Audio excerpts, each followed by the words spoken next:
Hey guys, welcome to my channel, and today we're going to take a look at another horrible case with you. After meeting in high school, Lloyd and Michelle got married in 1991, not long after they graduated. After getting married and attending college, they soon began a family. Prior to landing a job as an engineer in a factory, Lloyd Neurotter served as a professor of exact sciences at a college. After earning his engineering degree in the mid-1990s, Michelle was a professor of English and also held a college degree. Their first daughter was born at about the same time. Two more daughters were later born to Michelle. In the 1990s, as their lives were changing significantly, they moved to a large house in the charming town of Corning, New York. The two seemed happy. In addition to working hard, Lloyd spent a lot of time with his family, particularly his three daughters. Michelle was cheerful and energetic, keeping occupied with housework and the children. She homeschooled the kids in addition to being a teacher. Many of their friends looked up to them as an example of the perfect family. But Lloyd's actions changed significantly over time. He changed from being a devoted husband and father to a despot who aimed to rule the whole household. He insisted on complete obedience and following the guidelines he established. In order to get his wife and kids to comply with his wishes, Lloyd was willing to use force if needed. Relationships within the family consequently quickly deteriorated. The only daughter with whom Lloyd had a positive relationship was Carrie, the middle daughter.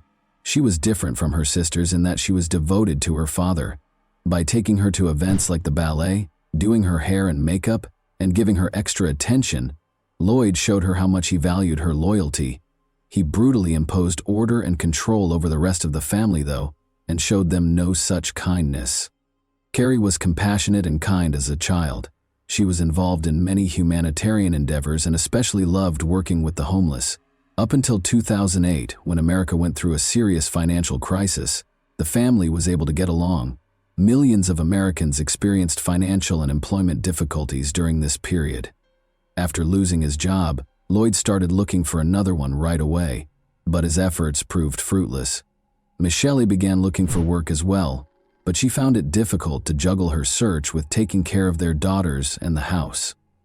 Lloyd eventually secured a reputable position in New Jersey. The fact that her husband had at last found work pleased Michelle.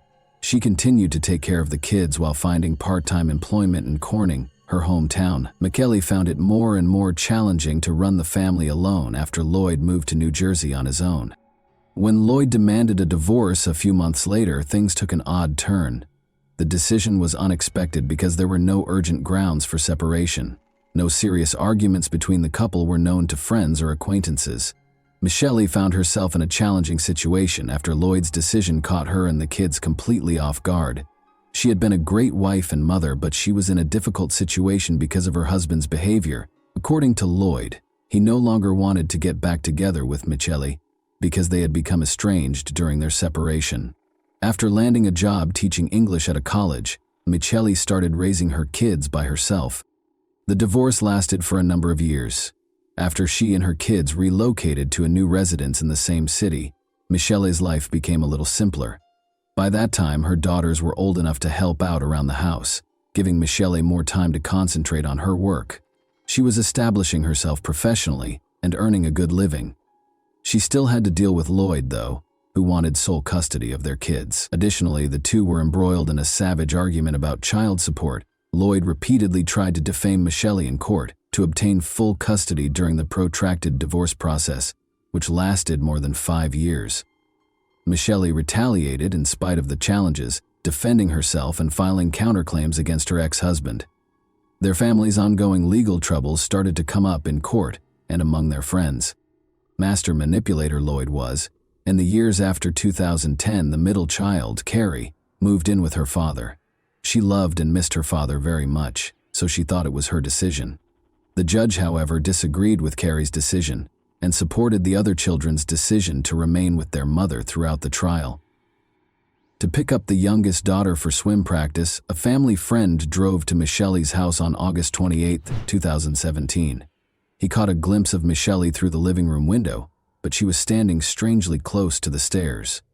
He exited the vehicle and walked toward the house, but when he knocked on the door, nobody answered. The dog was barking non-stop, and Michelle was standing where she was. He went in and stepped closer, as if the door were open. He was horrified to see that Michelle was hanging from the railing rather than standing. Her hand was cold and stiff when he felt for a pulse. He reported that it looked like Michelle had killed herself, and promptly dialed 911.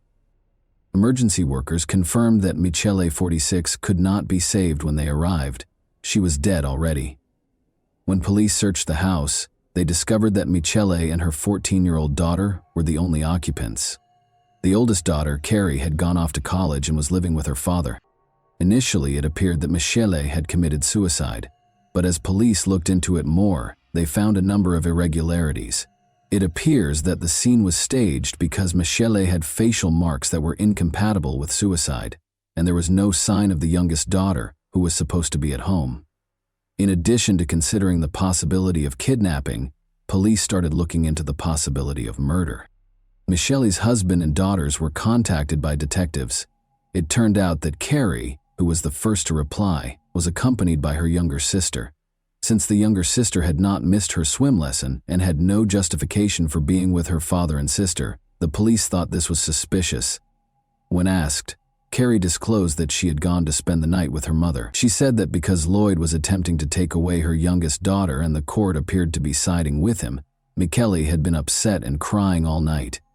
Carrie claimed that just before the family friend found Michelle's body, she and her sister left their mother's house. She clarified that she was afraid to leave her with Michelle, who had been acting strangely and inappropriately all day, so she brought her younger sister along. But this account didn't seem likely. Michelle's friends and acquaintances gave the police a different account. 2 days prior to her passing, Michelle had gone back to court for a custody hearing concerning her youngest daughter, according to one friend. Despite being involved in a contentious custody dispute, Lloyd did not show up for the final hearing.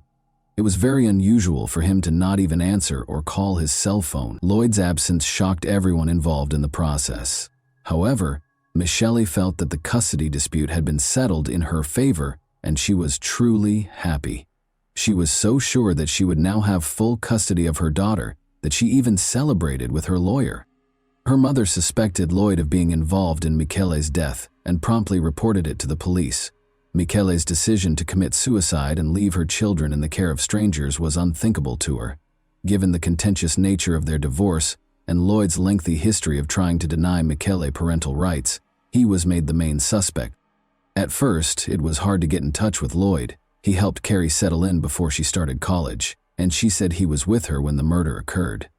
In addition, Lloyd was lodging at a hotel in Rochester, which is roughly 160 kilometers away from Corning.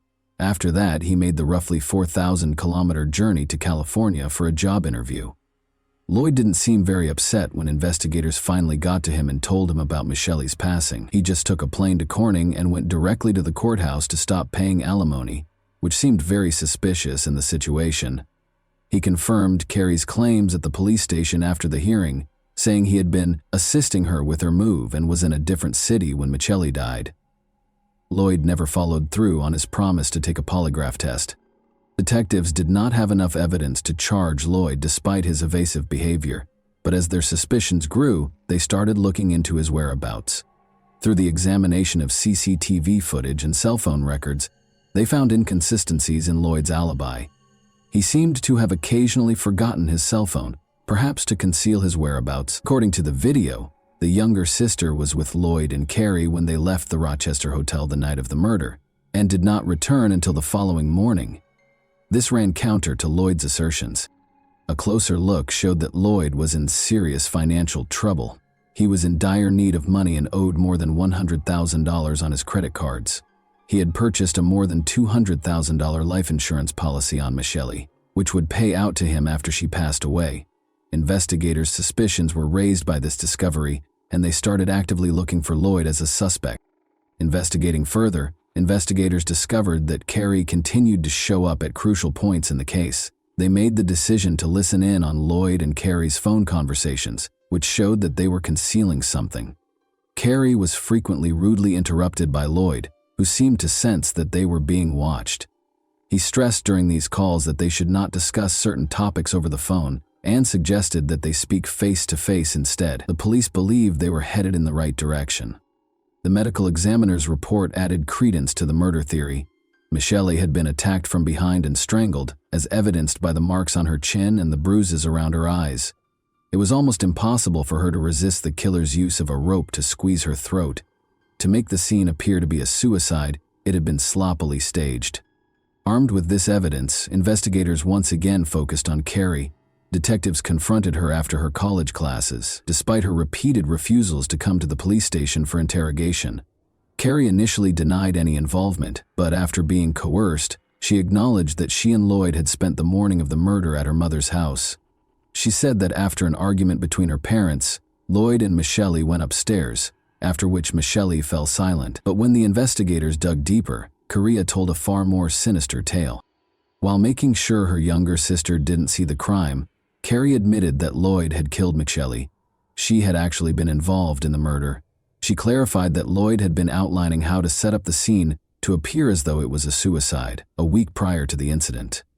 Although she was unable to provide a clear explanation, Carrie's startling admission made it clear that she had publicly detested her mother. She acknowledged that her feelings had been impacted by her father's continual disparaging remarks about Michelle. Because of Lloyd's manipulation, Carrie had turned against her mother and was prepared to help him commit the crime. Police moved to arrest Lloyd, and Carrie was taken into custody as an accomplice, but there was no sign of him. When police finally caught up with him in Princeton, he threatened to jump from a fifth-story parking garage railing. Officers were able to subdue and arrest Lloyd Neureuther, who was 45 at the time, after 2 hours of negotiating. Carrie and Lloyd were both charged with Michelle's murder. Lloyd was charged with tampering with evidence, conspiracy to commit murder, and first-degree murder. He strongly refuted the accusations, saying he was at a hotel when the murder took place. On the night of the murder, however, security footage showed him leaving the hotel with Carrie and coming back the following morning with her younger sister. Furthermore, GPS data indicated that Lloyd was close to Michelle's residence at the time of the crime, and his DNA was discovered on her pajamas. Carrie was accused of conspiracy to commit murder, concealing evidence, and second-degree murder. She entered a guilty plea and consented to cooperate with the prosecution in exchange for a reduced sentence, as she faced the prospect of a life sentence with the possibility of parole after 25 years. It was anticipated that she would testify against her father. The prosecution emphasized the case's unsettling aspects throughout the trial. Carrie had helped her father plan and carry out the murder, so she had been a willing participant in the crime. Despite having numerous chances to prevent the crime, she assisted Lloyd in killing her mother. There was proof that Carrie and Lloyd had gone to Michelle's house early in the morning. Unaware of their intentions, Michelle opened the door out of trust. Carrie made sure her younger sister didn't wake up and find out what was going on, while Lloyd attacked her from behind and strangled her with a rope. The younger sister was not aware of the tragedy, because they woke her up after the murder and fled through the back door. More than 26 folders of evidence were presented by the prosecution, showing how Lloyd had tricked Carrie into detesting her mother. He had disparaged Michelle on numerous occasions over the years, severing Carrie's connection with her mother and presenting her in a negative light. Carrie's hatred and willingness to commit the crime were fostered by Lloyd's persuasion that Michelle posed a threat to her and her siblings. The prosecution claims that Lloyd's desire to avoid sharing custody of his youngest daughter and financial gain were the driving forces behind the murder. Lloyd and Carrie thought they could claim Michelle's death as a suicide and use the money from the life insurance policy to live comfortably. Carrie testified that because of his crippling debt, which included $6,000 in monthly child support payments, her father had threatened to kill him or commit suicide unless they killed Michelle. Carrie tragically decided to help her father because she was influenced by him. In the end, Lloyd entered a guilty plea to charges of murder and forcing his daughter to assist him. He tried to defend his actions, though, by saying that he killed Michelle to keep the kids safe from her, but no one took him seriously. The court acknowledged that Carrie had suffered from her father's moral abuse and manipulation. Lloyd was given a life sentence without the possibility of release after being found guilty of first-degree murder and other offenses. Supported by her maternal grandmother, Carrie received a prison sentence ranging from 1 to 3 years for her role in concealing evidence. On January 16, 2020, she was released early after completing a portion of her sentence. And that wraps up today's chilling story. If you enjoyed this video, don't forget to like and subscribe so you never miss a new upload. Also, Let me know in the comments what part of this story shocked you the most. Thank you for watching, and I'll see you in the next video.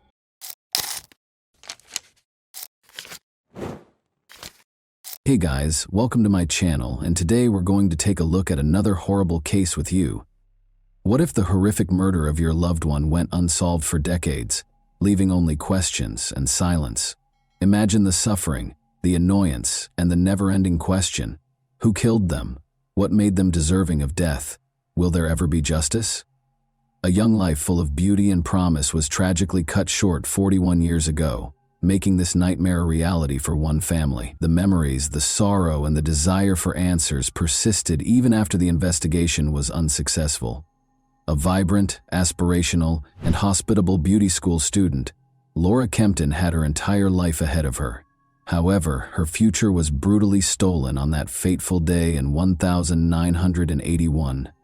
Her family was left in ruins, looking for hints that seemed to disappear. Are you prepared to learn more about Laura's tragic tale? A family left with unresolved questions, a life cut short, and a decades-long quest for justice. Will she at last receive the justice she is due? Together, let's discover Laura's true fate. Imagine a young lady who is eager to face the world and has a sparkle in her eyes. That was Laura, a 23-year-old with a dreamy heart and a passion for life. Her contagious laugh and radiant smile had a way of illuminating the space. Laura moved to Portsmouth, New Hampshire in 1980 from her small town. She needed a change because she was sick of the same old routine. The electric energy of the city offered her a new beginning and limitless opportunities. Laura experienced a wave of liberation, as though she could now be who she truly was. She was drawn to the energy and atmosphere of the city's clubs and music scene. Laura was a beauty school student by day and a social butterfly at night. She scooped sundaes for summer tourists at Karen's Ice Cream and worked at the quirky Market Street gift shop Macro Polo. She was only months away from realizing her dream of becoming a hairdresser. She was adamant about establishing herself in the city, and she succeeded in doing so. She developed her hairdressing skills during the day and used her passion for dancing to engage with the community at night. Despite the negative aspects of the city, Laura remained resilient. She had a purpose and a dream. Her passions and her work provided her with solace. Laura believed she was changing the world, fostering relationships, and improving the city with each Sunday she scooped and haircut she styled. Laura was confident that she would overcome any obstacles and become even more radiant. She enjoyed dancing, laughing, and being present. She was constantly surrounded by friends and admirers as she visited well-known locations like Riverside and the Ranger Club. She wouldn't have it any other way, and her social calendar was constantly full. Although Laura wasn't committed to a single partner, she was seeing a man named Charlie, who was a gifted saxophonist for a band that frequently played at Lucas, a well-liked restaurant in the neighborhood. As their relationship grew, Laura was eager to see where it would take them. Laura had a promising future with seemingly limitless opportunities. She was a young lady with an uncontrollable spirit and a hopeful heart. She had no idea, however, that her life was about to take a terrible turn that would destroy her community, friends, and family. It would turn out to be one of Portsmouth's most notorious crimes. It was a night Laura's friends would never forget. On September 28, 1981. Laura and her friends were dancing at the Riverside Club on a typical Saturday night. All around them, lights were flashing and music was pounding. Laura first saw JR there, a man whose smile could light up any space. Laura and JR were dancing together, grew closer to one another as each song was played. They returned to Laura's house at the end of the evening and continued to chat and laugh until the wee hours of the morning. JR gladly accepted Laura's invitation to stay over since she truly liked him. They stayed up late, telling each other stories and making each other laugh until they were unable to stay awake. Still grinning and making jokes, they stopped by Goldie's Deli for a quick breakfast the next day. However, Laura had to leave quickly for her job at Macro Polo, which she genuinely loved. She was buzzing with energy as she left the house that morning, and her friends noticed how excited she appeared. Laura was thinking about JR during her lunch break at Cafe Petronella. After work, she was eager to see him again. She couldn't help but smile when she thought about what they had. Laura and her friend Karen got together later that night and made the decision to visit Lucas, a bustling place on Hanover Street that is well known for its fantastic dancing and music. Together, they had a great time laughing until their sides ached and dancing as if no one else was around. Laura was only interested in having fun with Karen and enjoying the music, despite several guys trying to get her attention. At 1 a.m., Karen bid Laura farewell as the evening came to an end. On 20 Chapel Street steps, they had no idea that danger was close by. A curious 13-year-old boy named R.R. Seath lives across Sheath Street, left his bedroom to go to the restroom. As he walked through the living room, he noticed his mother sitting in the dark room, still awake. However, the living room window, which provided an excellent view of the first-floor apartment across the street, caught R.S.'s attention instead. The lovely young woman who had moved in that summer was someone he had become used to seeing. She was sitting with her back to the window on her couch. R.S. could make out the outline of something in her hand, possibly a cookie or cracker, and the soft curve of her shoulder blades. Not even R.S. One of the last times anyone would see Laura Kempton alive would be during this brief moment. It was an accidental glimpse, a brief moment in time of a life on the verge of tragedy. Everyone who knew Laura would be haunted by the tragedy that was about to unfold on the night that had started out so happily and with so much laughter. Hours later, on a clear Monday mid-morning, September 28, 1981, Officer Ron Grivois strolled through downtown Portsmouth. He was intimately familiar with these brick sidewalks. A young woman had failed to pay for her parking tickets at 20 Chapel Street, where he was headed. He saw that the front door was unlocked as he got closer to the structure. When he got to unit number 2, he discovered a door that was broken and had a missing panel. He peered in and saw a pair of legs bound at the ankles with a white cord and a jumbled heap of bedding. There was a terrible problem. With his thoughts racing, Grivois retreated. He looked around the stairwell and hallway, but he didn't see anything unusual. He radioed for backup after confirming that the scene was secure. Now his ordinary call had become a sinister revelation. Despite being blocked by crime scene tape, a crowd had gathered outside 20 Chapel Street by 9:25 a.m. on the 29th. Officer Grivois' startling discovery was widely publicized. William Mortimer, the lead investigator and a seasoned detective with years of Portsmouth Police Department experience, was already on the scene. He absorbed the unsettling scene in front of him. Nearly all of Laura's body was concealed by a mattress, box springs, and a heap of bedding. From the knees down, only her legs were visible, restrained by a white cord from an electric blanket. Beneath her, a big blood stain had seeped into the rug. Mortimer saw evidence of a bloody struggle as he scanned the room. The walls were splattered with blood, Laura's possessions were all over the place, and drawers and closets were looted. Mortimer realized he had a difficult case ahead of him. After witnessing the chaotic and gory scene, Mortimer's team cautiously raised the mattress and blankets as he continued to look around, revealing a scene that chilled his blood. With a green pillowcase covering her face and a gray telephone cord suffocating her neck, Laura lay bare, her body bruised and battered. Mortimer gently took off the pillowcase and his heart fell. Laura's features were hardly distinguishable due to the tangle of purple bruises and swelling on her face. She had been brutally beaten, with blows so severe they almost crushed her skull, as the medical examiner would later confirm. However, that wasn't all. A bottle of wine was lying next to her dead body, its innocence seeming to mock Mortimer. Then, in sharp contrast to Laura's non-smoking habits, there was the cigarette butt haphazardly left on the floor. Mortimer appeared to be taunted with questions and clues by the killer's presence. Who was this individual? Why had they acted with such unimaginable violence? This was not the end of it. Many questions were hanging around the window. By whom was Laura killed? Who was present when she passed away? What afflicted her prior to her demise? Who was going to give Laura justice? Mortimer and his team found a vital piece of evidence in the hallway after Laura's body was moved to a gurney, a tiny black metal hook that had been ripped from the mailbox. The murderer had repurposed this commonplace item, which was used to hang keys, to obtain entry. Mortimer saw that the criminal had pried out the molding with the hook, which made it possible for them to reach inside and open the door.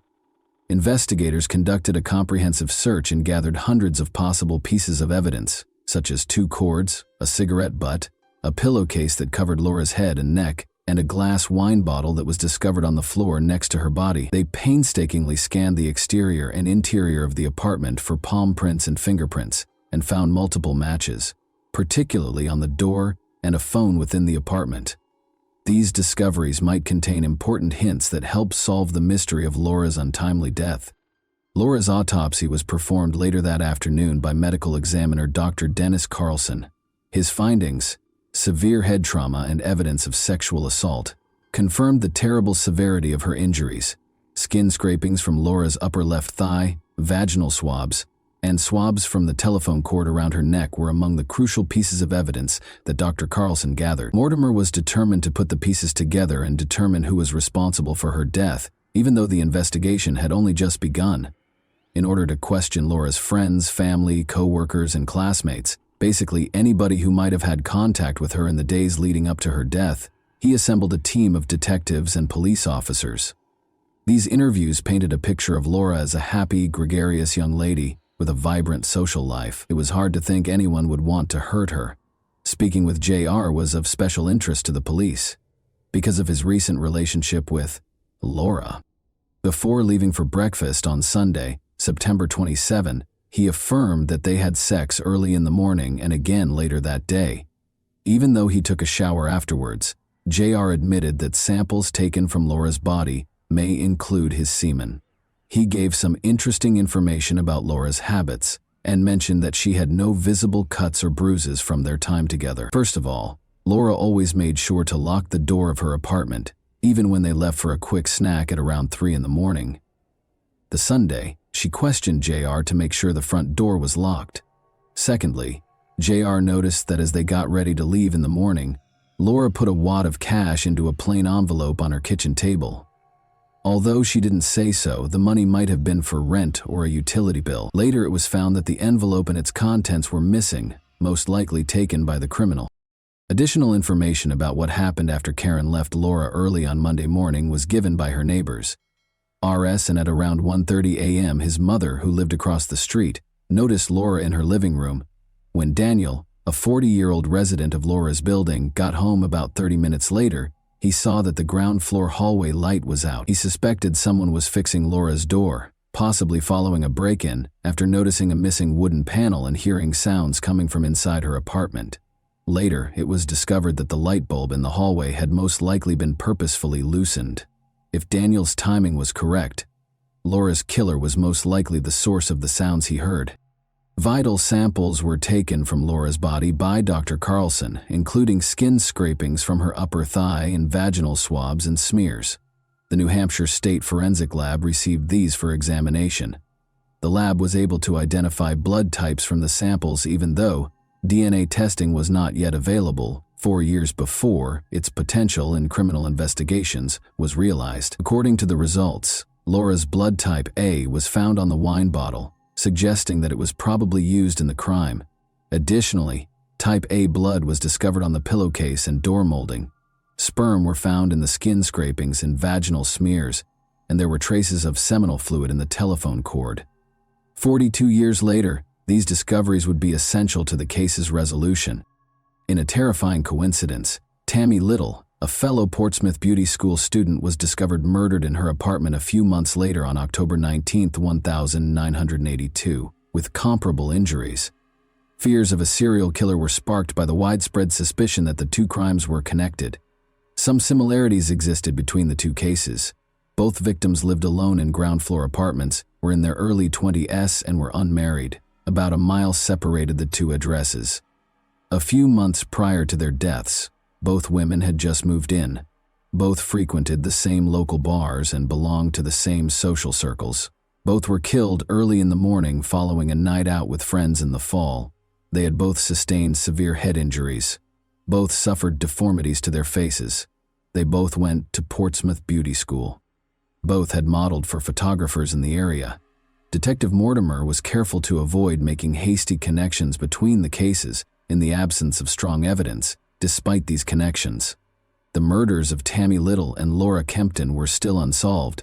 As of September 25, 1985, investigators were unable to obtain sufficient evidence to make an arrest, despite suspicions about men who were acquaintances or had been spotted with the victims. Both cases are still being investigated, Portsmouth Police Captain George Crook assured the public. The frustration of having a top suspect, but not enough proof to establish guilt beyond a reasonable doubt, was acknowledged by Assistant Attorney General Brian Tucker. Tucker stressed that before moving forward, investigators need to have faith in their case. It's ironic that in 1985, Alec Jeffreys, a trailblazing scientist, solved a double murder in England using genetic fingerprinting, but it would be more than 10 years before this technology was taken into account in U.S. investigations. The development of cases like Kempton's and Little's was hampered by the fact that New Hampshire wouldn't set up its own DNA testing facility until 2002. Detectives sent 2 DNA samples from Laura's case to Cellmark Diagnostics in Maryland in 2000 for analysis. The telephone wire on her neck and the area of her thighs were the sites of the samples. They obtained a partial male DNA profile from the thigh sample, despite their inability to create a DNA profile from the wire. The Portsmouth police submitted more evidence to the Maine State Crime Lab for analysis in 2002, 2 years later. From the vaginal swab, forensic analyst Kathy McMillan created 2 DNA profiles, one for Laura and another for an unidentified man. A partial male profile that matched the vaginal swab was discovered on the cigarette butt that was discovered close to Laura's body. Interestingly, this profile also matched the partial profile from the previously acquired thigh scrapings. When J.R. Laura's last known sexual partner was tested and turned out to not match the DNA evidence, the investigation took an unexpected turn. In actuality, even though they had previously had sex, his DNA was completely absent from her body. As a result, over the course of the following 10 years, investigators eliminated hundreds of people of interest and continued to gather comparison DNA samples. An investigation into the use of genetic genealogy to solve cold cases, such as Laura Kempton's, was initiated in September 2021 by the Attorney General's Office, New Hampshire State Crime Lab, and Portsmouth Police. To reanalyze the vaginal swab samples, they contacted Identifinders International. The lead investigator learned that the DNA profile of the unidentified male had been successfully acquired and matched to a close relative in the GED Match database in May 2022, 8 months later. The unidentified male was soon recognized by genetic genealogist Linda Doyle as the child of 2 particular people who had only one biological child.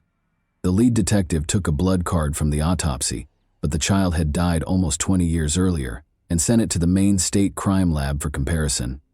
Laura's vaginal swab and the DNA on the blood card matched exactly, proving that Ronnie James Lee was the murderer. Authorities finally had a name to link to the anonymous suspect after more than 42 years. On January 16, 1960, Ronnie James Lee was born in Fort Myers. Charlie James Lee and Janie Mae are listed as his parents in his obituary, but it's unclear if they were both his biological parents. Of Charlie and Janie Mae's 6 children, Ronnie was the third. When he was growing up, his parents got divorced. Although not much is known about Ronnie's early years, he joined the Army as a teenager in the late 1970s and remained there until May 15, 1981. At that time, he and his mother resided on Rock Hill Avenue in Portsmouth's North End, only a short 8-minute drive or 40-minute walk from Laura Kempton's residence in Old Harbor. Although Ronnie was employed by MBI Security, he began working as a security guard for the Liberty Mutual building in Portsmouth in June 2001. Laura moved into her Chapel Street apartment at the same time. Ronnie killed Laura when he broke into her apartment in September 2001, but he escaped being apprehended by police. When Ronnie was arrested for attempted burglary in November 1982, his interactions with the Portsmouth Police Department took on a significant role. He went on a burglary rampage the next summer, breaking into 4 residences and 1 city business. Similar to his break-in at Laura's apartment, one of these burglaries involved smashing a window pane and opening it from the inside. Ronnie was found guilty of sexual assault and burglary in Keene, New Hampshire, in 1987-3. Around 30:30 a.m., a young woman who was at home during the robbery woke up to discover someone caressing her. Ronnie was standing over her when she opened her eyes. Her roommate was awakened by her scream. and Ronnie ran away with jewelry and cash that had been stolen. After his arrest, he received a 3-year prison sentence that ran from 1987 to 1990. In 2005, Ronnie passed away at the age of 45 from a cocaine overdose.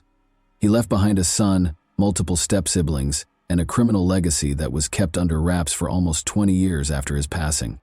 The murder of Laura Kempton in 1981 has finally been solved after decades of investigation.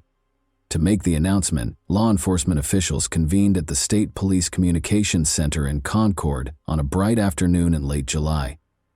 Ronnie James Lee was identified as Laura's murderer by New Hampshire Attorney General John Formella. Lee, who would have been 63 today, would have been charged with robbery, battery, aggravated sexual assault, and first-degree murder. Unfortunately, Lee had already died, so justice was served too late.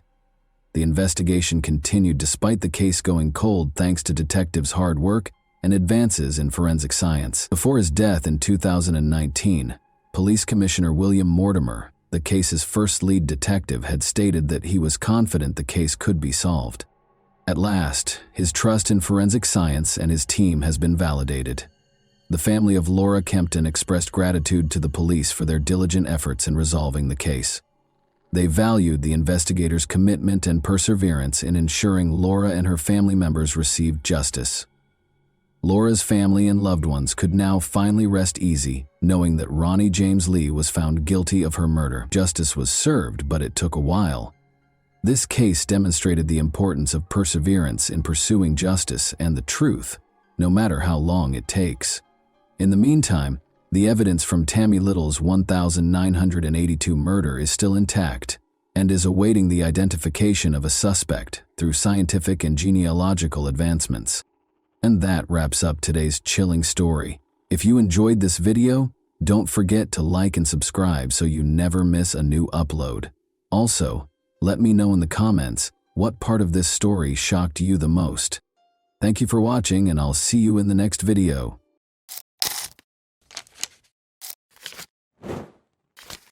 Hey guys, welcome to my channel, and today we're going to take a look at another horrible case with you.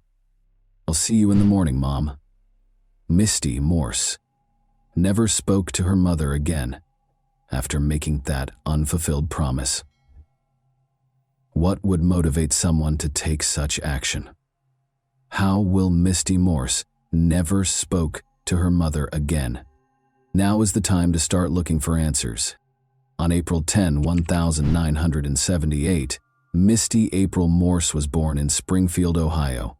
When her family finally relocated to Indian Harbor Beach, Florida, it was a significant turning point in her life and gave her the opportunity to develop and discover new interests.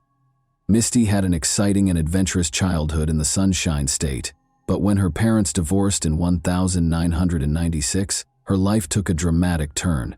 Misty and her mother, Linda, moved to a new house in Brevard County following the divorce. She stayed close to her father in spite of the change. Misty found work at a number of local bars and clubs during her late teens and early 20s, working a variety of jobs to make ends meet. After some time, she made the decision to continue her education and enrolled in a nearby college. Misty was characterized by friends as an adventurous, carefree young lady who never took life too seriously. When Misty got home from work early on July 22, 2000, she started preparing for a night out with a friend. Linda, her mother, was also up, getting ready for her 3 a.m. shift. Misty got a few brief phone calls while she was chatting with her mother. Misty promised to see her in the morning, as she said goodbye after the call. She had no idea that this would be her final farewell. Misty wasn't home the following morning when her mother got home. At first, she didn't give it much thought, assuming Misty must have spent the night at a friend's house. Misty had not returned or gotten in touch after another day. Her mother started calling Misty a lot out of concern. Misty rarely checked in, especially if she was going to be gone for a day or two.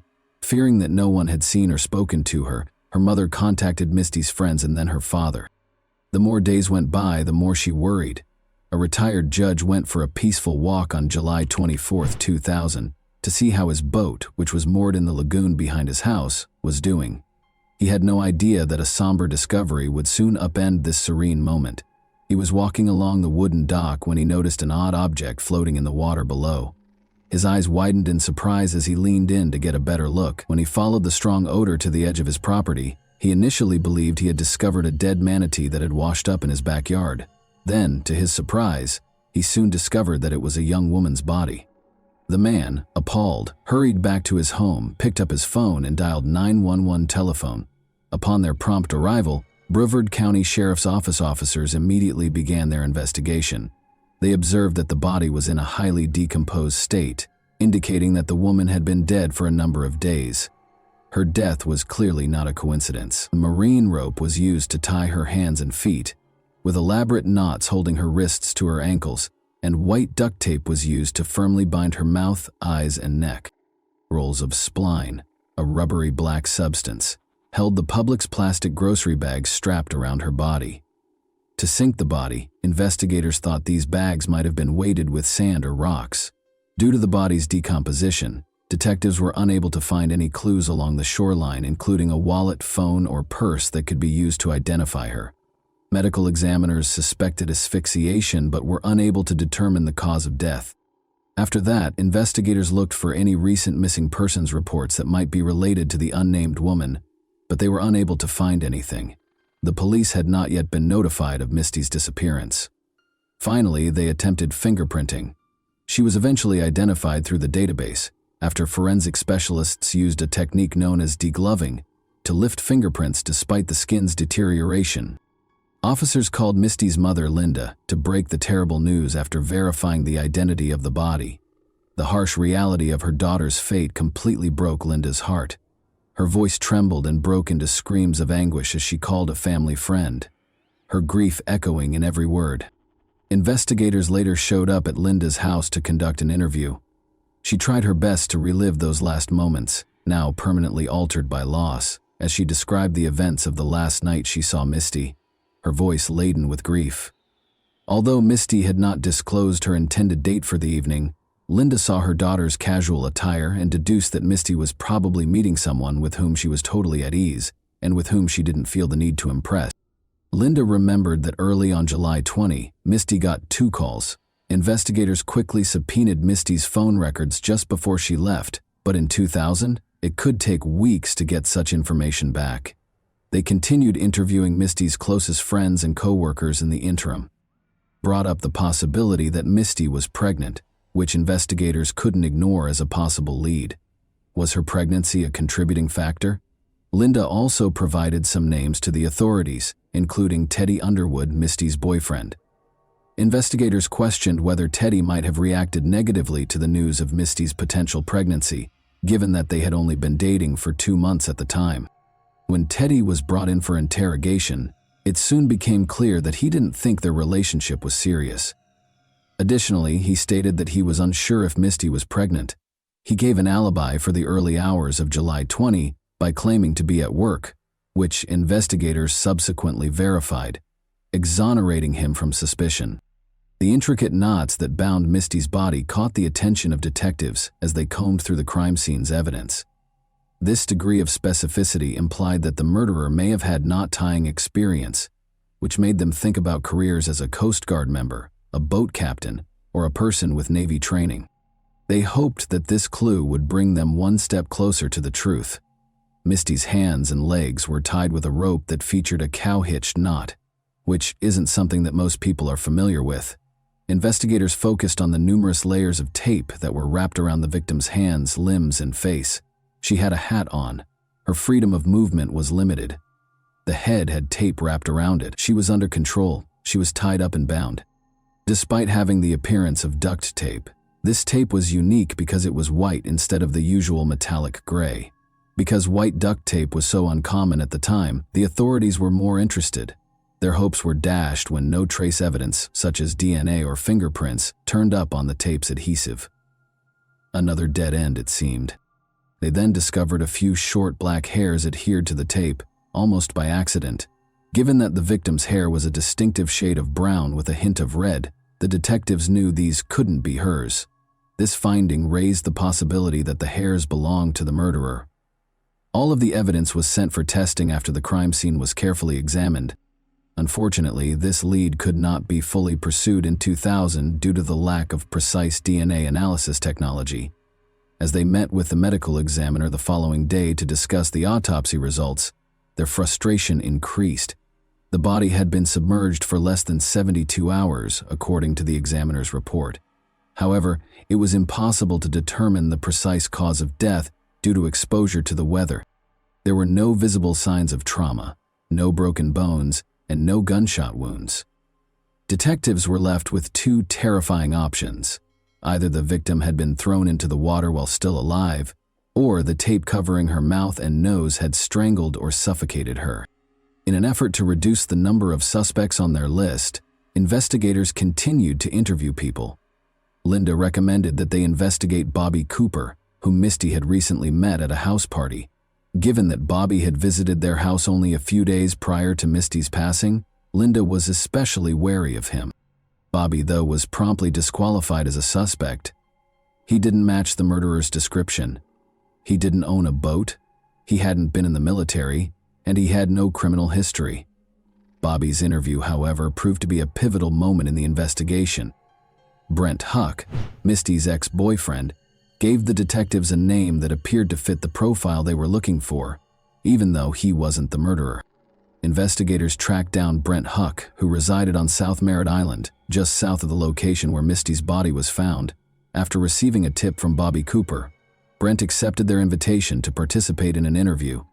Brent disclosed in the interview that he was a charter boat captain and that he was from a wealthy family. He also acknowledged having been a member of the Navy SEALs.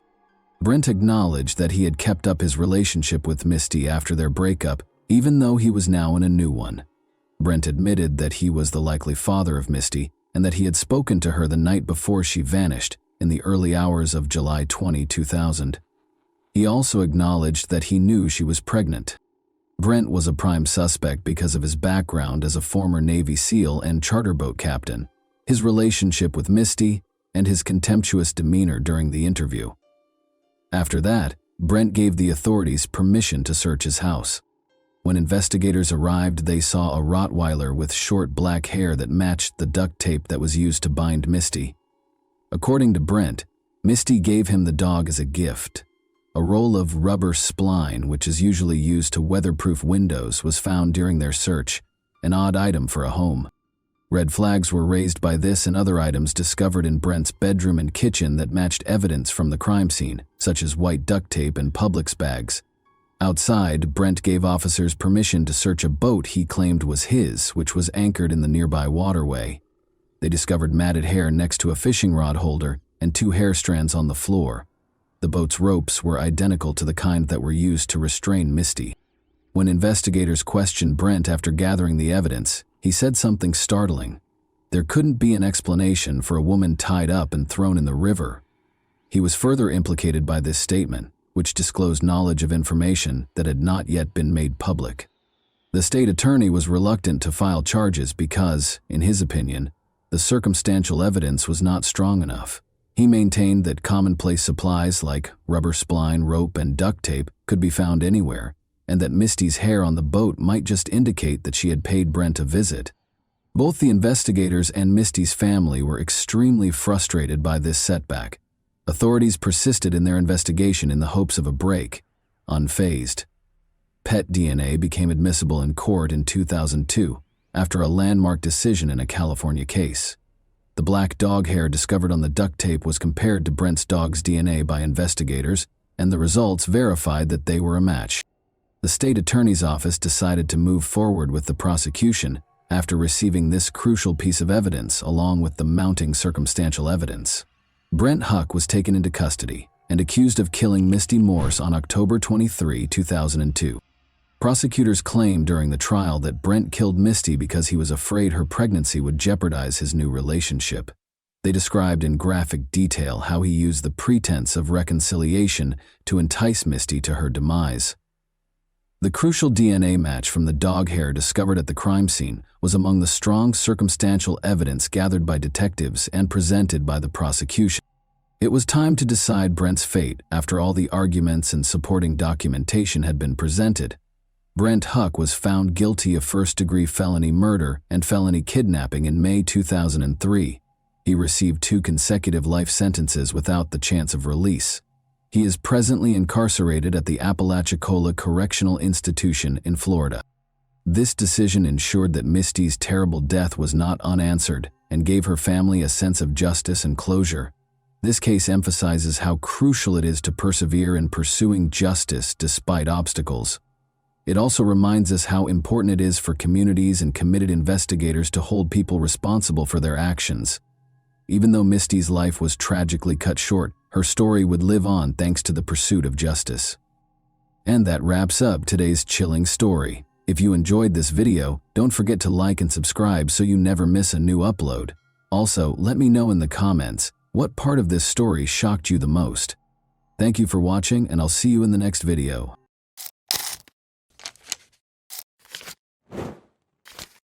Hey guys, welcome to my channel, and today we're going to take a look at another horrible case with you.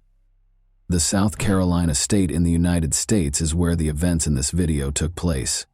Jessica Carpenter resided in the city of Aiken with her parents and 2 older sisters. The city of Aiken, which has 300 residents, is not very big. As a result, word of Jessica Carpenter's ordeal quickly spread throughout the city and caught the media's attention. Judy, Jessica's mother, discovered her daughter's body on the floor when she returned home on August 4, 2000. Her age was 17. Jessica was a senior at Aiken High School, where she participated in the school band during the summers and worked part-time as a hostess at a nearby restaurant called Red Lobster. It took more than 5 years before the offender was brought to justice. It was August 4, 2000, the last day of her vacation, and she was eager to start her senior year of high school. Following their lunch together, Jessica's mother Judy left for work, leaving Jessica alone at home. Judy did not see her daughter alive again after that.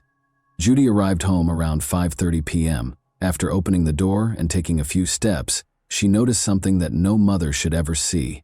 Her daughter was lifeless and naked on the floor. Judy was so terrified that she rushed to her car and dialed 911. The operator asked Judy to return to the house and see if Jessica was breathing. After she had explained the situation, despite being overcome with fear, Judy returned to the house. She followed the operator's instructions to the letter. Judy waited a moment before telling the operator that Jessica was not breathing.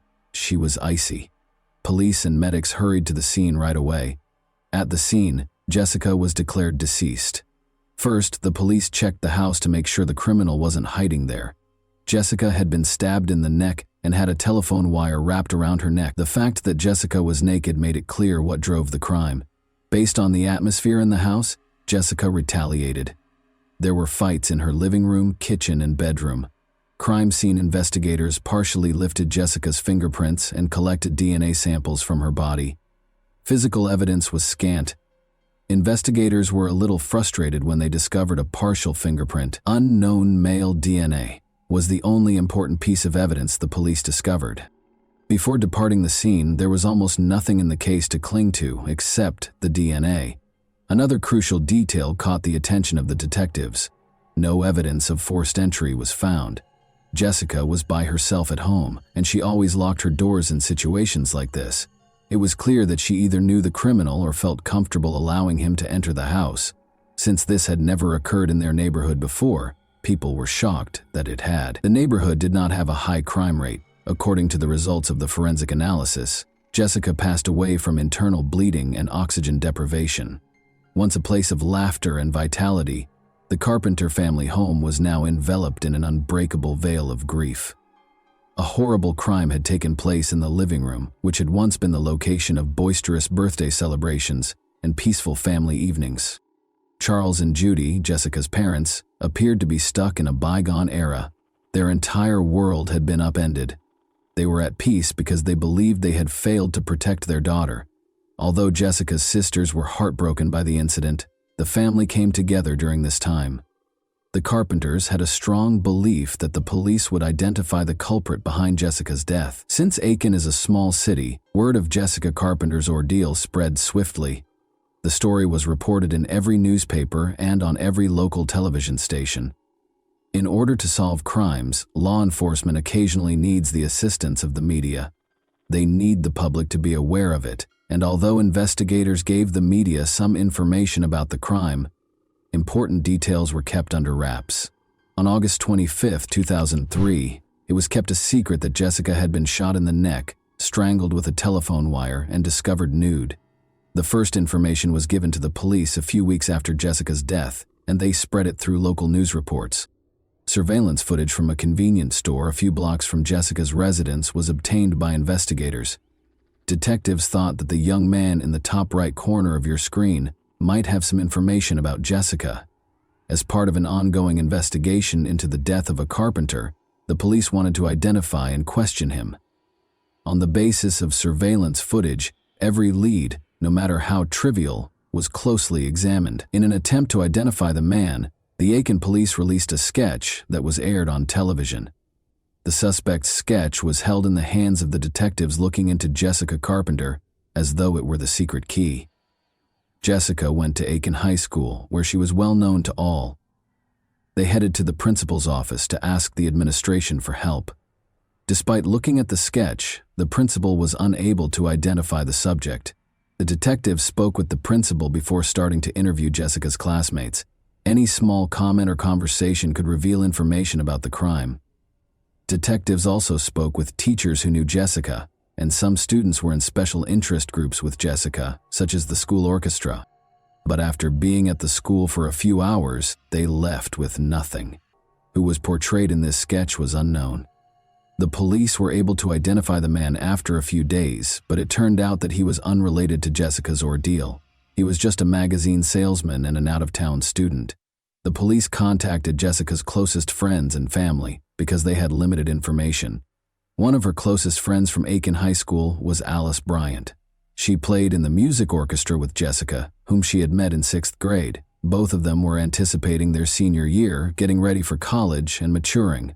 Alice was asked by the investigators if anyone in Jessica's immediate vicinity intended to hurt her. Perhaps she got into a quarrel with someone at school.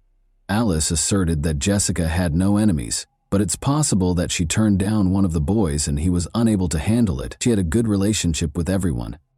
Because Jessica's friends were unable to provide any leads, the investigation came to a standstill once again.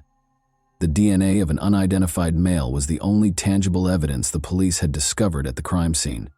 Given that Jessica most likely allowed the criminal to enter the house herself, and that she might have known and trusted the man, a database search turned up no matches. Investigators made the decision to look into Jessica's inner circle. They collected DNA samples from her neighbors, friends, and family. To eliminate as many possible suspects as they could, they visited Judy's place of employment and spoke with all the men, including her supervisor. The local media was asked to help spread the word by the Aiken police. They requested that the men come forward and willingly provide a sample of their DNA. 300 or so DNA samples were examined. The criminal was obviously too smart to assist the authorities. The DNA found on Jessica's body did not match any of the tested samples. Another similar crime, this time in Georgia with an 18-year-old victim, took place 2 months after Jessica Carpenter's death. Chrysalie Barton miraculously survived and shared her story. Chrysalie claimed to have met a man in a restaurant parking lot. He volunteered to serve as her model. The man refused to show his identification when she asked to see it. Chrysalie grudgingly accepted the man's offer to walk her home, but she quickly came to regret it. You can naturally imagine what transpired after he assaulted her in her house and tore off her clothing. After that, the man stabbed her 3 times and started to strangle her. Chrysalie survived, but he believed she was dead. Crawling to the phone, she dialed 911 and then described the man to the police. It was clear that Jessica Carpenter had been attacked by the same man who had attacked Chrysalie Barton. The 2 crimes shared far too many similarities. Women who said they had seen the man in the sketch called the police station as soon as the sketch appeared in the media. The man in the sketch was recognized by Jessica Carpenter's former Red Lobster co-worker, who called. She stated that the week prior to her murder, she had been working with Jessica when the man approached them while they were chatting on the street. He paused and inquired about directions. They attempted to inform him of his destination. He then asked if either of them could accompany him and show him the precise route. Both of them declined, and the man discovered where they were employed.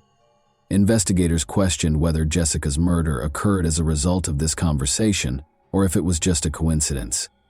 3 days later, the police had a name thanks in large part to the sketch of the offender that was shown on every newscast. Reinaldo Rivera was his name. A wanted list was created for him. He could harm someone else, so the police wanted to track him down as quickly as possible.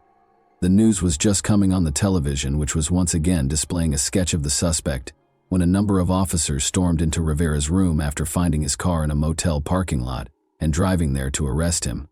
In order to evade justice, Rivera was now unconscious on the ground. He had no choice but to take a knife and hurt himself. However, he lived because the police showed up in time. Detectives now needed to identify Reinaldo Rivera and determine whether he was connected to the death of Jessica Carpenter, who was born into a doctor's family in Madrid, Spain. When Rivera was 7 years old, his family relocated to Puerto Rico. He enlisted in the U.S. Navy at the age of 19, serving in San Diego, California, and Orlando, Florida.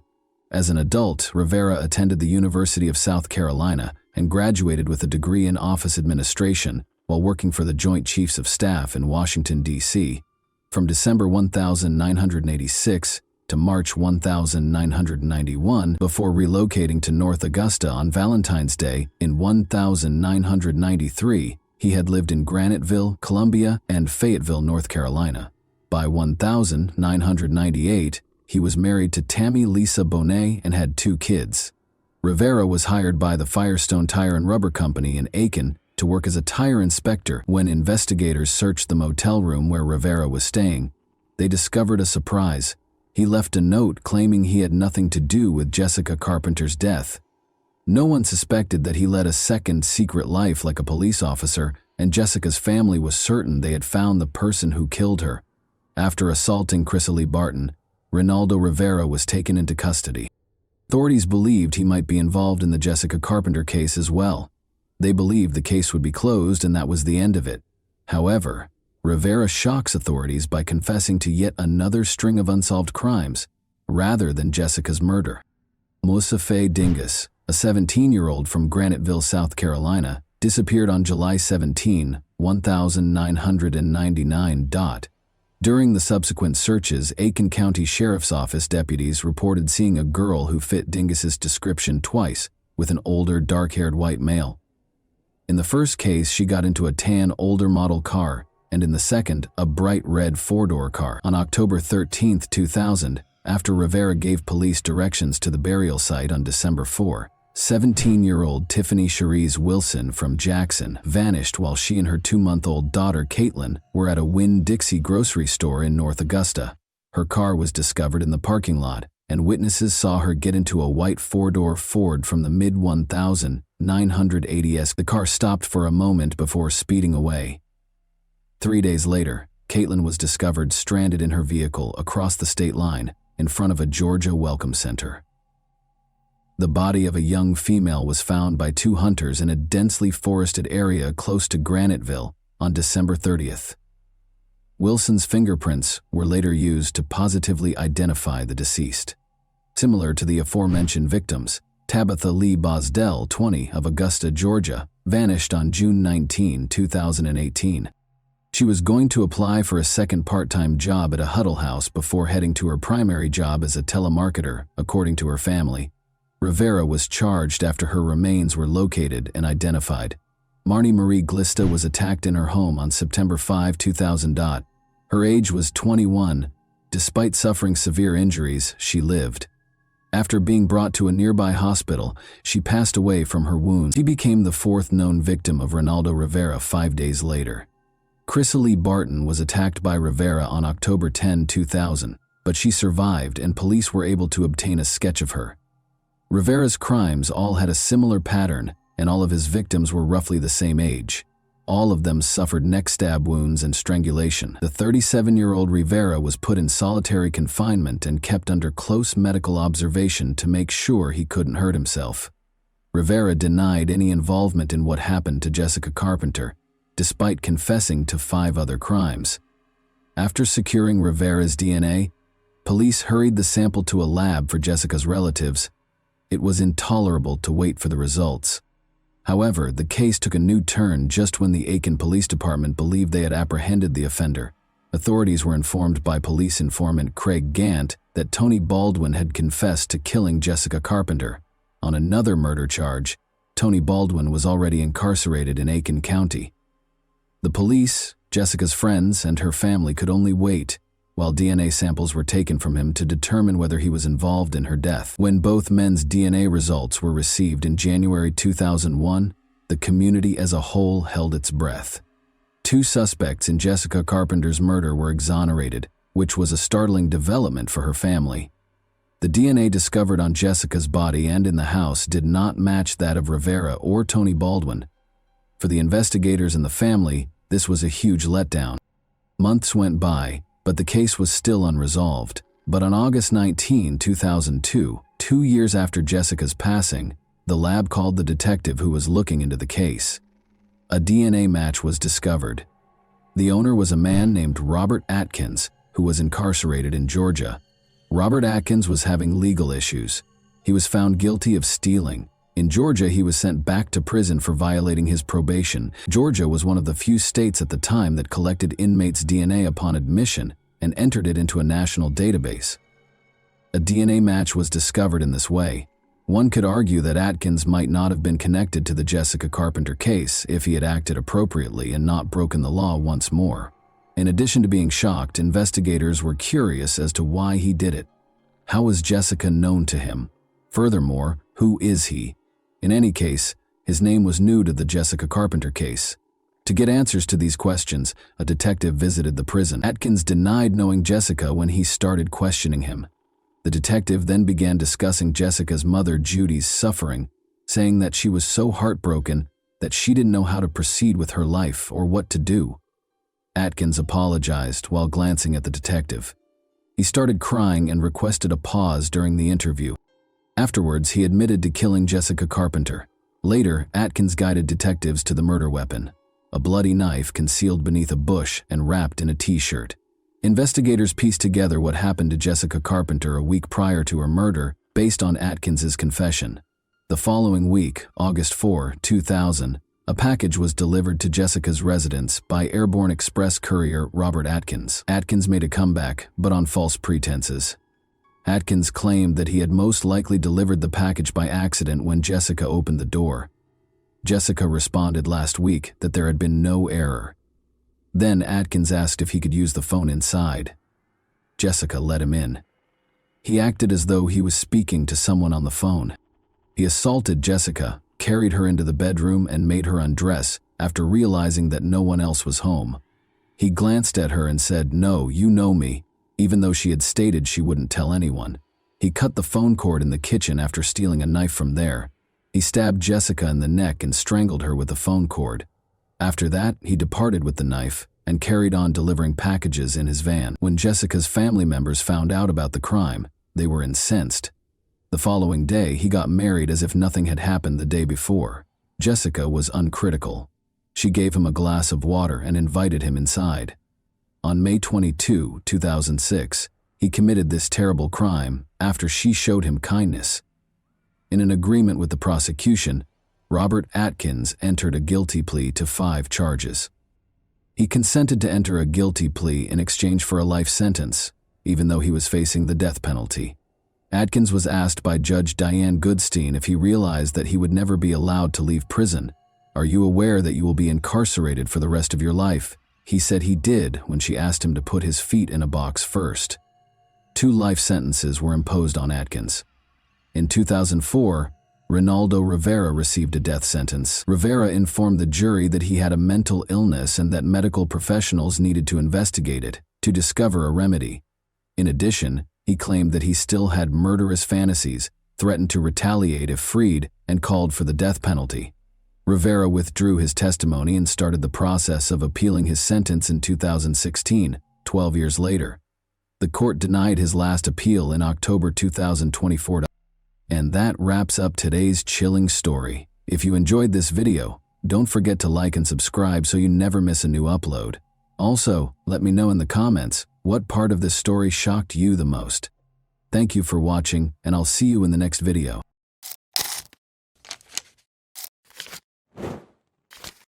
Hey guys, welcome to my channel, and today we're going to take a look at another horrible case with you. On a calm street in the Grapevine Hollow neighborhood early on January 2012, the joyous mood gave way to fear and terror. Ashley Fallis, a young mother who had been shot in the head, was being transported in an ambulance to the hospital, her life in shambles. When her parents returned from a brief absence, they were shocked to see paramedics and police encircling the house. Only a few hours before, there had been a lot of happiness and celebration in the house. What had transpired on this particular New Year's Eve? Her husband Tom, who was present in the room when the tragedy occurred, was the only person who could know the answer. However, his account of what happened left more questions than it resolved. Although Ashley's family was certain they knew the truth, investigators had to deal with a lot of inconsistencies and odd information. Nobody could have predicted the depth of the mystery that existed behind those houses' doors. Ashley Fallis, then 28 years old, was shot in the head and taken to the hospital early on January 2012. Ashley's family thought they knew what had happened right away. It was clear to them that her husband Tom was the only possible culprit. When the gunshot was fired, he and Ashley were in the room. Tom was Ashley's family's main suspect because of his short fuse and domineer. For the police, though, the story was less straightforward. A detailed investigation was necessary because contradicting evidence was discovered at the scene. Ashley's past turned out to be as complicated as her present, and witness accounts continued to change. It would be years before fresh information surfaced that would provide a new perspective on what happened that night. The festive evening that started on December 31, 2011, was intended to be peaceful and centered around the family. At their Zinfandel Street residence, Tom and Ashley Fallis threw a New Year's celebration. They celebrated, danced, and drank. Ashley and Tom appeared to be a contented couple. To the delight of their guests, they had been dancing together and gazing affectionately at each other just an hour before.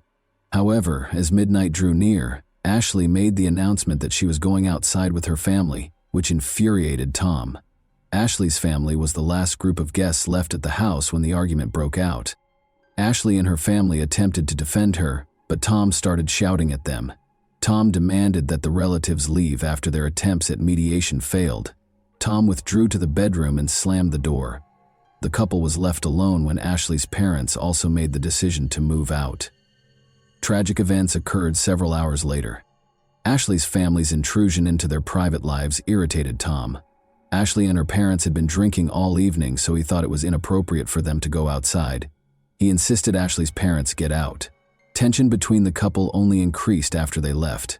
The argument resurfaced in the bedroom after the guests had left, leaving Tom and Ashley alone.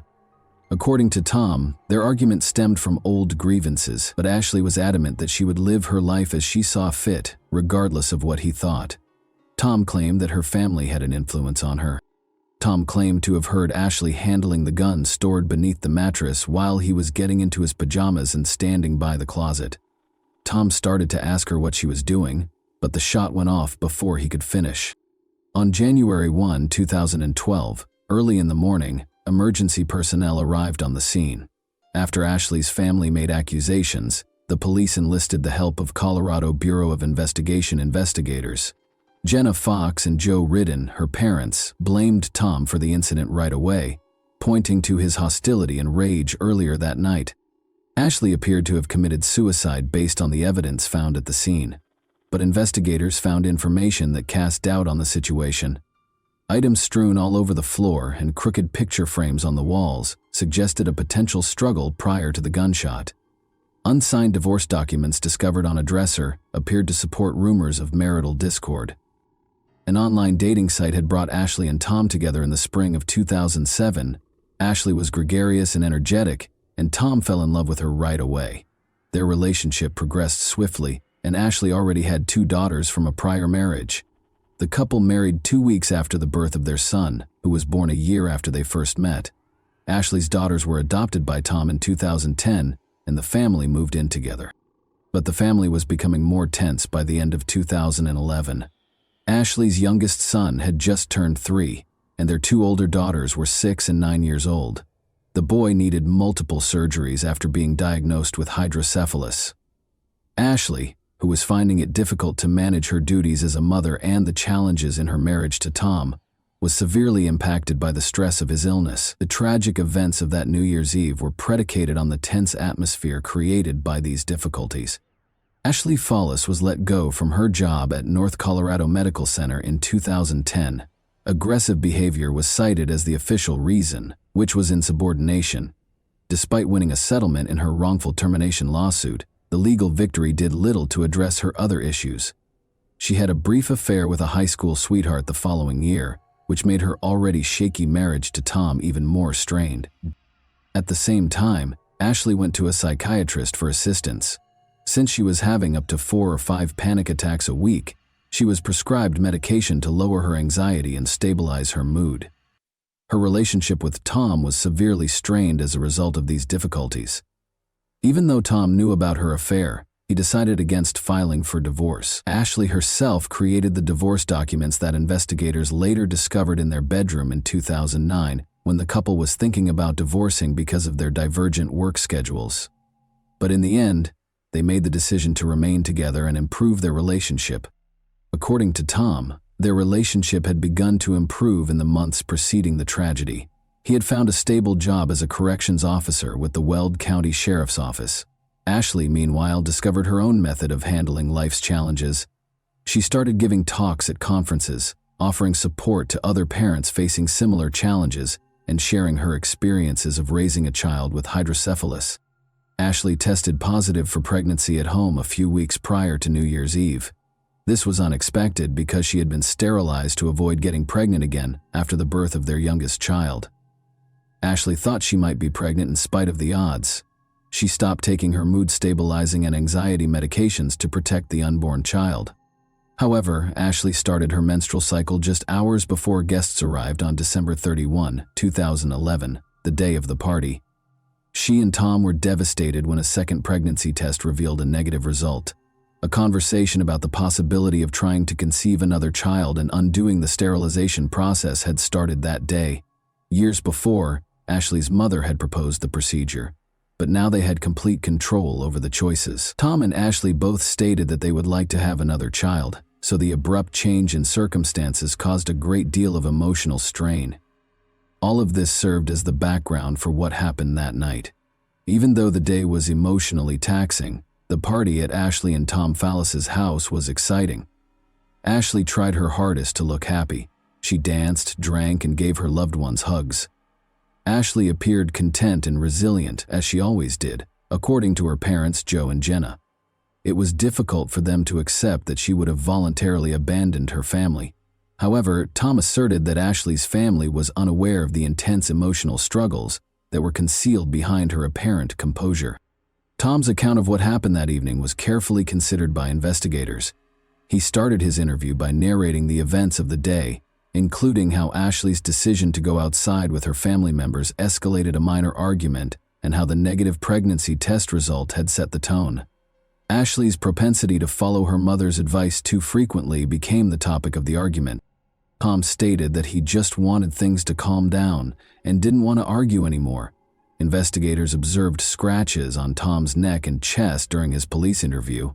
Given that they might have been signs of a struggle, these marks sparked suspicions. Tom clarified that the red marks were caused by him scratching his skin because he was itching after shaving his chest for the first time. He claimed that stress might have been the cause of the scratches on his neck. As the interview went on, the level of questioning increased. Tom insisted on his innocence because he believed he was being accused of a crime. He insisted that he wasn't in the room when the gun went off, and that he didn't shoot Ashley. Investigators were inspecting the house and interviewing neighbors in the meantime. Chelsea Arriga, a neighbor, claimed to have heard Ashley yell, "Get off me," just prior to the gunshot. This story ran counter to what Tom had said. Tom denied that he ever made Ashley do anything against her will when investigators questioned him about the yelling. He clarified that he only requested that she cease following her mother's advice because it was straining their marriage. Investigators pressed him further, pointing out that Ashley was unlikely to have shot herself because of the wound on the back of her head. To prove his innocence, Tom insisted on having his hands tested for gunpowder residue.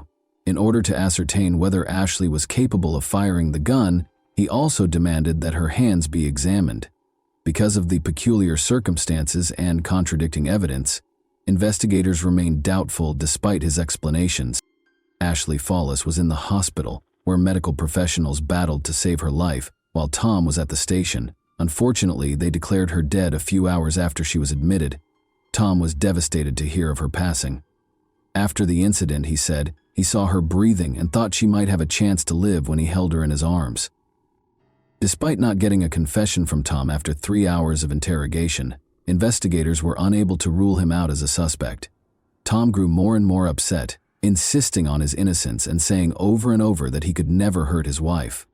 Ashley's death was declared a voluntary act 4 days after the incident. The medical examiner came to the conclusion that she killed herself, even though lab tests were not yet finished. Ashley's family was shocked and incredulous when the case was closed.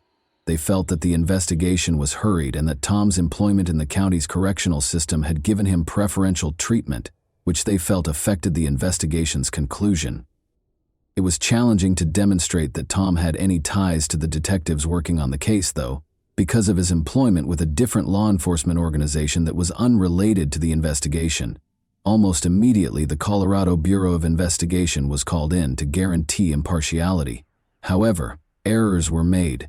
In contrast to standard procedure, Tom was not kept apart from possible witnesses at the scene. Furthermore, he did not cover his hands to protect any gunpowder residue that might have been important evidence. Tom's interrogation was handled poorly, according to Ashley's family, who felt that 3 hours was not enough time for the main person of interest in a case involving a suspicious death. They felt that until Ashley's parents, Jenna and Joe, pressed for it, investigators did not take Tom seriously as a suspect. Detectives changed their strategy only in response to their adamant demands. Even so, the investigation was only cursory. In the end, Tom was free to go. In order to be nearer to his sister, Tom relocated to Indiana after the tragedy, taking the kids with him. He seemed to be attempting to start over when he enrolled in college to obtain a bachelor's degree. Ashley's parents, Joe and Jenna, on the other hand, were uncompromising. They made a plea for justice to the media. They stressed that Ashley loved life and would never have voluntarily ended it, and they talked about Tom's short fuse in interviews. Nick Glover, a 17-year-old neighbor of the Fawless family, was a crucial new witness who was discovered by reporter Justin Joseph. Nick disclosed that he witnessed emergency vehicles pull up to the Fawless residence on January 1, 2012, while he was at home with friends. Additionally, Nick stated that he told Detective Michael Yates in an interview that he had heard Tom tell Ashley's parents, "I shot my wife." However, the police reports did not include a record of his statement. New accusations against law enforcement were sparked by the lack of documentation, which suggested potential corruption and a cover-up. Detective Yates was suspected of purposefully ignoring this crucial testimony in order to keep Tom safe. The Evans Police Department reopened the case in April 2014, over 2 years after Ashley's passing. According to new accusations, Yates had changed a witness's testimony and left out important evidence to bolster the story that Ashley had committed suicide. The investigation was carried out fairly, according to law enforcement officials, who denied any favoritism. Tom Fawless was taken into custody close to his Indiana home on November 18, 2014.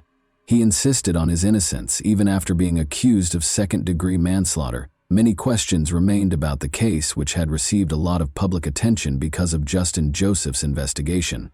Ashley's leg bruises, for instance, raised questions about a flashlight that was discovered at the scene and possibly used during a fight. It was eventually discovered, however, that the flashlight was not connected to the crime and had belonged to an officer who had tried to administer first aid. According to the prosecution, Ashley kept a Taurus 9mm handgun under the mattress, which Tom took during a confrontation, put to her head, and then fired. After that, he called emergency services and lowered her body to the ground. Jenna Fox, Ashley's mother, testified during the trial that Tom had used harsh language and behaved aggressively during the New Year's Eve party, resulting in a fight. Tom refuted these claims. Jenna revealed later in the trial that there was a family history of mental health problems. Both Ashley's uncle and grandmother had committed suicide. This evidence was used by the prosecution to bolster their hypothesis that Ashley might have taken her own life voluntarily. Ashley's psychiatrist, however, stated in her testimony that she did not exhibit any symptoms of depression as of December 2011. Ashley was receiving overlapping prescriptions as a result of seeing 2 psychiatrists and a therapist concurrently, according to information later presented by the defense. Testimonies from forensic experts regarding the crime scene were inconsistent. Tom couldn't have shot his wife, according to Dan Gilliam, who had devoted hundreds of hours to examining the evidence. People who fire weapons in a fit of rage seldom stop after a single shot, Gilliam said. Gilliam was called as a witness by the prosecution, despite his findings. Jonathan Priest, another expert, visited the crime scene and went over the case materials. He deduced that Ashley had been in close proximity to Tom at the time of the shot. There would have been more blood all over the room, Priest thought, if Tom had been farther away. The chronology of when Tom arrived at Ashley and started helping, as recorded by the first responders, served as the basis for his analysis. This argument was used by the prosecution to refute the defense's assertions. Ashley's failed attempts to conceive, according to the prosecution, added to her emotional problems. Although she was not pregnant at the time of her death, an autopsy showed that she might have become pregnant following a tubal ligation. Ashley's emotional distress was exacerbated by reports that she thought she was pregnant 3 times in the 9 months before she passed away. The trial's psychiatrists emphasized how these conditions could have had a substantial effect on her mental health. A key component of the prosecution's case, particularly after Nick's friend Chelsea Arrigo provided her own account, was Nick Glover's testimony that he overheard Tom tell his parents, "I shot my wife," the night Ashley Fallis died. Chelsea also reportedly heard Ashley yelling, "Get off me!" according to Nick's mother, Kathy. However, Chelsea said during the trial that she was too drunk to remember the argument distinctly. Nick, however, emphasized that such a confession was unforgettable and insisted that he remembered everything that happened that night. Investigators took notice of his claims, and Detective Michael Yates, who had spoken with Nick the day Ashley died, was subject to internal review for neglecting to record this purported confession. Yates insisted that Nick had never said such a thing to him, but the investigation revealed no wrongdoing on his part. Defense lawyers pointed out various contradictions in Nick Glover's testimony during his cross-examination. They noted that Nick kept up a cordial relationship with Tom following his purported confession, taking part in family events like Christmas celebrations and camping excursions. Nick gave the same response more than 90 times when asked why he behaved in this manner. "I don't remember." Chris Graves, a former deputy for the Weld County Sheriff's Office, later came forward and said he had heard Tom confess. The defense cited contradictions in Graves's story, claiming that when he arrived at the scene he heard Tom yelling, "I can't believe I shot her, I can't believe she's dead," despite the fact that the crime scene was packed with neighbors, family members, and law enforcement officers. Nobody else claimed to have heard Tom's alleged outburst. Additionally, Graves did not arrest Tom on the spot, stating that it was outside of his authority. The defense also pointed out that for 3 years after the incident, Chris Graves had not submitted any reports regarding his statements. His credibility was further damaged when he was later fired for dishonesty from the sheriff's office. These elements call into question the prosecution's story. The prosecution's theory was also not supported by a large number of tangible pieces of evidence. Tests for gunshot residue on Ashley's 2 hands revealed residue, but tests on Tom's hands revealed no traces. Neither nail scrapings from Ashley nor scratches on Tom's chest, which could have been signs of a struggle, contained any evidence of Ashley's DNA. The idea that the couple had a physical altercation prior to the shot being fired was seriously called into question by these findings. In his own defense, Tom Fallis declined to testify. Over 40 witnesses were called to testify during the trial, which lasted for several weeks. Ashley's mental health and the major obstacles she had encountered in the months before her death, repeated pregnancy tests, her son's illness, prescription drugs, losing her job, and having an affair, were the main topics of the defense's closing arguments. The defense argues that these elements may have played a role in the tragedy. Ashley's purported farewell letters were introduced during the trial, which was a startling development. She wrote that she could no longer live, called herself a failure, and apologized to Tom in these letters. Since they were only made aware of these letters years after Ashley's passing, her family questioned their veracity. According to her family, they thought the letters were fake. and had never seen any indication that Ashley might have written them. The jury deliberated for 3.5 hours, including an hour for lunch, before rendering its decision. Tom Fallis was acquitted of all charges, including second-degree manslaughter. Ashley's family was devastated by the decision. Jenna Fox and Joe Ridden, her parents, were adamant about Tom's guilt and sued the Evans Police Department, alleging that investigators had fabricated or hidden evidence. They contended that other officers who may have heard Tom's purported confession stayed silent and that Nick Glover's 2012 testimony had been disregarded. In the end, their cases were dropped. Ashley's family remained adamant about Tom's guilt and insisted on accepting the acquittal.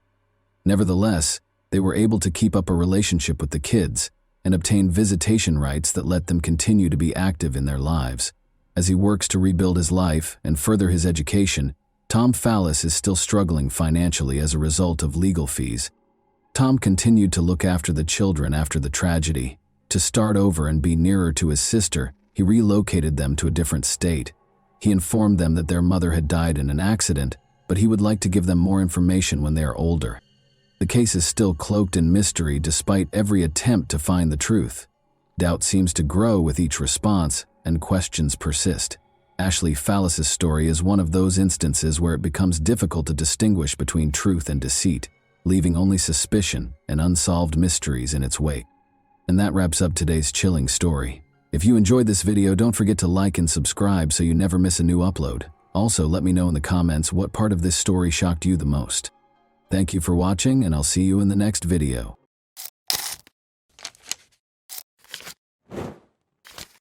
Hey guys, welcome to my channel, and today we're going to take a look at another horrible case with you. The seemingly stable world of the Craig family from Colorado took an unexpected and devastating turn in March 2023, amid the everyday routines of family life. Once seen as the epitome of stability, their marriage and careers started to fall apart as long-kept secrets and a lack of trust came to light. New information created even more questions as friends and family tried to make sense of the situation. What actually transpired in this seemingly ideal family behind closed doors? On March 15, 2023, at approximately 11 a.m., Angela Craig was taken to the hospital due to severe headaches, nausea, and dizziness. She was admitted to the hospital for the third time in 10 days, but this time the circumstances were much more concerning. In an attempt to stabilize her condition, which was rapidly declining, medical personnel put her on life support. Her family, including her husband James, was in disbelief at how quickly and abruptly her health had deteriorated. Angela was born in Dodge City on April 15, 1975, and from a young age she had played a significant role in her family and community. Despite having allergies, she grew up in a big family with 10 siblings and fell in love with animals. Her hobbies included woodworking and reading, and both friends and acquaintances were won over by her easygoing demeanor and charisma. Angela was a successful interior designer who was well known for her cozy and welcoming designs. She also loved genealogy and helped people find long-lost family members. James Craig, who went on to become a dentist, married Angela on December 18, 1999. After earning his degree from the University of Missouri, Kansas City in 2006, James started participating in dental programs abroad. They established a life together in Colorado, where James opened an Aurora dental office. Despite her hectic schedule, Angela remained close to her siblings, especially her sister Toni, with whom she spoke on a daily basis. The couple had 6 children together. Angela's life appeared to be ideal. She oversaw a choir, ran youth programs, and was very active in church activities. But everyone was taken aback by her unexpected health problems in March 2023. She had complained of a headache only a week before, but the symptoms had gone away quickly, so there was no reason to be concerned. The doctors and her family were unable to explain why her condition was now getting worse so quickly. James, meanwhile, stayed by her side, as always attentive and considerate. 2 p.m., Angela experienced a severe episode that same day, leaving her loved ones feeling scared and powerless. The cause of her condition was still unknown despite the medical team's tireless efforts to save her, which increased the already existing stress and anxiety. Doctors put in endless effort to stabilize Angela after she lost consciousness, but things got out of hand. Her stroke on March 15, 2023, was a pivotal moment in her life. She was already in a serious condition when they got to the hospital, according to her brother, who had driven her there that day. Her symptoms, which included severe nausea, excruciating stomach pain, and dizziness, had gotten worse.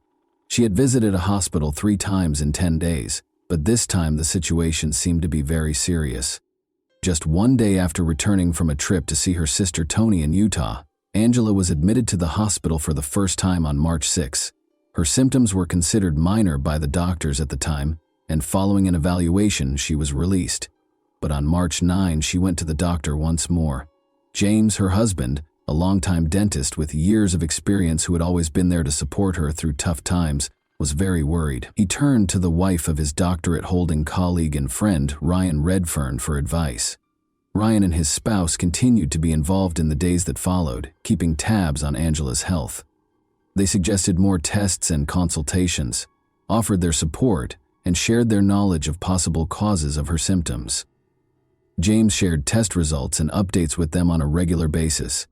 MRIs, ultrasounds, blood tests, and CT scans of different body parts were among the tests that were performed on Angela. All of the results were within normal ranges in spite of these efforts. Despite receiving intravenous fluid therapy, Angela's abnormally low blood pressure remained the only consistent anomaly. James realized how serious the situation was by the time Angela had a stroke on March 15th. He sent Ryan's wife pictures from the hospital room as he broke the heartbreaking news. The pictures showed Angela surrounded by medical equipment while being watched closely by a group of experts. Even so, the doctors were unable to come up with a conclusive diagnosis, which left everyone feeling overwhelmed and powerless. A desperate phone call on the morning of March 15 would make James even more anxious. Angela's brother told him that her condition had drastically worsened and that he was taking her to the hospital. James was treating patients at his clinic at the time. He left as soon as he heard the news to be with her. Desperate for answers, James decided to speak with Ryan's wife once more, after realizing that the traditional diagnostic techniques were not working. The events leading up to March 15, 2023, were tense and unnerving because Angela's health was continuing to deteriorate at an alarming rate. Angela was admitted to the hospital for the second time on March 9 and was monitored overnight. Doctors hoped she would get better, but they couldn't figure out what was causing her symptoms. Even though the test results were always normal, the growing anxiety among her family and the medical staff was concerning. Despite all of these changes, Ryan and his spouse remained influential. James's longtime friend and financial partner, Ryan, had previously helped him through difficult times, including rescuing James's dental practice in 2021 during a financial crisis. Their help was equally important this time, since Angela's life now depended on it, and the cause of her pain was still unknown. At James's dental clinic, Caitlin, the new office manager, couldn't get rid of the feeling that something strange was going on with her boss. After multiple incidents in the days preceding March 15, when Angela's condition deteriorated to a critical level, her suspicions started to grow. After speaking with James's close friend Ryan, she was able to piece together her observations and uncover an unsettling pattern. Everything began on March 6. Caitlin was working late that night when James showed up at the clinic out of the blue. He had no appointments with patients, and his actions appeared unusual. James went into one of the exam rooms and used the computer there rather than using his office computer. Although Caitlin thought this was strange, she didn't give it much thought at the time. On March 13, a package reached the clinic a few days later. James had made it clear that Caitlin was to accept it herself and that no one else was to open it, but when she went to pick up the delivery, she found that the box had already been opened by another employee. A cylindrical container bearing the warning label "hazardous materials" and the words "potassium cyanide" was found inside. Startled, but aware of James's instructions regarding confidentiality, Caitlin promptly resealed the package and gave it to him without question. She witnessed James carrying the brown paper-wrapped container out of the office later that day. Her suspicions were strengthened by this incident. She looked into potassium cyanide because she was becoming increasingly uneasy, and what she discovered was terrifying. The dizziness, nausea, and low blood pressure that Angela had been experiencing for days closely matched the symptoms of exposure. Angela was in critical condition by the time Ryan and his wife got to the hospital to help James. Ryan was surprised when Caitlin told him about the odd things that happened at the clinic, even though he was already aware of some of the family struggles. He was so horrified by her story that he called the police and told them what she had told him while he was on his way to the hospital. Nevertheless, Caitlin observed other peculiar actions from James. She remembered something else. As she was leaving the office on the evening of March 6, James texted her to ask her to personally make sure that a package that was scheduled to arrive was delivered to her. This request appeared to be merely a formality at the time, but in the context of later events, it became more significant. Ryan made the decision to speak with James when he got to the hospital. James asserted that Angela had requested the order for the aforementioned chemical, potassium cyanide, but his explanation sounded tentative, which made Ryan even more suspicious. Ryan shared this information with investigators out of concern, and they started to suspect that this case was much more complicated than it first seemed. Angela was taken to the hospital once more on March 15. Her symptoms, which included sharp abdominal pain, nausea, and extreme dizziness, had gotten critically worse. By the time police arrived, Angela could hardly stand, according to her brother, who had driven her to the emergency room. James now appeared to be aware that things were rapidly getting out of his control. James was questioned by police later that day. Investigators focused on a crucial question even before the official interview began. How would James explain the link between his purchase of potassium cyanide and Angela's abrupt and serious health decline? Interviews with the hospital's medical staff, where Angela was receiving treatment, marked the start of the investigation. Ryan's worries alerted a nurse, who confirmed that Angela's test results revealed odd markers. Her symptoms, which include seizures and rapid deterioration, may be consistent with exposure to a toxic substance, according to her attending physician. Investigators turned their attention to the circumstances surrounding Angela's hospitalization as a result of these statements, which turned into crucial pieces of evidence. Detectives went to James's dental clinic the next day. The office manager, Caitlin, made a number of observations that added to the mystery. She remembered James talking about looking after Angela and making her a protein shake on March 6. Angela's health started to deteriorate shortly after, which was a coincidence that investigators noticed and led to further inquiries. In the days that followed, Caitlin added, James frequently seemed nervous, shunned social interactions, and talked on the phone a lot. She was especially drawn to his request that she sign documents pertaining to the purchase of clinic equipment. Investigators suspected possible financial misconduct after examining these documents and finding that the amounts listed were significantly greater than the equipment's true cost. James regularly used the office computer for personal purposes, according to one of the clinic staff members. The employee remembered in February that James had visited a website about chemical reagents that contained references to potentially very dangerous substances. These findings were consistent with the identification of James's potassium cyanide purchase. James's financial activities were soon the subject of the investigation. Investigators discovered that James had sent a sizable amount of money to an unidentified supplier connected to the sale of chemicals on March 4. James was able to conceal the order from his family because it had been shipped to the clinic's address. Investigators linked the package Caitlin had seen to the delivery when they tracked it down. She explained the warning-labeled container and mentioned that James had retrieved it and taken it home. The focus soon shifted to James's clinic office. James has been locking his office door during lunch breaks, which is not something he usually does, according to another employee.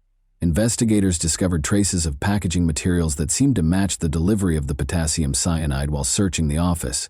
Hospital personnel persisted in trying to save Angela's life in the interim. Doctors ruled out accidental poisoning because of the high levels of toxic substances in her system. The foundation for additional accusations against James was established by this crucial detail. In the hopes of discovering more evidence connecting James to Angela's declining health, detectives secured warrants to search James's house and car.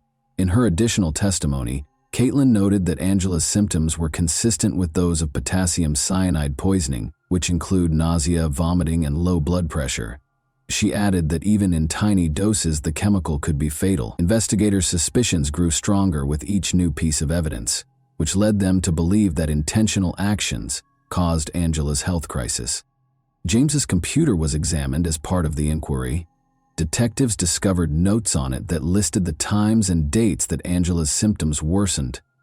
The nature of the records suggested that James may have been using them to track and control her condition, even though the entries seemed to document her health problems. Further information was uncovered by looking through the couple's messages. Angela thanked James via text on March 6, 2023 for making her coffee. She reported feeling weak and lightheaded shortly after. In response, James advised her to take her blood pressure. During the same conversation later that day, James mentioned strong medications and blamed her symptoms on possible triggers, which investigators later saw as an effort to avoid suspicion. James' longtime friend and business partner Ryan revealed that James had confided in him about significant marital and financial difficulties in 2021. James was even thinking about getting a divorce at the time. James subsequently stated that Angela had been experiencing extreme depression and related an instance in which he allegedly prevented her from hurting herself. Their 6 children's testimonies, however, ran counter to these assertions. They characterized Angela as a lively, upbeat individual who displayed no symptoms of depression or odd conduct. Investigators also investigated James's divorce demand. In December 2022, he had mentioned Angela's mental health in conversations, but he did nothing to get her professional help. James's habit of hiding important information and this inconsistency increased suspicions that his actions might have been a part of a premeditated scheme. Additional evidence was found during the search of James's house and car.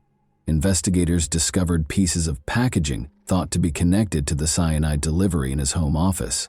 Traces of a powdery substance were found in his car and sent for examination. As the evidence grew, investigators were able to concentrate on James's possible double life. Even though he presented himself as a loving family man, he was starting to show signs of secretive behavior and hidden problems. A clearer picture of what might have been going on behind the scenes was emerging from the financial difficulties, marital strife, and thorough notes about Angela's symptoms. One of the most important aspects of the investigation was the history of James and Angela's marriage. According to Angela's sister, Angela had often confided in her about feeling pressured and manipulated by James. According to her, he could talk about his issues for hours on end without taking responsibility or demonstrating any desire to change. According to reports, Angela felt stuck in the circumstance and lacked the strength to escape. These reports corroborated remarks made by James's co-workers, who observed his repeated grievances regarding family issues. James once remarked that life would be simpler without all of these responsibilities, according to one co-worker. Throughout the investigation, Angela's medical records were extremely important. She had seen doctors more often than usual over the previous 2 years, complaining of inexplicable symptoms like weakness, dizziness, and stomach pain.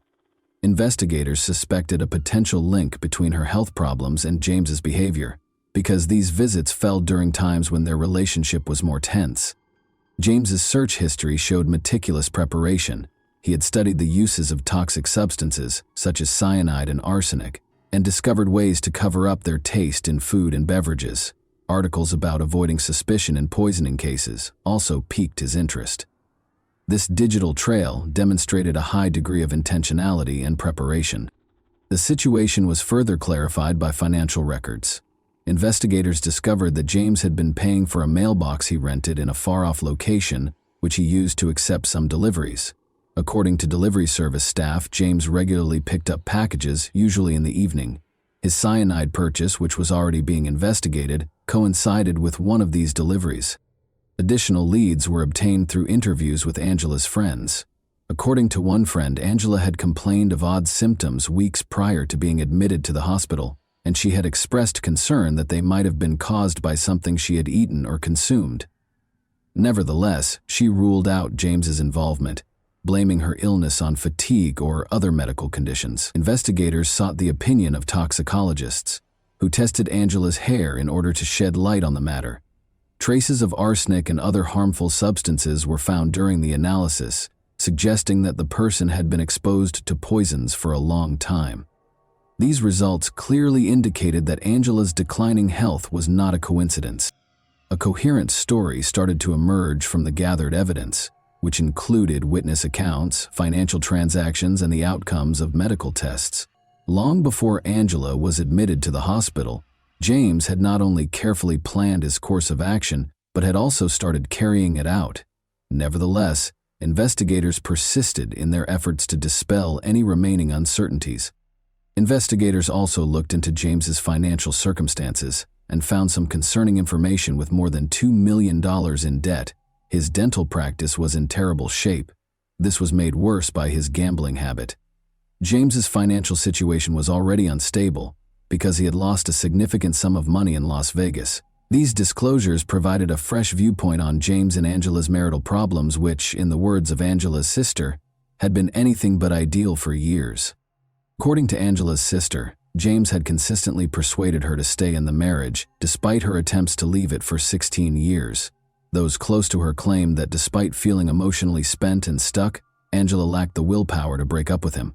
Investigators suspected James of employing manipulation techniques to keep control of the situation. As a result of these accounts, another aspect of James's life was illuminated by emails discovered during the investigation. An intimate relationship that started in 2022, when Karen, a Texas orthodontist, filed for divorce, was disclosed in correspondence with her. Investigators were drawn to one specific detail. James had purchased airline tickets for Karen on the same day he was issued an arsenic order. Karen apologized for not being with James in an email on March 16 and said she hoped to see him soon. Investigators looked into life insurance plans that were obtained in Angela's name in the interim. They found 3 policies that paid out a significant sum of money. This discovery heightened concerns that James might have included money in his purported scheme. At 4:29 p.m. on March 18, medical professionals pronounced Angela clinically dead. James was charged with first-degree intentional homicide a few hours later. Investigators claim that on March 6, 2023, James, who regularly made protein shakes for his wife, tried to put arsenic in her beverage. After that failed, he told the supplier that he needed potassium cyanide for a medical procedure and ordered an expedited shipment. James was arrested the next day. He was charged with several offenses, including tampering with evidence, at his first court appearance. The judge imposed a $10 million bail amount. Prosecutors charged James Craig with solicitation of murder and solicitation of perjury shortly after. An Aurora police detective was the alleged victim, according to Aurora police spokesperson Joe Moylan, even though the indictment didn't say who James was supposed to hurt. The trial of James Craig has been postponed indefinitely. Craig is scheduled to appear in court with a new lawyer after entering a not guilty plea. Craig was also accused of surreptitiously delivering a jail letter to a fellow prisoner who was freed on bond with the help of an adult daughter. The letter, according to the prosecution, included a request to produce a fictitious video that allegedly showed Angela Craig requesting that James get her some toxic substances. Angela's family made the decision to donate her organs after she passed away on March 18. Knowing that her life could save others gave her loved ones some small comfort in this choice. Her family wrote her obituary, which omitted the terrible circumstances of her death and instead highlighted her generosity, love for her family, and commitment to helping those around her. Angela's 6 children were thrown into the middle of these terrible circumstances in the meantime. Angela's family took custody of them after James was arrested in an effort to protect them from the consequences of his alleged behavior. During this trying time, Angela's family put in a lot of effort to make sure the kids got the help and attention they required. The dark secrets that James Craig had meticulously hid behind the facade of a prosperous career and an apparently contented family life were exposed by this case. The tragic result of his painstakingly planned actions devastated not only his own life, but also the lives of his loved ones, family, and children. This story is a sobering reminder that appearances of success and stability can conceal deep conflicts and hidden agendas, leaving many lives forever altered and many questions unanswered. And that wraps up today's chilling story. If you enjoyed this video, don't forget to like and subscribe so you never miss a new upload. Also, let me know in the comments what part of this story shocked you the most. Thank you for watching, and I'll see you in the next video.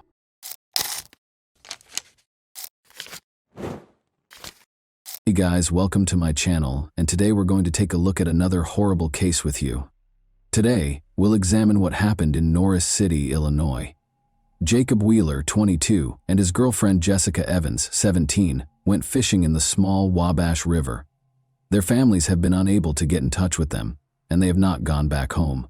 All residents of Norris City followed the investigation after police were alerted to the couple's disappearance that same day, but sadly, there was no happy ending to the tale. All the locals were shocked by what transpired. Southern Illinois is a patchwork of fertile farmland and thick forests that stretches between Kentucky and Missouri. With a population of just over 1,000, the area is dotted with small villages like White County and Norris City, which make it an excellent place to raise children due to its small size. Hunting and other outdoor pursuits are popular. There are many locations where fishing is popular. Before summer break at school began in 2017, Jessica Evans, then 22 years old, met Jacob Wheeler, who had just moved across the street to live at his brother's house. Jessica and her mother, Chris, lived in a comfortable home. After meeting at a party and striking up a conversation, they fell in love. After 3 years of service in Iraq, Jacob was a quiet country boy trying to rebuild his life. Chris, Jessica's mother, wasn't overly concerned about the fact that Jacob was 5 years older than Jessica. She had faith in him. Jessica requested permission from her mother on August 26, 2012, to take Jacob fishing at night in a popular location on the small Wabash River. At first, Chris was opposed to the idea, but after Jessica persuaded her, he agreed. She warned her daughter not to spend too much time out. On a nearby street lived Megan, Jessica's older sister, and her son Miles. Jessica had to watch her son at 5 a.m. the following day, while Megan had to leave for work. Chris, Jessica's mother, reminded her that she needed to return home by 5 a.m. before Jessica left to go fishing. Although Jessica had no way of knowing that this fishing trip would be her final one, she responded that she remembered that and would be at her sister's house by then. Jessica was heading to bed when Chris called her just before midnight to check on her. At 5 o'clock the following morning, Chris discovers that her youngest daughter has not returned home, despite Jessica's assurances that she was all right and that she and Jacob were nearly finished fishing and would be home shortly. Jessica was not known for being late, especially when she knew she had to watch her nephew. Jessica didn't answer when Chris picked up her cell phone and began calling her daughter. Chris's text messages also went unanswered. Chris knew right away that something wasn't right. She was certain that she would have alerted Jessica if her plans had changed. When Chris arrived at Jacob's house, his brother Jeremy informed him that Jacob had also not returned home. By 9 in the morning, Jessica's family was starting to worry, but Jeremy wasn't concerned because he knew Jacob could take care of himself. Chris feared they were stranded somewhere or that Jacob's pickup had broken down. Chris finally called the White County Sheriff's Office after the couple had not been seen for 12 hours. Sheriff Doug Mayer wasn't overly worried when he got the call about the missing couple on Sunday night while he was lounging around his house. Maybe Jacob and Jessica had escaped, he thought. He needed to know where they had disappeared to, but he assumed they were safe. In order for the phone company to track down Jessica's cell phone, the sheriff chose to execute a warrant to search it, which could take hours. Meanwhile, as instructed by the family, the sheriff's deputies went to the fishing spot where Jessica and Jacob were expected to be. There were only gravel roads leading to the remote location. A 50-foot overgrown trail led the deputies to a popular fishing location. There were clear indications that someone had visited. Although there were a few packages, there were no indications of any criminal activity or problems. Although the campfire had been extinguished, the area was extremely clean. Jacob had left his pickup truck behind. The sheriff had trusted his instincts about the young couple thus far. He didn't initially think that something negative had occurred. He did believe that they had most likely traveled somewhere voluntarily. Ultimately, Jessica's cell phone carrier provided the records to the sheriff's deputies. Attempting to track the phone and determine which tower it was closest to was a great way to locate them. They discovered that a tower in the campground area was the source of the signal. That was the implication. Jessica was somewhere close to where she and Jacob had gone fishing, and her phone was still on. The sheriff was not prepared for it at all. If Jessica and Jacob are still alive, why aren't they returning their calls if the couple had just fled? The news that Jessica and Jacob were missing spread swiftly throughout Norris City, raising concerns among the locals as investigators started to worry that the two were stranded somewhere, gravely hurt, or worse. When the sheriff's office discovered that Jessica's cell phone was still in the area where the couple had gone night fishing, they became concerned that something horrible had happened. At dawn the following day, Officers from the White County Sheriff's Office returned to the fishing site with a platoon of volunteers and neighboring law enforcement agencies. The search party set out to look for any sign of Jacob and Jessica, and their families also joined in the search, but after 3 hours of searching, they found nothing. Jessica, Jacob, and the pickup truck were nowhere to be seen. The pickup had to be there, though, even if something were to happen to Jacob and Jessica. However, what if they abandoned the phones and fled? They would eventually leave an electronic trail if they did flee together. While the bank statements showed nothing noteworthy, the police checked their bank cards to see if there had been any payments. However, one clue was found in Jessica's phone records. Investigators were able to identify the number's owner after Jessica reportedly had another phone conversation shortly after the midnight call from her mother, which occurred at around 12:30 a.m. on Sunday night. Jessica was conversing with Ron Woodison, a young man. The police knew that name because Ron had previously run afoul of the law. This in and of itself raised suspicions that he might have been involved, so they decided to speak with Ron and find out the specifics of that conversation. When he met with the sheriff's deputies, they asked him to describe the last time he had spoken to Jessica.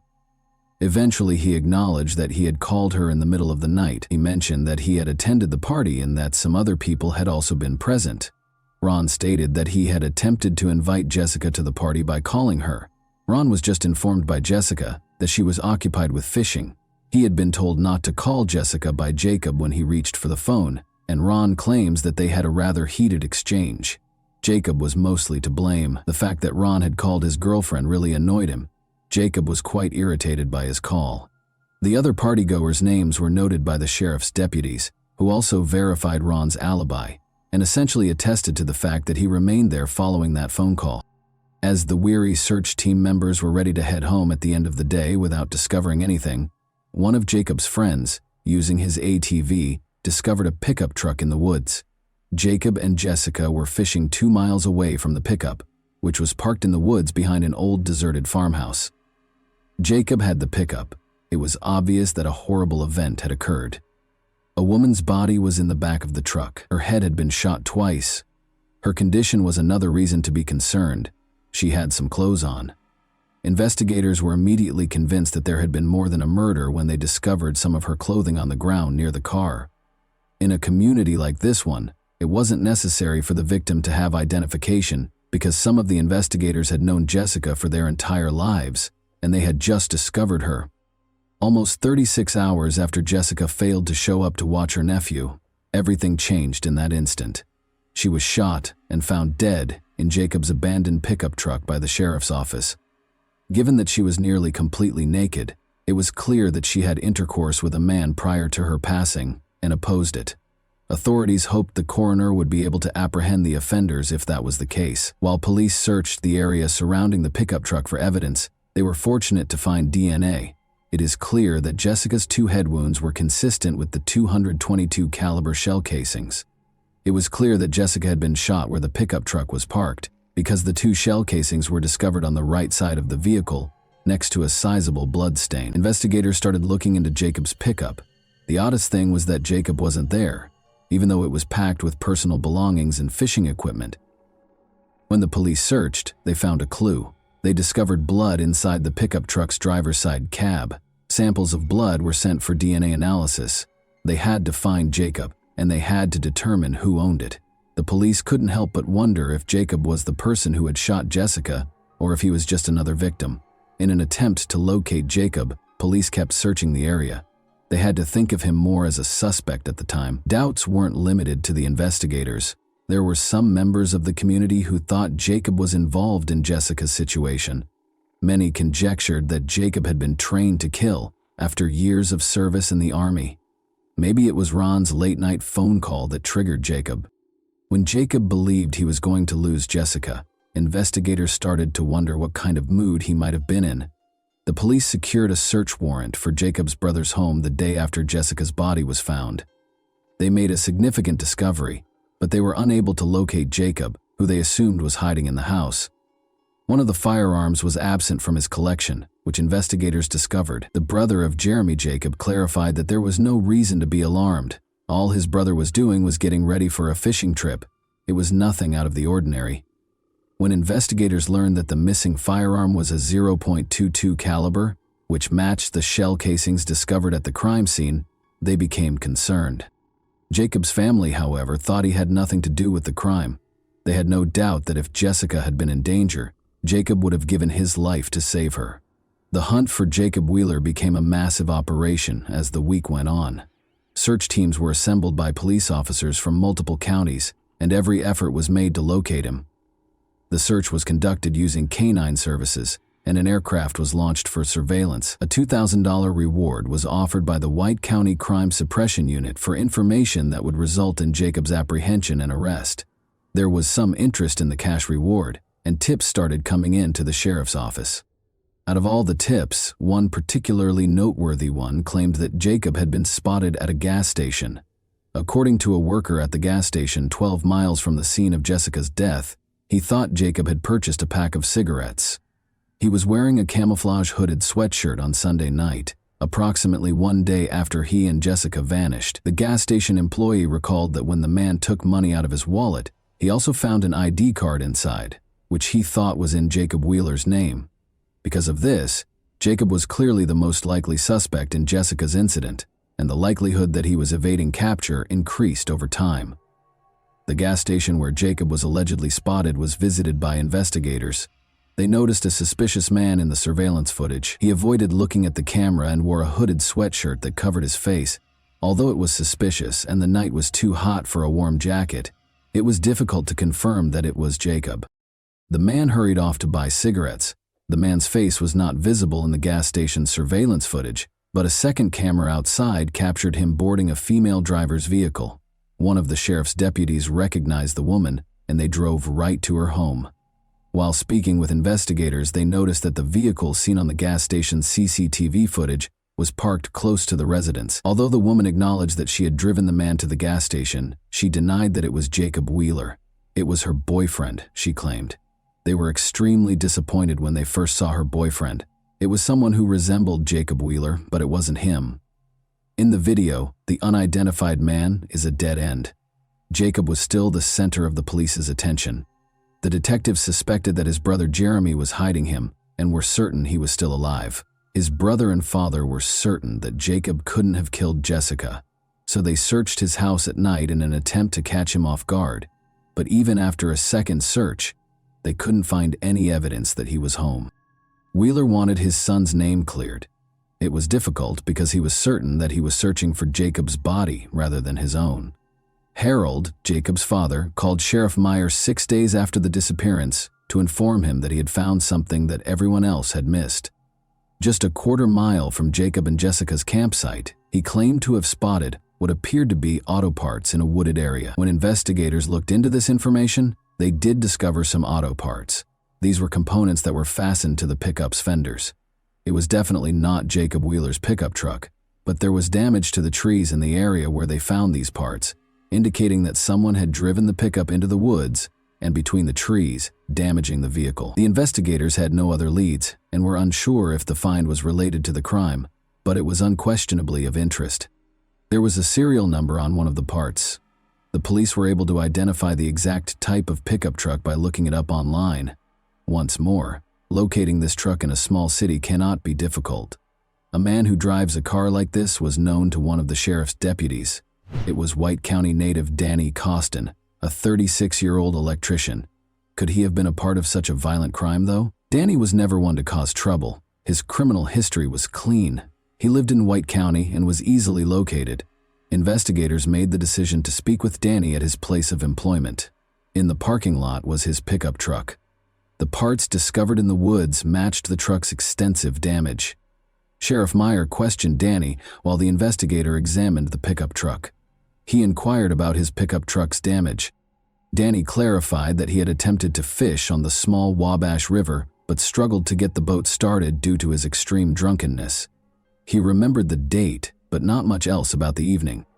It was around 1 in the morning on the night that Jacob and Jessica went fishing, and he reported that during his entire stay in that section of the river, he never saw anyone else. In the meantime, researchers made a significant finding. In the rear of Danny's pickup truck, they discovered a significant amount of blood. When they told him about it, he appeared taken aback. The sheriff advised Danny that this would be a good time to tell him anything he wanted to. Analysis revealed that the blood in the back of Danny's pickup truck was human blood, despite Danny's claim that he witnessed Jacob shoot Jessica twice while he was in the woods that evening. Danny was taken to the police station and subjected to additional interrogation by investigators. He claimed to be intoxicated. He saw Jacob and Jessica when he descended to the small Wabash River. He was alone with Jessica because Jacob had gone into the woods. According to Danny, Jessica allegedly began approaching him on her own. He claimed that he and Jessica drove off in his truck and parked behind an old deserted farmhouse 2 miles away. They allegedly made intimate consenting contact. Then, as Danny said, Jacob discovered them in the dark. After he and Jessica got into a fight, Jacob shot Jessica. Danny claims that he was afraid when he saw Jacob approaching and managed to grab him, which led to a struggle between them. The gun went off somehow, wounding Jacob. According to Danny, the shot was unintentional. Panic set in. He loaded Jacob into his pickup truck.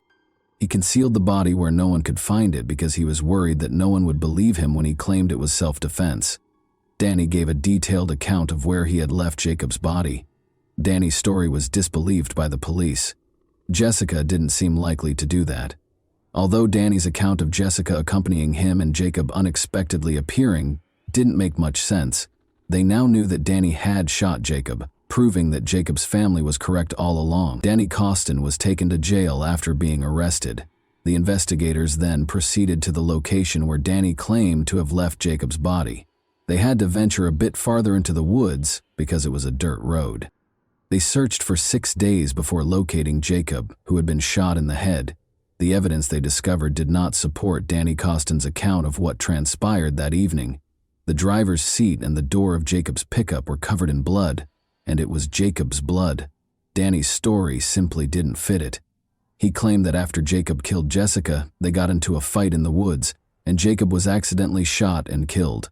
According to what Danny had previously said, he loaded the body into the back of his own pickup truck and drove it to a faraway place. So where did Jacob's pickup truck's interior contain blood? After being reinterrogated, Danny Costin agreed to tell the truth after being made aware of discrepancies in his testimony. He claims that the woods were too dense when he attempted to drive his truck to the water that evening in order to launch the boat. He was also inebriated. He attempted to enlist the aid of Jacob and Jessica. When Jacob realized he was intoxicated, he advised against it. Then Danny requested assistance from the couple to get home. Jacob concurred. Danny climbed into the back of Jacob's pickup truck after he and Jessica got inside. For some reason, he chose to use his .22 caliber pistol. He got out of the truck's back and left. Through the downed window, the driver shot Jacob in the head. Everything took place in front of Jessica. She began to scream out of terror. Then he pulled Jacob out of the truck, Danny said. He swore under interrogation that he had no idea why he killed Jacob or what he was doing. Danny was then informed by Jessica that she would stop at nothing to prevent him from killing her. Danny Costin was questioned by the sheriff about whether Jessica had promised to have sex with him in return for his allowing her to live. Costin answered, "She promised to follow my instructions." He went to a remote location. He basically took Jessica's attempt to protect herself as an invitation to have a personal relationship with him. He did it in Jacob's pickup truck's back. Then he pulled out a gun and shot Jessica, even though she begged for her life. "I don't know why I did it," Costin said. He threw both his and Jacob's guns out the window after loading Jessica's body into the back of Jacob's pickup truck and driving his own vehicle to Wayne County to conceal Jacob's body. Neither gun was ever found by the police. Danny Costin entered a not guilty plea when he appeared in court on September 4, 2012. An appeals court dismissed his attempt to retract his testimony, arguing that he was not informed of his rights prior to being questioned. Police had ample evidence to support Danny Costin's confession, and video recordings of the interrogation verified that Danny was informed of his rights. His DNA was found on Jessica's body, and his truck contained Jacob's blood. In January 2014, a jury convicted Danny Costin's girlfriend, Candace Brown, age 31, of lying to the police during the preliminary investigation. She gave Costin a fictitious alibi. On August 20, 2013, Danny Costin was found guilty and Brown was sentenced to 60 days in jail, 30 months probation, 100 hours of community service, and a payment of various court costs and fines. He received a 53-year prison sentence. Judge Tom Foster felt that Costin should have received a more severe sentence, but he acknowledged that he was constrained by the state and defense's agreement. According to the court, "You killed these two individuals. There is no pardon or justification for that, not in this world or any other." According to the judge, Costin consented to forgo a jury trial in return for fewer charges and a lighter sentence in the event of a conviction. Harold Wheeler, Jacob's father, stated that he never thought his son, who was named by law enforcement as a person of interest in Jessica Evans' death, was capable of committing such a crime. Foster claimed that the court only accepted the agreement because the victims' families had agreed to it following the hearing. "I was certain that he would never act in this manner. On Sunday, I began searching for him and I never gave up." He claimed that Costin was an acquaintance who lived approximately a quarter-mile away from the Wheeler home and that it was surprising that he was arrested for the killings. "I've had a beer with him while we were sitting at his campsite." Harold Wheeler, clearly in pain, remarked of Costin, "He's been in my house." And that wraps up today's chilling story. If you enjoyed this video, don't forget to like and subscribe so you never miss a new upload. Also, let me know in the comments what part of this story shocked you the most. Thank you for watching, and I'll see you in the next video.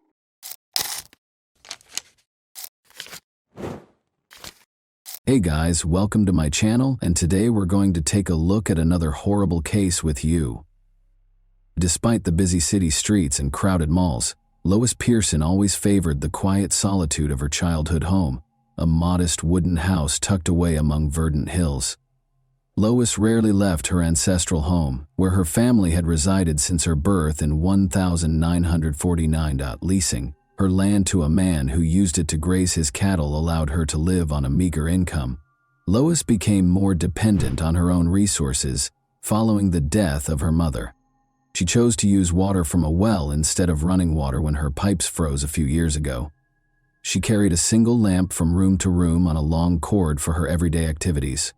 Lois went to church every Sunday, and once a month went to Mineral Wells, the closest town, to do her laundry at a self-service laundromat and buy groceries. She always felt more at ease around animals and in the outdoors, frequently going for days at a time without speaking to anyone. Lois never had a romantic partner. Not even a doctor had ever seen her undressed in front of a man. In 2001, Lois met Jeffrey Maxwell soon after he purchased land west of her property in Weatherford, Texas. Lois was a little over 50 at the time, and Maxwell was just under 50. Sometimes they spoke to each other, and he would wave to her when he went by her house. Maxwell once asked her to join him for lunch. Lois was taken aback by the invitation and politely declined, as she always does. Another time, he arrived at her house, hopped out of his car, and abruptly requested a kiss. In particular, the expectant smirk on his face offended Lois. She insisted that he never return to her home. He moved away in 2005, but to her utter amazement, they reconnected just before he left. They had a quick, unhurried conversation. He came by to say goodbye and to show her photos of a modular house he was constructing in Corsicana. Lois had no idea that she would see Jeffrey Maxwell again after this farewell visit. Lois was getting ready for her usual grocery run in the afternoon of March 1, 2011. A silver Chevy Trailblazer pulled up behind her, 1970 Nova, as she was about to leave. He would have missed her if he had come 5 minutes later. Maxwell grinned and gave Lois a warm greeting. He got out of his car and started talking to her about the church. He moved slowly toward her as she responded, and she began to move away. They soon found themselves in the rear of her house. Lois tried to nudge Maxwell back toward the driveway, feeling a little ashamed of the well water containers nearby. She saw an odd change in his expression all of a sudden. It was so obvious that they both fell silent. Maxwell pulled a strange-looking container out of his coat pocket and held it up to Lois's face. He tried to hit both of her eyes with a stream of pepper spray before she could say anything, but the spray did not work. Lois sprinted in the direction of the barbed wire fence close to her vehicle. When he caught up to her, Lois had just made it to the fence and placed her hands on the top wire. He caught her and pulled her to her feet, but she clung to the wire despite the spikes digging into her fingers and the blood dripping from her hands. He was able to throw her to the ground in front of his SUV, though, because he was too strong. Lois tried to scream as loudly as she could, but nobody was around and her house was remote. Maxwell picked Lois up once more, placed her in what appeared to be handcuffs, and opened his car's rear door. He shoved her into the car and she fought to get out. He took her mother's wooden rolling pin off the kitchen table and hit Lois in the left side of the head. He struck her more forcefully on the right side when she failed to fall. The blow knocked her to the ground this time. Almost immediately, Lois's eyelids began to swell, but she persisted in trying to get away until he reached for a big kitchen knife. Silently, she sat down and felt the lightheadedness and blood. Maxwell inquired about her duct tape storage. She said nothing. He asked again, but received no answer. Then he tied Lois to the door handle of the living room and sliced the cord of her lamp into pieces. He went to his car outside. For a few seconds he was gone, but she was able to free her wrists, which had always been rather thin. She leaped to her feet and sprinted out the door. Even with ankle cuffs on, Lois had already run a few hundred yards down the road when he got back to the house, realized she was gone, and got into his car. Maxwell followed, stopping directly in front of her and obstructing her way. With a gun in his hand, he exited the vehicle. He stated, "Now we're moving on to Plan B," with a chilly look on his face. He pushed her inside his car after opening the rear door and refastened her handcuffs. He then covered her mouth with a tiny piece of duct tape. He smiled and said, "Are you a virgin?" She began to cry at that point. He slammed the door and got behind the wheel after laughing at her tears. He told her he would have to return and set her house on fire as he drove off. Lois heard the vehicle enter the freeway. She considered trying to raise her feet in the hopes that oncoming cars would see her handcuffs and assist her, but she felt completely powerless when she realized the car had tinted windows and that other drivers wouldn't be able to see her. She thought about using a tire iron to strike Maxwell, but she knew it would only make him more angry. She also considered rolling out onto the road and opening the back door, but she was unable to locate the handle. Maxwell listened to her prayer and assured her that she would no longer believe in God once he was done with her. The vehicle went off course. Lois was not familiar with the terrain. The kidnapper took her into a house's garage and shut the door after her. Cluttered with various objects, including patio furniture, a lawn mower, a lot of tools, a washing machine, and a dryer in the corner, she looked around the room. Maxwell took her handcuffs off. He started taking off all of Lois's clothing, cutting off her bra with a knife. Then he fastened her hands to the ends of a steel pole that was chained from the ceiling. She watched without understanding what was going on as he flipped a switch on the yellow control panel that was connected to the ceiling by a cable at the same location as the chains. She felt her shoulders suddenly rise, followed by her arms. As she climbed higher and higher, the ceiling motor hummed. Lois felt her bare legs hanging futilely in midair as Maxwell flipped the switch once more, causing the motor to go silent.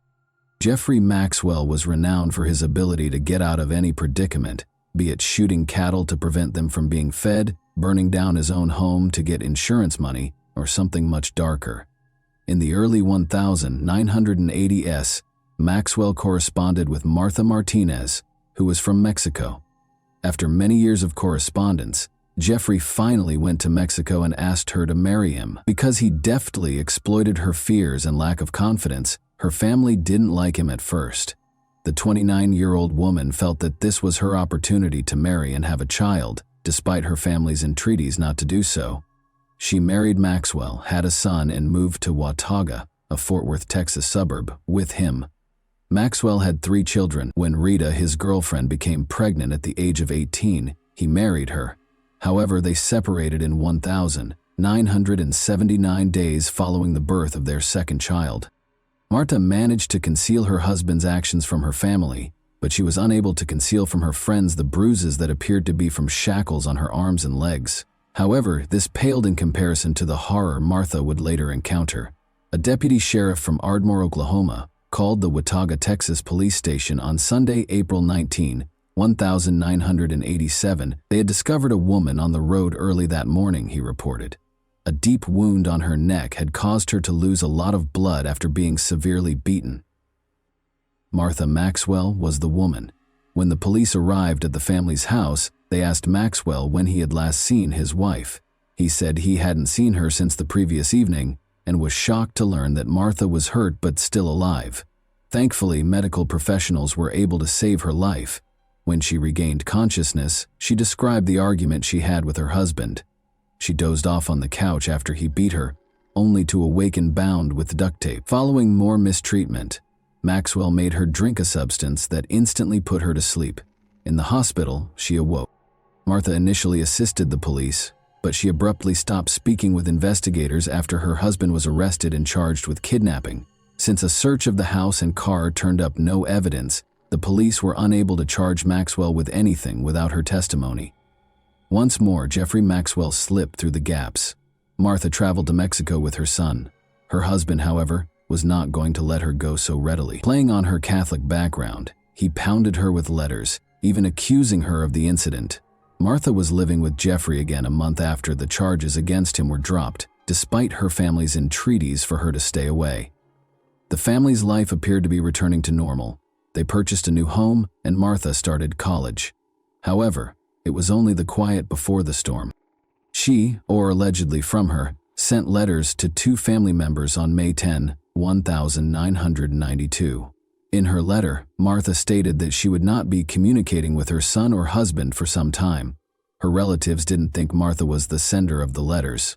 First of all, she typically just gave them a call. Second, she would have written a letter in Spanish rather than English if she had. Maxwell hung up the phone after Martha's brother informed him that Martha had left.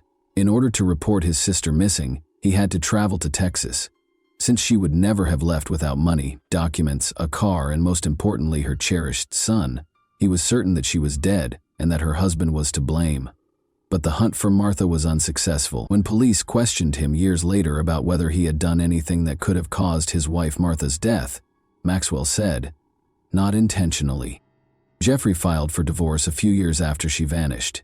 He remarried Rita, his first wife, as soon as the divorce was finalized, and she moved in with him along with her 3 daughters from her second marriage. The girls soon started griping about their stepfather's advances at school, and Rita's best friend disclosed that Maxwell had beaten her 2 days prior to their wedding. But Rita didn't take the kids, leave the state, change her name, and flee, until the police came to the family's house after her youngest daughter complained about her stepfather's actions. Maxwell started shouting at Lois as he lifted her into the air. The fact that she had ignored him in the car still infuriated him. After sensing his hands on her, the woman felt something sharp and hard, like a plastic bullet. It was really painful, and it felt like he was attempting to hurt her with this vibrating object. Maxwell began striking Lois with rods of various sizes, after declaring that they would be together for 2 weeks. He hit her all over, including the painful spot on her chest. All Lois could do was scream in pain. She was barely able to stand when he finally lowered her to the ground. After guiding her to the restroom, Maxwell gave her instructions to wash up. She first noticed that she was covered in bruises. Because she was afraid of losing her eye, her right eyelid was so swollen that she could hardly see. After a hasty shower, the kidnapper himself handed her his jeans. They smelled like Maxwell and were too big for Lois. It was awful, but she knew that if she didn't agitate him over insignificant things, she would live longer. He shut off the lights, laid down next to her, and chained her ankles to the bed that night. Maxwell barely slept, and Lois had trouble shutting her eyes.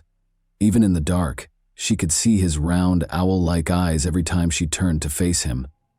It was the first night she had spent away from home in more than 40 years. On the morning of the second day, Maxwell informed Lois that he had to purchase additional padlocks from the store. He took her to the garage and showed her a wooden box that he had made himself. The wood smelled and looked brand new. He gave her a choice between the box and a torture device. She made up her mind right away that she would stop at nothing to avoid getting on that machine. As a gag, Maxwell put a metal ring in her mouth and fastened it with a strap. Then he put Lois in shackles and handcuffs and told her to lie in the box. She inquired as to whether she would have enough air through the gag. With the lid slightly open, Maxwell positioned a wrench on the box's edge and walked away.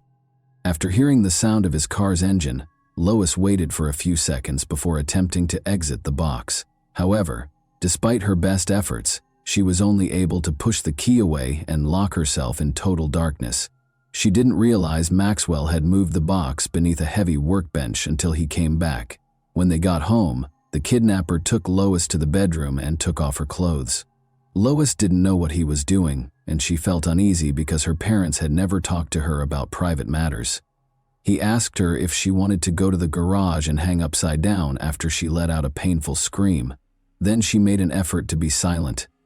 After he was done, he once more chained her legs to the bed. She was so tired that night that she was able to sleep.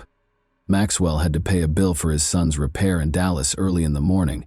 As usual, he chained her and placed a gag in her mouth. In the distance, Lois could hear motorboats, motorcycles, and cars. The gag prevented anyone from hearing her screams or calls for assistance. Lois didn't realize Maxwell had broken her front teeth until he came back and took the metal ring out of her mouth. However, she lost something far more significant that day. Maxwell let her watch the news after they displayed a picture of her driver's license on the TV. Lois Pearson was listed as missing after learning that the home where she had grown up and shared many memories was gone. They were trying to find her. The days that followed were all the same. He met his needs with her in the mornings and then left her alone. He made sure she was chained to the bed for a few days, even when he hurried to the mailbox or take a shower. But the kidnapper grew less cautious over time. She discovered one day that he had left his cell phone in the restroom. She considered taking it and calling the police, but she was hesitant because she had never used a cell phone before and was worried about making a mistake. She was afraid that he would use that torture device once more, in addition to losing faith in her. Lois dropped that notion, but she continued to think about a way out, or at least a way to change the balance of power. And after being held captive for a week, she figured out how to resist his persistent advances. She remembered what her parents had said when he lay next to her on the 7th day and pressed his mouth to hers. They had informed her that her oral cavity allegedly contained an agent that caused bronchitis. She never kissed boys when she was younger for this reason, among others. It's difficult to tell what actually happened at the time, but Maxwell woke up the following day with a fever and chills after she let him touch her lips, calling the move a battle of microbes. He could hardly move from his bed and was pale. He never tried to take advantage of her again. He insisted that she write him a check for $500 on the morning of the 8th day. He told her to date it February 2nd, which was more than a month earlier, and explained that groceries cost money. She had already prepared to go shopping in town with the $60 he had taken from her wallet, but she didn't protest, figuring the money would buy her a few more days. The date was March 12, 2011, and when Sergeant Ricky Montgomery and 4 other police officers pulled up to a small home on the shores of a lake in Corsicana, 80 kilometers south of Dallas, it was getting close to 6 o'clock in the evening. They were there to ask the homeowner some questions regarding the missing 62-year-old woman. Search teams started searching the area after her house burned down and her remains were not discovered. After several days, the police concluded that Lois Pearson would not be found alive, despite the use of helicopters equipped with thermal imaging for the search. They brought in pumps to empty 2 ponds and used search dogs trained to locate bodies, but the woman was nowhere to be seen. Then, $500 was taken out of her account 8 days after the fire. The check was dated a few weeks earlier and was made out to Jeffrey Maxwell. Officers traveled more than 160 kilometers to question Maxwell after learning that he also owned a blue SUV that matched the description of the car a neighbor had seen the day of the fire. A judge then issued a search warrant for the vehicle. On Sunday, March 12th, the 12th day of Lois's captivity under Maxwell, everything went according to plan. Maxwell watched television while Lois prayed on the floor. The abductor jumped up and hurriedly led Lois to a far-off room, telling her to keep quiet when they both heard a knock at the door. They heard another more insistent knock before he could put a gag on her or handcuff her. The man rushed toward the exit. Although Lois could hear voices outside, she was unable to understand what they were saying. After escaping the room, she noticed the word sheriff on a car parked by the road through the window. She was shocked when fear first paralyzed her whole body, but she quickly realized it was her opportunity and took off running. Jeffrey Maxwell stepped out of the house and shut the door firmly behind him. His house was in a terrible mess, he said with an apologetic tone while grinning at the policeman. According to Sergeant Ricky Montgomery, they were interrogating anyone who knew Ms. Lois Pearson or had recently visited the area around her home. In response, Maxwell said that although Lois was his neighbor, He hadn't seen her in a while. He also mentioned that Lois owed him money, which is why she sent him a check.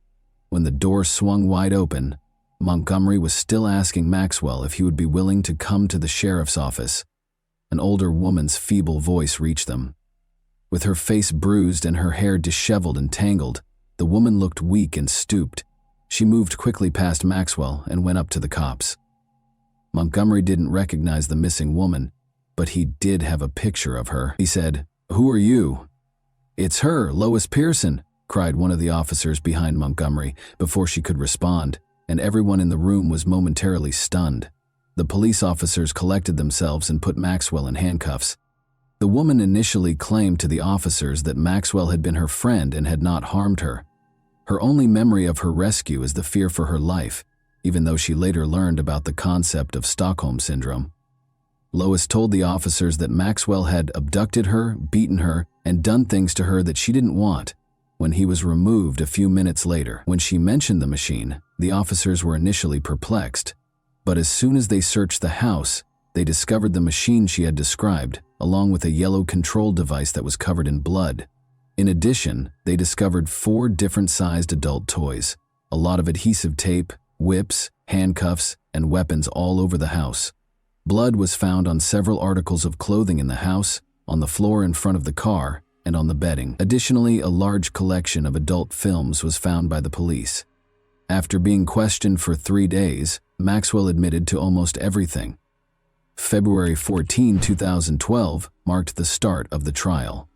Maxwell shaved his beard and shed more than 60 pounds in the months between his arrest and the trial. He was a lanky, ghostly figure now, wearing a suit that didn't fit him well. Maxwell was found guilty on all 3 counts by the jury in less than an hour. The jurors heard from Rita's friend, whom Maxwell had beaten 2 days prior to their wedding, despite the judge's ban on discussing his wife Martha's disappearance during the trial. Additionally, Rita's daughters testified about how their stepfather's advances affected them. Lois gave a court testimony as well. Although she had always been reticent to speak in front of others, she now spoke forcefully about the ordeal she had gone through during those 12 days of imprisonment. She recalled the 3 cats that had died in the fire, Bluey, Blackie, and an unnamed kitten, and detailed the wounds that still plagued her a year later. Above all, she believed that she would be rewarded in heaven if she remained innocent all her life. Once more, the defendant was given 3 consecutive life sentences by the jury in less than an hour. Maxwell would be eligible for parole no earlier than 119 years following the verdict, as the judge decided that he would not serve the sentences concurrently. A deputy sheriff led Maxwell out of the courtroom while shackling his ankles and handcuffing his wrists in front of the audience. After the trial, Lois told reporters that she wanted her story to be known so that everyone could hear how her faith had carried her through difficult times. Even though victims of such crimes typically don't want their names mentioned in the media, she occasionally questions why he picked her. Maybe Maxwell knew she would be the ideal victim if she vanished from home for a few days and no one would notice. Someone might have gone looking for her if he hadn't messed up and put her to sleep. She might have been noticed missing by someone. Lois had memories of her previous life after spending 12 days with Jeffrey Maxwell. Her home and the car she cherished were not the only things he took away. He took her mother's sheet music and her piano. She doesn't have a picture of her father anymore, and she doesn't even know if there is one. To purchase a small trailer for her, her church raised more than $17,000. Although it's not the house she grew up in, the trailer is warm and comfortable, and the old house was always cold in the winter and full of pests. She now has a phone, and the church even gave her a new piano. Lois Pearson loves spending time with her new friends, but she still prefers the peace and quiet of nature. She admits, "Before this, I never knew how much I loved people." And that wraps up today's chilling story. If you enjoyed this video, don't forget to like and subscribe so you never miss a new upload. Also, let me know in the comments, what part of this story shocked you the most? Thank you for watching, and I'll see you in the next video.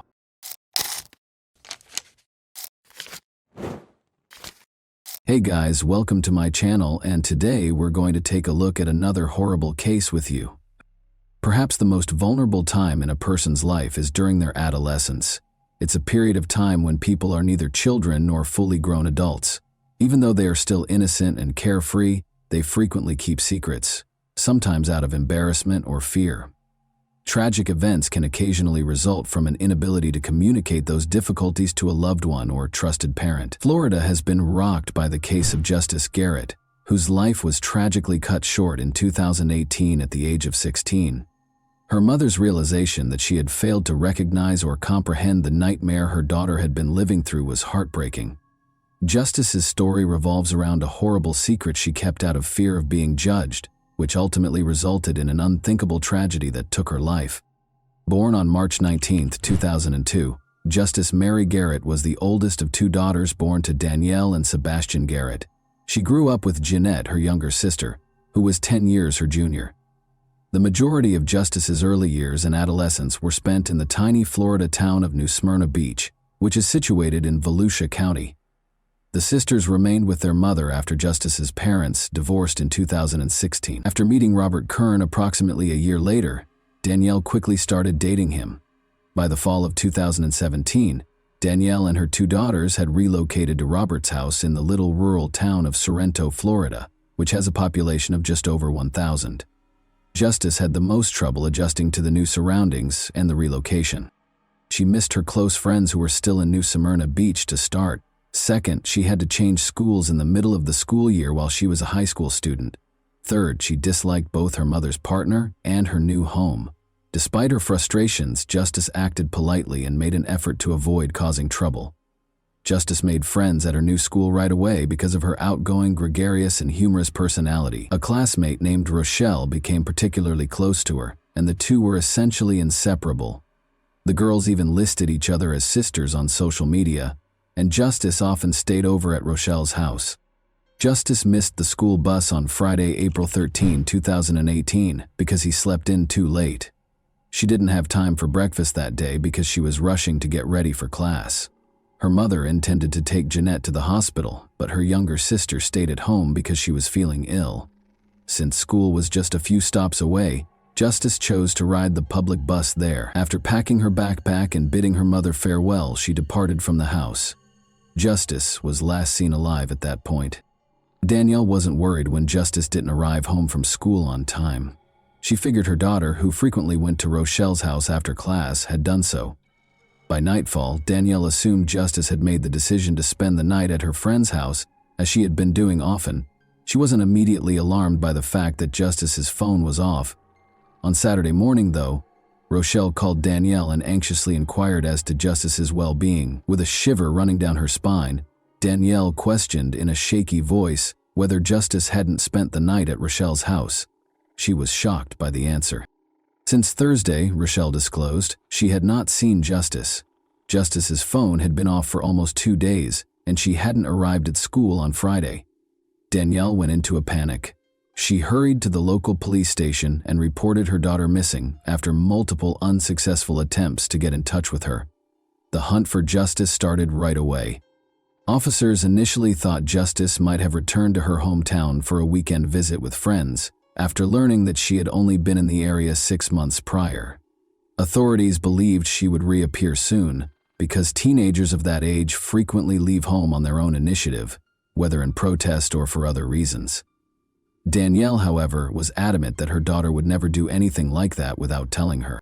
Finding out Justice's social circle and whether she had a boyfriend, had been in a recent argument, or had any other information that could help piece together what happened the day she was last seen was the first step. All of Justice's possessions were still at home, and she had not taken any cash. Shortly after she left for school, her phone stopped working. She hadn't returned any calls or messages, and her social media accounts hadn't been active since late Thursday night. She hadn't gotten in touch with anyone, so none of her friends knew where she might be. Justice didn't experiment with illegal substances or drink alcohol, according to her close friends and family. She had never engaged in serious romantic commitments and was not in a relationship. Justice had never broken the law, had no enemies, and had no conflicts with other people. Her peers viewed her as sweet, kind, and compassionate, and her teachers at school gave her positive reviews. Police promptly reviewed all local traffic accidents, incidents, and crime reports in the region. One possibility they entertained was that she had been in an accident and was unable to speak. She was not, however, listed as having participated in any such incidents.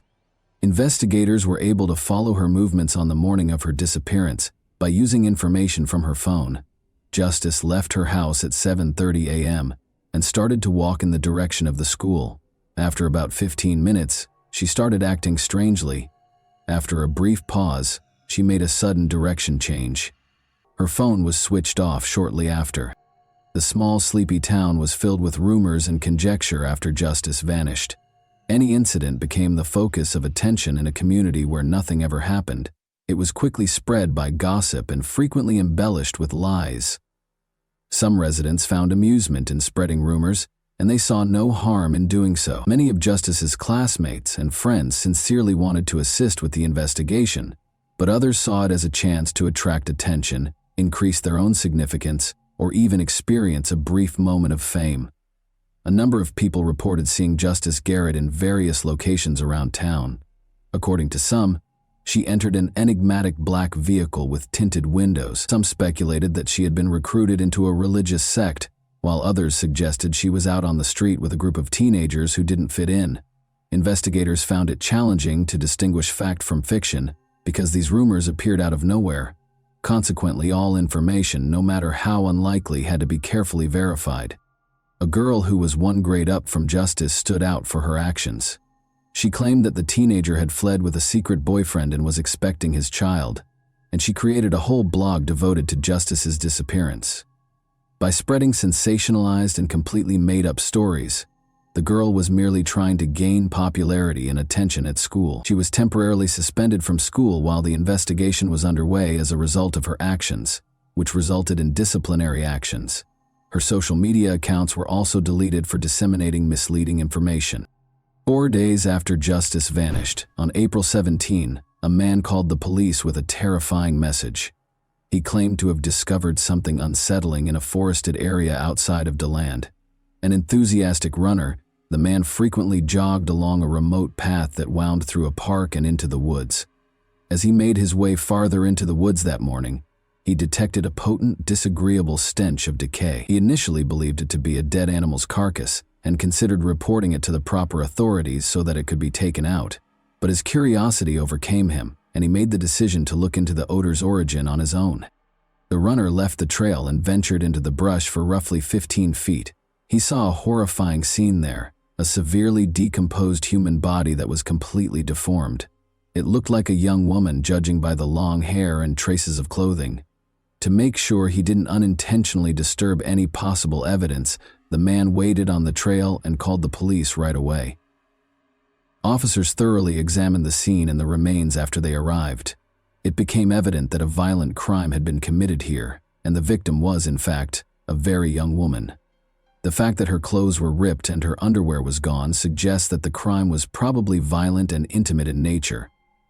The legs bore obvious bite marks, probably from untamed animals, but a corrosive chemical had done the most serious damage. The girl's face had been eroded to the bone by this substance, which had also been poured over her intimate areas, lower abdomen and chest.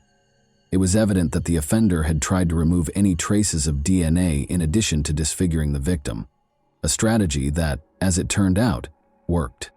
Investigators suspected right away that the girl who had vanished days earlier was the owner of the body discovered in the woods. However, DNA testing was necessary for confirmation because of the extensive chemical damage and decomposition. Sadly, the worst fears of the Garrett family came true. Justice had been discovered dead. About 30 minutes' drive from the town where she resided, her remains were found. Her nose, cheekbone, and several ribs were broken, which was evidence that she had been severely beaten prior to the crime. The precise cause of death was assumed to be mechanical asphyxiation due to the advanced state of decomposition, which made it impossible to determine with certainty. During his police interview, the man who found the remains gave important information. "I often ran along the same trail every other day," he explained. He had seen a suspicious-looking man come out of the woods close to the location where Justice's remains were later discovered 2 days prior to discovering the body. Since the witness had only seen the man for a brief moment from behind and a considerable distance away, he was unable to give a detailed description of him. According to his description, the person was a short, stocky white man wearing jeans and a black hoodie. When the man realized he was not alone, he hurried out of sight and vanished behind the trees. The runner didn't give the encounter much thought at the time, but he thought it was strange.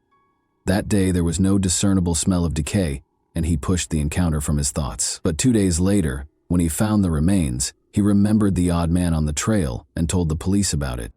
Detectives suspected the stranger in the woods might be the criminal who committed the crime right away. He might have gone back to hide his tracks and obliterate the evidence. Experts concluded that chlorine bleach was the corrosive agent used on the body. The remains became unidentifiable due to the rapid decomposition caused by the chemical and the humid climate of the area. However, after passing a polygraph and offering a strong alibi for the day Justice vanished, the jogger was excluded as a suspect. Justice's mother claims that her daughter had intended to ride the public bus to school that morning, but according to street cam surveillance footage, Justice never went to the bus stop. The mystery was further complicated when a neighbor claimed to have seen Justice get into her stepfather Robert's vehicle. Detectives now had to question the teen's parents again to find out why they hadn't told the truth, which fundamentally altered the course of the investigation. Danielle confessed right away, stating that Robert Kern, her partner, had recently had his driver's license temporarily revoked, but he agreed to give her a ride because her daughter was running late that morning. In order to keep Robert from getting upset, Danielle had kept this information from him.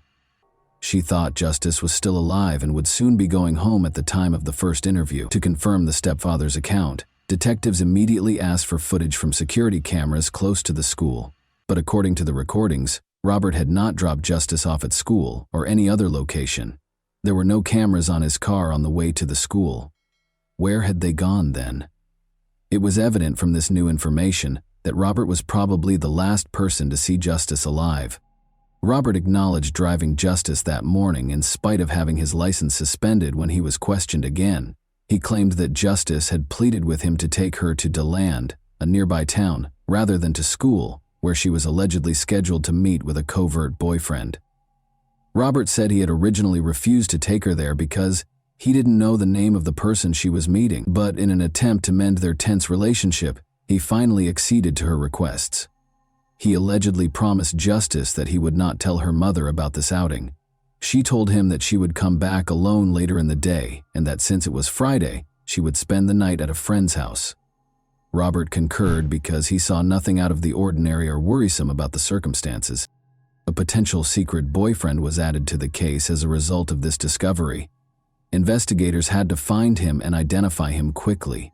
He might have been the last person to see Justice alive, or he might have been involved in her disappearance. Law enforcement chose to look through Justice's contacts and social media activity as the first step in the search.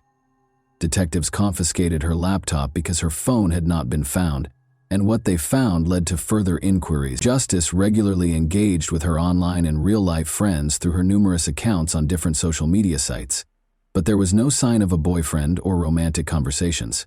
However, one account caught our attention as being especially odd and dubious.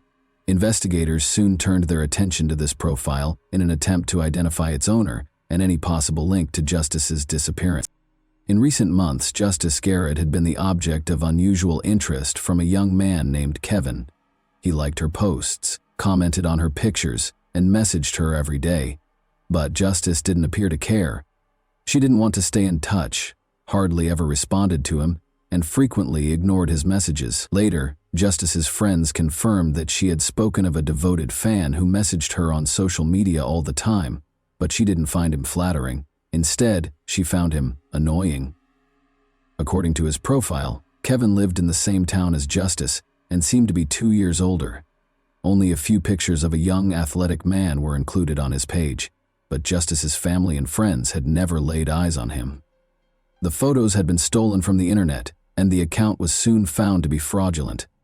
Experts swiftly gained access to the account and tracked down the information that led to its creation. The inquiry showed that the account was linked to an adult man, Robert Kern, Justice's stepfather, rather than an adolescent.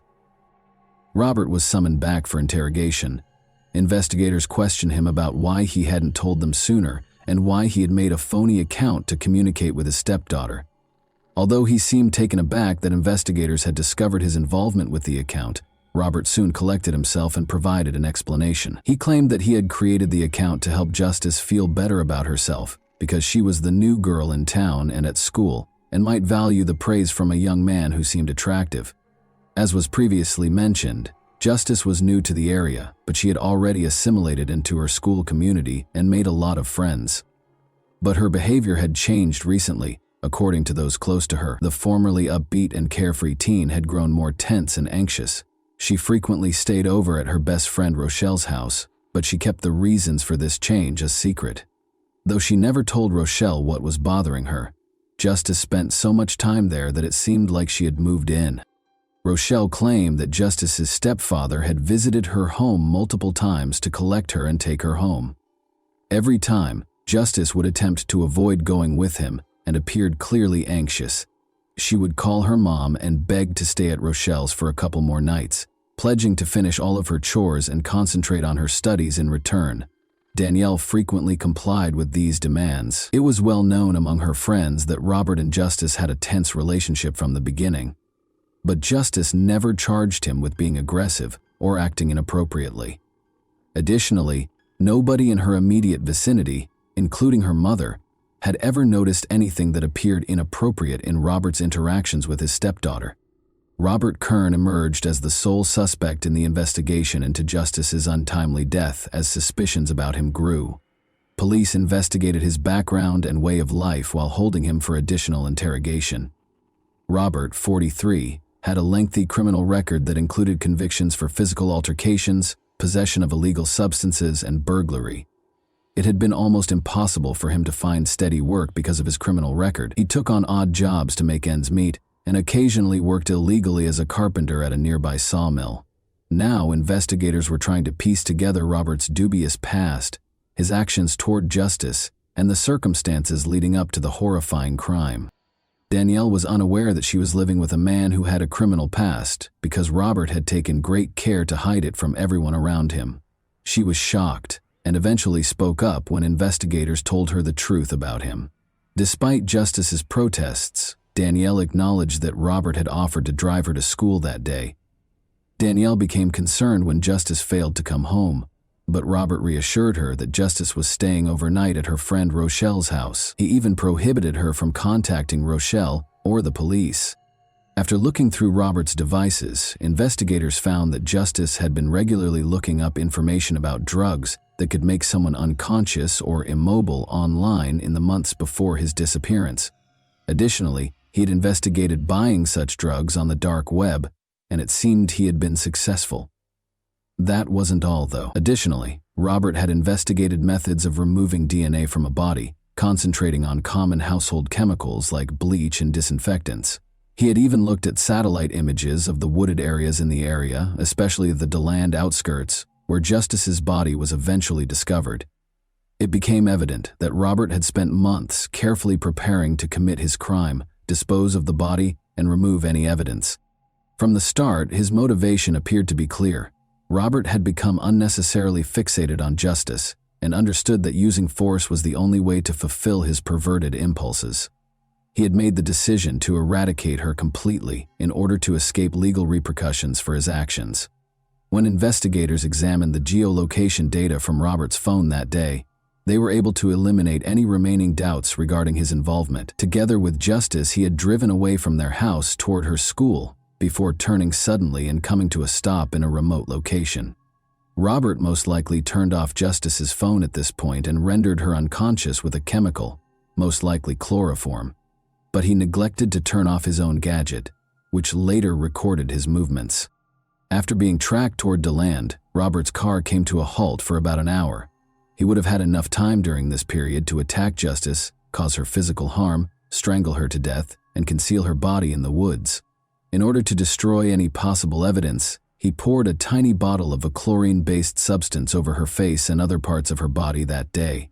But Robert started to worry that he might have left traces. He brought a big container of bleach back to the scene 2 days later.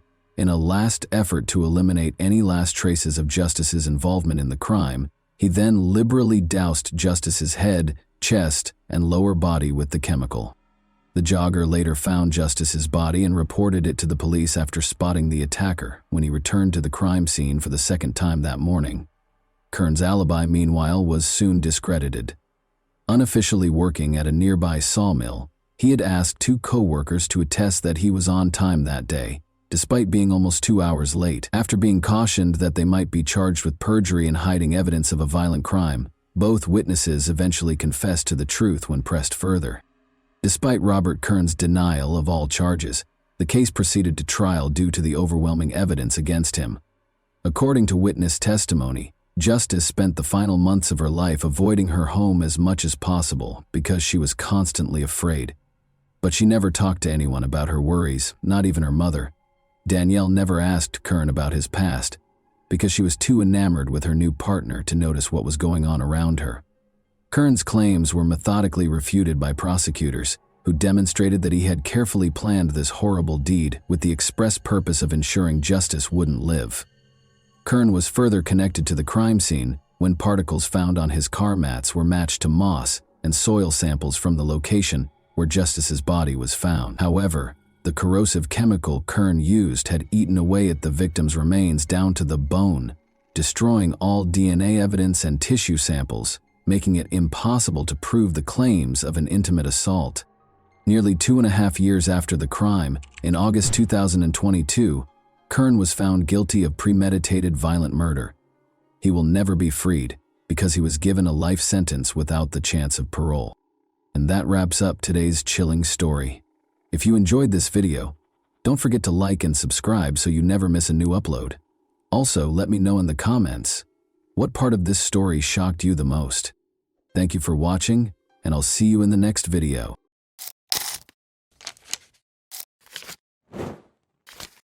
Hey guys, welcome to my channel, and today we're going to take a look at another horrible case with you. One gloomy autumn evening, Ayaz Kara vanished, leaving only a trail of unresolved questions and unsettling suspicions. His wife, Sevda, looked extremely shaken and his family was in shock. However, neighbors soon noticed something strange. A certain Dr. Levant was regularly seen at Sevda's house, and his interest in the Kara family appeared to be much more profound than one might anticipate from a typical doctor. It was the beginning of a somber tale that would soon come to light and was full of treachery, deceit, and ulterior motives. Ayaz Kara and Sevda, a married couple, appeared to be leading a stable life in 2015 in a small town in southwest Turkey. At the age of 37, Ayaz Kara operated a construction company that generated a consistent income. The house was run by 33-year-old Sevda. They had first met in college, where Sevda was pursuing a degree in literature and Ayaz Kara was studying engineering. With the exception of one major challenge, the inability to conceive, their lives were comparatively calm and devoid of major crises. This reality had turned into a very personal heartbreak. They made many attempts and sought advice from a variety of experts, but their dream of parenthood never came true. Their marriage was constantly strained as a result of this failure, leading to arguments and continuous disappointment. Despite the painful realization that their happiness was lacking children, Sevda and Ayaz Kara tried every medical treatment without success. They were both on the verge of emotional exhaustion as a result of the additional strain from their family members. They first learned about Dr. Levant during this trying period. Levant was known for being an accomplished doctor who focused on infertility problems. He was 42 years old and highly respected in the medical community for his knowledge and non-traditional methods of treatment. His approaches attracted patients who had given up on conventional treatments by fusing aspects of alternative therapies with conventional medical procedures. Despite its small size and location on the outskirts of town, his clinic was very popular with the locals. Sevda thought this might be their last chance when she heard about Levant from a friend. At first, Ayaz Kara wasn't convinced, but he decided to give it a try after seeing his wife's anguish. They turned to Dr. Levant for assistance. After carefully listening to their story and performing comprehensive examinations, the doctor presented a treatment plan that included both medication and lifestyle modification. After several months of treatment, Sevda finally found out she was expecting a child. For the couple, this news was nothing short of a miracle, and they were incredibly appreciative of Levant. But the doctor stayed active in Sevda's life, keeping an eye on her health and offering constant support. He was more than just a medical helper. He helped Sevda deal with the difficulties of her pregnancy by coming to their house on a regular basis. His visits became more frequent over time. Sevda and Levant's relationship gradually started to conflate the characteristics of a normal doctor-patient relationship. Ayaz Kara was devoted to his job and did everything in his power to provide his expanding family with a secure future. Levant, meanwhile, was there for Sevda when she most needed assistance. His visits became routine, and his presence in the house felt almost natural. Sevda had grown used to having him around, and what began as professional interactions gradually transformed into something more personal. Ayaz Kara first grew suspicious when he unexpectedly returned home one day and found Levant in their living room.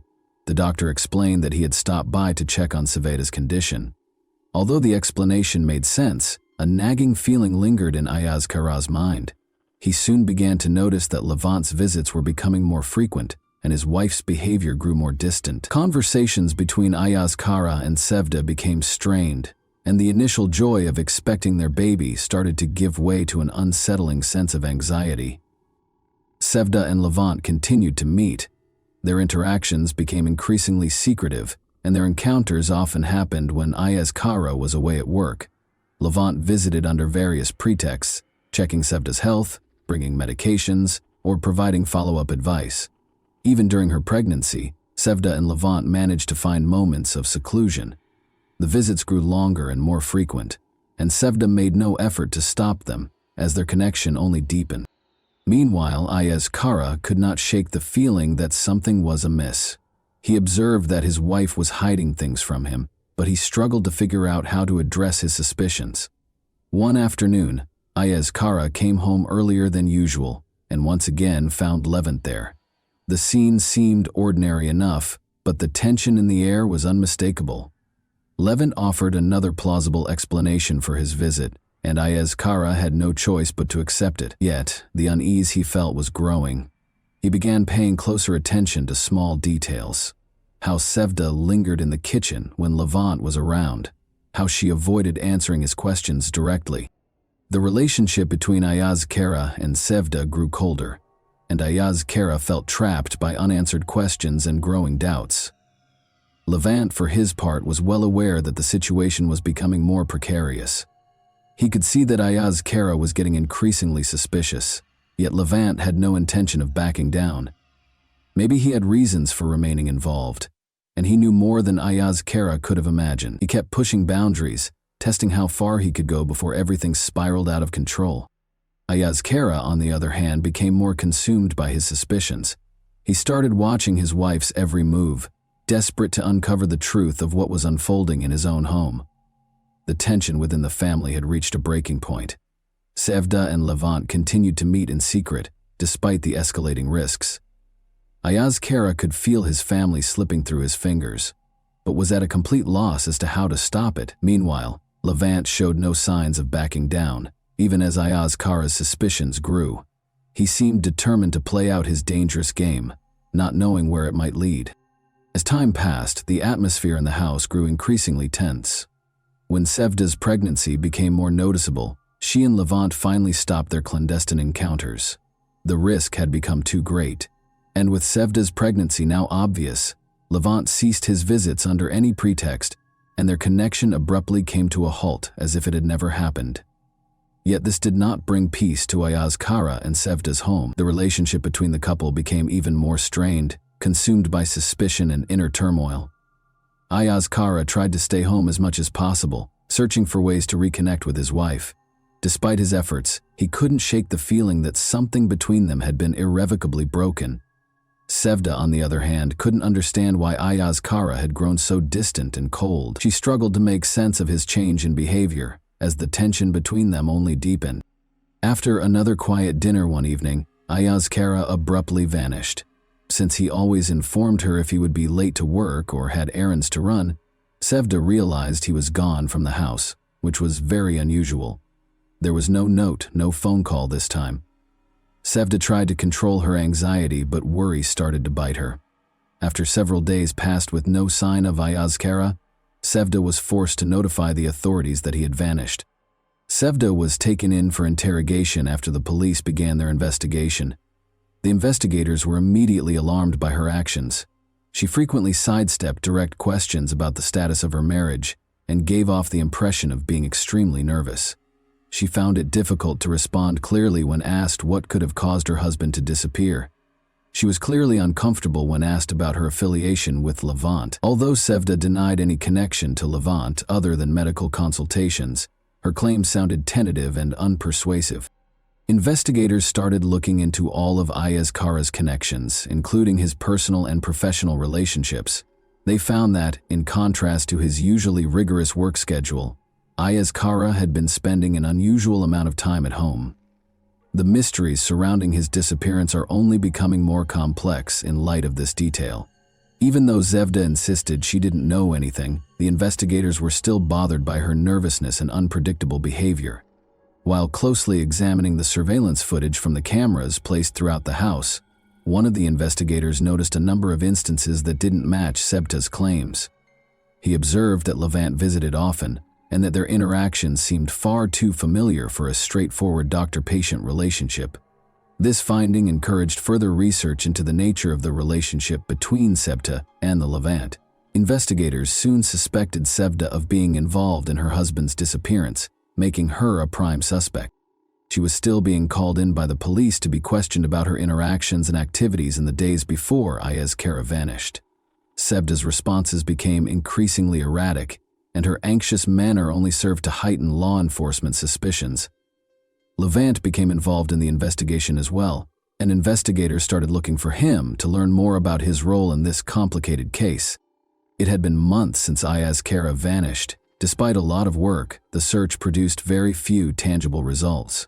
Investigators pursued a variety of avenues, including following Ayaz Kara's contacts, examining his business transactions, and going through his private correspondence. But each lead appeared to come to a standstill. Interviews with friends and coworkers revealed that none of them had any insightful information to share. Red flags were still raised by Sevda's peculiar behavior during interrogation. The suspicions about her were only heightened by her propensity to contradict herself and avoid direct responses. Life continued while the investigation stalled. A baby boy was born to Sevda. There was no celebration, despite the fact that the delivery went well and the child was healthy. The police and the community continued to keep a close eye on Sevda, and the baby's father was still missing. Neighbors whispered about what had happened, and rumors spread like wildfire throughout the small town. Sevda was frequently spotted with her baby, but there were always signs of worry and stress on her face. In an attempt to avoid attention, she maintained a low profile, but her actions only fueled further rumors. Soon after, neighbors noticed that Dr. Levant, who had previously only come to Sevda's house for medical visits, was now frequently there. It soon became apparent that he had essentially moved in after he was spotted spending the night there. The townspeople were outraged by this. Such behavior did not go unnoticed in a small community where everyone knew one another. The relationship between Sevda and Levant was suspected to have begun long before Ayaz Kara vanished. Rumors spread, and before long everyone knew that Levant was her lover, and not just a friend who helped her through a tough moment. Sevda's home came under more and more critical scrutiny. Her behavior was the subject of gossip from neighbors, who conjectured that she and her new friend may have been complicit in the disappearance of Ayaz Kara. Some even said they had witnessed Levant visiting Sevda often while she was pregnant, and that his visits had appeared much too frequent for a mere doctor. However, Levant continued to live openly in Sevda's house, seemingly unaffected by the circulating rumors. He took on many of the duties of a family man, including helping to care for the infant. He was regularly observed by neighbors doing household repairs, grocery shopping, and trash collection. He pretended to be the legitimate head of the household, which only served to increase the indignation in the town. When Levant and Sevda were seen together at the neighborhood market shopping for things for the baby, the disapproval peaked. They were seen holding hands, which sparked a wave of condemnation. Levant's increasingly noticeable presence at Sevda's house became a crucial piece of the puzzle as the police investigation into Ayaz Kara's disappearance continued. Investigators started closely observing the property, following Levant and Sevda's every step and every visit. Although there was growing suspicion that they were somehow connected to Ayaz Kara's unexplained disappearance, authorities were unable to establish a direct connection that would link them to the case in the absence of any hard evidence. Sevda made an effort to keep things somewhat normal, but it was almost impossible.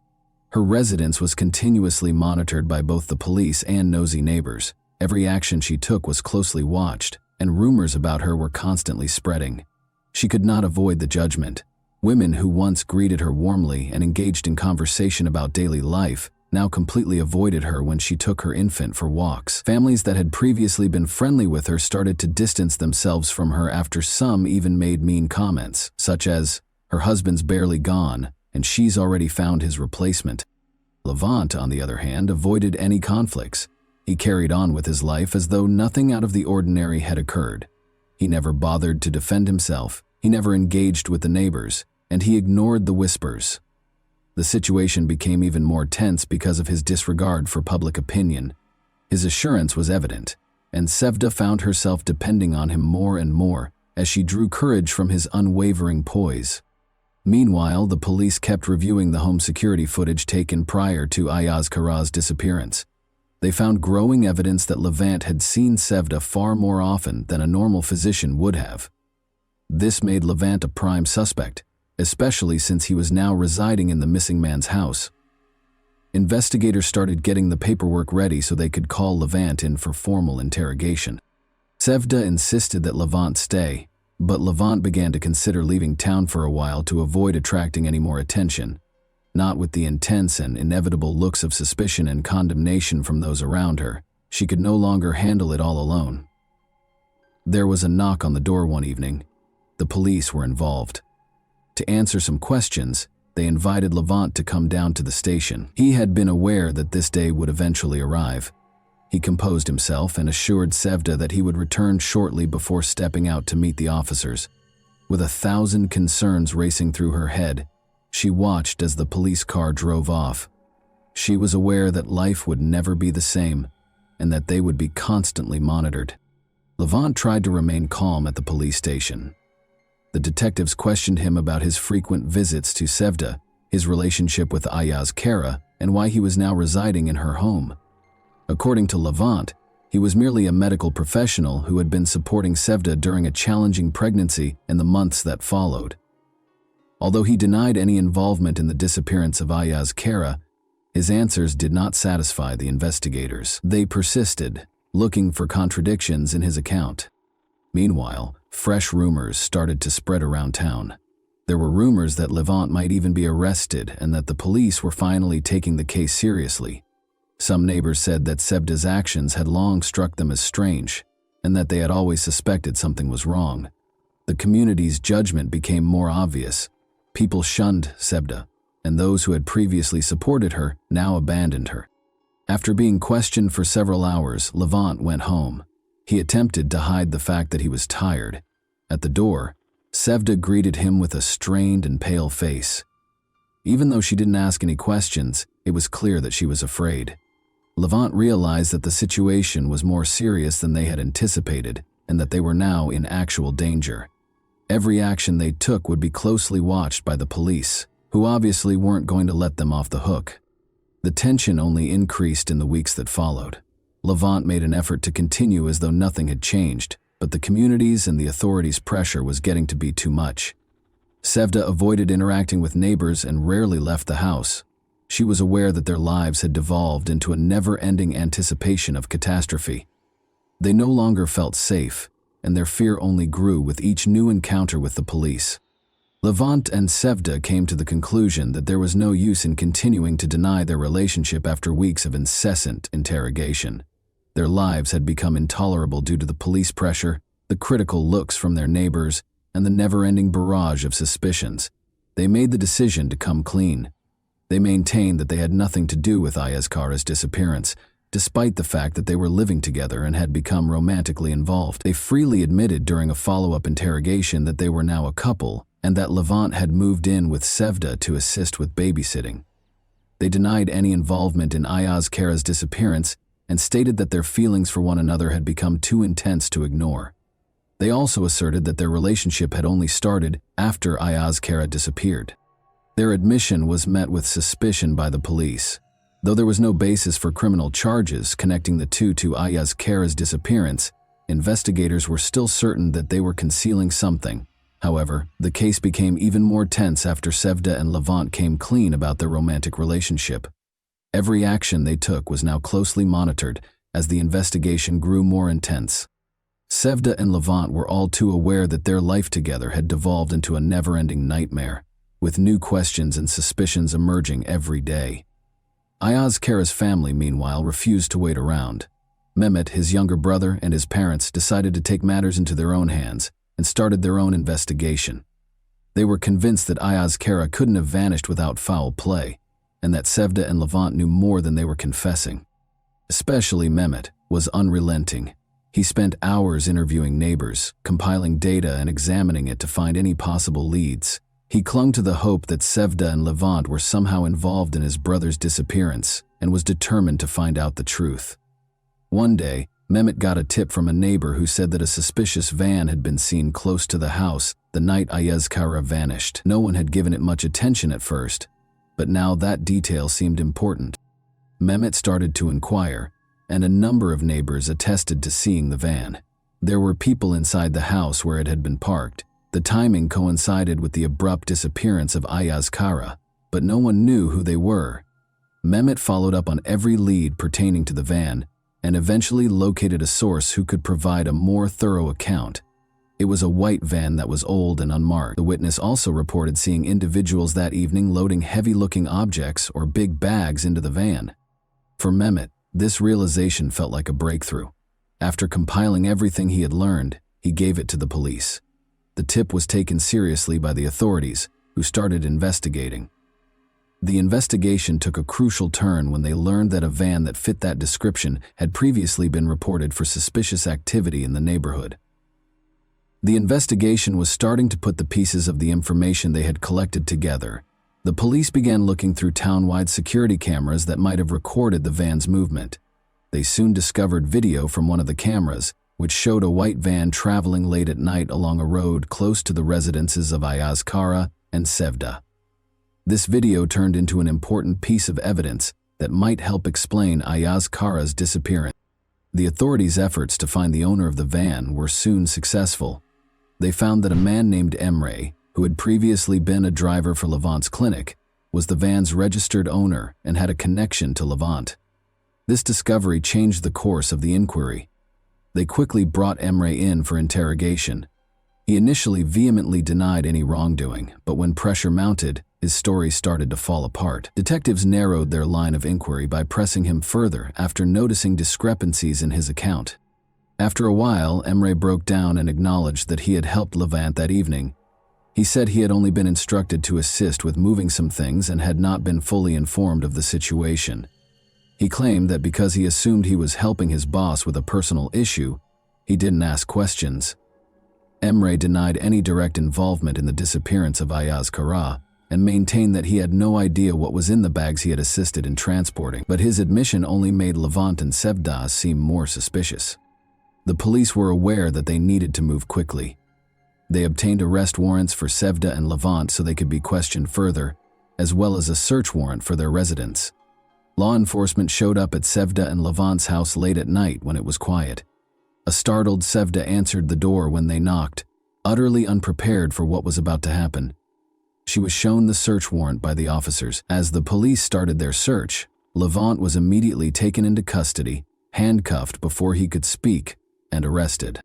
The noise alerted the neighbors, who gathered outside the house. They whispered and murmured, trying to figure out what was going on. It appeared that the long-held suspicions of many that something was wrong were now validated. In search of any clues linking Sevda and Levant to the disappearance of Ayaz Kara, the officers searched the house. Hours passed during the search, but no concrete proof was discovered right away. One of the officers kept a close eye on Sevda as she sat in the living room. Her eyes were filled with fear, and she appeared confused. She was aware that things had gotten really bad, and that nothing would ever be the same. After Levant was brought to the station, Sevda realized he would now have to answer a flurry of questions. Levant came to the conclusion that lying was pointless after he was arrested. He eventually admitted to everything that had transpired during the subsequent interrogation while seated in the police station. The investigation took an unexpected turn with his admission. He explained how the whole plan had come to pass, how he and Sevda had intended to get rid of Ayaskara, and how they hoped to start a new life together. The puzzle pieces fit together with every word, and the reality of what had happened was eventually exposed. Levant acknowledged that learning that Ayaskara couldn't conceive was the catalyst for everything. When doctors confirmed this, Sevda was devastated, but Levant saw an opening. He started providing Sevda with emotional support and positioned himself as the answer to her problems. They developed a romantic relationship over time. Sevda told Levant she no longer wanted to live with Ayaskara after she became pregnant with his child. Levant agreed to assist in getting rid of her husband because he was obsessed with Sevda and wanted to start a new life with her. Everything had been meticulously planned for the night Ayaskara vanished. Levant had made arrangements for Emre, his old driver, to help with the ride. They had picked a night when Ayaskara was returning home later than normal, and the van was parked close by. They moved quickly after Levant entered the house, pretending to check on Sevda. Levant hit Ayaskara in the head while he was in the living room, knocking him out. Ayaskara was never given the opportunity to comprehend the situation. Then Emre arrived at the house, and he and Levant loaded the body of Ayaskara into the van. Sevda watched over them in the meantime, making sure no one saw what they were doing. To conceal Ayaskara's body and prevent any evidence from being discovered, they wrapped it in big plastic bags. Levant and Sevda had already prepared a shallow grave in an abandoned area on the outskirts of town, which they drove to. There, they buried Ayaskara's body in a secluded wooded area as part of their disposal. Neighbors had seen the bags being loaded into the van, and they were used to hide any evidence and make sure the body was not in direct contact with the bags. They did it to be together, Levant clarified. Sevda had been extremely dissatisfied with her marriage, and he would stop at nothing to help her and their unborn child. He believed that there was no other way to get rid of Ayaskara. He and Sevda both wished that no one would ever connect them to the crime, and that Ayaskara's disappearance would go unsolved. The police started getting ready to arrest Sevda as soon as they heard Levin's confession. Levin appeared resigned, realizing that the instant they made the decision to commit the crime, their lives were over. Knowing that there was no defense for what they had done, he made no effort to defend himself. After he confessed, Sevda was arrested after the police searched her house once more. The neighbors gathered outside to watch the events as Sevda was arrested just outside her home. Sevda couldn't handle the pressure and ended up confessing as well when she found herself at the police station. She talked about how she had become increasingly resentful of Ayaskara and how their relationship had soured after she found out he couldn't conceive. She disclosed that her child was actually Levant's, and she acknowledged that she wanted to start over with him. Sevda explained how they had meticulously planned to kill Ayaskara, narrating how Levant offered several ideas to get rid of her husband before they ultimately agreed on a scheme that included kidnapping and a last violent act. Equipped with this new knowledge, the police searched the forest Levant had pointed out for Ayaskara's body. They discovered a grave after searching the woods for hours. Despite the fact that Ayaskara's remains were badly decomposed, the discovery offered sufficient proof to establish his demise and formally establish the case against Sevda and Levant. According to the results of a forensic investigation, Levant struck Ayaskara during the assault, causing a fatal head injury. Ayaskara's body was given back to his family for burial after the autopsy was finished. The funeral was a heartbreaking and solemn event. The younger brother and parents of Ayaskara were unable to contain their tears. They had the small comfort of being able to bury their brother and son, even though they knew that Sevda and Levant were to blame for his demise.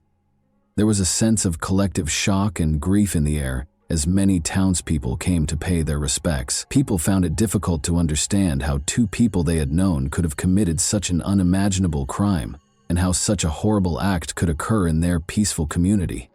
The public and media took a keen interest in Sevda and Levant's trial. Levant acknowledged his guilt in court, saying he had done it because he loved Sevda and wanted to give her and her child a better life. Sevda acknowledged her role as well, but she made an effort to present herself as a victim of her circumstances by saying she was coerced into following the plan. But the court rejected her justification. Levant and Sevda were both given life sentences without the chance of release. Ayaskara's parents were granted custody of the infant. Ayaskara's parents decided to raise the boy as their grandson, despite the fact that he was Levin's biological son. Even though they knew he wasn't their biological grandchild, they couldn't bear the idea of leaving him.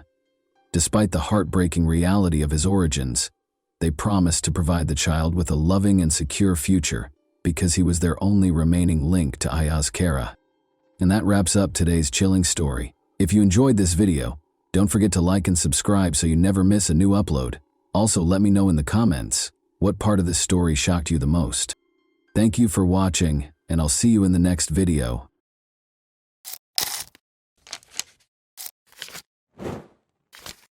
Hey guys, welcome to my channel, and today we're going to take a look at another horrible case with you. It was a quiet evening in Dallas when Amber Geiger, a seasoned police officer, entered the wrong apartment. What happened next would send shockwaves through the community, the nation, and change the course of two families' lives forever. But was it truly a tragic mistake, or was something darker at play? As the courtroom drama unfolded, questions about race, power, and accountability took center stage. What happened that night, and who was really to blame? Botham Shem Jean was born on September 29, 1991, in Castries, the capital of the island nation of St. Lucia. His parents, Allison and Bertram Jean, were deeply religious and members of the Seventh-day Adventist Church. Raised in such a faith-driven environment, Botham's upbringing instilled in him strong moral values, including honesty, tolerance, and a desire to help others. These qualities were noted by many who knew him in his lifetime. From a young age, Botham stood out among his peers. His parents raised him with a strong sense of responsibility and a focus on education.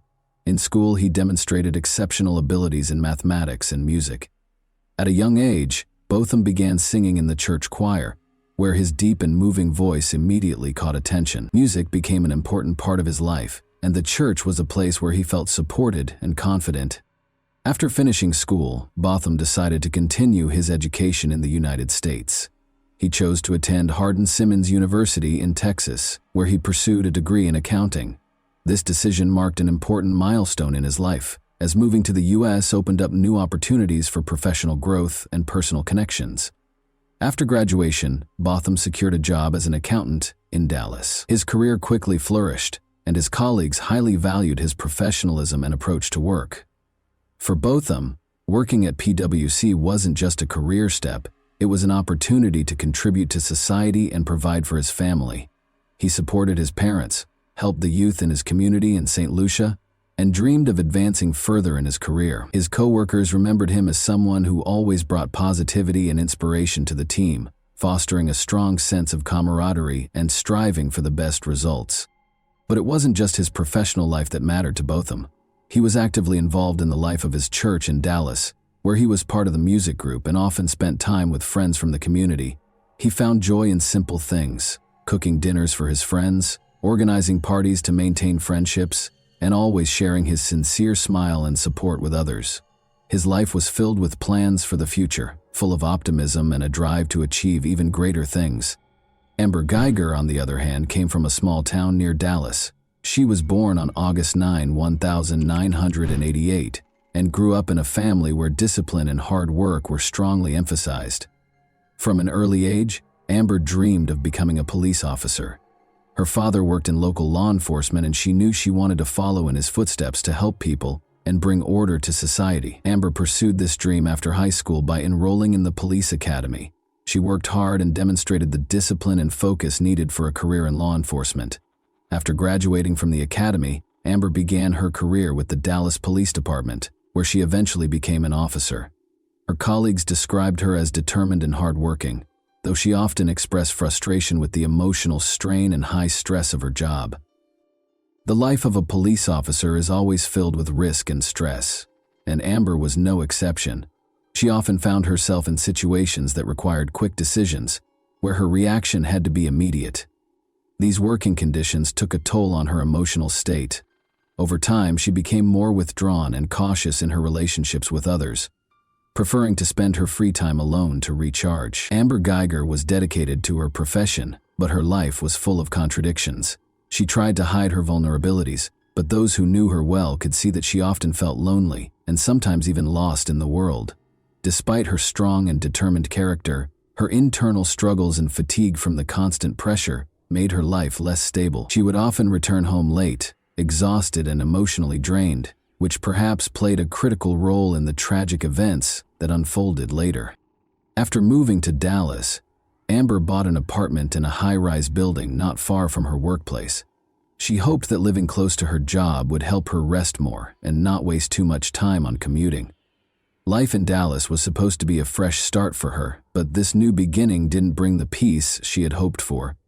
Work stress and emotional strain became part of her daily routine. She often found it hard to manage the growing exhaustion, which led to tension and personal issues in her life. September 6, 2018, started for Botham Jean just like any other day. He woke up early in the morning as usual and headed to his office in downtown Dallas. It was another busy day, filled with meetings, discussions, and preparing reports for clients. Botham was someone who always strived to do his best at work, and this day was no different. His colleagues noticed his upbeat mood and the smile he shared with those around him. No one could have predicted that this would be the last day of his life. After work, Botham returned to his apartment in the Southside Flats complex, located in the heart of Dallas. His apartment was his sanctuary, a place where he could unwind after a long day. That evening, Botham decided to keep things simple. He planned to cook dinner, play his favorite music, and relax. He loved cooking, and it was one of his ways to relieve the stress of his workday. Meanwhile, Amber Geiger was finishing a 13-hour shift at the police station. That day had been especially grueling for her. Numerous calls, patrolling, and paperwork had completely worn her out. She felt a fatigue that seemed to weigh down her entire body, and all she wanted was to get home as quickly as possible. When her shift finally ended, Amber headed home, eager to collapse into bed and rest. However, her exhaustion and emotional depletion would play a pivotal role in the tragic events that were about to unfold. Amber arrived at her apartment complex, where she lived on the 3rd floor. On her way to her apartment, her attention was distracted as she was scrolling through messages on her phone, reflecting on the day she had just experienced. At some point, she accidentally rode the elevator to the 4th floor instead of her own. The doors to the apartments in this building were similar, and in her tired state, she didn't notice that she had approached the wrong unit. The door to Botham Jean's apartment was slightly ajar, which immediately made her suspicious. In her exhaustion and confusion, she thought someone might have broken into her apartment. Amber drew her service weapon without considering the potential consequences. The only thought in her mind was that she needed to protect herself. She pushed the door open and entered inside. Botham, who was preparing dinner in his apartment, heard the noise. He turned toward the door, unsure of what was happening. Amber, seeing a figure inside, mistook him for an intruder and without hesitation fired twice. The shots echoed through the quiet apartment, and within moments, Botham fell to the floor. Amber turned on the lights, and only then realized her mistake. She saw an unfamiliar man lying in a pool of blood, and it hit her that she had entered the wrong apartment. Panic and horror overwhelmed her. She rushed to Botham, trying to administer first aid. She called 911, explaining the situation to the operator, desperately trying to explain that she had entered the wrong unit and had shot someone. Her voice trembled with fear and regret as she pleaded with Botham to hold on, repeatedly saying she hadn't meant for this to happen. While waiting for emergency services to arrive, Amber attempted to stop the bleeding, but her efforts were in vain. Neighbors who had heard the gunshots and cries began to step into the hallway. Some of them also called the police, reporting the gunfire in the apartment complex. Paramedics arrived at the scene and tried to save Botham, but his injuries were fatal. That evening, the life of a young man with so many hopes and dreams was tragically cut short. Amber Geiger was detained at the scene. She appeared to be in a state of shock, completely disoriented, repeating that she hadn't meant for this to happen and that it was a mistake. She was taken to the police station for questioning. The police launched an investigation to understand how this tragedy unfolded. There were many questions. Why hadn't Amber realized she was not in her own apartment? Why had she resorted to using her weapon without confirming that there was an actual threat? These questions became central to the investigation and sparked intense public debate. As investigators gathered evidence, the public began to actively discuss the incident. The case sparked a massive outcry, especially in the context of racial issues and concerns about police abuse of power. Botham Jean was black, and many saw his death as yet another example of unjust treatment and bias by law enforcement. People began to ask, did Botham's race play a role in Amber mistaking him for an intruder and shooting him without attempting to assess the situation? Meanwhile, Botham's family was devastated by the events. His mother, Allison Jean, was in St. Lucia when she learned of the tragedy. It was a crushing blow for her. Her son, who had moved to the U.S. to build a better life, was killed in his own apartment.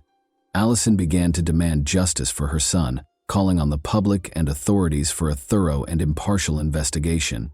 She knew Botham as a kind, responsible, and hardworking person who posed no threat to anyone. In the days following the incident, there was a flood of contradictory reports and rumors. The media extensively covered the case, and public opinion was deeply divided. Some believed Amber had made a tragic mistake, while others argued her actions were the result of bias and an inability to properly assess the situation. Protests and rallies began in Dallas and other cities, with people taking to the streets demanding justice for Botham Jean and his family. During the investigation, it was revealed that Amber Geiger had been exhausted after a long shift and may have been disoriented due to her fatigue. Her defense attorneys argued that she acted in a state of stress and fear for her life. However, the prosecution maintained that her actions were inexcusable for a police officer who should be able to control their emotions and make sound decisions, especially in situations involving the use of a weapon. Witnesses who lived in the apartment complex testified that they heard screams and gunshots. Some of them tried to figure out what was happening, but no one expected such a tragic outcome. Investigators collected evidence, reviewed surveillance footage, and analyzed testimonies to reconstruct the full picture of the events that day. They were trying to determine whether this was truly a tragic mistake or if other factors contributed to such a devastating outcome. After Amber Geiger's arrest, the case entered a new phase, a lengthy and complex process of investigation and trial preparation. Amber was charged with manslaughter. During the investigation, her attorneys argued that her actions were a tragic but unintentional mistake caused by extreme exhaustion following a long shift. However, the prosecution maintained that Amber's actions were unacceptable for a trained police officer who was expected to assess situations carefully and avoid unnecessary use of force. One of the key pieces of evidence was footage from the surveillance cameras at the apartment complex where both Botham Jean and Amber Geiger lived. These recordings helped reconstruct the events of that night. The cameras captured Amber arriving at the building and entering. The footage showed her going to the wrong floor and approaching an apartment that belonged to Botham. Investigators pointed out that she failed to exercise due diligence and did not notice she was on the wrong floor. In addition to the video evidence, phone records played a significant role in the case. Shortly before the incident, Amber had been texting with a colleague with whom she had a personal relationship. Prosecutors argued that these messages might have distracted her and contributed to her failing to realize she was entering the wrong apartment. The defense, however, downplayed the importance of the texts, claiming they were unrelated to the incident and could not have influenced her actions. Over the course of several months, investigators continued gathering evidence and interviewing witnesses. Neighbors in the apartment complex provided statements about hearing shouts and gunshots. Some claimed they heard voices before the shots were fired, suggesting there may have been an exchange between Amber and Botham prior to the tragic event. However, witness testimonies varied, making it difficult to piece together a definitive account of what happened.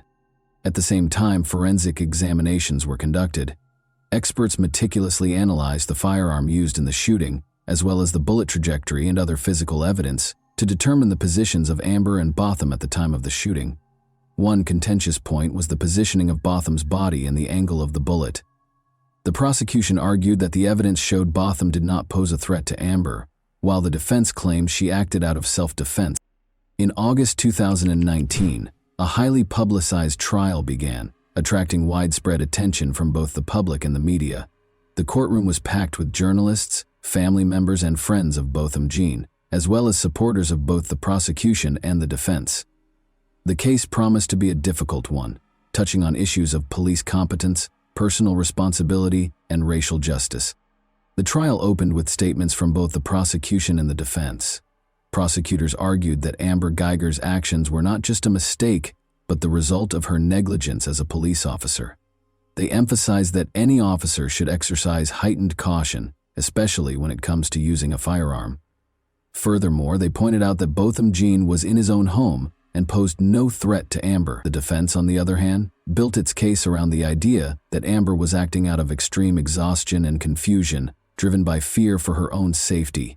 Her attorney sought to portray her as someone who made a tragic mistake without any malicious intent. They also highlighted her previously unblemished record in law enforcement, hoping to elicit sympathy from the jury. Over the course of several weeks, witnesses, experts, and family members of both the defendant and the deceased testified. One of the most emotional moments of the trial came when Botham's mother, Allison Jean, took the stand. She spoke about her son's dreams and plans for the future, describing him as a kind and compassionate person. Her words deeply moved everyone in the courtroom, emphasizing the tremendous loss her family had endured. Also testifying was Botham's brother, Brant Jean, whose statement became one of the most talked about moments of the trial. In his address to the court, he publicly forgave Amber Geiger and even asked for permission to hug her. This gesture sparked a range of reactions. Some saw it as an incredible act of kindness and Christian forgiveness, while others felt that such an action should not overshadow the need for fair justice. Among the evidence presented in court were surveillance footage and an audio recording of Amber's 911 call after the shooting. In the recording, she can be heard in a panic, repeatedly stating that she had entered the wrong apartment and never intended to kill anyone.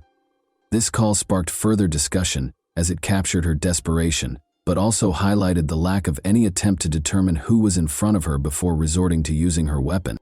The expert testimony focused on analyzing the trajectory of the bullet, the position of Botham Jean's body, and the circumstances surrounding the shooting. Experts for the prosecution argued that the bullet's path suggested Botham was in a relaxed position, likely sitting or standing up from his couch when he was shot. This contradicted the defense's claim that he had been moving toward Amber and posed a threat. However, the defense attempted to discredit these conclusions, stating that the trajectory could not be conclusively determined due to a lack of data. Throughout the trial, the public closely followed the developments of the case. Protests and rallies continued, with activists calling not only for a fair sentence for Amber Geiger, but also for police reform to prevent similar incidents in the future. There were widespread calls for changes to police training, especially regarding decision-making skills in high-stress situations, and for greater accountability for mistakes that lead to tragic outcomes. Amber Geiger also took the stand, describing the events of that night from her perspective.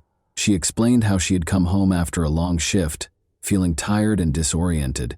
She claimed that she genuinely believed she was in her own apartment and thought Botham was an intruder who had broken into her home.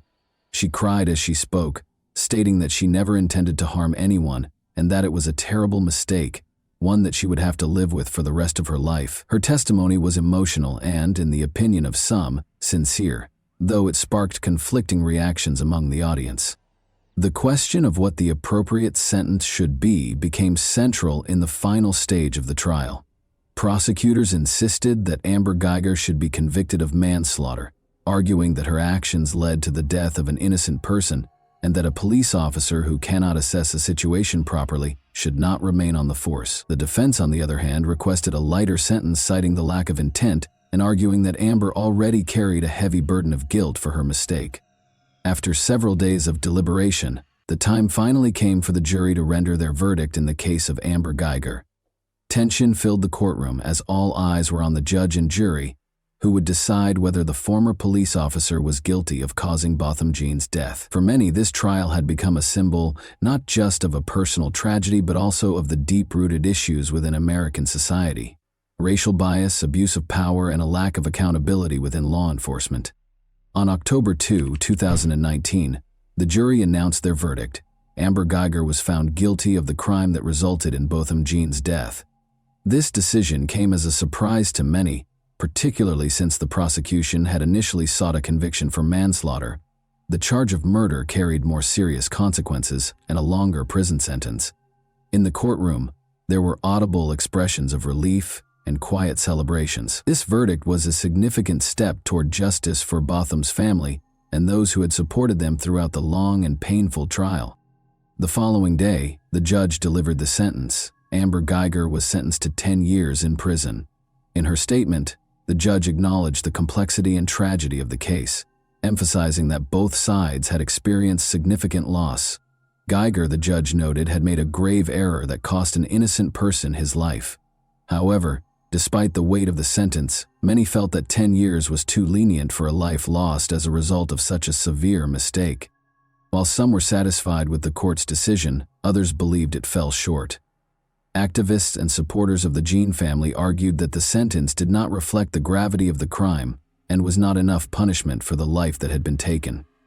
Protests continued in Dallas and other cities, with many calling for further reforms in the criminal justice and law enforcement systems. This case became a symbol of the fight for justice and brought renewed attention to the challenges Black Americans face in interactions with law enforcement. Amber Geiger herself remained in shock following the verdict and sentencing.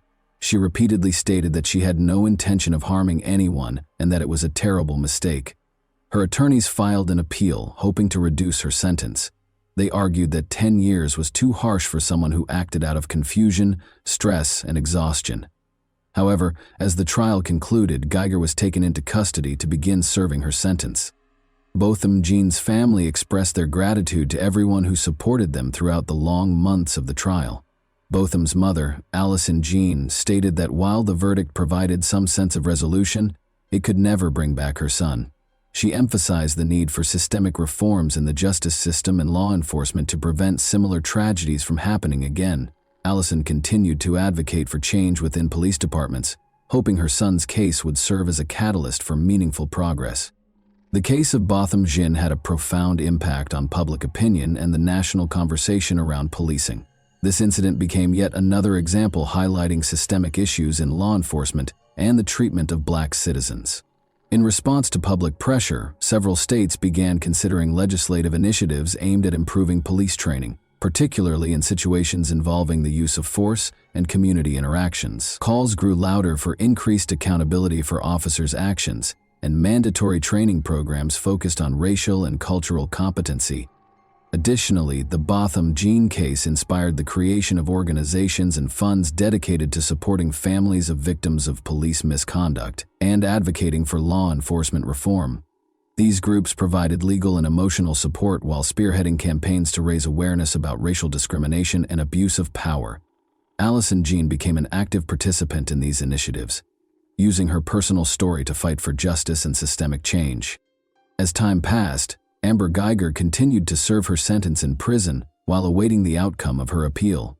This case not only shattered the lives of two families, but also left a lasting mark on American society. The tragic mistake that led to Botham Jean's death served as a stark reminder of the need for reform and the importance of law enforcement officials making sound and responsible decisions, especially in life-and-death situations. The story of Botham Jean and Amber Geiger remains one of the most discussed and impactful cases in recent U.S. history. It underscores the profound consequences of poor judgment, particularly when exercised by those in positions of power. While justice, according to many, was only partially achieved, the case left unanswered questions and became a symbol of the ongoing fight for equality and accountability in America. And that wraps up today's chilling story. If you enjoyed this video, don't forget to like and subscribe so you never miss a new upload. Also, let me know in the comments what part of this story shocked you the most. Thank you for watching, and I'll see you in the next video.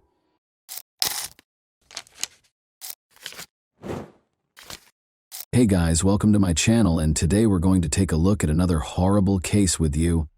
Today we'll examine what happened in the U.S. state of California in 2011. Daylene Carlson, a 23-year-old college student, relocated from Idaho to Stockton, California. She was looking forward to beginning a new chapter in her life while residing at her Aunt Maggie's house, but she never came home after going out to meet some friends on August 6, 2011. Beginning at 3:30 a.m. on August 7, her aunt called her multiple times but got no response. Worried, she informed the police about Dellen Elaine's disappearance. To find the truth, detectives started an investigation and used CCTV footage. Dellen Elaine was preparing to go out on Saturday night. Her cousin Cecily had plenty of time to acquaint her with the local nightlife, as college was still 3 months away. Cecily had a fever, so they stayed home instead of going to the Finnegan's pub to meet up with some more friends. Daylene had to return home by 1 in the morning after going to the bar by herself. But Maggie and Aggie started to worry when 1 in the morning rolled around and Daleen was still not home. Maggie repeatedly called Colleen Yaleen but got no answer. Maggie stayed up all night calling Colleen Yaleen's number every now and then, but, as before, her niece didn't answer. Maggie searched for a plausible reason why Colleen Yaleen hadn't come home. Daleen hadn't come home by morning, so she speculated that her niece might have spent the night at a friend's house. Maggie called the police when she realized she could not wait any longer. Despite receiving a report, the police believed Daleen had stayed at a friend's house following the party and would soon return. The investigators made the decision to hold off a bit longer. In the meantime, Dalen's family started their own inquiry. On social media, they announced Dalen's disappearance and urged anyone with information to get in touch with the police or her family. The day after Dalen's disappearance, August 8, 2011, the police opened an official investigation because her family suspected something terrible might have happened because it was out of character for her to simply vanish without warning anyone. Her Aunt Maggie's home was the first location the detectives visited. They wanted to talk to Dalen's relatives, see her in her room, and make sure none of them had anything to do with her disappearance. Danielle was a girl, like any other American. Her disappearance was extremely unusual, and she was young, attractive, and had big plans for the future. Detectives searched Dalen's room, but they found no evidence that she had fled her house. Her room contained all of her possessions, as well as a few documents. Cecily took a picture of Daleen wearing torn jeans and a brown and white striped top the night she vanished. Cecily informed Detective Daleen that they had frequently visited the Finn Pub's pub in the past, and that Daleen had planned to go there. The detectives then went to the bar to speak with the employees and perhaps obtain additional information. On the night Daleen vanished, the bar manager recalled seeing her in the street at around midnight. He described what had happened that evening, but he could not think of anything out of the ordinary. Thankfully, security cameras were present. Surveillance footage can greatly aid an investigation, even though it might not give a full picture.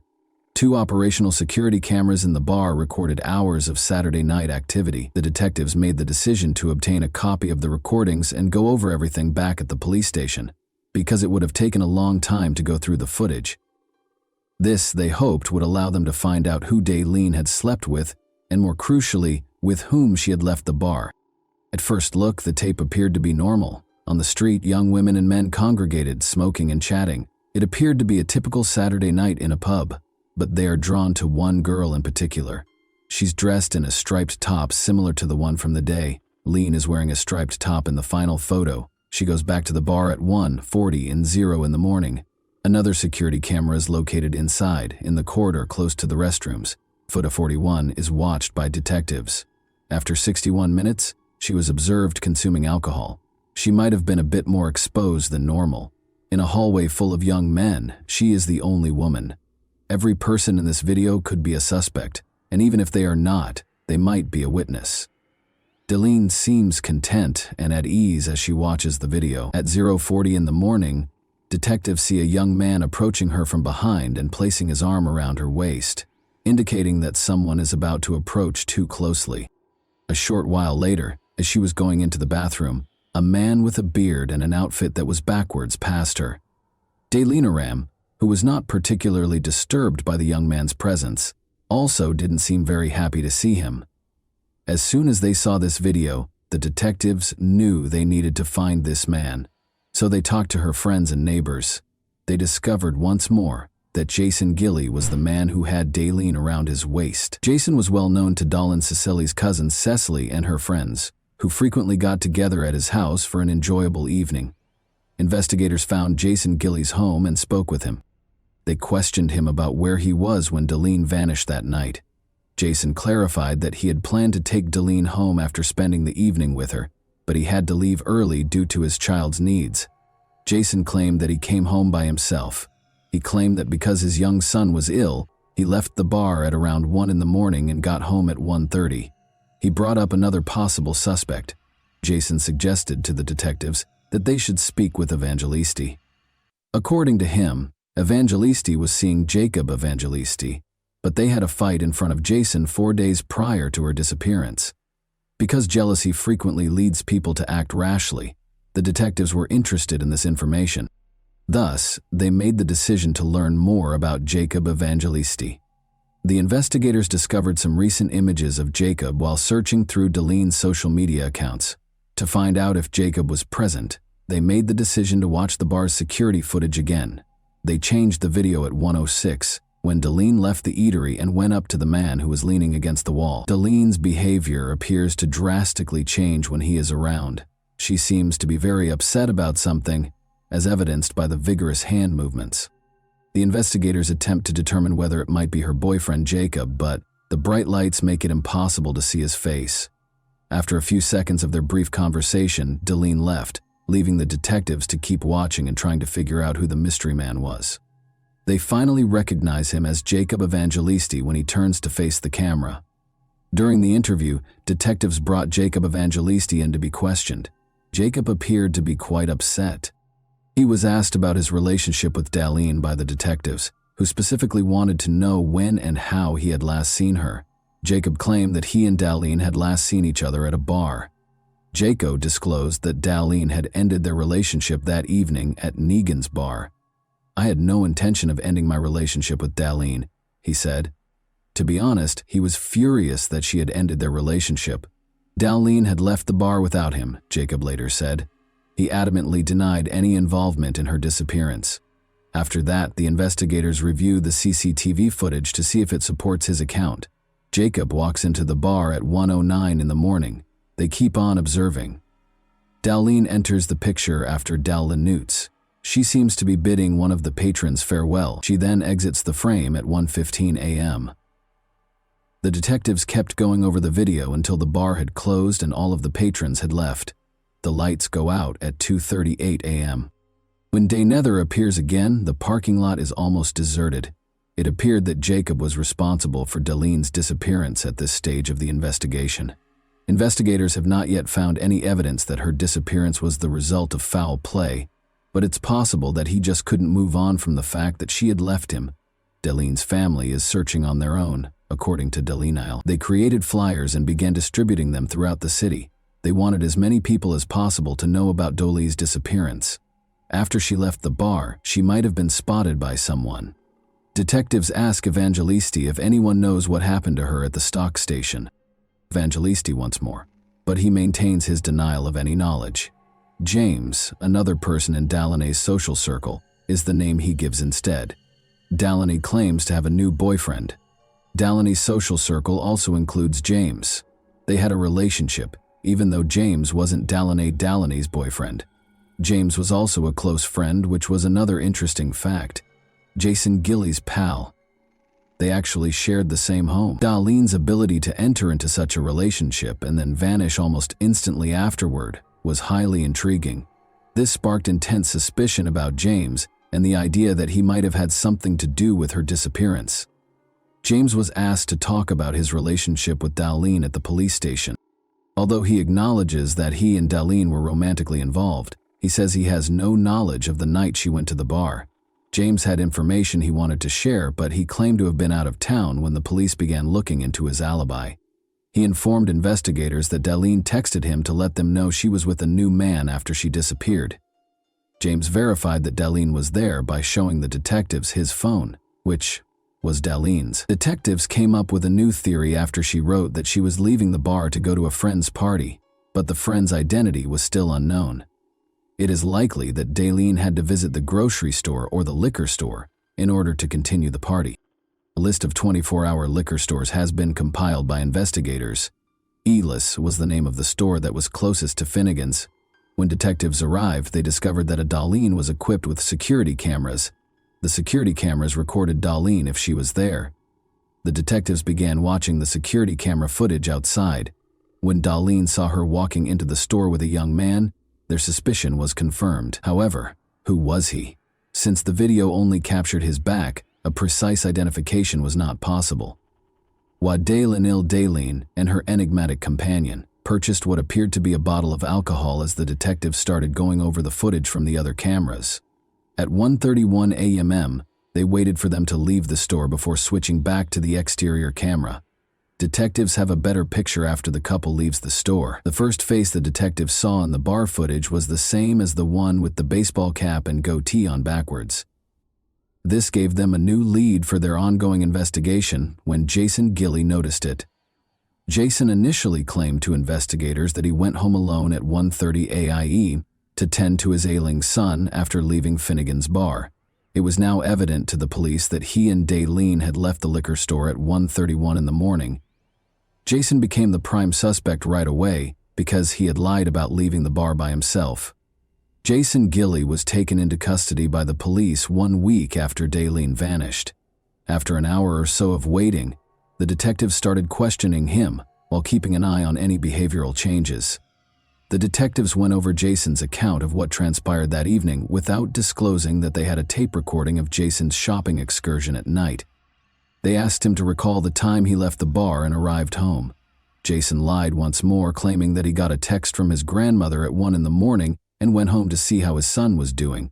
The detectives then told him that they had spoken to his grandmother, who denied any involvement in the night. Jason admitted to the detectives that night that he had gone home by himself to spend time with his son and that his grandmother had not gotten in touch with him. Jason repeated his claim that he left alone and came home, after telling another lie when asked who he left with. The detectives realized that Jason was putting himself in a situation he would never be able to get out of. They claimed to have surveillance footage that refuted all of his claims.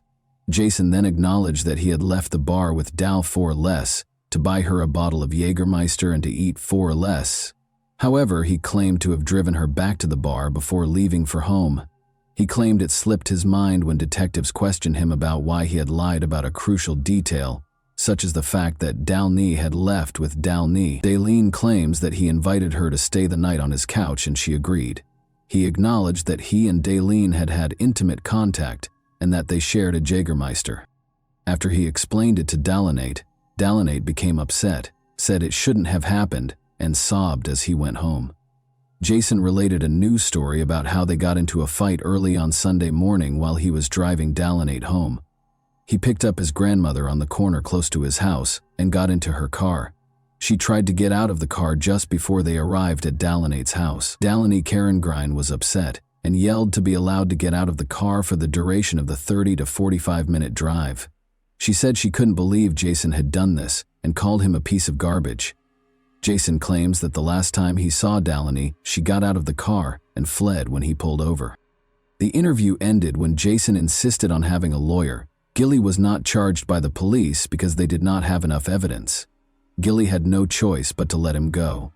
Jason went to the police station on August 22, 2011, after being released on August 18, 2011, to report that his wallet had been stolen or lost.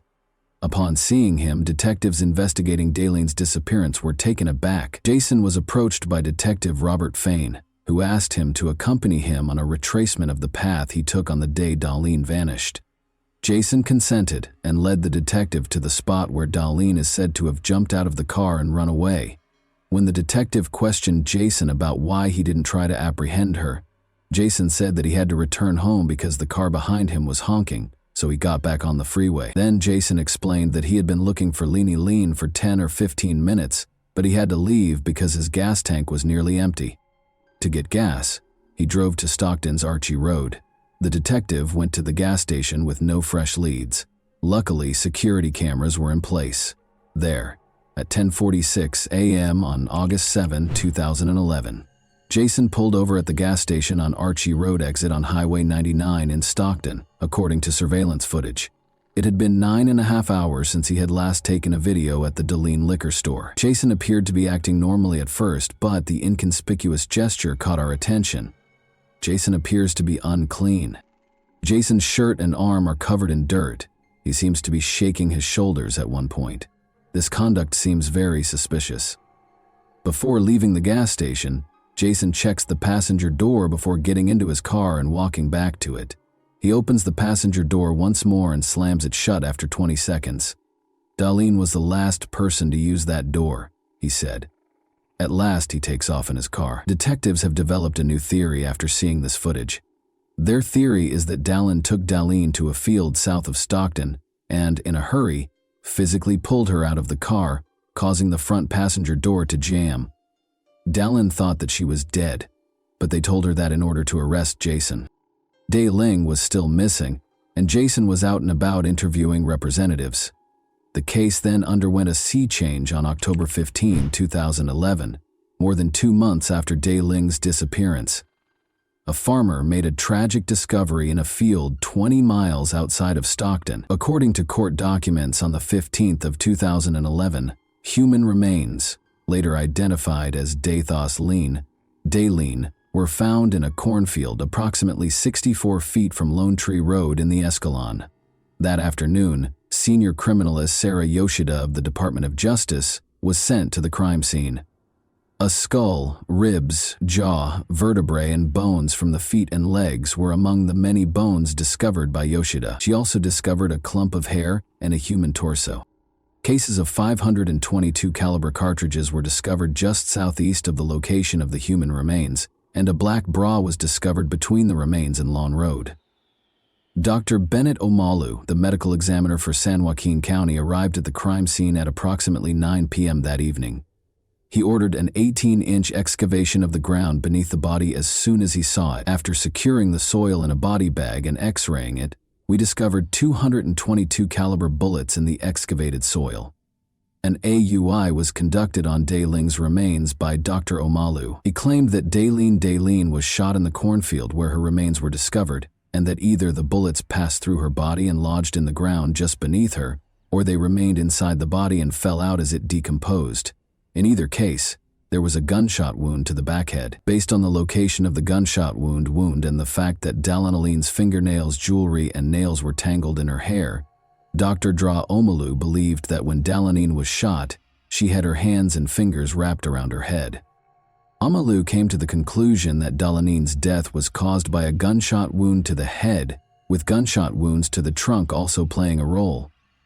Additionally, he believed that her body's decomposition supported her death on August 7, 2011. In the murder of Dai Ling, investigators had a top suspect. Detectives also found that Jason had access to a Jennings .22.2 semi-automatic handgun that belonged to one of his relatives, according to court documents.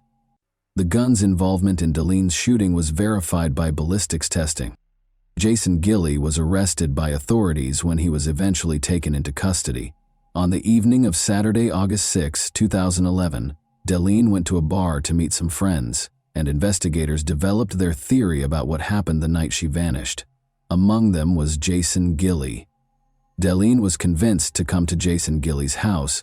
On their way to Jason's house, they made a stop at a liquor store. This liquor store is where we last saw Daleni alive. Nothing seemed to be bothering her based on this footage, but after she and Jason left the store, things started to happen that ultimately resulted in her death. Daleni was naked when her body was discovered by investigators.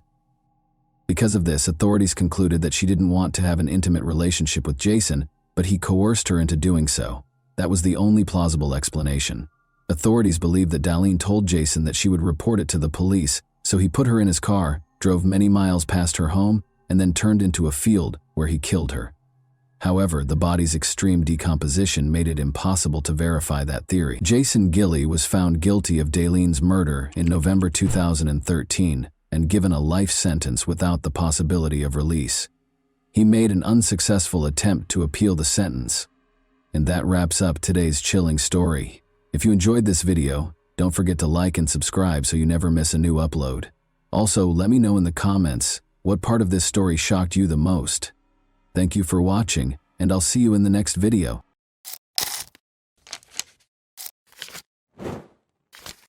Hey guys, welcome to my channel, and today we're going to take a look at another horrible case with you. The funeral of 15-year-old Holly Newton, who was described as a popular girl who was loved by many, took place in Hexham, England on February 17, 2023. To honor the helpful and compassionate teen who was attacked in the sleepy country town on January 27, hundreds of people joined a procession towards Hexham Abbey. Some people are just too good for this world, and Holly was one of them. Michala Trussler, Holly's mother, said to mourners at her service about her shy daughter who loved to perform for others. 4 black horses with purple jackets, her favorite color, pulled Holly's white coffin down the high street, with purple flowers and condolence notes adorning the top of the coffin. A single read, "Till we cross paths again, sweet Holly in the sky, rest soundly. I will always love you." Therefore, we will examine events that occurred in England in 2023 today. When Holly Newton's story made the news on television, she was only 15 years old. Detectives obtained disturbing CCTV footage that showed Holly's final moments while they were looking into what had happened to her. Earlier this month, a verdict was rendered in the case. Holly Newton was regarded as a bright, kind person with a bright future. According to her family and friends, Holly was a kind and considerate young woman who had a positive impact on everyone around her. Holly, who was well known for her gregarious nature, enjoyed socializing and hanging out with friends. She was able to quickly establish common ground with others thanks to her amiable manner. Holly was a quiet girl with a strong moral compass who enjoyed dancing. According to her mother, Holly Newton and Logan MacPhail first connected through their participation in Army Cadets, a youth organization that offers military training and activities to young people. This setting frequently brings together individuals who share interests in outdoor activities, discipline, and teamwork. They started off as a normal adolescent couple. They spent time together in social circles and with similar interests. But as their relationship developed, Logan's domineering behavior made it more and more problematic.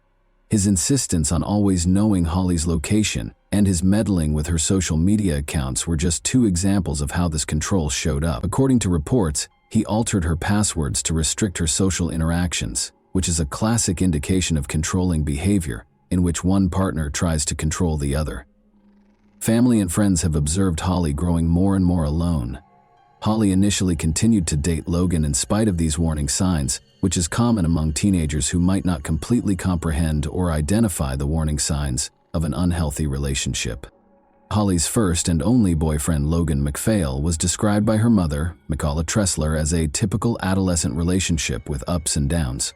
Logan stayed with Holly's family on the weekends. When Logan visited Holly's mother and stepfather, they were unaware that he was acting like the good guy. But Holly and Logan's relationship issues escalated like a snowball. Logan's increasingly compulsive behavior finally led Holly to decide to break up with him. He did not like the breakup. He struggled to accept it and grew even more obsessed with her. Michaela Tressler claimed that, although it was obvious that her considerate and loving daughter had grown up more than MacPhail, he had scared Holly and used emotional blackmail when she attempted to end their relationship.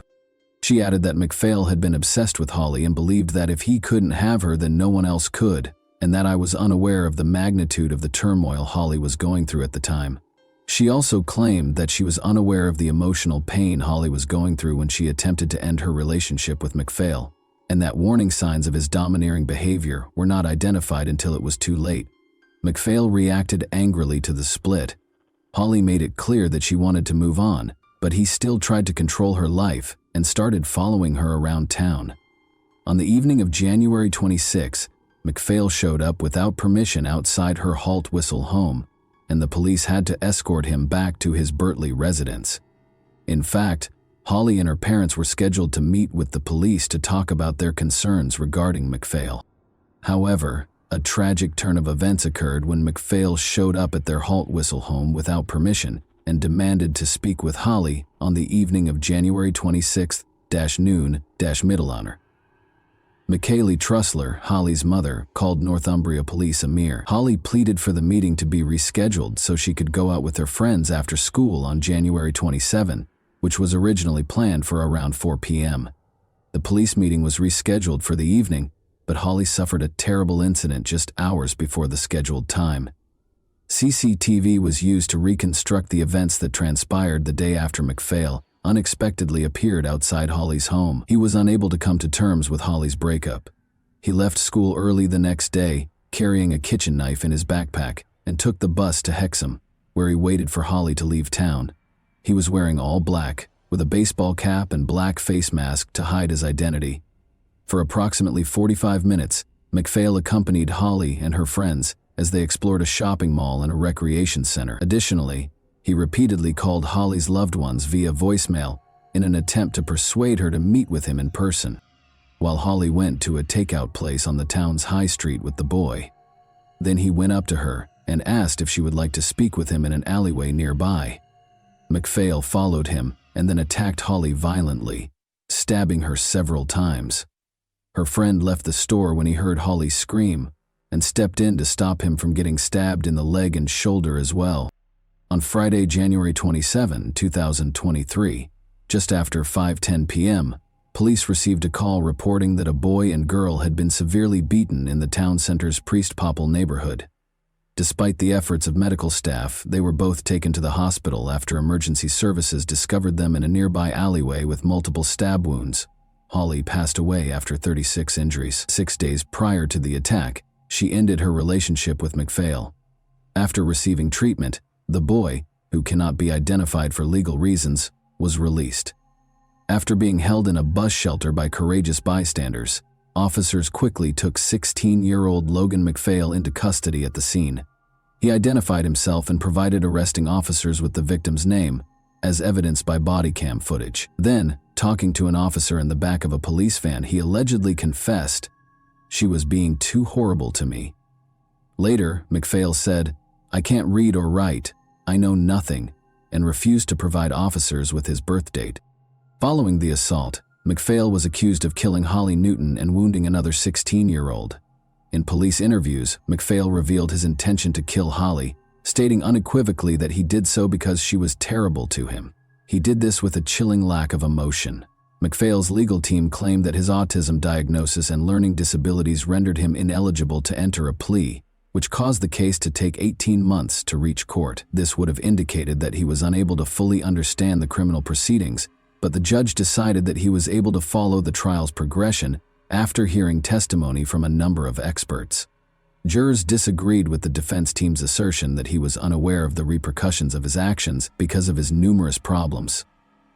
To give yourself the best chance of attacking Holly without anyone noticing, you told McPhail that you wanted to get her into the alleyway, which was out of sight. I'm glad you chose to attack Holly because you could tell by her responses at the bus stop that she was not amenable to the idea of getting back together. Despite your feelings of jealousy and resentment, you were still able to figure out where you could attack her most effectively. So you waited for the right moment. After convincing her to move a bit further into the alleyway, you waited until one of the onlookers had left before pulling the knife from your pocket and attacking her in a vicious and brutal manner. According to the judge, Holly suffered severe knife wounds to her jaw, skull, backbone, and shoulder during the murder. It was a horrible thing to do to stab her head in that manner, Justice Hilliard continued. Holly was in such terrible shape that her mother was prevented from seeing her in the ambulance and alley. You applied so much force that the knife broke and the blade became distorted. It was extremely uncommon to see a knife so damaged, according to the pathologist. You knew how final death was, so I'm sure you planned to kill her. According to the judge, McPhail probably carried the knife that day in order to intimidate Holly by hurting himself, and made plans to attack her once it became apparent that their relationship would not be continued. Justice Hilliard added shortly before the murder that she had the right to end the relationship if she so desired, and spend time with anyone else she wanted. As he concludes his sentencing remarks, Mr. Justice Hilliard states that he considers how significant McPhail's relationship with Holly was to him, given the circumstances of his chaotic home life. Your speech impairment hindered your ability to form friendships and relationships with other people, so you placed a high value on your relationship with her. This made its ending all the more difficult for you to process and work through, the judge adds. He claims that although McPhail has also apologized, he has attempted to place some sort of blame on Holly. The judge tells McPhail that it was evident from your testimony to the jury that you had convinced yourself that Holly had mistreated you. She also notes that your initial response at the scene was to accuse her of being terrible to you. I believe that this belief lessens or moderates the amount of regret you felt prior to the verdict being announced. In a devastating statement, Holly's mother described the day she found out what had happened to her daughter. Despite having admitted manslaughter, McPhail was found guilty of both murder and intentionally wounding the teenage boy. He claimed during his trial that he wanted to return some of Holly's belongings, including clothes, teddy bears, and slippers, but he had none of it with him when he was taken into custody. For willfully injuring a fellow young man who attempted to halt the assault, McPhail received a life sentence with a minimum of 17 years and an additional 5 years. McPhail was informed that he would only be released when it was safe to do so, even after serving the minimum sentence. Detective Darren Davies of Northumbria Police said following the sentencing that the case was truly devastating and that MacPhail had cruelly taken away Holly's future. Naturally, nothing can undo the terrible things that happened that night. But I hope the outcome today will give her loved ones a sense of closure so they can try to move forward. Detective Davies added, "The choices he made that evening have permanently altered the lives of countless people, and he will now have plenty of time in his cell to reflect on that. Given the suffering this incident has caused so many people, we would implore everyone to reconsider carrying a weapon of any kind." And that wraps up today's chilling story. If you enjoyed this video, don't forget to like and subscribe so you never miss a new upload. Also, let me know in the comments, what part of this story shocked you the most? Thank you for watching, and I'll see you in the next video.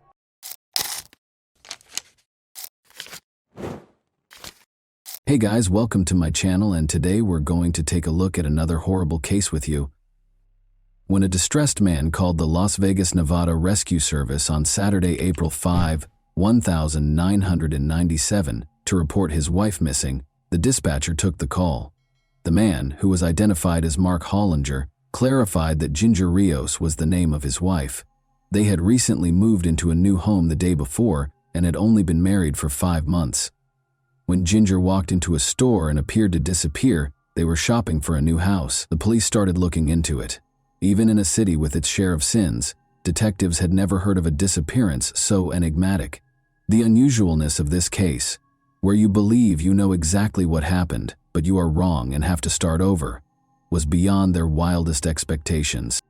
Ginger Rios was a 20-year-old Las Vegas resident and worker. Ginger and her younger sister Daniela were beloved daughters of her parents, George and Denise. The girls were surrounded by care and attention as they grew up. Ginger had always wanted to be a performer, and she was lucky to be born in Las Vegas because by the time she was 20, she was a part of a popular group that played in casinos and hotels. Additionally, she met Mark Hollinger, a man who was 14 years her senior. Mark was very kind to Ginger. The young couple quickly made the decision to legalize their relationship after he helped her in every way. They were married in November 1996, when Ginger was just 20 and Mark was 34. Because Mark was a quiet introvert and Ginger was a happy extrovert, some people thought their union was unusual. However, they were already planning how to construct their family nest and were a perfect match. Ginger discovered a fantastic house with a buyout option that was for rent in the spring of 1997. Ginger could already picture converting the house's large basement into a dance studio. She dreamed of eventually buying the house because she liked it so much, but she and Mark needed a good credit history in order to make this dream a reality. Ginger wanted to purchase books that offered pertinent advice because they needed a clear plan for how they would handle their money. In the city, a store that carried the exact books Ginger was looking for was becoming well known. Spy Shop was an odd moniker for it. It resembled an adult candy store. Its bookshelves were stocked with lockpicks, police badges, concealed surveillance cameras, automobile alarms, image transmitting glasses, and even tools for removing store security tags from clothing. It was ideally situated in the heart of the city. The young couple went shopping, including buying books, on Friday, April 4th, which was literally the day after they had moved into their new house. Mark parked right in front of the entrance at about 4 in the afternoon. Ginger took her wallet, which contained some cash and her identification, and went inside after telling her husband to wait in the car. Mark thought she would emerge quickly, but he was able to finish his cigarette and she hadn't shown up yet. He waited a bit longer, thinking she might be in line, and then made the decision to see how his wife was doing. The store was small enough for him to notice Ginger's absence right away. He inquired if the man and woman behind the counter had seen Ginger and gave them a description of her. Naturally, they responded that she had simply entered, purchased 2 books, and departed. She couldn't have gone very far, they added. Despite his surprise, Mark chose to browse other stores in case she needed to buy something else. He entered each one and inquired if anyone had spotted the slim brunette, but nobody had. There were no limits to his awe. She couldn't have just slipped past the car, which was parked directly in front of the entrance. In the middle of the day, Ginger had just vanished. Mark went to his wife's parents because he had run out of options. George, Ginger's father, thought right away that the spy shop would undoubtedly have security cameras if any store had them. After she left the store, they might be able to see at least which way she went. In addition to being notable for its distinctive merchandise, this store closed earlier than other establishments in Vegas. So Mark and George rushed back, praying the storekeeper hadn't already left. Mark was able to identify the man and woman getting into a van with a baby, even though the store was closed. They came over and gave an explanation. The man identified himself as John Flowers and asserted that he was the shop's owner. He clarified that in order to avoid traffic, he and his spouse had already closed the doors and set the alarm because they intended to depart before the weekend. He would be pleased to show them any video on Monday, but they had to move quickly. Despite their extreme frustration, Mark and George didn't want to clog up traffic for a family with a small child. The men went home and decided to call the police in the morning if the young woman wasn't there by nightfall or evening. Mark dialed 911 as soon as the sun came up. After being assigned to the case, Detective Jeff Rosen naturally started his investigation by attempting to find out more about the girl's life prior to her disappearance. She seemed to have a very happy life. She was truly loved by her sister and parents. Her career was booming. She had recently moved into a new house, and she had only been married for 5 months. She didn't seem to have any reason to flee, or did she? Is there something that nobody is aware of? What if she had purchased something else that made her disappear in the store instead of financial books? A few weeks ago, George remembered, his daughter had talked about going to that same store, but he had no recollection of her discussing anything out of the ordinary or buying anything during her visit. Her family came to the conclusion that she had to have been kidnapped in some way, but how could this have happened so quickly without her yelling or phoning for assistance? Did this mean she was acquainted with her kidnapper? The young woman did not take out her most recent paycheck or use her credit cards after she vanished. This implied that her disappearance was probably not voluntary. The detective also talked to the girl's friends and co-workers, who had a very different perspective on Ginger's life. Initially, the girl was not as ecstatic about her career advancement as it may have appeared. She felt that she ought to have pursued a solo career by now, instead of serving as a backup vocalist. Second, some strangers who saw her on stage made persistent advances and even harassed her, which she didn't like. Thirdly, she experienced severe mood swings as a result of having to take weight loss pills. Lastly, she had been living in a hotel for a while in order to avoid going home because her marriage was not going well. Detective Rosen believed Mark was concealing something because he had heard enough, but Mark's tale had remained unchanged. Ginger's parents maintained that it was a waste of time and money to suspect Mark because he had no apparent reason to hurt his wife. However, there were no other leads in the investigation. Only Mark's story had been told. The girl's purchases were verified by the shop owner, of course, but could anyone be certain that Ginger didn't go back to the car before Mark did something to her? Mark fervently hoped his wife had just escaped. At least she was safe, even though it wounded his pride. He even made an effort to carry out his own investigation, interviewing people and looking for Ginger or any leads in the city with George. Mark was Ginger's husband, so on the one hand he loved her and undoubtedly spent every moment he had free looking for her. Detective Rosen, however, interpreted this as an effort to deflect attention away from himself. In fact, Mark's leads were insignificant compared to the police's subsequent lead, which was aimed directly at Mark. Patrol officers discovered what turned out to be Mark's burning car in the parking lot of a nearby shopping center. What did he say about this? He was unaware. He just left the car in the parking lot and took a cab home after work when the engine began to make odd noises. To put it another way, the police had to assume it was a coincidence because the probable crime scene, assuming Mark had actually done anything to Ginger, was on fire.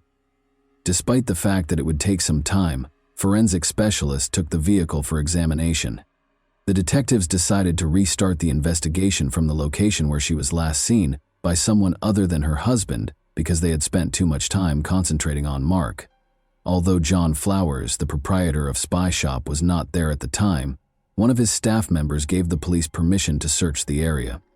They went through every room, but they didn't perform a thorough search. When Detective Jeff Rosen entered the storeroom, the overpowering smell of bleach nearly knocked him off his feet, but he didn't find anything odd in the store itself. He saw a small reddish-brown stain on the wall that might have been blood. Just in case, they made the decision to take it for analysis. John Flowers was notified by Rosin that the police had come to his store. Although John was shocked that they hadn't located the girl yet, he was happy to answer all of the questions. He clarified that the reason for the bleach odor in the storeroom was that he had to clean up after his dog using it as a toilet on a regular basis. A small drop of blood might have gotten there that way. He would have to visit the store to locate the security camera footage and the book purchase receipts, then turn them over to the police. When Rosin inquired about the books Ginger had purchased, the surprise was revealed. One book focused on contract killers and the other on establishing a new identity. However, why did Ginger purchase these? Did someone coerce her into purchasing these books and then murder her in one of the ways outlined in the second book? Or did she truly intend to vanish? Though it was too small to analyze, the tiny spot on the wall may have bled. But since everyone already knew Ginger had been in the store and gone, determining her subsequent whereabouts was far more important. Given Ginger's remarkable beauty and public appearances, there were, in fact, a number of potential leads. She could have been seen by a large number of people, including those with malicious intent. In addition, her father was a dealer at one of Vegas's most well-known casinos. Things can get messy when it comes to money. Weeks passed, and there was less and less chance that the girl would be found alive. When the response about Mark's car arrived, guess what? They discovered nothing at all, including no blood or indications of struggle. It was then that Rosin remembered John Flowers. He thought about watching the security camera footage to see if Ginger had been approached at the store's exit, but it was too late for him. "Where have you been all this time, guys?" John exclaimed, explaining that he had watched the video and witnessed Ginger walk into the store, select the books, pay with cash, and walk out. The video had been replaced with fresh footage from the security camera because no one had arrived to watch it. John was also unable to locate the book's receipt, even though he was positive it was somewhere. John appeared reluctant to continue working with the detective after this, in part because of the negative impact that the police, the media, and interested bystanders had on his business following Ginger's disappearance. Although it made sense, selling lockpicks and phony police badges in a store already stocked with law enforcement gear severely strained his small business. Rosin was aware of this, and John had nothing to encourage him to speak with them. The police had no fresh leads, and the case was put on hold. The truth was there, in fact, but it would take several more months for the detectives investigating Ginger's case to realize it. A team of hunters discovered a shallow grave in the Mojave Desert on May 5, almost 400 miles from Las Vegas. The body in the grave was identified by the medical examiner as that of a young, dark-haired girl between the ages of 15 and 18. The murderer had not taken her very distinctive jewelry, which included a pink ring with 3 different colored stones and another ring that resembled wire loops intertwined to form the letter Mem or W. Could the M represent Mark? Or was it a family heirloom because Ginger's mother's maiden name was Waterworth? However, she had no identification on her person. The local police released pictures of the jewelry in the hopes of garnering public support, but they would not find out for a very long time. Meanwhile, the detectives needed a body or a lead to solve the case. On August 16, 1997, Jeff Rosin was suddenly contacted by phone. The caller claimed to have a lead on the Ginger case and identified himself as an Arizona federal agent. Rosin was curious. What was the connection between Ginger and John Flowers' alleged sale of unlawful eavesdropping devices? The agent clarified. The agent went on. John had fled because he didn't want to be taken into custody, but Cheryl Subzone, his wife, had been taken into custody to be questioned. She abruptly began discussing Ginger Rios, who had vanished in Vegas a few months prior. While they were curious about the whereabouts of her husband, the agent went out of the room to call Rosin. Only now did Rosin realize that he had never asked the proprietor of the spy shop where Ginger was last seen a formal question. Nevertheless, Ginger's spouse had mentioned that a man and a woman were behind the counter. Rosin rushed to Arizona after requesting that the agents keep an eye on Cheryl. Rosin had no idea what would come out of Cheryl's interrogation. John Flowers turned to Cheryl and asked her to go buy film when Ginger came in to look at the books. When they worked together at the store, she frequently ran errands, so this wasn't out of the ordinary. After 10 minutes or so, Cheryl came back, and Mark entered. John informed Mark that his wife couldn't have gone very far because she had just left. After thanking them, Mark walked away. Cheryl's husband appeared to be a completely different person. His face was filled with fear. The man said, "I did something terrible. Whatever you do, don't go into the storage room." Cheryl didn't know what he meant, and she never thought her husband had hurt anyone. She asked him what was going on. She was disturbed by his actions, though, and after a little while she made the decision to look in the storage room. She discovered a young girl's lifeless body inside, with a pool of blood encircling her head, and there was blood on the carpet. The girl had suffered severe physical abuse. Before John sent Cheryl to get film, the same girl had come into the store. When Cheryl realized that John was right behind her, her disgust quickly gave way to fear. He took her by the neck before she had even turned around, warning her that if she talked about what had happened there, something bad would happen to both her and their child. Although Cheryl complied with his orders, she made the decision to speak the truth now that John was fugitive. John's explanation of the situation to Cheryl was of interest to the detective. John informed her that Ginger was in possession of a note from 2 of his former workers requesting payment. John was allegedly so enraged by Ginger's impudence and the contents of the note that he struck her so forcefully in the face that she fell back, struck her head, and passed away. But Cheryl had never seen the note and was certain that this was a lie. She was certain that John had spent hours in the storage room, wrapping the girl's body in plastic bags and dousing her in bleach after stealing garbage bags. He had informed the staff member that the dog had urinated in the room. After placing the body in his van, he instructed Cheryl that they must depart for Arizona right away.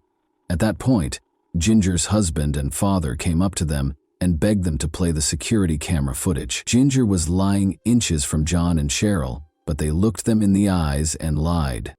That's not all, though. Cheryl was also aware of the location of her husband's burial. You see, John and Cheryl had visited the Mojave Desert on multiple occasions. John once drove off with their baby and the body of the girl, leaving Cheryl in the middle of nowhere. He obviously drove home after burying her and coming back for Cheryl. For him, though, this was insufficient. In order for John to cover the shallow grave with a layer of concrete, they returned there multiple times. Cheryl was pretty sure the police had already found Ginger's body because it was the last time John had run back, screaming in panic, "They found her! They found her!" At any rate, she consented to show the detectives the place in return for not being charged. Since they didn't think Cheryl had anything to do with the murder, they accepted her offer. They followed her to the location. Upon their arrival in the desert, the local officers began to make connections between Cheryl's revelation and the body discovered by hunters in May. After asking them to stop, Cheryl took them to the location where her husband had been. Instead of discovering an empty grave, the police arrived at what appeared to be an undisturbed concrete slab. They found the body wrapped in plastic bags there. They were initially identified as Ginger because of a tattoo on her lower back, but they chose to hold off on telling her family until DNA testing was completed. Several questions were left unanswered by this. Were there 2 victims? Did John murder them both? Why, if so? Who was the other girl? They were now able to obtain a search warrant for the store in Vegas, where they discovered evidence of Ginger's blood. Later, the DNA analysis verified that she was also the owner of the body found in the desert. Mark was devastated because he had hoped that his wife had just moved on and started a new life. He held himself responsible, believing that he ought to accompany her to the store. But how could he have thought that his wife, a mother and his devoted wife, would be attacked by a total stranger, the proprietor of a well-known and often visited store? After a brief period of hiding, John was taken into custody at a Los Angeles hotel. The detectives found that John Flowers, the proprietor of the spy shop chain, was not present when the extradition procedure started. Rather, a 26-year-old man named Craig Jacobson was wanted for offenses in Florida.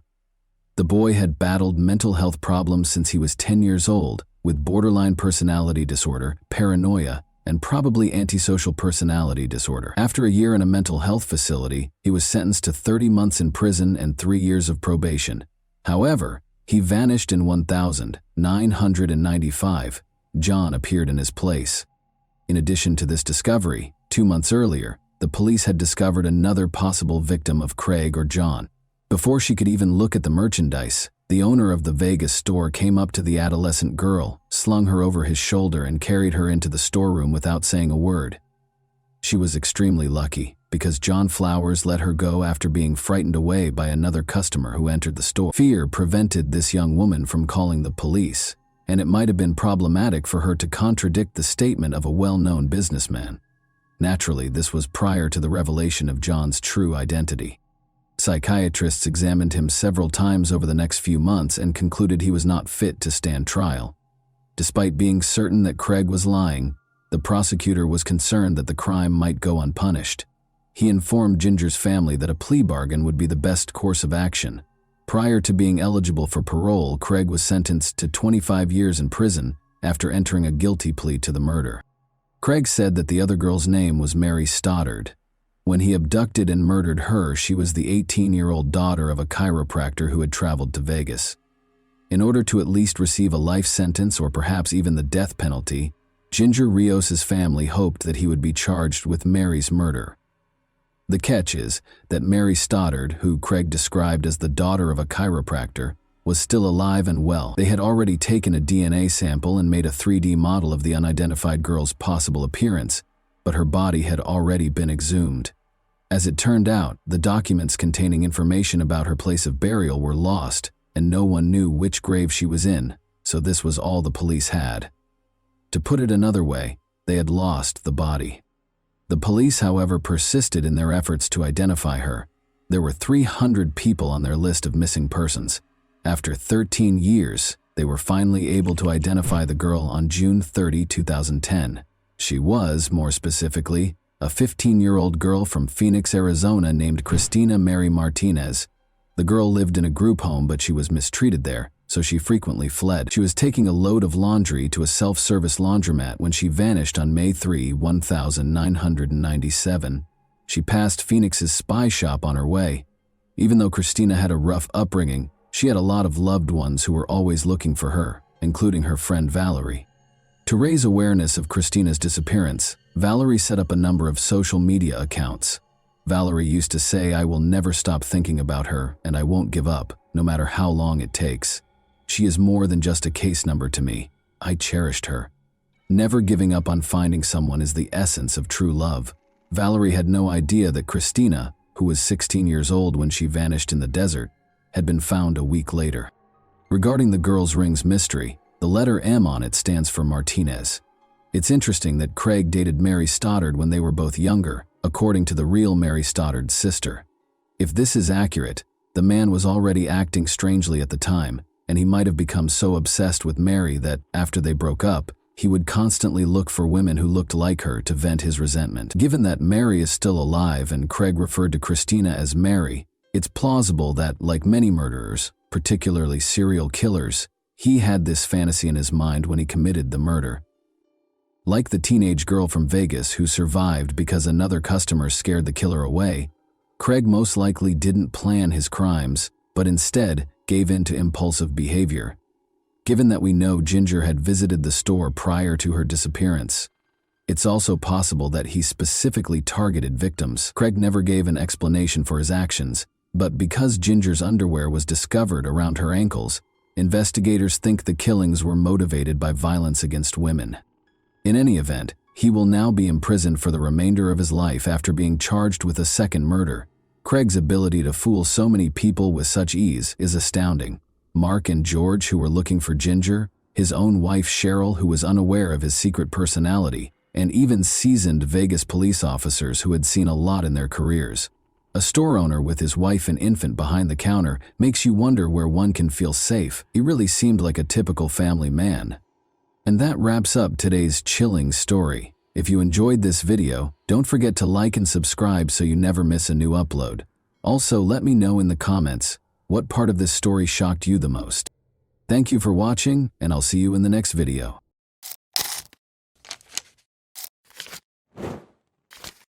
Hey guys, welcome to my channel, and today we're going to take a look at another horrible case with you. This video examines the events that occurred in the U.S. state of Washington in 2001.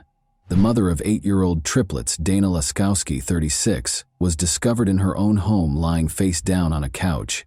It was a complicated mystery with multiple suspects for the police. Dana's ex-husband, her boyfriend, and other men were all investigated by detectives. However, this story had an unexpected conclusion, and Dana's family was shocked by the revelation of the truth. Dana Laskowski lived in Puyallup, Washington, a charming, peaceful city with tree-lined streets and nature trails. In 2001, although Puja has a low crime rate and is a safe city, on a typical August 2001 day, police receive a disturbing call regarding one of the city's newest residents. Dana was supposed to get to work at 7:30 a.m. but she never did. She was watching 2 doctors. She is very responsible, so this was really out of the ordinary for her. The police were contacted by her employers to inquire about her well-being. The police showed up at Dana's house at 11 a.m. to check on her. There was no response when they knocked on the door. The back door was open, so they chose to enter the house even though they had checked the perimeter and the windows and saw nothing out of the ordinary. Dana was discovered by the officers under the covers on the living room couch. Her other hand was behind her back as she lay with her head resting on her arm. Sadly, she had passed away. The body was briefly examined by police to check for wounds from gunshots or stab wounds. They saw injuries on her neck, but they didn't find any of it. She had been strangled, judging by the marks. Indeed, there are crime scenes with bloodstains, a victim on the ground, obvious wounds, and possibly a mess everywhere. In Dana's home, that did not occur. Nothing was broken, and there were no weapons. When police turned Dana over, she was face down on the couch. They discovered dried blood around her ears and nose, as well as bruises on her neck. Dana was strangled to death, most likely by her own scarf, according to the medical examiner's ruling. In order to try to identify the murderer, police searched for any trace evidence, DNA, bodily fluids, or other items. Dana's body was in an awkward position on the couch. She wrapped one arm behind her back. She was in a face-down position. This indicated that she and the offender had engaged in combat. The person who did this was strong enough to overcome someone who was actually struggling for her life. It was clear from the facts that the offender was powerful. Dana was not killed, as evidenced by the abrasions on her elbows and knees on the sofa. Blood traces were discovered on the carpet in the living room after forensics applied luminol to it. This meant Dana had been killed on the ground. After that, the murderer picked her up, laid her down on the couch, and wrapped her in a blanket. Investigators hypothesized that the murderer was attempting to comfort Dana.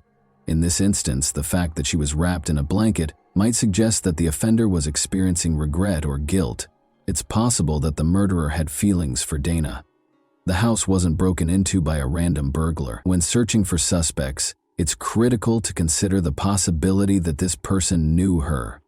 Important information was obtained by the police following the autopsy. Detectives started interviewing neighbors, and one of them claimed to have heard a woman's screams coming from around 1 a.m.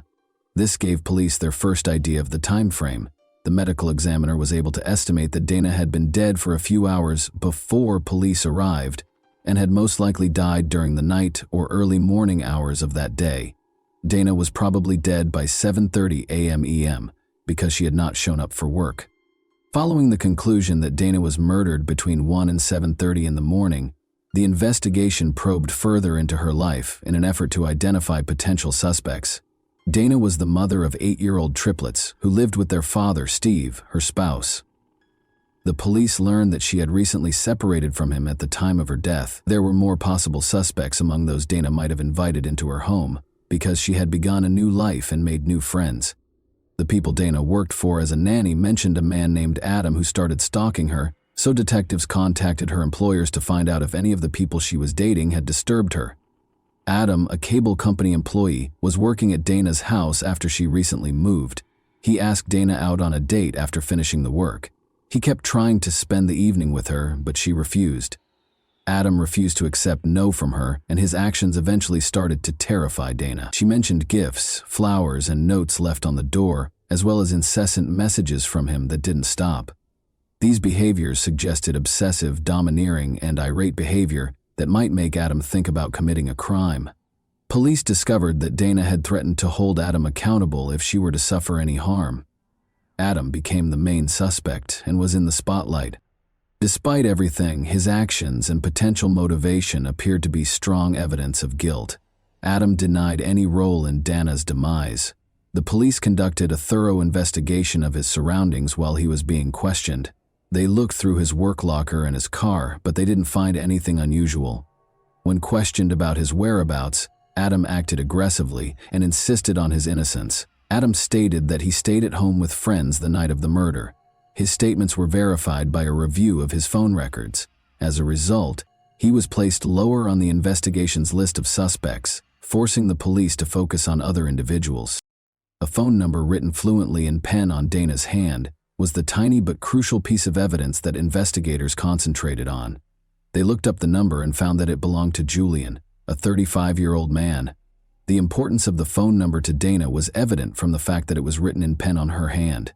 To learn why Julian's number was inscribed on Dana's hand, detectives located him and asked him to come in for interrogation.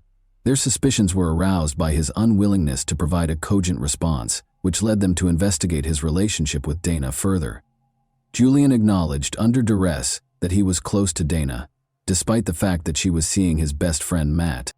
Detectives started to question whether Julian could have been the murderer after this discovery, but when his alibi was examined, it was discovered that witnesses and establishment employees had verified that he was at the bar from 10:30 p.m. to 1 a.m. on the night of the murder. Julian was thus disqualified as the murderer by his alibi. The detectives began to question whether Matt could have committed the crime after discovering that Dana was having an affair with his friend. Romantic relationships have the power to arouse our emotions, and although it may not be immediately apparent to everyone, out-of-control feelings are frequently the root cause of such crimes. Personal intimacy is frequently the cause of crimes of this kind. Matt, Dana's romantic partner, was immediately elevated to the level of suspicion as a result. Investigators examined Dana and Matt's relationship more thoroughly after receiving Julian's information. The asymmetry of feelings was clear. Dana believed she had allowed Matt into her life, but Matt was blazing with passion for her. Lacked such intense emotion. According to phone records, Dana and Matt were in constant contact the night of the murder, with calls taking place between 11:30 p.m. and midnight. As a biker who abused illegal substances and was able to confront multiple men at once, Matt was described by Dana's friends as being abrasive and rude, all of which made him an obvious suspect. Investigators found that Matt lived close to Vancouver, Canada. While looking into Dana Laskowski, however, this did not absolve him of suspicion. In a couple of hours, he could have driven from his house to Dana's. When asked, Matt claimed that he was not involved in the crime because he had intended to meet Dana but was stopped at the border due to issues with his documents. His alibi was confirmed. Investigators asked Matt for any information that could help solve Dana's murder after he was exonerated of any suspicion. According to Matt, he had called Dana the night of the murder and observed that she appeared uneasy during their chat, which may indicate that someone was present in the house with her. Matt surmised that the unidentified individual might have been Steve, Dana's ex-husband. Dana had spent a portion of her life with Steve, so it was obvious that she needed to talk to him. Her triplets were his children. Breaking up is a tough experience, and depending on the situation, it can cause anger that can turn into murder. Maybe Steve decided to commit a crime because he was so furious after Dana left him. He might have committed murder out of passion, jealousy, or rage, all of which needed to be taken into account.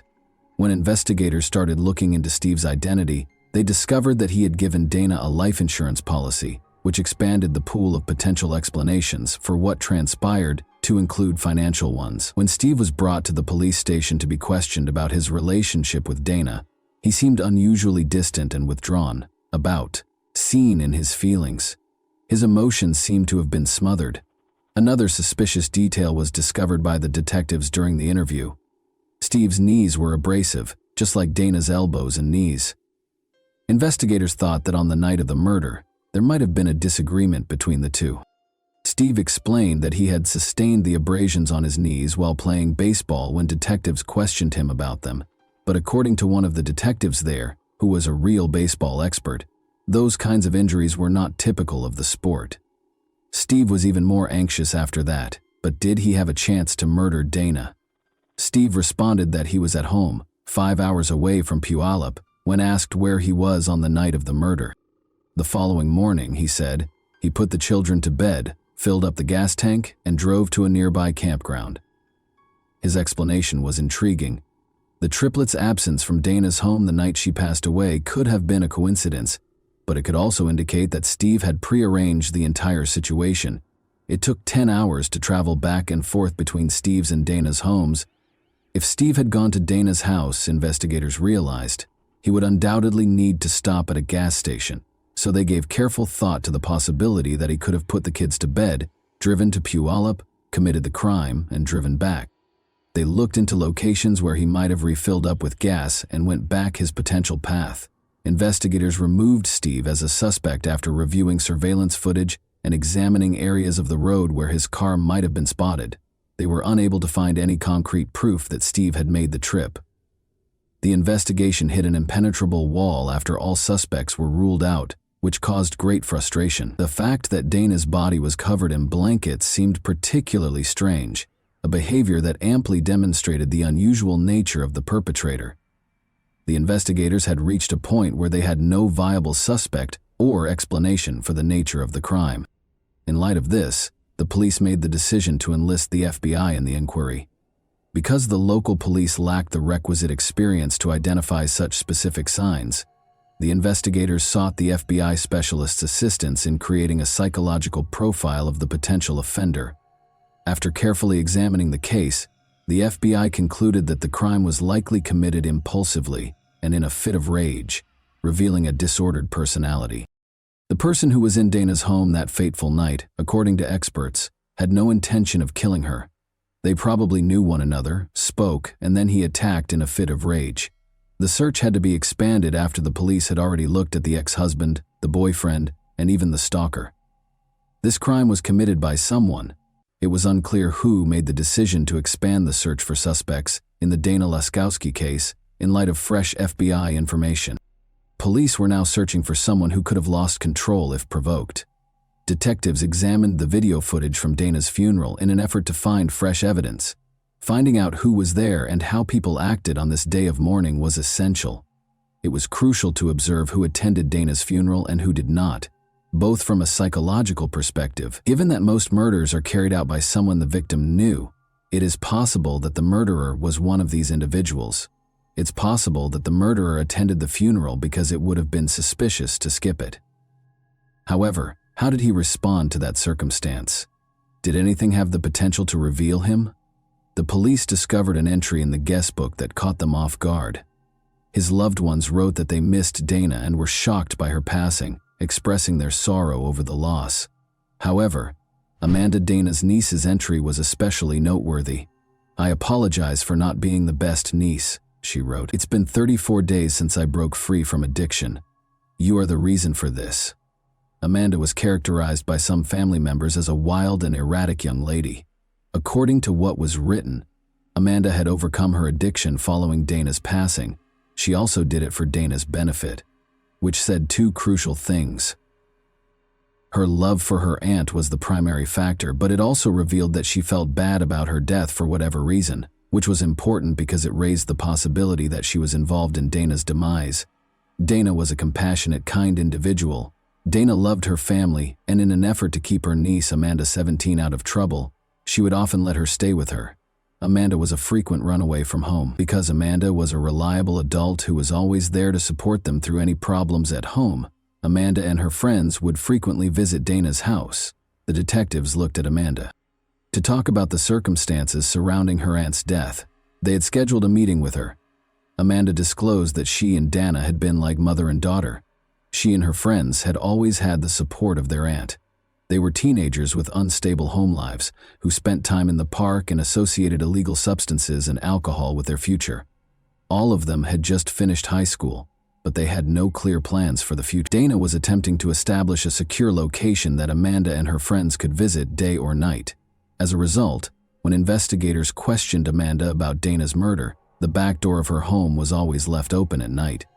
She gave a list of those who had visited the house, naming Zane in particular. "He was a strong man with a violent temper," she said. Then Amanda revealed something even more unsettling. She described how she had once been beaten by Zane. He threw her on the couch and started acting aggressively. He would try to hit on her hard and she would push him away and ask him why. Zane merely chuckled at this, displaying his strength and beauty, as though he was taking pleasure in the situation. The detectives made the decision to examine Zane more closely and search the databases. Zane was a suspect due to his criminal history of fighting and dealing illegal substances. To find out more about Zane, one of the detectives got in touch with his young informant. In their meeting, he talked about Dana's murder and recommended Zane as a potential suspect. But according to the informant, Zane was not the one who killed Dana. Emily, a young woman from Amanda's group, was the murderer. Emily Lauenborg, a 17-year-old drug user, lived close to Dana's home. Emily and Amanda had a close relationship. They might have even been best friends. After hearing the story, the detective started to question its authenticity. He couldn't believe that Emily, a 5'2" girl who was frail, could strangle a 36-year-old mother of 3. The informant responded that she was no longer the frail girl she had been. She had matured and gained muscle. Because she enjoyed wrestling men, she was known as the mutant. Emily wasn't your usual suspect, but as the investigation progressed, it became clear that she was the strongest of the problematic teenagers, impressing everyone, including the guys, with her physical prowess and wanting arm wrestling and even regular wrestling. Emily was taken to the station by the detectives to be questioned about her potential role in Dana's murder. After placing her hands on the table, Emily threw back her head and frantically looked from side to side before leaning forward and angrily telling her that she had been slandered. Emily was asked by the police where she was when Dana was killed. Emily and Amanda both stated that they were present at the party when the crime was committed. But around midnight, Amanda and Emily left the party, and the police were able to track them down. Consequently, they could have arrived at Dana's residence by 1 in the morning. Everything suggested that they were concealing something and were most likely involved in the crime. However, what had actually occurred? Was Emily responsible for the murder? The police were able to secure a search warrant for Emily's rented room because of mounting circumstantial evidence against her. Her private journal was one of the things confiscated. It had the usual entries of a 17-year-old girl, but it quickly disclosed surprising information. A wish list that included the desire to murder someone and escape punishment was one of the entries. Emily expresses her anger towards Amanda in a different entry, stating that she wants to strangle Amanda in the same manner that she strangled her aunt. Emily's guilt was confirmed by this startling discovery. The murder, Dana's strangling, and the intention to potentially strangle Amanda in a similar way were all described in the diaries. Crucially, detectives had not yet made public the news that Dana had strangled to death when they discovered Emily's diary. This further suggested that Emily was to blame for Dana's ordeal. Amanda was questioned by detectives once more and was accused of lying about the night her aunt was killed. They questioned why she had deceived everyone. After all, Emily stated that she wanted money and that she wasn't there under duress. Amanda couldn't stand it any longer and told the detectives everything she knew before they even got to Dana's house. Dana woke up as they walked into the living room and heard a noise. The sight of them startled her. Dana responded that she didn't have any money when they told her they needed it. Emily, however, was not happy with that response and asked Dana for money once more. Emily was gently nudged in the direction of the exit when Dana asked them to leave. Emily didn't like it though, and she wasn't going to put up with it. In front of Amanda, she launched an attack on Dana and strangled her. Emily refused to listen to Amanda's cries for her to stop. The fact that Amanda did nothing but watch Emily kill her aunt suggests that she either feared Emily or that it happened so fast that she was likely unaware of what she was seeing. Amanda's scream, not Dana's, was heard by a neighbor at 1 in the morning when Dana was killed. Emily covered Dana's body with a blanket and placed it on the couch. Before they left, they took what little money Dana had. Emily took a brief break to get a black shirt out of Dana's closet. Emily wore that exact shirt when she attended Dana's funeral. It was her display of power and authority. Motive was the question that the investigators were struggling with. Emily had expressed her anger to her friends about Amanda's constant abandonment of her for her aunt. Given their close relationship, Emily might have killed Dana in order to fully control Amanda. However, Amanda was given a plea deal and would not be imprisoned for her involvement in Dana's murder. After much deliberation, investigators decided that Amanda was needed as a witness because she had witnessed the murder and would have the right to remain silent if she were charged with a crime. As a result, Amanda became a witness and gave information about what transpired that fateful night. It was the vital data that the authorities required. However, because of Emily's unremarkable size, prosecutors were unsure they could convince a jury of her guilt and allowed her to enter a guilty plea to the lesser charge of manslaughter. After being convicted and serving 5.5 years in prison, Emily Lollenborg was released in 2008. She later moved back to Puyallup, changed her name, got married, and had kids. Locals will undoubtedly be concerned about Emily's freedom to roam the streets. Like serial killers who wear mementos of their crimes, she was dressed in the victim's clothing, having already killed once and never regretting it at the funeral. And that wraps up today's chilling story. If you enjoyed this video, don't forget to like and subscribe so you never miss a new upload. Also, let me know in the comments what part of this story shocked you the most. Thank you for watching, and I'll see you in the next video.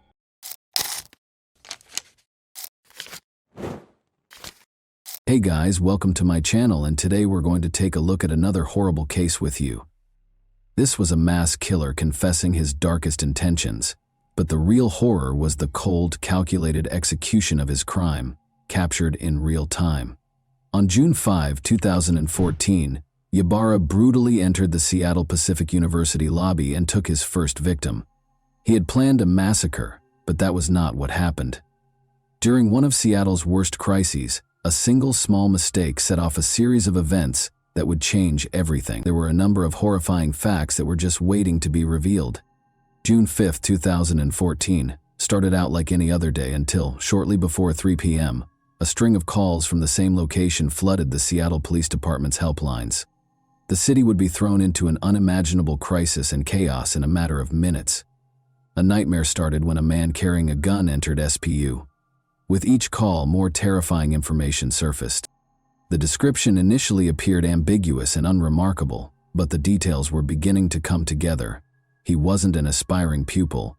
His purpose for being on campus that day was darker. But why was he there, and who was he? They would soon find out more about his nefarious schemes. The white pickup van he was driving was seen parked on the street close to the Seattle Pacific University campus in Washington. This man, whoever he was, had no intention of going away quietly. And just as police closed in, something far worse was about to happen. Paul Lee, a 22-year-old random student, was struck by the first bullet. The question was no longer who he was. The van belonged to 26-year-old Aaron Ybarra. Now the only question was, how far would he go? A massacre was in the making, and the police seemed like they might be too late to stop it. Officers moved in, sirens heightening the tension across the campus, but no one knew what they were truly walking into, or how the standoff would unfold. Even before the police arrived, the action had already taken place, captured on camera as it all played out in real time. The man, whose identity was now confirmed to be Aaron Ybarra, could be seen walking into the hallway calmly, as if he belonged there. The CCTV captured everything, every step, every glance, but no one knew what was coming next. There, sitting innocently at the desk, was 22-year-old Tristan Ruth, unaware his life was about to hang in the balance. The man leaned in close and threatened him. "Don't move, or there will be consequences." But it wasn't just Tristan in the building, unaware of the danger. Sarah Williams, 22, had just reached the bottom when Ybarra turned and shot without thinking. Sarah was shot at close range in the chest. Tristan saw his opportunity then, and he took desperate action. The gunman would not be as fortunate, though, as his next move would be the demise of his entire scheme. Aaron's statements were obviously more than just threats. He was shooting people, and he had a clear plan that was only a few seconds away from causing total mayhem. However, he then committed a critical error. A security guard caught the gunman as he stopped to reload his weapon. A 22-year-old student and security guard named John Mice came up behind the shooter. Everything suddenly changed in a split second. He wrestled the shooter to the ground, wrenched the gun out of his hands, and pepper-sprayed his eyes. Aaron, the shooter, was on the ground with his eyes burning, and Sarah, the injured girl, took the opportunity to step aside. John moved away with the weapon to keep it out of the shooter's reach, but when he returned, he'd find a surprise. Aaron had produced a knife from his pocket. Next, John would engage in a physical altercation with the pepper-sprayed Aaron to remove the weapon from his grip. He was going to have unexpected help. Suddenly, a second hero, Justin Serra, kicked the weapon out of Aaron's reach, ensuring it would do no harm. What was seconds away from becoming a massacre was stopped in its tracks, thanks to their courage. But the tragedy was nowhere near an end, and what came next was going to expose the harsh reality that changed everything. By 3:29 p.m., paramedics and officers from the Seattle Police Department flooded the campus. Officers immediately apprehended Aaron after finding John Mice and Justin Serra holding him down on the hall floor. One team of police officers took Aaron into custody, while the second took hold of his van. Paramedics treated several students for shock, while Paul Lee, Sarah Williams, and John Mice were all transported to Harborview Medical Center in Seattle. Paul was pronounced dead on arrival at the hospital. Sarah was taken to surgery right away because her condition was critical. Despite Thomas's critical condition, medical personnel managed to stabilize him, and he was admitted to the hospital. After receiving treatment for the cuts he sustained during his fight with Aaron, John was allowed to go. However, this was not the end of the story. They thought the worst was over when the police showed up to remove the gun. They were unaware that the shooter was hiding something much darker than anyone could have predicted. After being brought to the homicide and assault unit of the Seattle Police Department, Aaron was informed of his Miranda rights. Detectives Dana Duffy and James Cooper then brought him in for an interview. What secrets was he concealing, and what was his true motivation? The truth was finally going to be revealed in the interrogation room, where the answers were hidden. Aaron was still recuperating from the pepper spray, so detectives Cooper and Duffy took a while to begin the interview. They started by inquiring about his private life. Janice and Ambrose Ybarra welcomed Aaron into the world in July 1988. He grew up in Seattle's Mount Lake Terrace neighborhood with his younger brother Joel and older sister Brandy. From the start, Aaron's life was described as turbulent. Ambrose, his alcoholic father, was a frequent source of conflict for the family. Aaron discussed his psychological issues, including his severe OCD, as he became more at ease during the interrogation. As the investigators spoke with this profoundly disturbed individual, they discovered that his OCD was only the beginning of his psychological problems, which started when he was 13 years old. Innocent students were suffering on the SPU campus because of a sin that only existed in Aaron's troubled mind and about which they knew nothing. When Aaron was little, his family made the decision to rearrange the furniture in his bedroom. Aaron claims that he became fixated on the status quo and that this changed him. Aaron had realized that respect could be gained by using fear. The mass murderer Eric Harris served as his initial source of inspiration. But there was another reason why he preferred using guns to cause harm. Aaron loved firearms just as much as his father and brother did, and he even spent 8 years working at a Mount Lake Terrace gun range. He was a competitive shooter who was said to be extremely proficient with a firearm. Aaron was characterized as pleasant, shy, and humorous by some of the people who had met him at work. People were unaware, however, that the quiet young man was harboring demons. The theft of Aaron's firearms was the last straw. The compulsive Aaron couldn't get over it, and was convinced that he detested everyone. According to Aaron's delusions, the evil side was ready to take control. Perhaps the fatal outcomes could have been avoided if he had received therapy sooner, but that was not to be. Aaron had only begun therapy as a result of pressure from those close to him to get help. After quitting therapy, he brought his unsettling mission to SPU within a month. The next thing Aaron would say to investigators would make it impossible for it to be anything other than a premeditated crime, something he and his attorney would sincerely regret in court. Aaron's plans for July 5, 2014 were well defined. He aspired to end his life, just like one of his heroes did.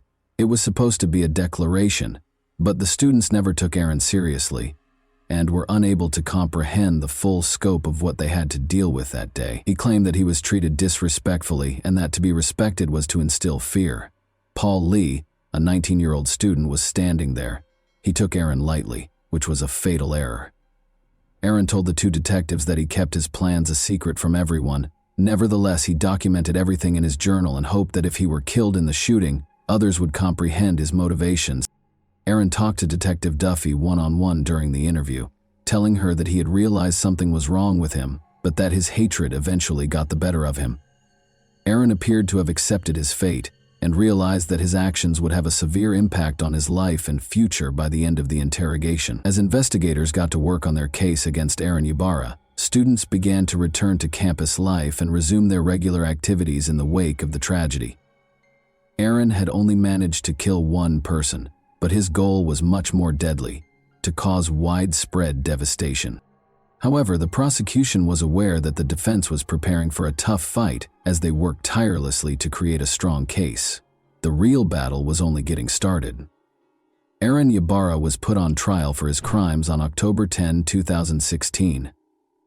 Prosecutors weren't going to let Aaron's defense team get away with a lesser charge or sentence, even though they were already ready to use the insanity plea as their argument in the case. According to defense lawyer Ramona Brandis, Aaron experienced crippling bouts of mental illness and depression, which caused him to hear the voice of God, who urged him to go on a murderous rampage. She also questioned his upbringing and his unstable home life, claiming that he never got the support he actually required. Aaron's victims' testimonies were crucial to establishing the case as it actually was. Paul Lee was the worst hit, followed by Sarah Williams. Before she could resume her regular life, she spent days in the hospital. She made an effort to describe the pain she endured in court. The entire scene in the SPU lobby where he and John Mice had overpowered Aaron was described by Justin Serra. Ramona, the defense lawyer, also contended that Aaron's actions were influenced by his upbringing and unstable home life, because he had sought professional help for his years-long mental illness. Under the direction of Senior Deputy Prosecuting Attorney Kristen Richardson of King County, the prosecution team was ready for the insanity defense. Aaron's own words were going to be used against him by the prosecution. They provided evidence that Aaron had voluntarily stopped taking his medication and quit therapy in order to allow his dark side to take control, shattering the notion that he did not receive assistance for his mental health problems. The assertion that Aaron was getting assistance from at least one family member was supported by testimony from his mother, Janice. His journal also provided evidence to the prosecution that he had premeditatedly planned and executed the shootings. Additionally, the recorded interrogation by detectives Cooper and Duffy was made available to the jurors, demonstrating Aaron's complete awareness of his actions and the repercussions.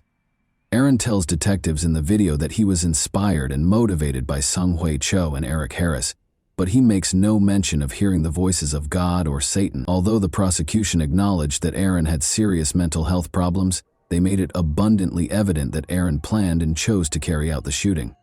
Now that the sentence was just a few seconds away, everyone was wondering if the jury would feel the same way. Following weeks of testimony and arguments from the prosecution and defense, the jury returned a guilty verdict on November 16, 2016. Aaron was convicted of 1 count of assault, 3 counts of attempted first-degree murder, and premeditated first-degree murder. Judge Jim Rogers sentenced Aaron Ybarra to 112 years in prison on February 17, 2017, for the shooting at Seattle Pacific University. Aaron spoke to the courtroom full of SPU employees, students, family members, and surviving victims during his sentencing. Aaron was the center of attention, but nobody was emotionally ready for what he said next. He apologized for the horrible crime he had committed. In addition, he expressed regret for killing Paul Lee, whom he hoped was still alive. Speaking to the survivor of the attack, Sarah Williams, he told her that she did not deserve the events of that day. Aaron expressed his desire to go back and change everything, but he acknowledged that it was too late. He will be housed at the King County Adult Detention Center for the duration of his sentence. John Mize was awarded the Congressional Medal of Honor in 2015 for his valiant efforts to apprehend the SPU shooter. Since the 2014 shooting, Aaron Ybarra's family has stayed out of the spotlight. The public and social media spheres still contain scant if any information about his family members and their lives. Paul Lee's legacy endures in the lives of his family and friends. Soon after Paul's memorial service in June 2014, the Lee family established the Paul Lee Foundation. The goal of the foundation was to carry on Paul's work of supporting those who experienced mental health problems and depression. It was cruelly ironic. He wanted to help people with mental illnesses, but before he could complete his education, He was harmed by someone he would have preferred to assist. The foundation has made it its mission to raise money to support groups that conduct research and create solutions to assist people with mental health conditions. Many people will be discussing what caused Aaron Ibarra to become a school shooter in this case today. Seeing young lives lost so needlessly and murderers succumbing to their own mental health problems is heartbreaking. Could something have been done to prevent this tragedy, considering Aaron's family life was, to put it mildly, turbulent? Or was he destined to become a killer? Before he committed suicide, he was troubled, mistrustful of people, and desperate to be remembered. However, he chose to target the helpless students instead of exacting revenge on the innocent or facing down actual villains. And that wraps up today's chilling story. If you enjoyed this video, don't forget to like and subscribe so you never miss a new upload. Also, let me know in the comments what part of this story shocked you the most. Thank you for watching, and I'll see you in the next video.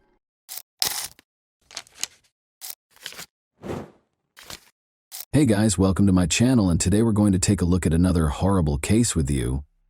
Little Bria had only ever been frightened by imaginary monsters. She called her mother, Michelle, on November 20, 2000, claiming to have seen someone outside the window. The day before, 3 armed men wearing masks broke into her house.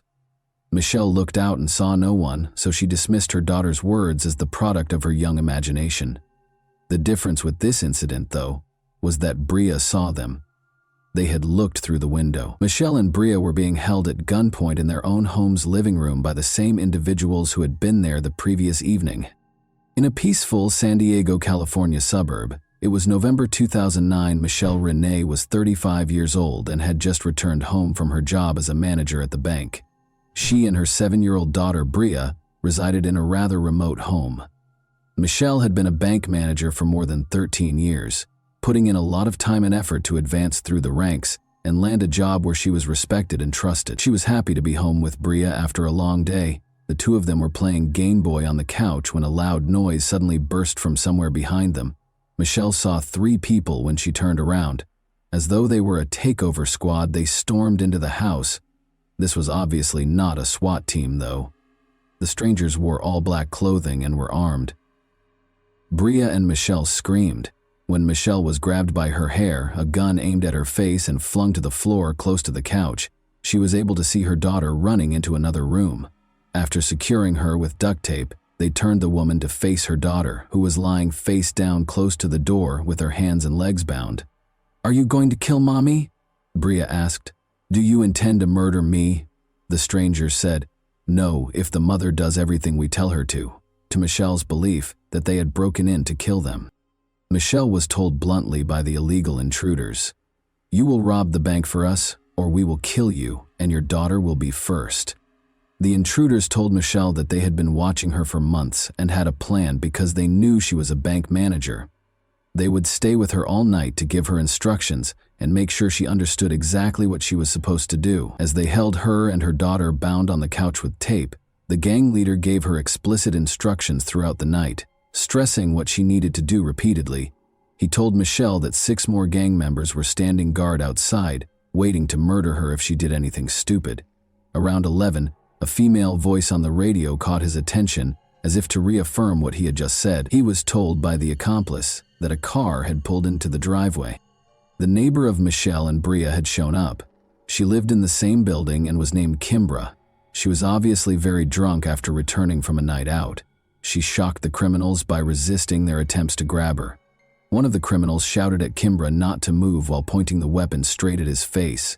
In an attempt to shield her friend, Michelle pushed his arm away, but he pointed the gun at her and hissed at her to never touch him again. Kimbra was finally restrained, and they all waited for dawn. Michelle became aware that she might be spending her final evening with her daughter. She needed to share everything with Bria. Thinking that this might be the last time she would ever touch her daughter's hair or see her sleeping, the mother smoothed her hair to give her some space to rest. The nightmare persisted in the morning. The robbers' leader told her to get up and prepare for work at 6 o'clock. He interrupted her to apply dynamite to her as she was getting dressed and arranging her hair. She was in excruciating pain as he taped it firmly to her back. Kimbra and Bria were also outfitted with sets of explosives by the criminals. The girl sobbed and asked what it was. but the mother merely muttered something because she didn't want her to become even more terrified. Then they showed Michelle something that looked like a lock on a door. According to the man, it was a detonator, and he would press the button if she made even the slightest mistake. The detonator had a 10-meter radius, he added. Bria was placed in her bedroom closet by the criminals. The mother reiterated that everything would be all right and that she would be back shortly. "Mom, have courage," her daughter said. 2 men remained inside the house as Michelle left, and the gang leader gave her a suitcase containing a sports bag before hiding in the backseat of her Jeep. As she always did, she was headed to work in a minute, but this time she had a gun pressed against her side and dynamite strapped to her back. She parked in her usual spot when she arrived, and the man told her she had 5 minutes to come out with the money after the cash collector arrived before she got out of the car. He had his finger on the detonator in case something went wrong. Around 9 o'clock, the cash collector showed up and handed over the cash. Michelle was in charge of getting the money because she was a bank manager. Michelle asked her colleague to go with her to the vault as soon as his car pulled away, and she explained the situation. Michelle was left with no choice but to stuff the bag full of cash while her colleague watched in horror as the bank manager did something so unthinkable. Her heart pounded. Was she moving quickly enough? Naturally, Michelle's co-workers informed the police about the incident, but first she took $360,000 out of the bank. She climbed into the Jeep and got ready to do whatever was asked of her. The criminal told Michelle that she would find her Jeep further down the street and told her to get out of the car after a few blocks. And so, it came to pass. She located her vehicle, got into it, and drove quickly home. The woman didn't know if she would find her daughter alive when she got home. She saw Kimbra's car was gone as soon as she pulled up to the house. She called for Bria as she entered the house, but the silence was uncanny. At last, she heard a small voice. From the other side of the house, Bria was calling to her. Her mother had left the girl in the closet, and she was still there. Relieved, the woman gave her daughter a hug, but it wasn't quite over. Bria saw her mother's expression change to one of panic. The gang leader had departed without taking the dynamite away from her. What if the detonator was used remotely by the criminals? Before departing, Kimbra informed Michelle that they had just cut the tape and thrown the explosives against the far wall, removing the dynamite from the girl and her back. They all rushed to the nearby homes after that. Investigators from the FBI, police, and even a bomb disposal team quickly swarmed the street. The officers soon realized that the dynamite was a fake, consisting only of 2 sticks painted red. However, no one would risk their lives assuming they were fake, given the low lighting and the fact that they were on the victims' backs in such a dire situation. However, Michelle made an effort to commit every detail that might aid in identifying the criminals to memory during the incredibly terrifying 14 hours that she was held captive. It made it possible for her to concentrate on something else rather than the situation's horror. Actually, it was her special talent for picking up on subtleties in people's looks and actions that others might miss. She committed the criminals' physique to memory, attempted to gauge their height from the house's furnishings, took note of their footwear and jeans, and examined the appearance of their weapons. She eventually had to use the restroom, so the gang leader accompanied her. She flipped the switch, brightening the man's face as he led her to the restroom. He was still wearing a mask, of course, but Michelle could see his eyes clearly. They were big, expressive, and a little red at the corner. All of a sudden, she recognized this person from her bank office. She frequently handled new client accounts in her role as bank manager, and on that particular day, a man had visited her office. He clarified that he needed information about opening accounts and making investments because he would shortly inherit a sizable sum. He repeatedly asked the same questions while seated at her desk. The man introduced his companion as Lisa, and they departed when a woman finally came in and said, "Chris, we need to go." However, he gave Michelle his business card before he left. She put it in her desk's top drawer. Michelle's mind was racing with all of these ideas, and she felt that she needed to be extremely careful and not even hint at her recognition of him. Additionally, she recognized his accomplice because she occasionally heard Lisa's voice on the radio. They wouldn't let her die if she messed up. Michelle then requested that the officers immediately check her desk's top drawer. The business card wasn't a fake. It was there. Christopher Butler was the man's name. Butler's conviction as a bank robber was quickly discovered by the FBI. They discovered his residence and placed him under observation. The bank was only a few kilometers from Butler's home and that of his fiancée, Lisa Ramirez. The other two men, Robert Ortiz, who had his sights set on Bria, and Christopher Higgins, a big man who protected Michelle, were soon recognized by detectives. The decision to arrest Christopher and Lisa was made on December 1. They were allegedly pulled over for document verification during a routine traffic stop. There was just so much evidence in the car. In a stressful situation, the pneumatic gun in the glove compartment appeared completely real. In addition, the officers discovered a black bag Michelle had described, gloves, homemade masks, Michelle's credit cards, banknote adhesive ribbons, and even a door lock that the criminals had managed to pass off as a detonator. Two investigators waited for more evidence in the house. Officers discovered a sample of dynamite bearing Christopher and Lisa's fingerprints, along with all the ingredients needed to make fake dynamite. Because they were sure they wouldn't be linked to the crime, the accomplices left a ton of evidence. The $360,000 that was stolen, however, was not discovered by the officers in the house or the car. On that same day, they took $93,000 and arrested Higgins. Higgins admitted to everything and talked about going to Vegas for a few $1,000s. Ortiz fled, but he had $32,000 from the bank when he was apprehended in Wisconsin 3 months later, and he admitted to everything. Christopher Butler, however, denied everything, even in the face of indisputable proof. His fingerprints on the dynamite. Lisa rejected his attempt to place the blame on her. She acknowledged that she was the woman Michelle had heard on the radio.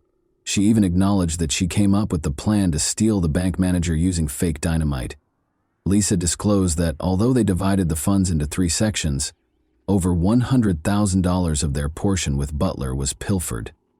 To the surprise of all, she said Michelle was part of the plot. Everything had to be confirmed by the police. Michelle acted exactly like a real victim of the crime would have when they recreated the events of that day. Every detail of the victims, Higgins, and Ortiz's accounts lined up, and investigators were unable to uncover any proof linking Michelle to the plot. All 4 suspects were in custody awaiting trial by the spring of 2001. But Michelle and Bria were still processing that terrifying night. The girl thought the criminals would eventually find them and kill them, so she desperately wanted to hide somewhere. She changed from a joyful, fearless, and energetic youngster to a terrified being who feared solitude. Michelle took Bria to stay with her grandmother in Alaska in June because of this. She went back to finish things up and moved to Alaska with her dog, essentially no money and a camera, leaving the child with her grandmother. She drove off on a 9-day journey. Since she had committed to returning for Bria's birthday, she was only on the road for 9 days. Their healing really started only after they relocated. Michelle and Bria were prepared to confront their criminals when they returned to San Diego for the trial a year later. Michelle believed the trial was merely a formality because the investigators had gathered so much evidence. How foolish she was. Together, Christopher and Lisa were put on trial. Lisa would find it challenging to maintain her innocence because she confessed during a videotaped interrogation. In order to spare her from life in prison, her attorney made a deal with prosecutor Tom Manning, but he turned it down. However, the judge was compelled to forbid using Lisa's statements in court because she incriminated Christopher as well as herself during the interrogation. The case depended almost exclusively on Michelle's statements in the absence of Lisa's confession. The attorneys for Christopher and Lisa made the decision to pursue Michelle in an effort to damage her reputation. The jury doesn't think angry witnesses are trustworthy. Michelle did not do well on the witness stand and they were successful. The problem was that Michelle wasn't your typical victim. She had been a stripper for many years. It was a decision she had to make in order to live, and the woman didn't hide it. Michelle left home when she was 15 years old and put in a lot of effort to rise from bank manager to regional vice president before taking a bank manager position to spend more time with Bria. She kept up her exotic dancing for a while even while she was employed at the bank. However, Michelle's integrity as a witness was called into question by something else. She falsified her resume and other documents, listing experience and skills she didn't have in order to obtain a job at the bank. This appeared to be less than ideal from a legal standpoint. Butler's attorney also probed her personal life in an attempt to paint her as a careless, egotistical mother who would stop at nothing to get money. Her financial troubles might have served as a catalyst for the conspiracy, Since the FBI reports made no reference to Michelle recognizing Lisa's voice on the radio, Lisa's attorney asserted that Michelle had lied about it, and there was nothing stopping him from adamantly declaring that the voice on the radio was not that of his client, because Lisa's admission was not heard in court. He then asked Michelle about marked bills, which are traceable banknotes that banks store in safes in case of a robbery. She didn't intend to endanger her daughter's life, and the criminals cautioned her against taking such notes. However, the attorney now asserted that it was suspicious. In addition, he questioned her maternal instincts, knowing that her daughter is wearing dynamite. Would a mother rush to the house where she is? Following Michelle's 3-day testimony, Christopher took the stand. He testified that he had a romantic relationship with Michelle and that she was behind it all. He had no proof, of course, but his plan was obvious. First and foremost, he was committed to keeping Lisa safe at all costs. Second, compared to kidnapping for robbery, the robbery was deemed less serious. However, his plan only partially succeeded. After 5 days of deliberation, the jury found Christopher guilty of robbery and kidnapping Kimbra and Bria, but they were unsure about Michelle's abduction. 2 jurors abstained, and 1 juror thought Butler was right. He received 3 consecutive life sentences plus an extra 64 years in prison. Lisa was acquitted of all charges. Both Higgins and Ortiz were swiftly convicted in the second trial, which proceeded completely differently. Each received a 32-year sentence. There was never any trace of the remaining $260,000 in bank funds. Therefore, while the guilty were incarcerated to serve their sentences, Bria and Michelle saw it as only the beginning. It was a difficult road for them to heal, but eventually Michelle understood that she could either take charge and set an example and support system for her daughter, or she could become angry and blame the kidnappers for all of her life's shortcomings. So she did. She began her own public relations firm from the beginning, gave numerous speeches in public, told other assault survivors her story, and penned a book that was made into the movie In Captivity. Bria followed her dreams after being inspired by her mother. Despite receiving a multiple sclerosis diagnosis at the age of 18, she went on to attend college and join the school cheerleading squad, but they had to confront the past once more after their world was destroyed 20 years ago. Christopher was granted parole in June 20. Tom Manning, the prosecutor, made the decision to attend the hearing. He had a strategy. Christopher Butler was questioned by him regarding all of his false statements made in court. Christopher could have insisted on his version and carried the truth to his grave, so it was a dangerous plan. However, he acknowledged that Michelle was never a part of the conspiracy and that they did not have a relationship. He blamed his ex-girlfriend Lisa Ramirez for the crime, but he refused to accept responsibility for it. He conveyed his profound apologies for the suffering his victims had endured as a result of him. Christopher acknowledged that he felt deeply moved by Michelle's book and that he regretted what he had done. Despite their forgiveness, Michelle and Bria opposed his release and repeatedly refused to let him go. They had a fundamentally different attitude toward Ortiz and the other 2 men. In court, he was the one who expressed regret to Michelle. Ortiz was released in January 2021 after Bria spoke favorably during his parole hearing. Working together in Michelle's newly established business, Michelle and Bria are now closer than ever. Michelle's 9-day healing journey to Alaska altered her worldview, and she wrote another book about it. And that wraps up today's chilling story. If you enjoyed this video, don't forget to like and subscribe so you never miss a new upload. Also, let me know in the comments, what part of this story shocked you the most? Thank you for watching, and I'll see you in the next video.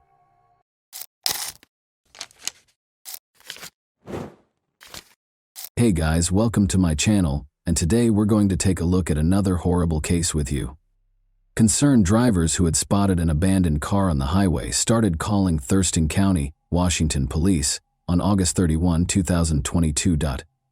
Officers discovered that their worries were not unjustified when they got to the designated spot. The key was still in the ignition, the driver's side door was open, and the door and steering wheel were covered in dried blood.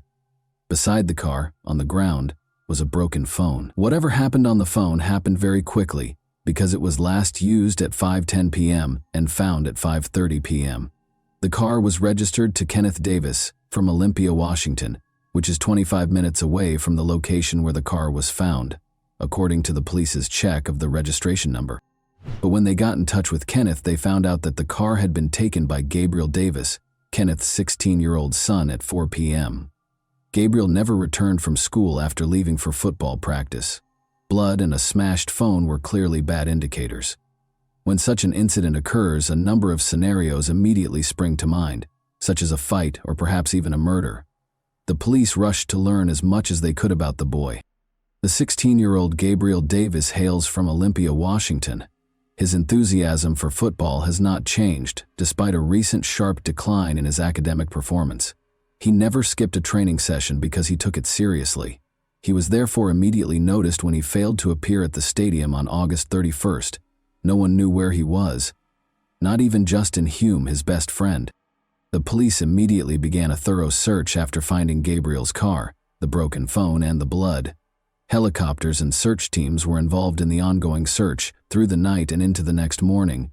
People who said they had seen the boy began calling in droves as word spread about his disappearance. The teenager was spotted strolling down the highway, according to 5 witnesses. He was walking toward the park by himself. Gabriel even responded to a caller who inquired about his well-being by saying, "Yes."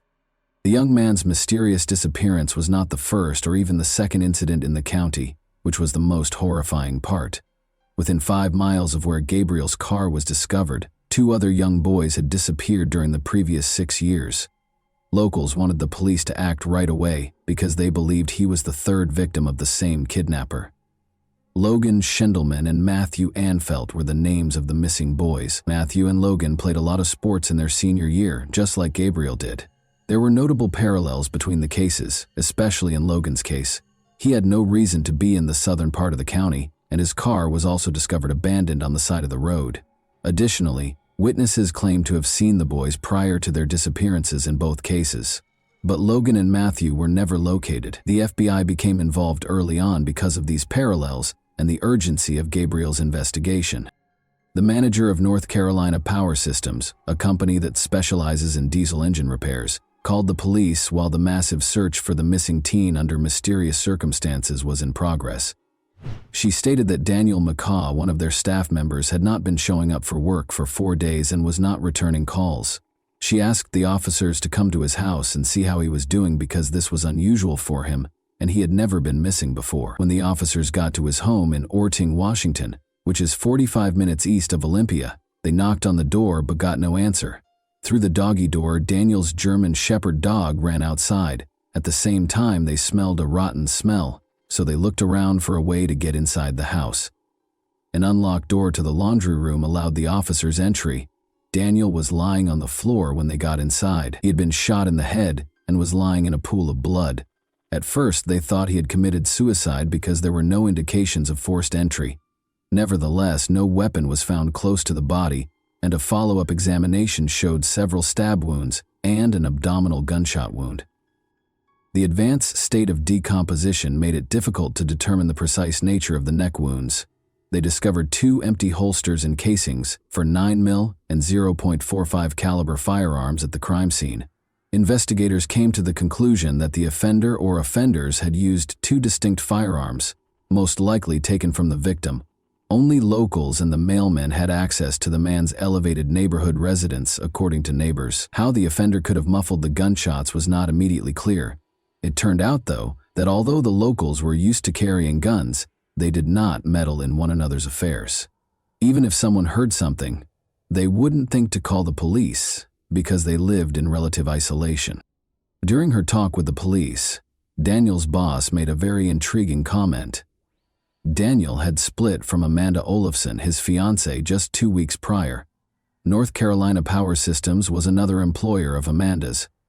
Gabriel, her son, was the same Gabriel who had vanished the day before. It was an odd turn of events, and now the investigators had to figure out whether the murder of the 51-year-old man and the disappearance of the 16-year-old boy were related in any way. Thankfully, they could question Gabriel directly. On the evening of September 2nd, they located him in Thurston County, only 3 miles from the location of his car. Gabriel was found wearing only shorts, without a shirt, shoes, or even socks, and by himself in the dark in the woods. Gabriel said he didn't remember anything and didn't know where he had been when the detective asked him what had happened to him. The police found his response odd. Gabriel had no scratches, but his feet should have had some abrasions if he had been lost in the woods for 36 hours. The blood in his car also didn't match this. Gabriel didn't seem to be able to recall what had happened over the last 36 hours, possibly due to drug use. But in the end, the teenager's account was altered. He admitted that he broke the phone out of fear that the police would discover something that could be used against him. He went on to say that he was afraid of getting hurt, so he couldn't tell what had happened to him. This was a very strange and alarming statement, but since they couldn't force the boy to give an explanation, they let Gabriel return home to his family while detectives worked to determine what had happened. Kenneth, Gabriel's father, called the police the following day. He claimed that although his son did play a role in Daniel's death, it was only because Daniel's biker friends forced him to do so in order to steal something from the victim's safe. According to Kenneth, the biker gang approached his son because Gabriel had lived there and was familiar with the house's layout. If the boy didn't comply with their demands, they threatened to hurt him. Gabriel then confided in his friend Justin Hume about his problems, and the two came up with a solution. The police's evidence, however, painted an entirely different picture. Although the victim and the Amigos Motorcycle Club, which is connected to the infamous Bandidos Motorcycle Club, were connected, the police did not discover any proof that the Amigos Club was involved in the murder. In addition, one of Daniel's friends, who was also a club member, went to the victim's house a few hours after the body was found. When the detective told him about Daniel's passing, he was truly upset. Whatever was in the victim's safe, it had to be identified. When Daniel's mother gave the police the safe combination, she said that the contents would surprise and shock them. Amanda had called and told her that nobody knew how to open it, she said. Approximately 212 different kinds of weapons and ammunition, along with a few coins kept in plastic packets, were discovered by the detectives when they opened the safe. There were several packets containing illegally obtained pills and an empty jewelry box. There were details about his biker club in the notepad. There was obviously something the size of an ammunition box on the bottom shelf. Daniel took his safety very seriously, which was lucky for the investigators. He had a number of cameras in his home in addition to weapons. They assisted the police in figuring out what happened the night of the murder. The detectives discovered that Justin and Gabrielle spent a weekend getaway with their loved ones at Lake Panther on August 28. They left the campsite shortly after midnight and came back at about 6:30 a.m. The surveillance cameras at Daniel's house recorded their exact location, but their relatives were unaware of their whereabouts. Two young, slender men came up to the victim's house from the backyard at 1:50 a.m. On his belt, one of them carried a canister of pepper spray or something. The men wore masks that partially obscured their faces. One of them had on a ski mask, the other a medical mask and a baseball cap. They had flashlights on hand. Through the dog door came the young men. After a while, nothing happened. But at 2:41 a.m., the homeowner left the garage, went inside, and vanished from the camera. 6 minutes later, his German Shepherd was seen on camera hastily leaving the house through the dog door. After leaving through the side door, the unidentified men wandered for a few minutes between the house and the garage while carrying what appeared to be a toolbox or a crate of military ammunition. At 2:52 a.m., they finally left the crime scene, bringing with them what appeared to be a toolbox or a military ammunition crate.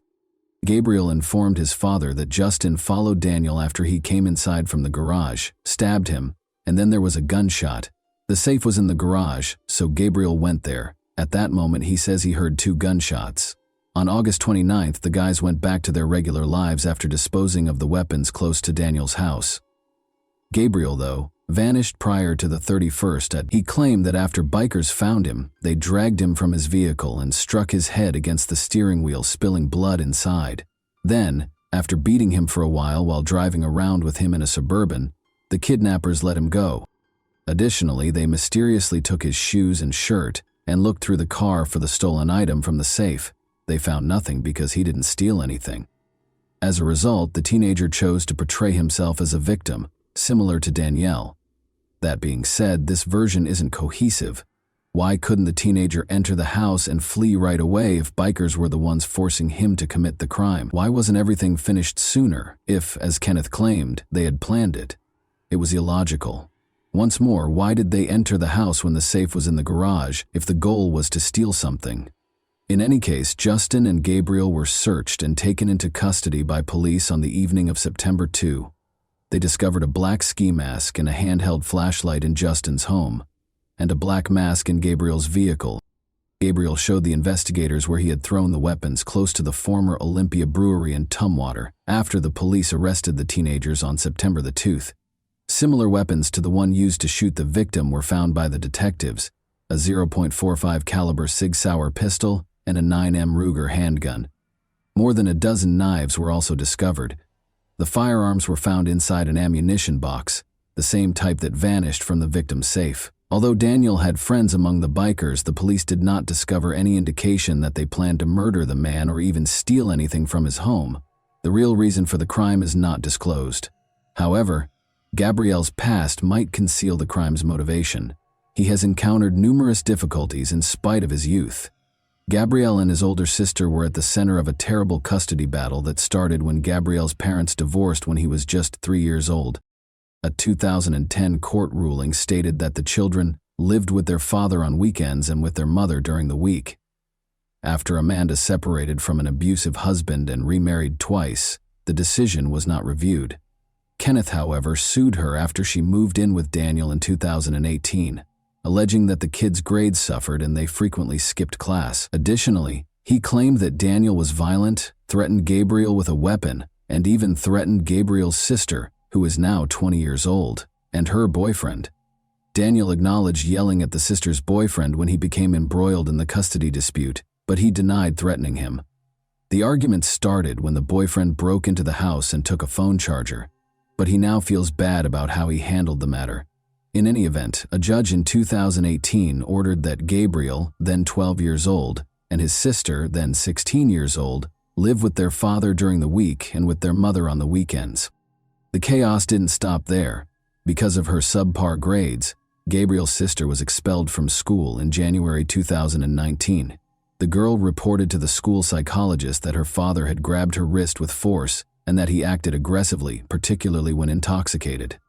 This only had a short-term impact. It is unclear if this was the case or if Amanda and Daniel pressured her to obtain full custody. The children were ultimately ordered to live with their father by the court. Amanda and Daniel's arguments served as the background for all of this. According to Daniel's boss, they may have broken up because of his devotion to the biker club. Amanda gave him a choice, either she or the club, refusing to make concessions to the club. His reaction is unknown, but neighbors noticed her removing items from his home on August 13, about 2 weeks prior to the murder. Gabriel made friends with Justin Hume during this period, who also had a history of getting into trouble at a young age. He was accused of making false bomb threats in high school and threatening a classmate with a knife in middle school. As a result, he had to transfer schools as soon as the academic year started. There are numerous pictures of the boy at the shooting range with Gabriel, demonstrating his intense interest in firearms. They caused mischief at school. Daniel's murder might have been retaliation for the way his relationship with Amanda ended, or maybe Amanda is lying. Anyhow, only a teenager could imagine a biker gang sending a kid to carry out their duties. The Raymond Hall Juvenile Detention Center is currently housing Gabriel and Justin. Among the many charges against them are first- and second-degree murder. Because of the high probability of them trying to flee, the bail amount for each teen is set at $1 million. When police arrived to arrest Gabriel, Justin's family was seen packing their belongings into a car, suggesting that they were probably planning to flee. Gabriel has previously staged a disappearance to avoid being held accountable for his actions. The teenagers will face adult trials. Notably, the Supreme Court in Washington decided in May 2021 that a person under the age of 21 cannot be automatically sentenced to life in prison without the chance of parole. Therefore, after serving 20 years, they might be eligible for release if found guilty.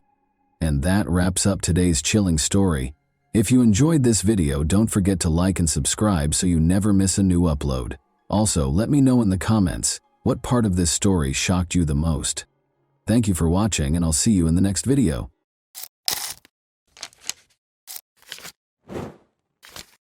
Hey guys, welcome to my channel, and today we're going to take a look at another horrible case with you. David Edward Moust, in contrast to other serial killers, was viewed as an outlier, a lunatic, who didn't match the conventional description of a ruthless, malevolent, uncontrollable killer. Rather, he was someone who truly regretted his actions and wanted to be imprisoned for the rest of his life in order to protect others. He screamed for assistance, but nobody responded. What events in his life shaped who he is now? Let's examine the tale of a man who was disappointed by his parents' separation, a difficult childhood, and an ineffective legal system. The story is about a serial killer called Deranged Dave. George and Ava Moust welcomed David Edward Moust into the world on April 5, 1954, in Connellsville, Pennsylvania. The family had 3 other children in addition to David.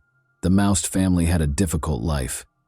Ava and George both experienced challenging upbringings. The parents were unable to provide a loving home for their own children because his father was placed for adoption when he was 12 years old. George tried to avoid his wife, who needed constant attention, was emotionally unstable and self-centered, by being away from home a lot. Their mother had a nervous breakdown shortly after the birth of David's younger brother Jeffrey and spent a month in the hospital. She might have experienced postpartum depression, although at the time medicine didn't fully understand or support women with such conditions. David's parents divorced in 1963, when he was just 7 years old. David's father reportedly started the divorce because he had stopped providing for his ex-wife and the 4 kids for a year, leaving the woman to care for the family alone. Life at their parents' house was tough for all the kids, but David had it the worst, according to David's sister. Maybe because he looked so much like his father, their mother's hatred of her ex-husband was passed on to her son. Ava asserted that she was powerless over the boy. David allegedly attempted to kill his brother Jeffrey twice by the time he was 8 years old, once by pushing him into a lagoon and stepping on his fingers to prevent him from climbing out, and again by trying to burn Jeffrey's bed. Additionally, according to his mother, she frequently looked in her son's pockets to make sure he hadn't stolen anything. She said he would take her valuables and sell them, all allegedly before he was 9 years old. Ava said she no longer wanted to deal with a challenging, troublesome child when he turned 9. The 9-year-old child was admitted to a mental health facility after she went to the court and claimed she needed assistance because he was mentally ill. The doctors and staff, however, did not observe any of the behavior that Ava had described. Instead, they came to the conclusion that the mother had just left her son behind. It made the boy's already challenging life at home even more so. Numerous other patients, including those with aggressive criminal tendencies, developmental disorders, and schizophrenia, had to share common areas with him. David felt confused and angry. Given that both his mother and father had deserted him, he felt stuck and had nowhere to go. He waited by the window on visitation days, hoping to see his mother, but she never showed up. In an attempt to comfort him, the institution's staff offered explanations for his mother's absence, such as her illness or another reason. The boy eventually came to terms with his circumstances. He and the other kids just thought their parents were in need of a vacation. In part, the kids were correct, but in reality, they hadn't been abandoned, at least not in David's case. As terrible as it sounds, such institutions were used in those days to essentially leave a child there. Later, David remembered a boy who was sent to the mental institution by his parents, who treated it like a summer camp while they took their own vacations, and who spent many summers at the clinic. Their son miraculously recovered from his mental illness by the time they got back from their vacation. Doctors evaluated David's intelligence right away. He was always able to express himself clearly and showed remarkable skills, remembering sports events with vividness. As a result, the medical staff quickly came to believe that David's mother, Ava, rather than her son, was mentally ill. In order to send David home, they waited for her to recover. But each time they attempted to arrange for the child to return home, his mother turned him away. The clinic staff was forced to formally recognize David's lack of mental abnormalities when he turned 13, but he had nowhere to go yet. As a result, he was moved to a children's home a few blocks from his family's residence. His realization that his relatives lived close by but didn't want to interact with him must have been extremely upsetting. But David ended up with other boys going through adolescence in a shelter. It was only natural for them to try out relationships with one another because they were unable to engage with people of the other sex. Another boy started clamoring for David's attention as soon as he arrived at the children's home. Being extremely persistent, he threatened to tell everyone about David's stay in the mental institution effectively blackmailing him. Despite his resistance, David would later write in his diary that he gave in and kissed the young blackmailer, feeling instantly repulsed and angry at himself. David adapted to the shelter quite well aside from this incident. Even though David Most had a rough upbringing, spent time in the clinic, and lived in a shelter, his intelligence was innate and unaffected by these experiences. He maintained his focus and dazzled everyone with his extraordinary memory. Life appeared to be getting better until all of a sudden a sense of anger arose inside of him. By the time he was 15, David had attacked Eddie, another boy. While they were playing together, David began strangling Eddie for no apparent reason. When David noticed that Eddie was practically out of breath, he abruptly stopped. Eddie granted his request for forgiveness. Was this a genuine act of repentance? It's unclear because David might have tried to control himself, had nowhere else to go, and didn't want trouble. But because he wrote about it in his 87-page prison journal, we are aware of this incident. However, David's restraint was short-lived, as he soon tried to choke Daniel, another boy. David seized a rope and wrapped it around Daniel's neck while they were in a room together, just watching TV. When he realized Daniel hadn't done him any harm, he stopped once more. "Enough," I told myself. "Leave the rope," he wrote in the diary, and Daniel fell to the ground. He was analyzing his actions and persuading himself that they were wrong. It was as if I was trapped inside myself and someone else was trying to kill Daniel, and I couldn't stop. David started to believe that he had no control over his thoughts or behavior, which was undoubtedly frightening for a teenager whose life lacked a typical parental role model. David was sent back to the institution for the mentally ill after Daniel, who lived, reported the incident. By the time the teenager turned 17, life appeared to be getting better. He made the decision to go home after he and a few other guys fled the clinic. He was devastated to learn that Ava had married and that her unwanted son had no place in her house. Furthermore, she pretended that David had never existed and told everyone that he was a shame to the family. She persuaded him to enlist in the army in order to get rid of him. It's crucial to remember that it was 1971, during the height of the Vietnam War, but maybe it wasn't the worst choice for the boy, to provide him with a purpose in life, a place to live, and practical skills. He was sent to the recruiter by his mother. After being drafted into the army, David was dispatched to Frankfurt, Germany. He worked as a cook at a military installation that also housed civilians. James McLister, a 13-year-old who everyone called Jimmy, was one of them. On the base, his parents were engineers. It was at the Army bowling alley that David and Jimmy first met. David also found another talent. He was a great bowler who competed and made a respectable living doing it. After becoming friends, David and Jimmy spent time together until one night when David woke up in his bed with Jimmy, naked. He became furious. He recommended that Jimmy take a moped ride. The boy obviously viewed him as an older brother, trusted him wholeheartedly, and complied without hesitation. If only he understood David's thoughts. David tied Jimmy to a tree and beat him with a plank he found there after they drove a long way from the base to a location where a World War II bomb crater still existed. Jimmy's killer just untied the body and left it there when Jimmy stopped breathing. David went back to the base and acted as though nothing had occurred. They looked for the boy, of course, but he was only located a month later. Despite being in custody, David managed to persuade the judge that it was a tragic mishap. The boys allegedly damaged the moped, and Jimmy crashed out of it. David hid Jimmy's body because he was afraid and unsure of what to do. He was taken seriously. David was given a 3-year prison sentence because there was no proof of murder. It's interesting to note that David behaved flawlessly while incarcerated, received a diploma, wrote to his family once a week, and learned practical new skills. He was eligible to be considered for early release on parole because of his excellent behavior, but he turned down the offer. The young man was terrified of being free as he realized what he was capable of. He had ample opportunity to think about his actions while confined, and he came to the conclusion that he would undoubtedly murder someone else if he were freed. He was repulsed by such thoughts and feelings and hated himself for them. Because he had a conscience, his lawyer subsequently referred to him as one of the most remarkable serial killers. Even up until the point at which he committed another murder, he felt bad about killing people. Because of what he had done, he detested himself, but the desire to kill came back. and he gave in and killed once more. It's a really odd behavioral pattern.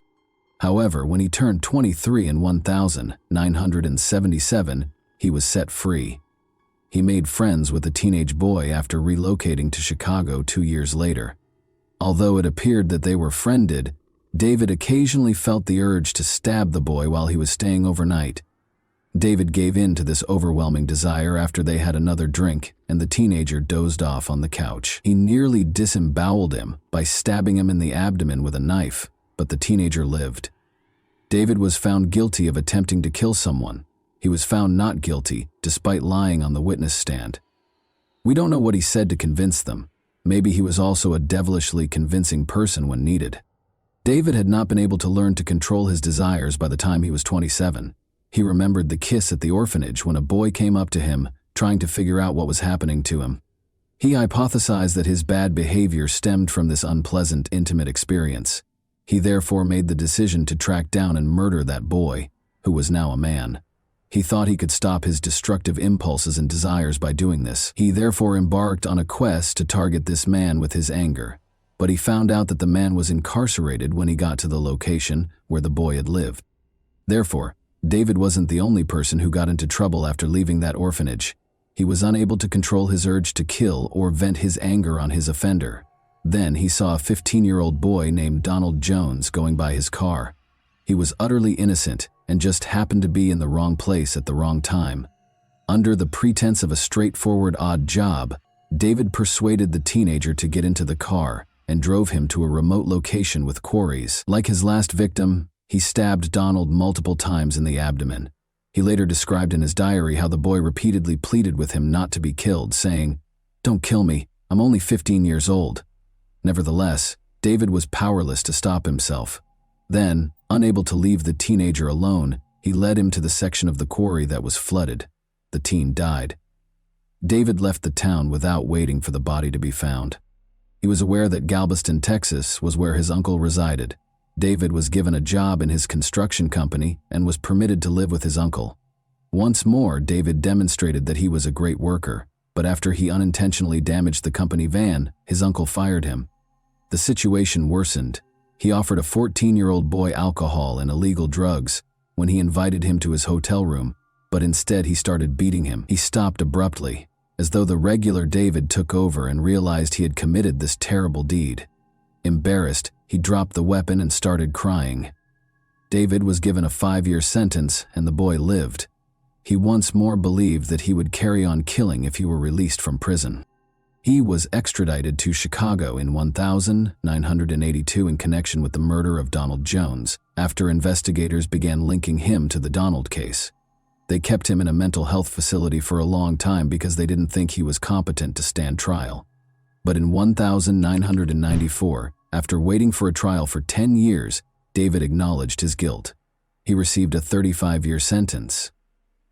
He was the most dangerous inmate the Illinois Department of Corrections would have, according to a report written by the Cook County prosecutor. He was even called a criminal on par with John Wayne Gacy by the sheriff. However, David Moust's sentence was lowered by 12 years because he had to wait 12 years for a trial and extradition. His remaining sentence was also reduced by 2 years due to his excellent behavior while incarcerated. In a 6-page letter to the Illinois Department of Corrections, David expressed his desire to remain incarcerated and acknowledged that he was unable to control himself. Illinois had a law at the time that permitted a convicted sexual assault offender to voluntarily serve out the rest of their life in prison. When given this choice, David wrote back, "Bring the papers, I'll sign everything," but no one approached him. His attorney claims that the letter was never even read, and he was freed from detention in 1999. Following a subsequent release, David relocated to Oak Park, Illinois. A year later, he attacked his friend Anthony by striking him on the back of the head with a metal pipe, despite his hope that a new place to live would allow him to start over. It would seem reasonable to assume that the police would deal with him more severely this time, but since Anthony was a former gang member who didn't want to involve the police and wouldn't testify against David, no charges were even filed against him. After his parole expired in 2002, David made the decision to relocate once more, this time to Hammond, Indiana. He discovered a local job that frequently involved and was frequented by teenagers. Employers were already able to investigate the backgrounds of potential hires by that point. David was just permitted to work with young boys in spite of his history of abusing teenagers. He soon fell back into his old routine, going to public pools and other places where teenagers congregated. By assigning the boys what appeared to be easy tasks, he gave them chances to make money. No teen would turn down the opportunity to make some cash by performing an apparently simple task, but these tasks turned out to be sinister. This went on until the disappearance of James Rainey, 16, and Michael Dennis, 13. That summer, David had made friends with these boys at the public pool and invited them to his house. The boys disappeared on September 10, 2003, the last time they were spotted. Given Michael and James's disobedient behavior, the police initially thought they might have simply fled. Therefore, the disappearance of Nick James, 19, on May 2, 2003, garnered more attention than the disappearance of these two boys. Nick James's family had been putting pressure on the police for months, and he wasn't rebellious.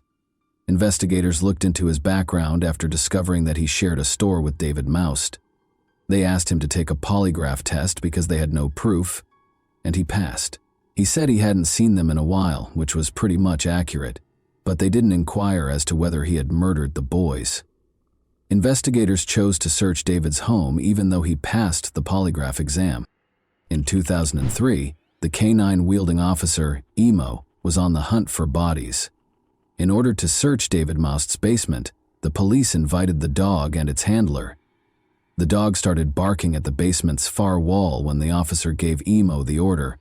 The handler told investigators that although the dog had been trained to pretend to dig, this behavior was strange because the dog was acting against its training. However, there had to be a reason why the dog wouldn't leave that specific location, so it was necessary to break through the concrete and investigate what was behind it. They were asked to go back to the same house a week later. Nothing was discovered when officers dug a deep hole in the floor. They went around and drilled a longer hole, but they were unsuccessful, so they gave up. They requested that they bring the dog back. He went straight to the hole this time and lay down. Since the officer was unable to record this, he asked the handler to give the dog another command. The dog then went to another hole and lay down again. After bringing in a concrete specialist, police discovered that David had used a staggering 80 bags of concrete. This was obviously done to conceal something, most likely bodies.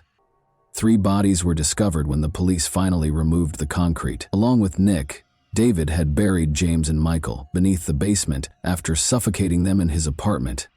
David's brother and mother, who hadn't spoken to him in a long time, suddenly showed up. In numerous interviews, Jeffrey questioned whether the events could have been avoided had the police taken notice of David sooner. He claimed that his brother had committed horrible things when he was younger, but he had no proof.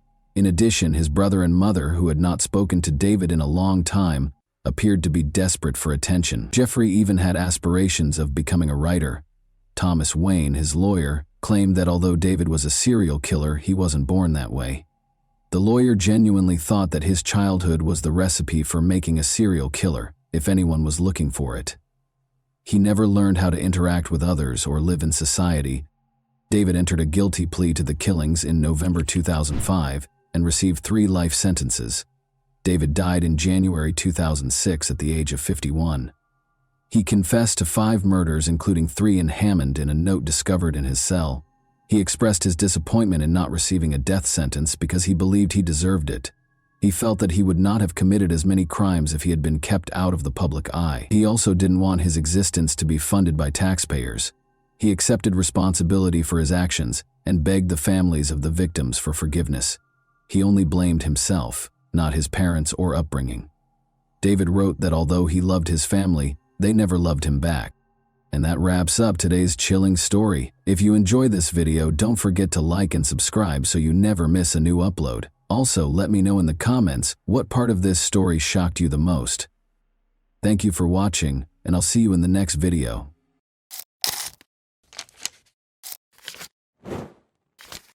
Hey guys, welcome to my channel, and today we're going to take a look at another horrible case with you. A woman who was determined to return home safely to her children risked her life to get out of a predator's grasp. She had no idea that her courage in assisting in the kidnapper's capture would reveal a much more sinister force and saved the lives of innumerable others. By working with the police, she was able to expose the rapist's true identity as well as that of a serial killer. Her testimony's credibility was called into question, though, given the process used to retrieve her memories of the assault. Shackled in chains, the prisoner paced the field, moving across the ground with deliberate steps. He lost himself in recollections, his gaze never leaving the tall yellow grass. The simple clothes he used to wear, jeans, a shirt, and a cap, had become luxurious, and his once dark auburn beard had gone completely gray since his last visit. He was now with police officers, the very people he had avoided for almost 20 years. The prisoner had recently broken his lengthy silence by confessing to the disappearances of multiple young women in the 1990s and agreeing to help the police locate their bodies, which were buried in a field outside of Houston, Texas. Families in Texas and Oklahoma had been tormented for years by the loss of their daughters, who had disappeared in the middle of routine situations, like going for a morning run, getting washed, or coming home from a theater group party. There were no answers for a long time. Finally, the man who had caused their pain, a 56-year-old Texas prisoner who was charged with violence and kidnapping but not murder, spoke. At least 7 victims, including 4 girls who did not survive their interactions with him, were connected to him by the police. When taken as a whole, these cases depicted a serial killer posing as a good Samaritan who preyed on a particular kind of young brunette who was discovered on the streets. Although his surprising admission helped reveal the truth about what had happened to some of the victims, the family's most important question was still, why? Sandra Soppel, then 19 years old, completed her high school education and began working as an exotic dancer in May 1997. She was bringing up 2 kids and getting ready to have a third. Sandra's intelligence and determination, which would ultimately save her life and open a Pandora's box of horrific crimes, were characterized by those who knew her. An frightened young woman called the police on May 17, 1997. Sandra was the one. She described the nightmare she had just gone through. She had been abducted and had thrown herself out of a moving car in a last-ditch attempt to get away. She was taken to a nearby hospital after reporting the crime, and despite her severe injuries, she insisted on talking to detectives. Keeping the kidnapper from hurting anyone else was her top priority. But the fall from the car had messed with her memory, and she had forgotten important details of the crime in her subconscious. Later on, Sandra's recollection would prove to be crucial in cracking the case. After failing to find any early leads, the police changed their strategy and had Sandra put under hypnosis. She remembered specifics of the attack after the session. She remembered the kidnapper's face in addition to the make, model, and color of his vehicle. The police's suspicions about a possible suspect were confirmed by this discovery. Sandra was asked to choose her assailant from a lineup a few weeks following the hypnosis. A man named William Lewis Rice was indicated by her gesture. The police had seen Rice before. He had long been of interest due to his criminal past and actions. Although Rice had a challenging upbringing, he had a strong bond with his mother, who would stop at nothing to help him. Rice was born and raised on a farm in Yukon, Oklahoma. He left school to work as a horseshoer in the 9th grade. He married Judy Fleming, a shy girl he met in Anadarko, Oklahoma, when he was 19 years old. Judy remembered that if she didn't date Rice, he would shoot himself. She initially thought he had good intentions, but she quickly discovered he was capable of extreme cruelty. Their turbulent marriage was characterized by violence and adultery. After Rice broke into her new house, beat her, and put a knife to her throat, Judy finally filed for divorce. Even after getting married and getting divorced once more, Rice's violence spiraled out of control due to his growing hatred of women. Rice's first attack is known to have occurred in the spring of 1986, when her Mustang broke down on Interstate 35. The 19-year-old aerobics instructor, daughter of a sheriff's deputy, found herself stranded. Rice offered to help, but instead he kidnapped her, taped her hands together, and pushed her into his truck's sleeper cabin. After saying he loved her and that they would live together in Houston, he later attacked her. By calling her family from a payphone and feigning the need to use the restroom, the girl was able to get away. For the kidnapping and assault, Rice was taken into custody and given a 25-year prison term. However, because of prosecutorial misconduct, an appellate court lowered his sentence to 10 years in October 1996. Following his release, Rice went back to Anadarko to live with his mother, where he assimilated. His background was unknown to many locals, and he came across as modest and courteous. But by the spring of 1997, local young women were starting to go missing. Now in his late 30s, Rice had relocated to Houston, where he continued shoeing horses and working on construction sites. Although his actions raised suspicions, there was no hard proof that he was responsible for the crimes. When Sandra Sapal identified Rice, it was the last straw for the police. By connecting him to Sandra's attack and other unresolved crimes, they compiled evidence against him. Rice's trial took place in April 1998.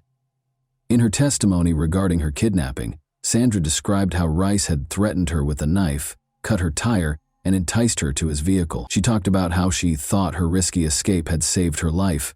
The defense, however, contested her testimony, claiming that Rice's name and photo might have distorted her memory and that hypnosis was unreliable. In spite of these defenses, the jury convicted Rice of aggravated kidnapping and gave him a 60-year prison term. The community experienced brief respite after Rice was imprisoned, but it wasn't until years later that he came forward with his most sinister secrets. Detectives were able to re-examine cold cases in the mid-2000s thanks to developments in DNA testing. In one instance, Tiffany Johnston, a 19-year-old recently married woman, was kidnapped in July 1997 from a car wash in Bethany, Oklahoma. Although her body was discovered the following day, the case wasn't resolved until 2015, when Rice was connected to the crime by DNA evidence. In order to avoid being executed, Rice consented to assist law enforcement, which helped them locate the remains of two additional victims, Kelly Cox and Jessica Kane, who were interred in the Texas killing fields. Although Rice's motivations were still unknown, his confessions gave his victims' families closure. Some saw his cooperation as a perverted form of pride, while others thought it was motivated by a wish to avoid the death penalty. In any case, his crimes left a path of destruction, and those he had harmed received some justice when he was ultimately sentenced to death. In addition to saving her own life, Sandra Sapal's courage and tenacity helped expose a serial killer who had been terrorizing communities for years. Her story serves as a testament to the tenacity of people who are not intimidated into silence, and her bravery made sure that Rice could no longer prey on innocent lives. And that wraps up today's chilling story. If you enjoyed this video, don't forget to like and subscribe so you never miss a new upload. Also, let me know in the comments what part of this story shocked you the most. Thank you for watching, and I'll see you in the next video.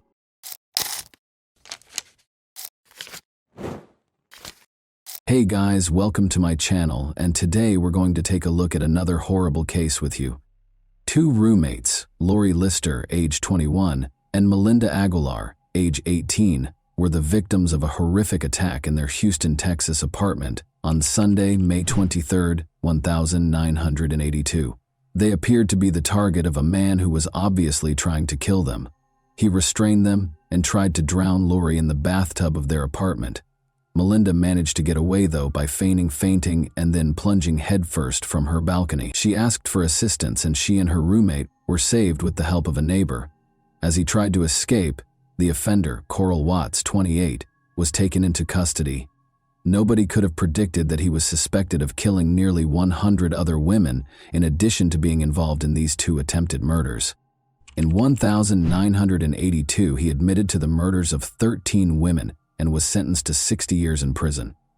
Then, in a startling turn of events in the early 2000s, this man, who had committed multiple murders, was about to be released from prison. He was reclassified as a nonviolent felon as a result of a contentious court decision. Remarkably, well-behaved nonviolent felons could have 3 days taken off their sentence for every day they served under Texas law.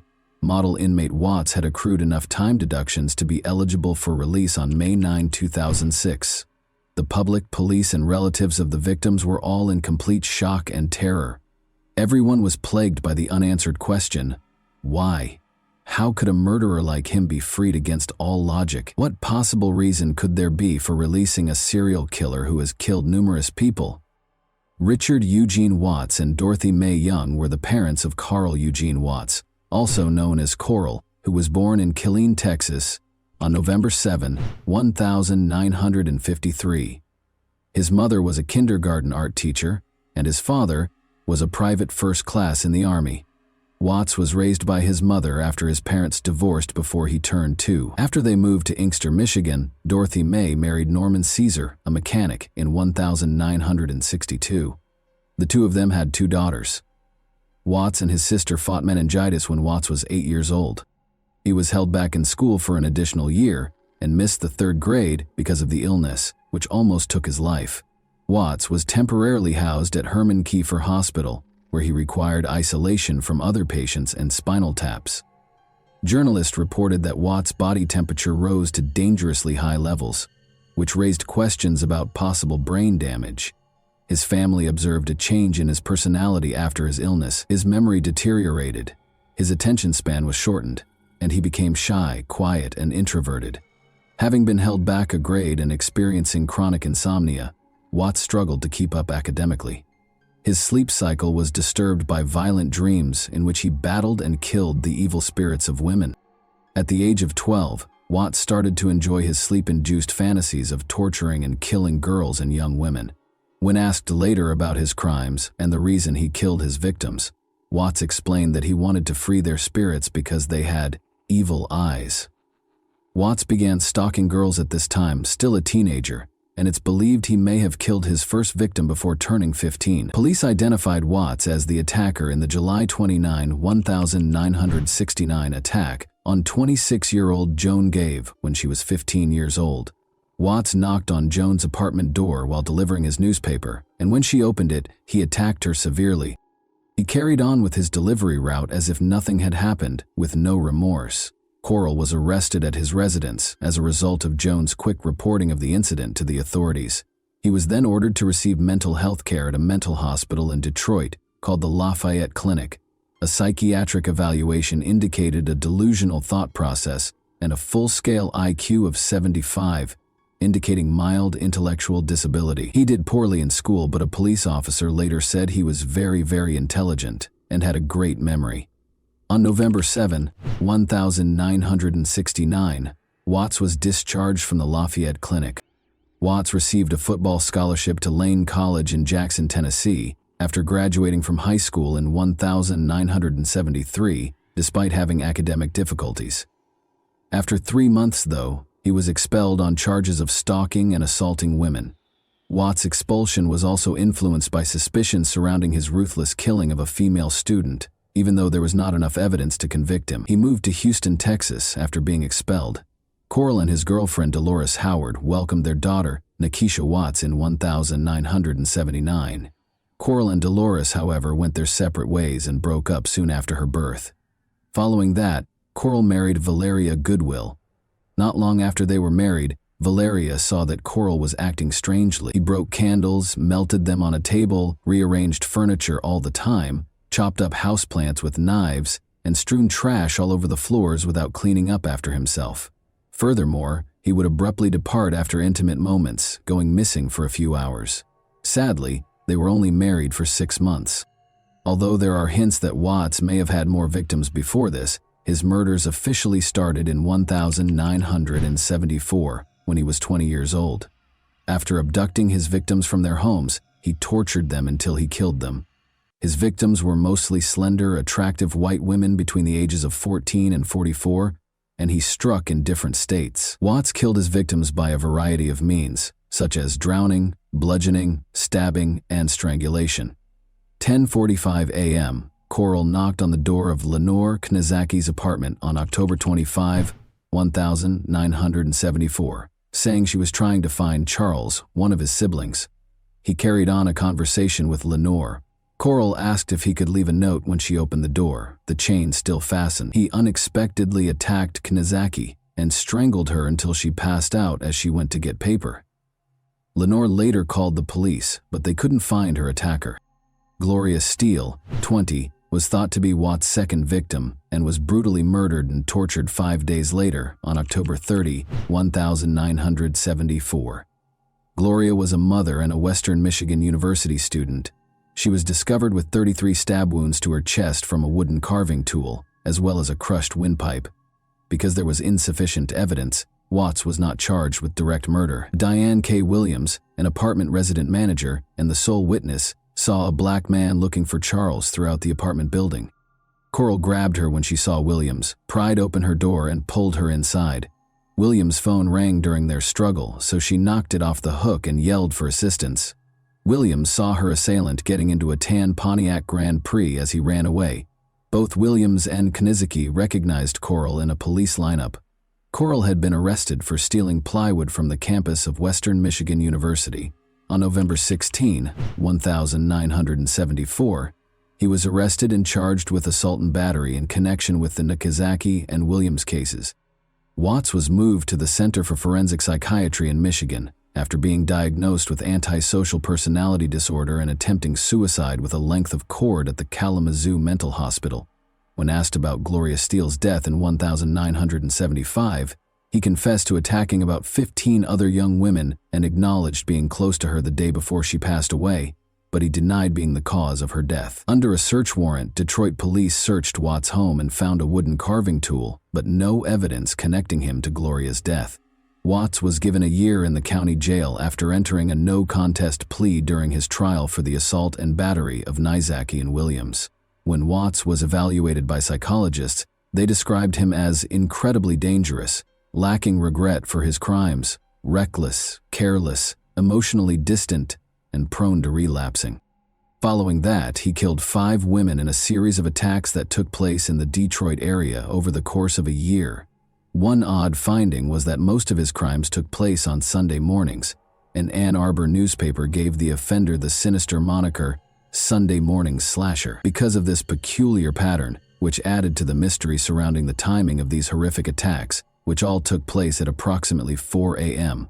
On April 20, 1980, Shirley Small, then 17 years old, was fatally stabbed twice outside her Ann Arbor, Michigan home. On July 13, 1980, 26-year-old Glenda Richmond was the target of a similar attack. Although there was not enough evidence in either case to convict, Watts' traits were evident. On September 14, 1980, 20-year-old graduate student Rebecca Huff was discovered dead after suffering about 50 stab wounds, the first murder that can be directly linked to Coral. On October 6, 1980, a 20-year-old named Delpy survived an attack, but he suffered serious injuries, such as muscle weakness and partial paralysis. Agnes, a 30-year-old woman, raised the alarm on her way back from a Halloween party on November 1, 1980, and barely avoided being attacked by a hooded man who looked like Watts. She recognized Watts from pictures, but there was still some doubt because of the dark surroundings. When Watts became the focus of local homicide investigators in July 1980, a task force was established to investigate the Sunday slashings. Watts was intermittently monitored, and in November, a court order permitted officers to equip his vehicle with a tracking device. Around 5 in the morning on November 15, 1982, Ann Arbor patrol officers were near Main Street when they noticed a suspicious man in a car following a woman as she walked home. When the woman realized she was being followed, she tried to escape by hiding in a doorway. When the police stopped Coral's car for having out-of-date license plates and driving with a suspended license, they arrested him because he was upset about losing sight of the woman.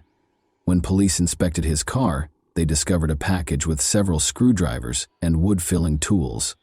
The most important item they found was a dictionary that belonged to Rebecca Huff and had the carved words, "Rebecca is a lover." Despite this, there was not enough evidence to connect him to her murder. Coral moved to Columbus, Texas in the spring of 1981 and found work with an oil company. On weekends, he would make the more than 70-mile journey to his next hunting location in the Houston area. Watts murdered scores of women, including dozens, between 1974 and 1982. Watts avoided being identified as a serial killer for almost 8 years in spite of the long list of victims. This elusiveness was caused by multiple factors. The fact that Watts operated in multiple jurisdictions and even states made it more difficult to link the crimes. His method of operation also deviated from the norm because, in contrast to many other serial killers who prey on women and girls, he never had physical contact with his victims. As a result, connecting the crimes was difficult, even after DNA testing was developed. Law enforcement did not recognize Watts as a possible criminal until his arrest in 1982, and those who knew him did not view him as a suspect.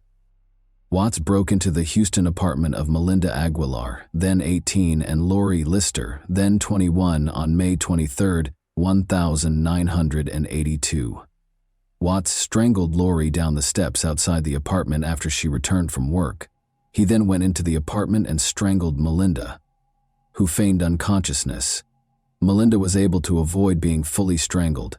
Watts intended to drown Lori, so he wire-tied her hands behind her back. He filled the bathtub with water and carried Lori's body upstairs to the bathroom, but Melinda took advantage of the situation and jumped out of the window to get assistance. Watts first attempted to elude capture, but was caught, and Lori was saved. Investigators began connecting him to recent murders of women while he was in detention. Texas prosecutors felt there was not enough evidence to convict Watts of murder despite the connections. After Melinda Aguilar and Lori Lister were attacked, Harris County Assistant District Attorney Ira Jones negotiated a plea deal in May 1982. Watts would be charged with burglary with intent to murder in exchange for his complete admission of guilt and immunity from prosecution for murder. For this offense, he consented to a 60-year sentence. After Watts agreed to the terms, investigators found the remains of 3 victims. At last, Watts admitted to assaulting 19 women and killing 13 of them. While he acknowledged that he killed some victims, he did not confess to the deaths of others. His cases in Michigan, however, remained open after Michigan authorities refused to take part in the agreement. When the Texas Court of Appeals decided shortly after Watts' prison sentence that he had not been told that the bathtub and water he used to try to drown Lori Lister were deadly weapons, the hope for justice took a tragic turn. Due to this ruling, he was eventually granted early release and reclassified as a nonviolent felon. This was due to Texas law at the time, which allowed nonviolent felons to have 3 days taken off their sentences for each day they behaved well. As a model prisoner, Watts accrued time deductions that resulted in his potential release on May 9, 2006. There was little comfort in the early release law's subsequent repeal, which was brought about by public outcry because the Texas Constitution prohibited its retroactive application. As Michigan Attorney General Mike Cox looked for evidence to convict Watts of murder and stop his possible release in 2004, a call for justice reverberated across the country. Westland, Michigan resident Joseph Foy courageously came forward to describe the horrific scene of Watts-like man killing 36-year-old Helen Dutcher on December 1, 1970. 12 stab wounds had claimed Helen's life. Foy recognized Watts by his eyes, which he described as evil and emotionless in a haunting way. Michigan had no such agreement, even though Watts was exempt from prosecution for the 13 confessed murders in Texas. Law enforcement officials begged the trial judge to admit the Texas confessions into evidence as the 2004 trial drew near, and he agreed.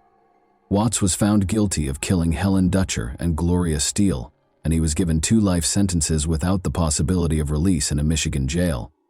He was given a sentence on November 17, 2004, to serve his time in an Ionia, Michigan, maximum security prison. But a few years after this sentence started, on September 21, 2007, he died in a Jackson, Michigan hospital from prostate cancer.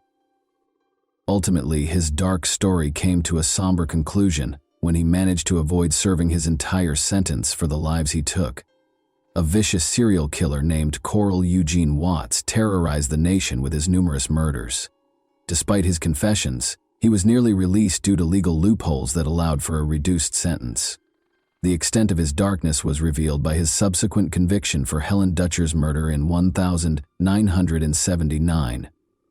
In April 2379, Watts' legacy is haunted by the fact that he left the Ann Arbor murders unsolved, a terrifying reminder of hidden evil.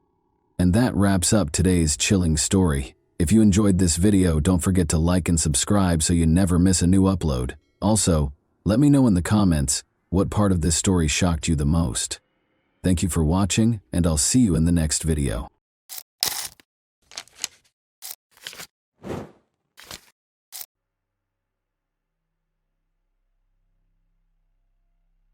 This is the story of a murderer who avoided punishment for years, despite numerous facts pointing to his involvement in a small town.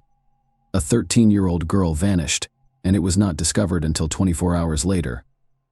This case remained unsolved for over 10 years, and it was finally resolved in the summer of 2021. In this video, we'll explain what happened to Haley Dunn. This story was set in the American town of Colorado City, Texas. This location is typical of low-rise America, covering 14 square kilometers. On Christmas Day 2010, the town had a New Year's vibe. Haley Dunn, a 13-year-old girl living with her mother Billy, boyfriend Sean, and older brother David, had a happy Christmas.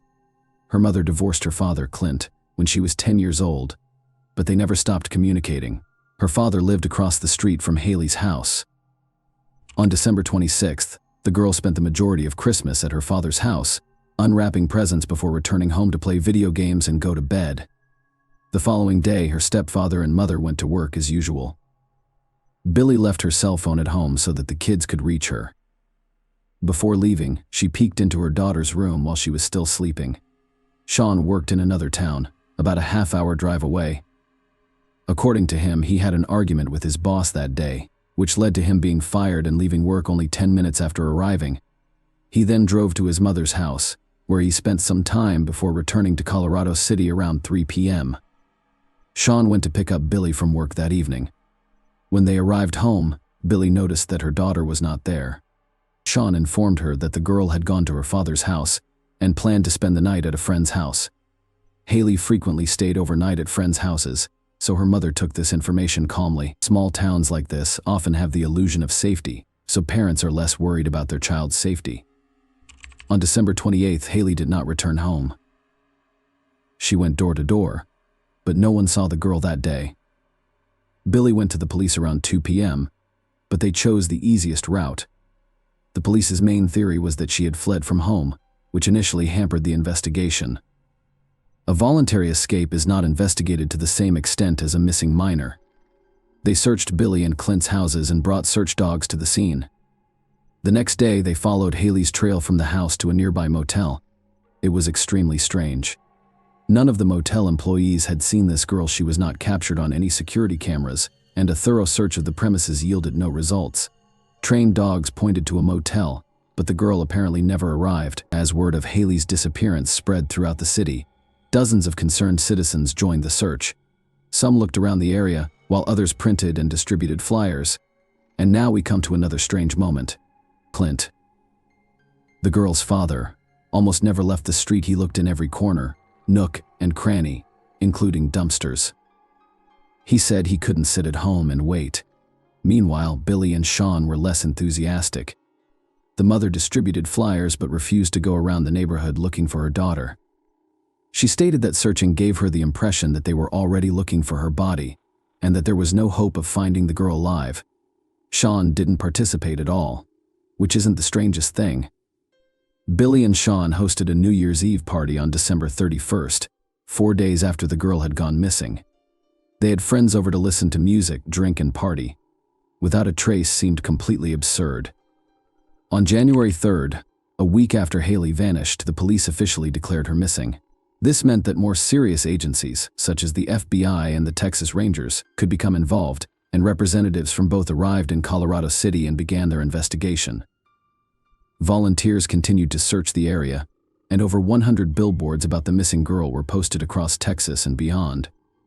Detectives completely ruled out the possibility of an escape. For one reason, they couldn't figure out why Haley would choose to take such a step the day before her disappearance. She had been in a good mood, and for the rest of the time, the girl showed no signs of a desire to flee. Second, all of her belongings were left in the room. If the girl had decided to flee, she would have taken something with her. The detectives quickly realized they needed to look closer at Billy and Sean. Their passive response to the girl's search and the New Year's Eve party made one wonder if they cared about Haley.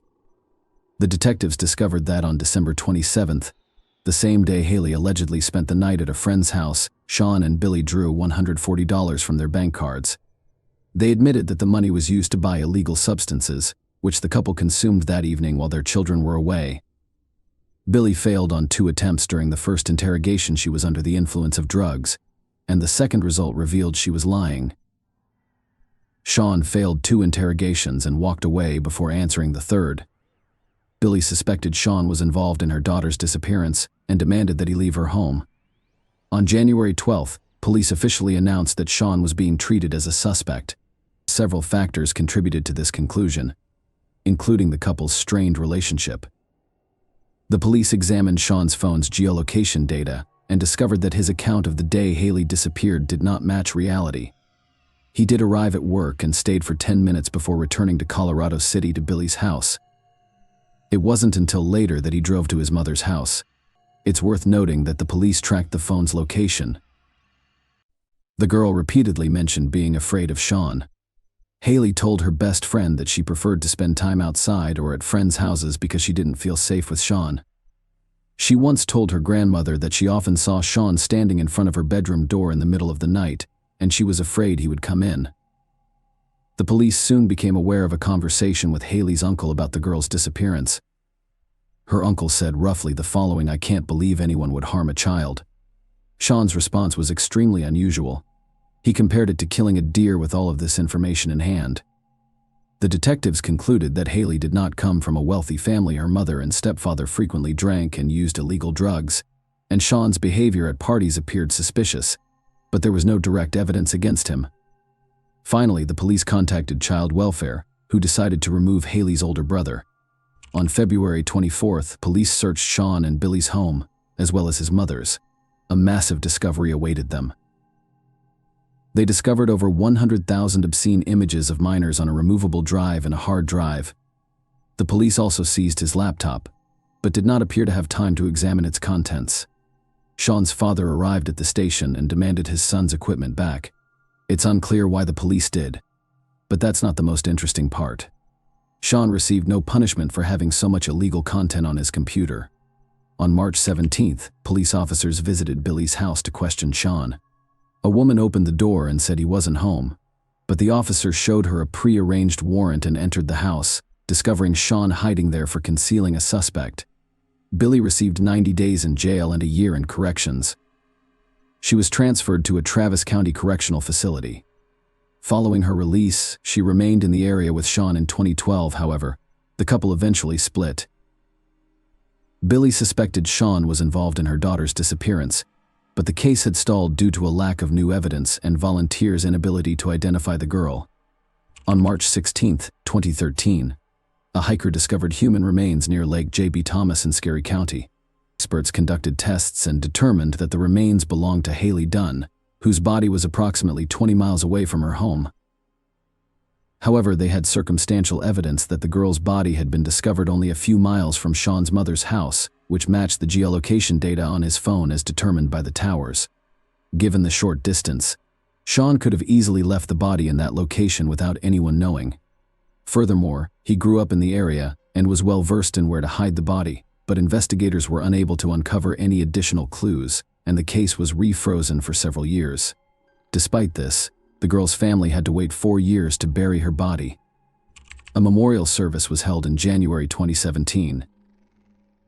In 2018, Haley's father, Clint, stated that he believed Sean and Billy were guilty. In his version, his mother either helped conceal the truth or was directly involved in the murder. During the same year, he began conducting numerous interviews and attempted to actively publicize the case. The man stated that in the early years of the investigation, he tried not to bother the police with constant questions, but his patience had run out. The detectives did little to investigate, and his last hope was to spread the word widely in an attempt to bring the perpetrators to justice, which paid off. In 2019, an unknown person wrote to Clint, informing him that in 2011, he discovered several items that could have belonged to Haley.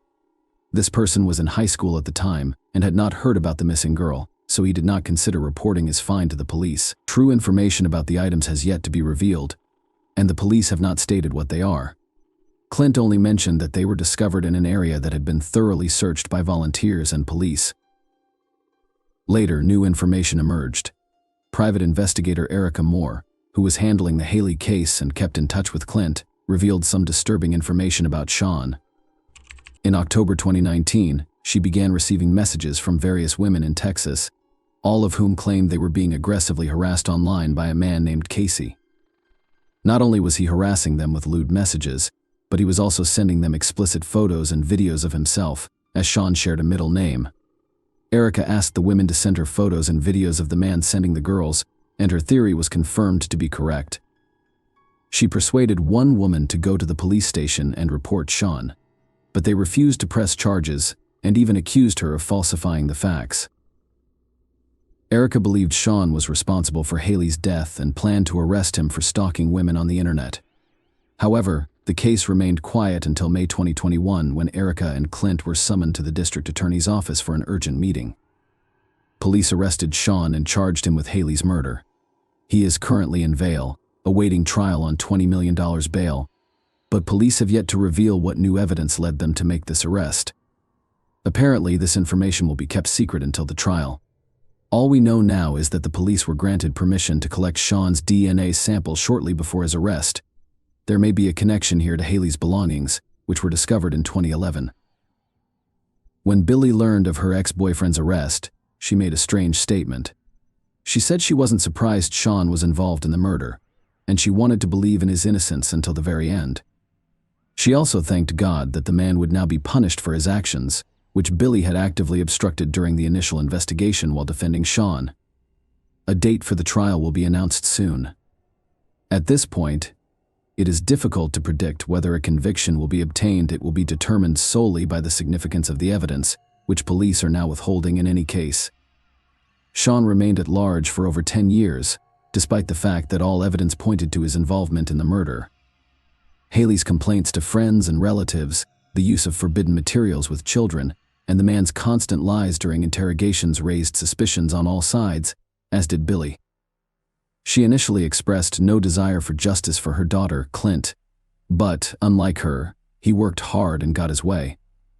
In one interview, Erica Moore hinted that the case would not have been solved without his participation. She did not provide any details, but we can recall the story of Haley's found objects. The person who discovered them only learned about the entire story through Clint's social media posts. More information about this case, including a court decision, will undoubtedly be released in the near future. Right now, all indications are that Sean will be convicted, and in Texas, that means only one thing: he will face the death penalty for his actions against the child. Unfortunately, there is no way this will help Haley Dunn live a long and happy life anymore. Please share your thoughts on this story in the comments section, and thank you for watching.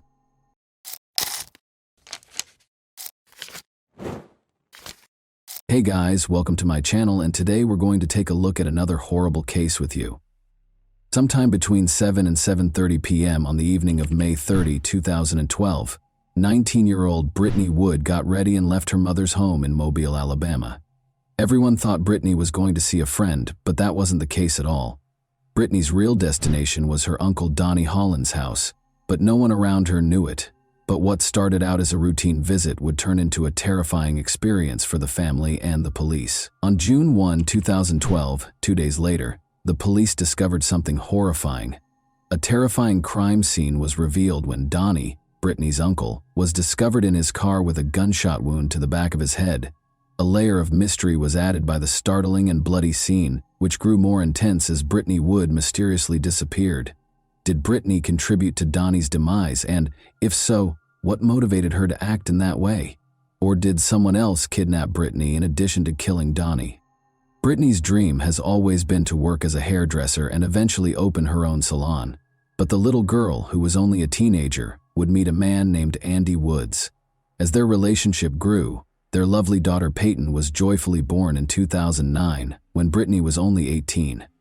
At first, Brittany relished the independence of youth, but the arrival of Peyton marked a significant shift in her life. But when Andy and Brittany split up a few months after Peyton was born, her life took an even more dramatic turn. In spite of the split, the couple decided to share custody in order to keep their relationship cordial and beneficial for their daughter's welfare. Following this, Brittany started dating and had a number of short-lived relationships. Spending time with her family, especially her brother Derek, whom she viewed as her protector, brought Brittany joy. When Brittany looks back on her past, she realizes that her turbulent experiences also stemmed from her early years. When she was a baby, her mother, Chessie Wood, and her father, Wallace Hinckley, got divorced. Brittany and her father had a good relationship in spite of the divorce. The primary issue, though, was her relationship with her uncle, Donnie Holland. Donnie was always kind to people around him and seemed like a fun-loving guy, but his story was more complicated than it seemed on the surface. In fact, Donnie was being investigated at the time of his death for his alleged involvement in a child abuse ring that involved other family members, including Brittany's household members. Is there a link between Donnie's eventual death and everything that happened in the past and Brittany's disappearance? Around 7:30 p.m. on the evening of May 30, 2012, Brittany left her home, leading her family to believe she was going to see a friend. Later that evening, they tried to get in touch with Brittany but were unsuccessful. At first, the family didn't suspect anything was wrong because they were used to her spending days with her friends. However, they were unaware that this was not one of those evenings because they did not know where Brittany was. 2 days later, on June 3, 2012, Brittany's uncle Donnie Holland was discovered in his car, the engine still running, in a remote location with a view of the Fish River. The family was met with a terrifying discovery. He was shot behind his ear, at the back of his head. After being taken to a nearby hospital, he had already died. After hearing this heartbreaking news, Brittany's family made another effort to get in touch with her and let her know about the tragedy. Sadly, their efforts were unsuccessful because her phone was dead and still unresponsive. The family became increasingly worried when they couldn't find Brittany at her regular hangouts. They quickly made their way to the Mobile County Police Station and reported the missing person. This sparked a number of inquiries that involved Brittany and Donnie. The police searched the crime scene thoroughly in hopes of finding any evidence that would help them solve the case quickly. After a thorough search, they found a phone battery and a small gun inside the vehicle. Chessie, Brittany's mother, said that bags had been placed on Donnie's hands while she was in the hospital, most likely to be tested for gunshot residue.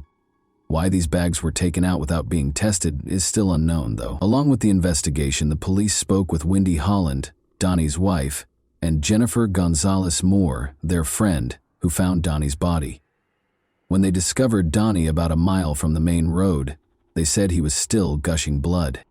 The reason for their search and the details of the interrogation, such as whether Donnie was still alive, are still unknown. There was a strong suspicion, though, that Wendy was somehow involved in this incident. Presuming the gun was the one used to shoot Donnie, the police collected it along with the phone battery. But when Brittany's best friend, Tiffany Bailey, acknowledged that the gun was Brittany's, things took an unexpected turn. Tiffany disclosed that just before she vanished, Brittany had bought the gun for protection.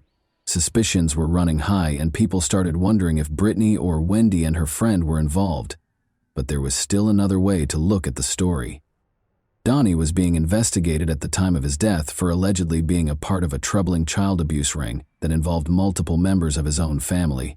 He died from a gunshot wound while sitting in his car just half an hour before he was supposed to meet with the investigators to talk about these claims. According to former Baldwin County Sheriff's Office Detective Eric Winberg, Donnie probably expected to be arrested and killed himself just before the scheduled police meeting. The search for the truth started amid the assumptions and suspicions.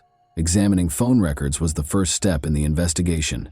The battery that was discovered in Donnie's vehicle turned out to be that of Brittany's cell phone.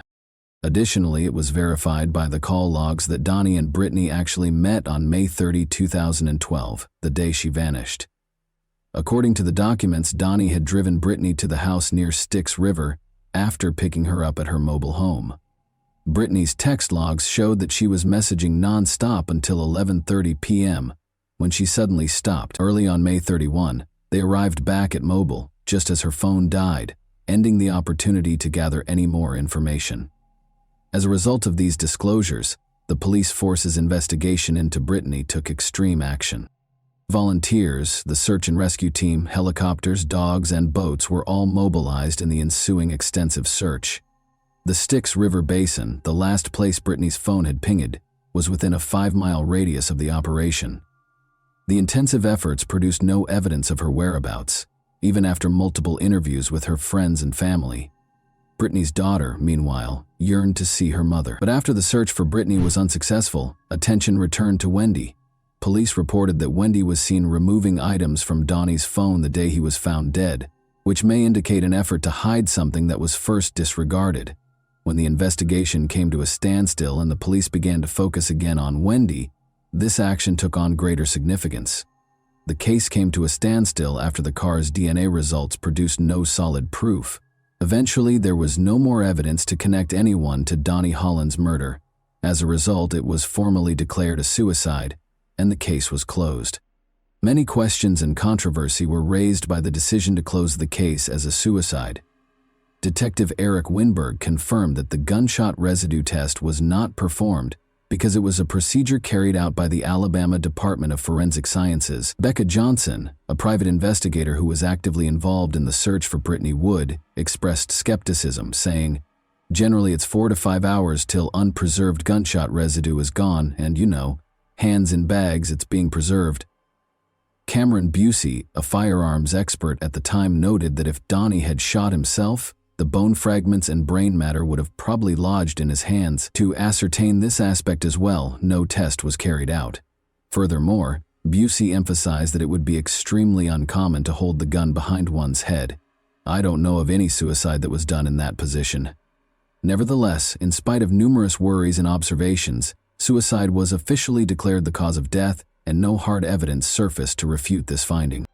Even though Donnie's case ended in a surprising way, the investigation went further to understand its complexities by looking into the possibility that a family member was involved in the crime. The family had been concealing a troubling past for years, but the investigations revealed it. They discovered that Donnie Holland was the leader of a child abuse ring in which at least 11 other friends or family members participated. For decades, they had been mistreating and taking advantage of children, including their own. Further evidence connecting the family to these allegations was found by the police as they looked through Brittany's Facebook profile.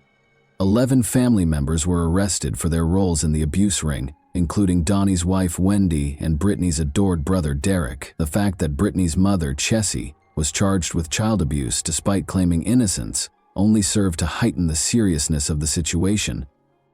One of the accusations against the mother was that she had assaulted another female relative who was underage. As the investigation went on, details from Brittany's friends, whom she had confided in, came to light. It was revealed that when Brittany was only 9 years old, she had also been abused by Donnie. Brittany's friends claimed that she intended to confront Donnie and report him to the police. An important question was brought up by the revelation. Did Brittany kill Donnie in retaliation? Although the hypothesis had an interesting history, it was only speculative because there was no hard evidence to support it. Given the backstory and her subsequent disappearance, particularly after her gun was discovered, the audience might have assumed in a simpler plot or motive that Brittany was the cause of Donnie's death. However, evidence is crucial in legal proceedings, and no additional inquiry into her involvement was conducted in the absence of adequate proof. In addition to the idea that Brittany was seeking retribution, another theory surfaced. Could a previous victim have killed Donnie in retaliation and then abducted Brittany? Although the reason behind Brittany's abduction was never revealed, her mysterious disappearance raised suspicions that she was still alive. Despite a number of theories, it was indisputable that Brittany's family was about to face legal repercussions. Still, Brittany's mother, Chessie, was upset that her daughter had not yet been found. A young victim testified against Wendy Holland, Donnie's wife, in court on December 9, 2014. The victim's first memories of abuse by adult relatives, including the defendant Wendy Wood Holland, who was 35 at the time, were horrifyingly described in the testimony. The teenage girl testified that the relatives frequently participated in adult group activities, mentioning that Brittany Wood occasionally participated in these activities. During the biggest case in Alabama, which involved the prosecution of 10 people. Teresa Hines, the prosecutor, inquired as to how frequently such incidents happened. The answer was, it happened a bunch, according to testimony from a man who subsequently entered a guilty plea. He once engaged in an inappropriate six-way encounter with a group of relatives, which included Wendy Holland and the girl. Derek Wood, Brittany Wood's 23-year-old brother, entered a guilty plea to the charge of having inappropriate contact with the victim. He claimed to have interacted inappropriately with Wendy Holland too many times to count, beginning when he was about 13 years old. Derek was imprisoned for 3 years after his case was sealed, and he was classified as a juvenile offender. As a defendant in a related case, Brittany's mother, Chessie Wood, who was also charged with child abuse, showed up at court with her son but was denied entry. She also said outright that her relatives were at fault. During his testimony, Dustin Kent, the brother-in-law of Wendy Holland, claimed to have participated in a six-way inappropriate encounter between Wendy, the alleged teen victim, and his wife Wendy Kent, Wendy Holland's twin sister. Dustin Kent, who also entered a guilty plea to sex charges, claimed that in October 2011, he first saw Wendy Holland having inappropriate relations with the alleged victim. Dustin Kent entered a second guilty plea in Mobile County 1 week after the first one, this time for assault and sodomy charges stemming from inappropriate interactions with two separate 13-year-old family members in 2008. He received a 17-year prison sentence. After that, Brittany's other uncle, Randall Scott Wood, pled guilty in Mobile County. All of the defendants were found guilty on charges of child abuse in quick succession. Wendy's identical twin sister, Mindy Kent, was also imprisoned after being found guilty by Mobile County jurors of sodomy and child abuse under the age of 12. She received a maximum sentence of 40 years in prison in 2015, with 20 years for each count against her. Wendy Holland was given a startling sentence of 219 years in prison in 2015 after being found guilty of child abuse and child torture. Chessie Wood, Brittany's mother, also acknowledged guilt to a misdemeanor charge of endangering the welfare of her child. There is still debate surrounding the conclusion that Donnie Holland committed suicide. There is still no conclusive answer to the important question of whether Brittany was the criminal. But beneath this mask, one thing is certain. After years of hiding these forbidden activities, Brittany Wood's troubled family finally received the punishment they deserved. In the end, justice had won out. Only one person can now provide us with the truth about the disappearance or the murderous night. But over 10 years have gone by, and she is still elusive, and no one knows where she is. What are your thoughts on this unsettling case, then? What might have occurred the night Donnie died?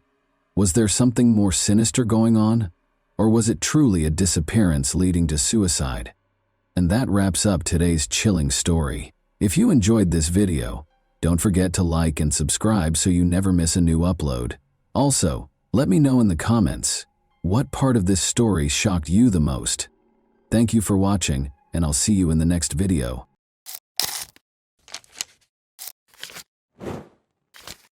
Hey guys, welcome to my channel, and today we're going to take a look at another horrible case with you. The discovery of the victim's body is usually the first piece of information we receive after a murder. From that point forward, the police begin their investigation to determine what happened and who committed the crime. But not this time. In this case, the typical scenario was disrupted when the victim identified their assailant before he committed the crime. This story occurred recently, in early May 2022, in the city of Peleon Norte de Santander department, one of Colombia's 32 departments. In this city, there lived a 16-year-old girl named Ana Karina Blanco Duran. She was the oldest of 3 children in a modest family, similar to many others in the region. However, this had no impact on Karina's personality or dreams. She was in the 11th grade and eagerly awaiting graduation.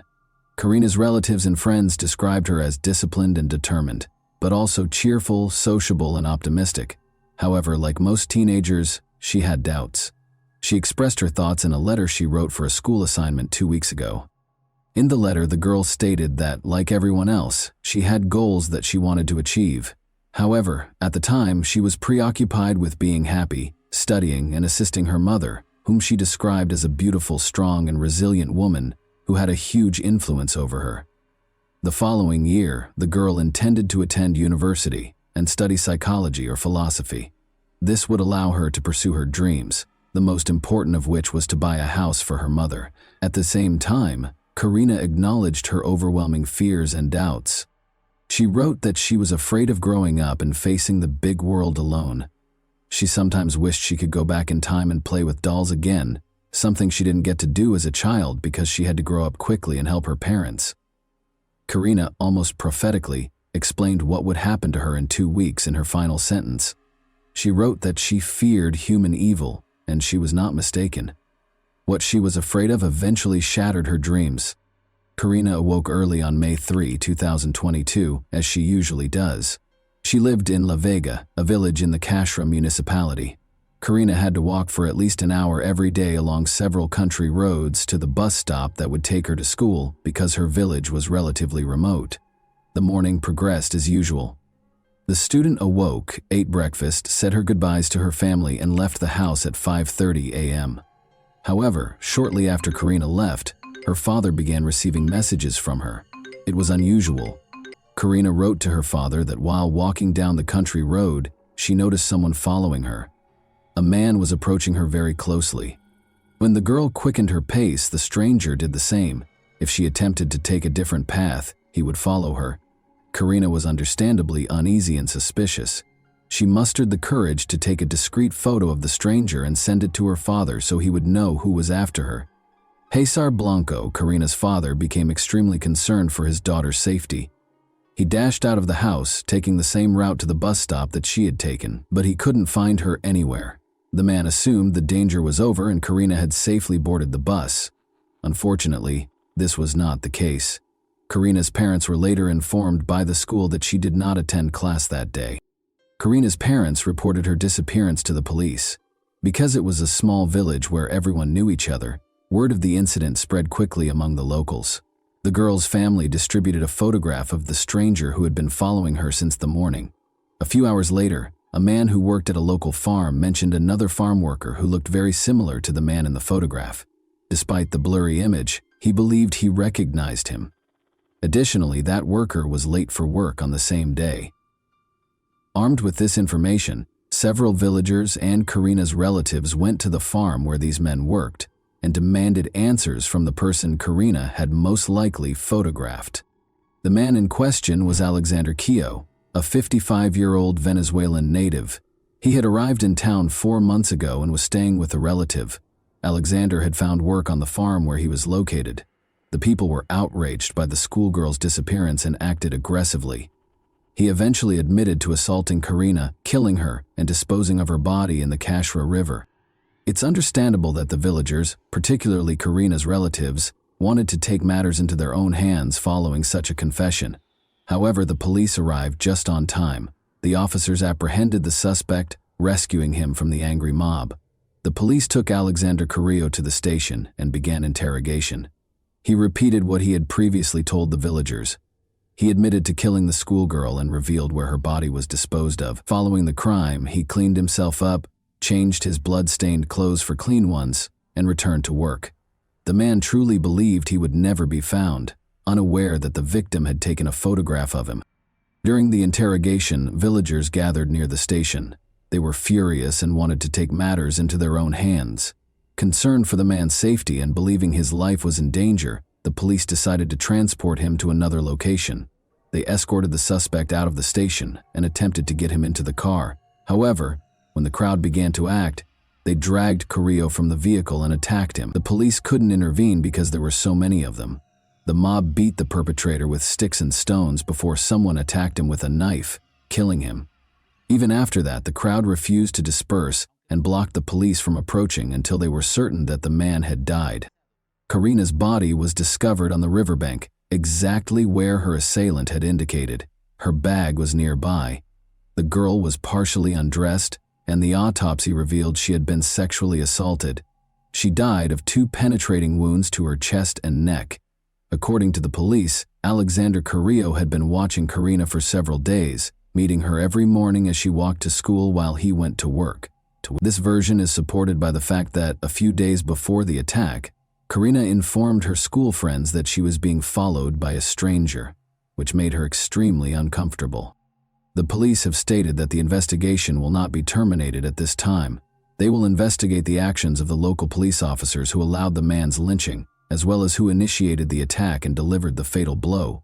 According to local media reports, it was a relative of Karina, but the individual's identity has not been revealed. Pain and outrage swept through the city. An event was organized at Karina's school to honor her memory, while also protesting the killing of women. Students and teachers wrote an open letter to express their outrage at the current state of affairs. She wasn't drinking, she was not dressed provocatively, she wasn't in a bar. She walked to school every weekday wearing rubber boots because she lived on a farm, and she, like many other boys and girls in the country, had to overcome obstacles in order to receive an education. She feared that someone was following her. She was just 16, terrified. Her dreams, desires, and life were stolen from her. After Karina's voice was silenced, all that remained were the voices of those of us who demanded a safer environment and normal families in which children were taught not to hit, violate, or murder one another. Karina's killer did not see her as a person with her own life, dreams, and loving family, so the villagers decided to repay him in kind. Lynching is considered unacceptable by many, and it has no place in a civilized society. However, for many others, it simply reflects a lack of faith in the justice system. They are dissatisfied with the prevalence of impunity and the fact that the criminal will never face the harshest penalties. They believe the police are not doing their jobs, so they have decided to take action to remedy the situation. It is heartbreaking to see girls who leave for school and never return, becoming victims of murder. But in this case, Karina was the one who exposed the criminal. Karina did not behave recklessly. She immediately sensed the danger emanating from the persistent stranger, secretly photographing him and sending it to her father. She let him be caught before he could harm another innocent girl. Unfortunately, it was too late for her. However, without that photograph, the police could have gone days, months, or even years without finding the killer. And that wraps up today's chilling story. If you enjoyed this video, don't forget to like and subscribe so you never miss a new upload. Also, let me know in the comments what part of this story shocked you the most. Thank you for watching, and I'll see you in the next video.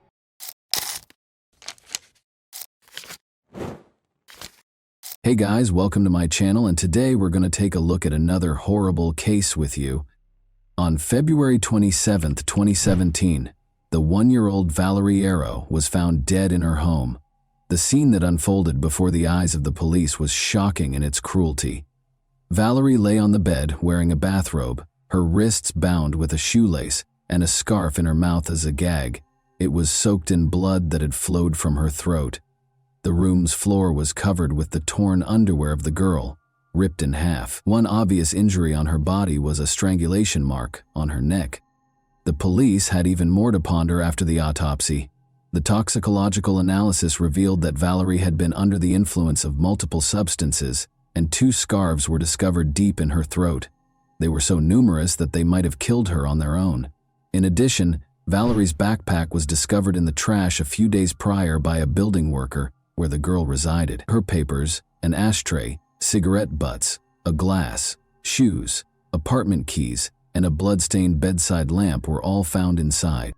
After compiling this data, the investigators came to the conclusion that the girl had committed suicide on her own volition. The matter was resolved. Naturally, Valerie's family was not pleased with this conclusion and made vain attempts to convince the police to look into the case as a murder. A girl named Law Martin's wallet and documents were discovered by hikers on the Fenway Trail 11 months later. The same day, they found the dead body of a 19-year-old girl in Bon Roppers Roquette in a canal about 20 kilometers away. She had taken off her socks and was completely nude. Law, who had been absent for 2 days, was there. According to the autopsy, the girl was strangled to death, but before she passed away, she had been sexually assaulted both vaginally and anally, using what appeared to be a baseball bat. The forensic specialist also discovered a torn spleen, which suggests a very powerful abdominal blow, like a kick. Despite starting an investigation, the police were unable to find any solid leads. Furthermore, nobody ever thought to link the 2 cases together, of course. After 7 years, the morning of February 11, 1997, arrived. In Toulouse, firefighters broke into a 4th-floor apartment in a multi-story building at 9 in the morning. They found a 29-year-old woman named Martin Matten's charred and lifeless body inside. Martin was on the bed, face down. There was a magazine from an automatic pistol on the floor and a ripped and blood-stained bra in the bathroom. Blood was all over the carpet and the bathtub, and a light bulb that had been unscrewed was lying on the floor. The firefighters came to the conclusion that there were 2 fires, 2 obvious attempts at intentional arson in the living room by the armchair and in the bedroom. After weighing all of the available evidence, the investigating police inspector came to the conclusion that Martin's death was caused by a choice she made. Emily Espies, then 21 years old, went into a Toulouse bar 10 days later, on February 26, 1997. She wanted to grab a drink with her friends in the afternoon. She met Patrice, a nice and attractive man, in the bar. Because he gave Emily and her friends illegal drugs, he had his own method of luring girls. The rest of the day and the next morning were spent with Patrice and Emily. The young man asked Emily to accompany him to a concert that he was planning to attend that evening. He invited her and she accepted. They did, however, meet up with Patrice's friend Eve, whom he had been living with for a while prior to the concert. The young people in the group shared a meal and some beverages. After that, Patrice and Emily headed to the concert in Patrice's car, arriving at around 1:30 a.m. While Patrice spent more time drinking beer at the bar, Emily danced a lot. Emily asked her new acquaintance to drive her home at around 2 in the morning because she was exhausted from not sleeping for 2 days. The tired girl fell asleep right away, before she had even had a chance to sit in the car. She was lying on the back seat of the car when she woke up, even though it felt like only a moment had gone by. Emily opened her eyes and was shocked to see that she was being choked by Patrice, a buffer with protruding eyes. He was no longer the nice guy she'd spent the entire day with. How someone could spend a whole day with such a nice guy and then, in just 1 minute, transform into a monster who was now strangling her, was beyond Emily's comprehension. Emily made an effort to resist. She tried to rip Patrice's hair, screamed and scratched him. Emily passed out after he repeatedly hit her face and told her to stop talking. She woke up without her underwear a few minutes later. She must have been violated by his attempt. Given the likelihood of her death, Emily made the decision to either pretend to be dead or speak to him. In an attempt to defuse the situation and maintain her composure, she decided to speak with Patrice. She reiterated that she understood everything, that excessive drinking causes such things, that everything was okay, and that she would keep it a secret. Patrice asked her to please him after stopping the car. Emily declined. He then accompanied her to the back seat, proceeded to undress her, and again violated her. Emily tried to maintain her composure. She kept conversing with him, downplaying the damage he had done to her. Patrice suddenly started crying and expressed regret for his actions. "You have 10 years of my life in your hands," he told Emily. He must have been sincere, because Emily didn't think he was such a great actor. She felt hope once more. Emily soothed her tormentor and attacker. Her only concern was to survive this nightmare, so she spoke softly to him. She asked him to drive her home after she was able to calm Patrice down. When he refused, they went to Patrice's friend Eve's place. Patrice stopped touching Emily as they lay down to sleep in the same bed. A sense of expectation developed. Despite going through hell, Emily is still alive. Even though the assailant was only a few centimeters away from her, she felt a little safer because she knew Eve was in the adjacent room. For several hours, the girl was able to sleep until she heard his girlfriend Eve awaken. They were in the kitchen when Emily got up. When Eve and his girlfriend Nora noticed Emily's facial bruises, they were appalled. She told them that a guy at the concert had attacked her. His face was hidden by a hood so she couldn't see it. Emily lied, primarily to protect herself but also to protect Patrice. She had been severely shaken and was still in shock after all. She might not have been completely conscious of what was going on, as though her soul had separated from her body. This is a typical defense mechanism used by traumatized individuals. Since Eve knew that his ex-girlfriend had thrown him out following a heated argument and didn't fully trust him, she discreetly pulled her aside and inquired as to whether Patrice had anything to do with it, even though she was staying with him. Nora is adamant that it was a guy from the concert and that Patrice had nothing to do with it. Patrice went to the kitchen as well after waking up. Emily was right when he said, "Yes, it was a guy in a hood. Unfortunately, there was no chance of catching him." Anyway, Emily was taken to the hospital by Nora. The girl's neck had evidence of strangulation, according to the doctors. She also had a number of facial injuries. She would need to stay in the hospital for a few days while being monitored by doctors. Emily felt at last more secure in the hospital. She made the decision to come clean and admit that Patrice had actually attacked her, but he had already vanished because he thought Emily might confess everything. Now that one of Patrice's victims was alive, the police began looking for him. He would spend 3 months evading capture. Patrice, now known as Frank, met Marie Norman at a country festival on June 14, $1,997. Murray lived in a chalet in a small town below Foix and was 35 years old. When the young man complained about having nowhere to stay, Murray felt sorry for him and offered to let him live with her in return for some housework. In addition, Murray decided that Frank would take care of the house while she visited her parents on the 20th. For a few days, Murray and Frank lived together in this manner. He fixed things and worked in the garden during the day, and they ate dinner, chatted, and smoked together in the evening. Murray and Frank had a terrific time on June 19th. She organized a dinner to celebrate Murray's new position at a wolf sanctuary in Orlu. They smoked cannabis and drank a lot, clearly in a positive mood. Frank, that is Patrice, tried to plant a kiss on Murray. To avoid an unpleasant situation, she went into the bedroom, but it was obvious that she wasn't prepared for it. But then the man hit her against the wall, grabbed her by the head, and followed her into the room. Despite feeling lightheaded, Murray was able to escape his hold. Patrice then grabbed a chair and struck his victim, who had collapsed on the bed and was no longer conscious. He repeatedly attacked her viciously. He began choking her with his bare hands after this brought her back to consciousness. However, Murray was still breathing when he let go of her throat. Patrice then gagged her and tied her wrists and ankles. He then carried Murray's body to the first floor and started cleaning up to get rid of any remaining blood. To hide the bloodstains, he applied blue paint to the blue carpet. The top layer of blood-stained wooden furniture was removed with an angled grinder.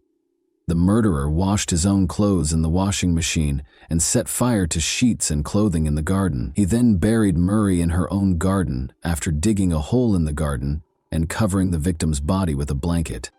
He stole some valuable items that could be sold, such as the angle grinder, and 5,000 francs in cash the next evening before departing the chalet. He left the following note on the table to try to dispel suspicion. Murray, I don't know where you are. I've finished my work, and am leaving. Patrice was traveling to Spain in Murray's vehicle on June 20, 1997. In addition, it was his 29th birthday. Patrice arrived in the southern Spanish city of Alicante a few days later. He met Isabelle and Valerie, two French girls there. The young people soon became friends and spent days together, going for walks, eating meals, and tanning on the beach. The girls' holiday came to an end, and it was time for them to head back to Paris.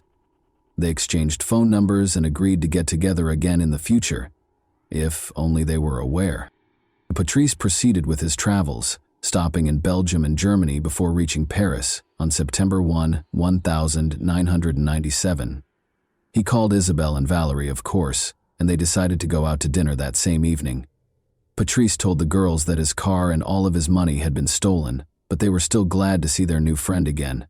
He was very good at making himself look like a victim. Before leaving, he asked one of the girls if he could spend 2 days with them.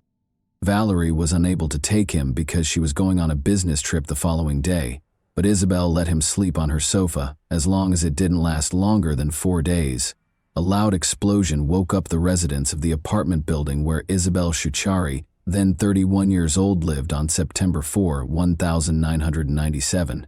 As it happened, the girl's apartment had been the scene of a fire before the explosion. Her body was discovered on the bed, partially burned. The fire started close to the restroom after the kitchen's gas burners were turned on. Isabelle's death was clearly not a coincidence. 3 glasses, a bottle of pink wine, and champagne were on the table, and the front door was left open. The killer's extreme cruelty was demonstrated by the wounds on the victim's body. Blood was dripping from her mouth, nose, and anus, and there was blood in the toilet. Isabelle's body, however, showed no signs of semen. Rather, a carrot that was stained with blood was discovered close to the mattress. It would be confirmed by the autopsy that the girl was tortured by the perpetrator. In addition, she had been badly beaten. Her face was primarily struck, but other parts of her body were also hit. The cause of death was asphyxia. Because of the testimony of Emily Espy, who survived Patrice Allegre's attack at the end of February, investigators were immediately alerted to the fact that Isabelle had provided shelter to a man named Patrice. This was because the police had been looking for a particular Patrice for a while. Then, Mireille Norman's relatives, who were expecting her as a guest, started to worry after she vanished, but her body wasn't discovered until 3 weeks later, when it was bound and buried in the garden. However, even though he gave a false name, many witnesses had seen his face and recognized him from the investigators' photos. So after the body was found, Gendarmes' suspicions were strongly connected to Patrice. He was already being actively sought when he returned to Paris in early September. His search warrant made the rounds of France. The police reached out to his friends and family and offered a reward for helping to apprehend him. Patrice then got in touch with a friend and asked him if he could spend the night in Paris. At that point, the investigators saw a chance to capture him. They requested that this man give Patrice a call back and point him in the direction of a prime capture site in Châtenay-Malabry. At 5:10 p.m. on September 5, 1997, Patrice went inside the house where the police were already concealed. He didn't fight being arrested. He even appeared relieved to be arrested, as if he were sick of hiding, according to some witnesses. Unexpectedly, the public paid little attention to the serial killer's arrest. Since the investigators were initially unable to connect the various cases, it could be that the media failed to report that a serial killer was on the loose. However, it was also because the car accident and Princess Diana's death in Paris on August 31, 1997, took center stage in the news. Consequently, there was little media coverage of Patrice's arrest. It didn't garner much media attention. Patrice voluntarily cooperated when he was being questioned. He gave a detailed account of his crimes and admitted to them. He described them in the present tense as though reliving them, but with a totally detached expression, which made it terrifying. Patrice was taken into custody in connection with the assault on Emily S.B. and the killings of Isabelle Chichari and Mireille Norman. But he used a different name when Patrice mentioned Mireille Norman, the girl who let him stay in her chalet in return for helping out in the garden. The investigators wondered why he had given her the name Martine. They gradually came to understand that he was mistakenly thinking she was another of his victims. Investigators offered Patrice champagne, oysters, foie gras, and more outdoor walks in exchange for disclosing information about his other victims because they knew he had a penchant for luxuries. In fact, Patrice later admitted to the murders of Valérie Thériault, Martine Mathias, and Laure Martine, only after the pieces of the puzzle began to fit together as evidence that the detectives were already aware of. As is already well known, investigators came to the conclusion that Valérie Thériault and Martin Mathias had committed suicide, but as it happened, Patrice knew each of the women personally. He was co-workers with Valérie Thériault, who was a waiter at the same Toulouse café. She recognized Laure Martine, who lived with him in the same area of Toulouse, and got into his car. She was Patrice's neighbor, Martin Mathias. They shared apartments across from one another. To put it another way, investigators were unaware of numerous hints that suggested Patrice Allegre was a potential suspect for a long time. For a serial killer, that was unusual. Even if they were only acquainted for a few days, as was the case with Emily, Patrice knew each of his victims by name. However, his approach was always the same. We hang out, spend time together, make friends, and then the attack happens. Investigators and later psychiatrists observed that Patrice found it much more difficult to explain the murders when they discussed them, even though he readily confessed to the killings and helped the investigation during interrogations. Every time, he described the incident as follows. He attempted to kiss the victim, but she refused, so he got angry and strangled her. The man claimed that he did everything by himself, but in certain instances he assaulted the victims with objects. This suggests that his account of the killings and assaults is not accurate. Does he have a bad memory of what happened, or is it a lie? It's difficult to say, but it calls into question his confession anyhow. Let's take Martin Mathias's case as an example. Patrice remembers that in early February 1997, he met her at McDonald's. After he asked to sit at her table, they struck up a conversation and discovered that boxing was a common interest. Patrice had previously trained under French boxing champion Martin Mathias. Patrice claims that Martin invited him to join her for a drink a few days later and agreed to meet with him again, and this meeting was when everything went wrong. This version isn't entirely supported by the autopsy, though.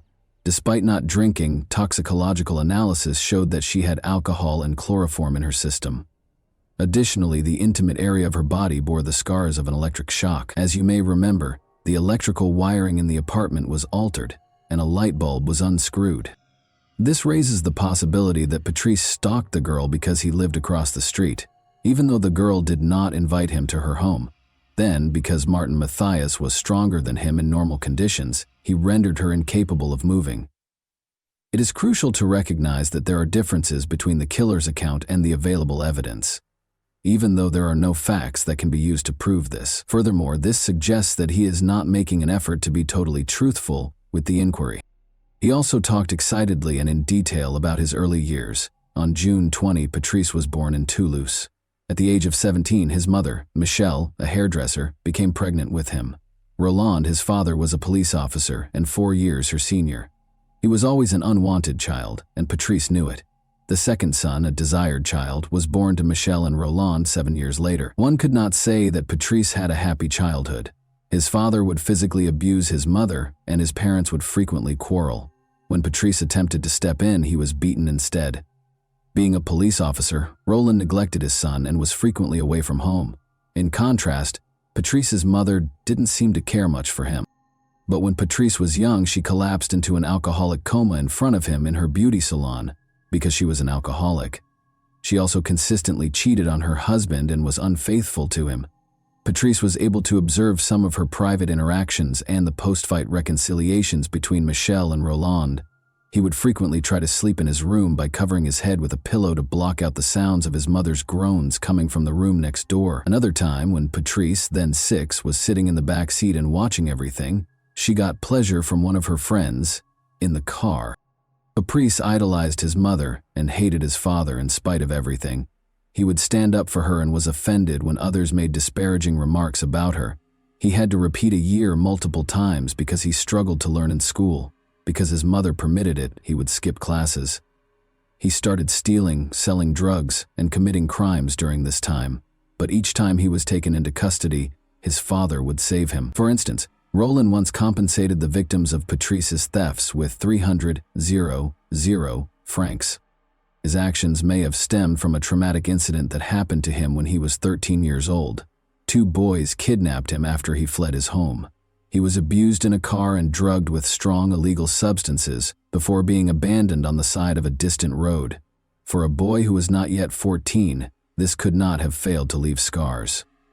This gives us a chance to learn more about him, but it doesn't excuse what he did later. He began abusing drugs and drinking excessively when he was 14 years old. The issue was that under the influence of drugs, Patrice, who was characterized as charming when sober, underwent a radical transformation. He became so genuinely aggressive that his friends, who were aware of it, were terrified of him. Patrice once became furious when someone made a negative comment about his younger brother while he was intoxicated at a bar. After leaving, he came back to the bar brandishing a weapon, held it to the victim's head, and squeezed the trigger. The gun miraculously failed to discharge, and Patrice was captured. His first and last murder might have been this one. At the age of 17, Patrice Allegre attacked a girl for the first time. Everything was going well when he first met the girl at a party. They went to a park, where the girl pushed Patrice away when he tried to approach her. It should be clear to you by now that rejections made him furious. He apologized, took the girl home, and immediately stopped choking her. But his strategy was already starting to take shape. It's interesting that Patrice never had issues with girls. Rather, the issue was that he had 2 sides. He was charming as long as the girl agreed, but if she didn't, he had to coerce her into giving him what he wanted.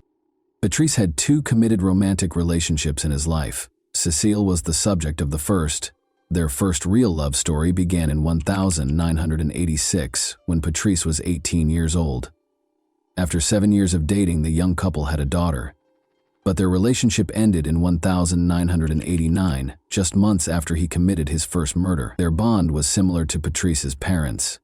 Patrice would physically assault Cécile during their heated arguments, but Patrice could control himself to some extent with Cécile. He tried to strangle her, for instance, but stopped when he said, "No, not you, not you." Cécile ended up in the hospital in 1994 with a broken jaw. After she lodged a complaint, Patrice was placed under arrest for a number of weeks. Cécile ultimately made the decision to end her relationship with Patrice in 1995.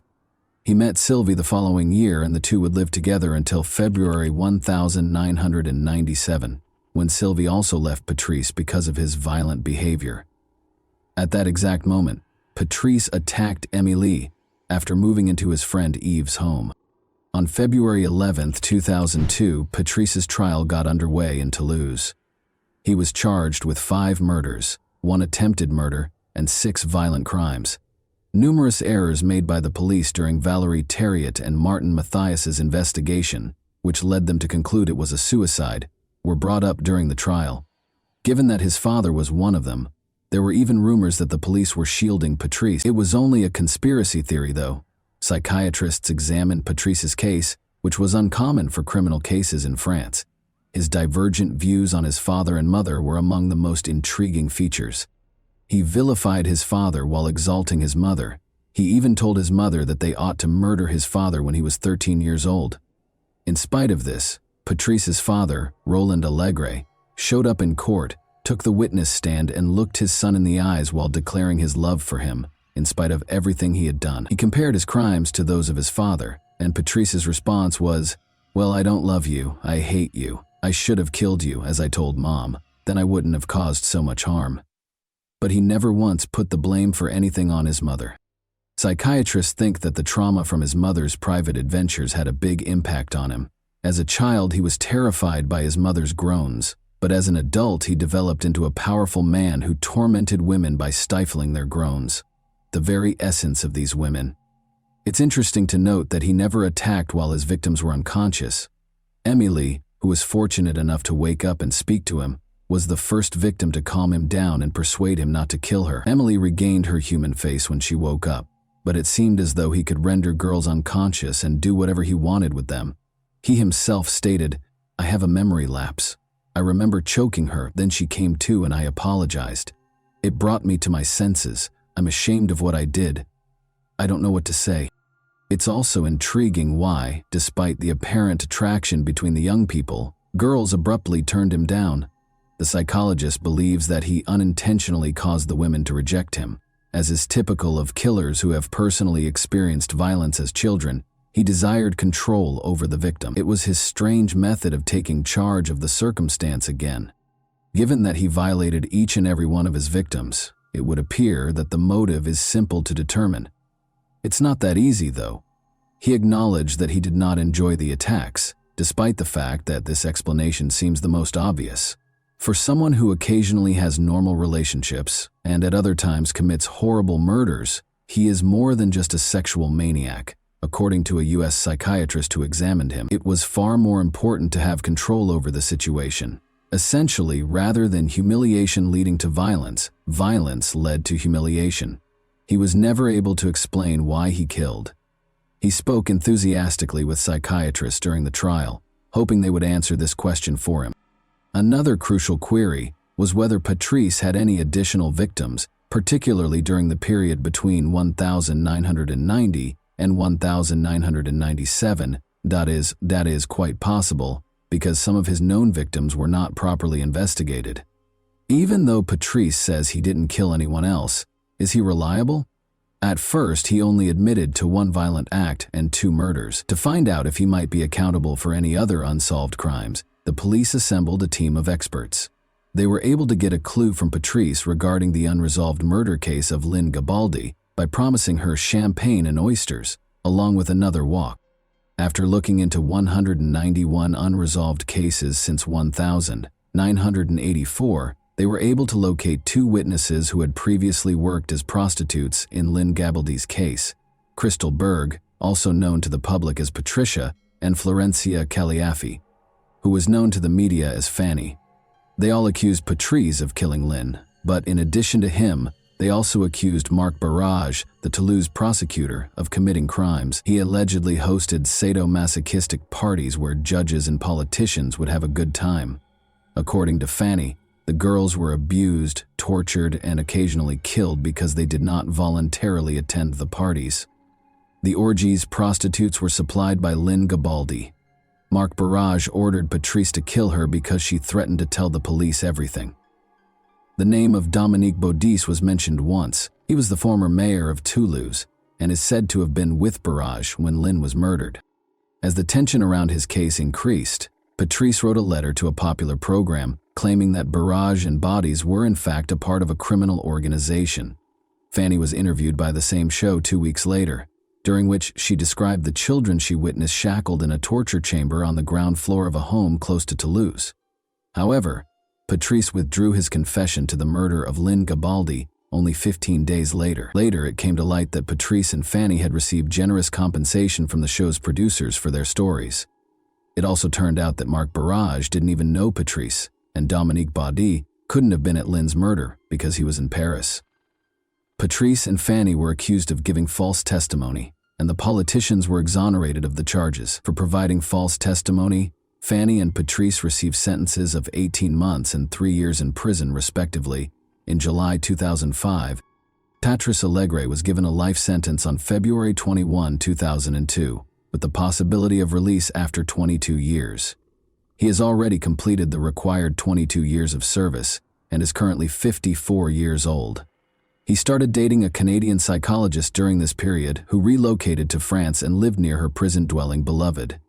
Patrice must want to see the woman and his daughter when they are not incarcerated. He applied for early release, but he dropped the plan after psychiatrists concluded that he has not been rehabilitated and that he has a very high risk of relapsing despite his best efforts.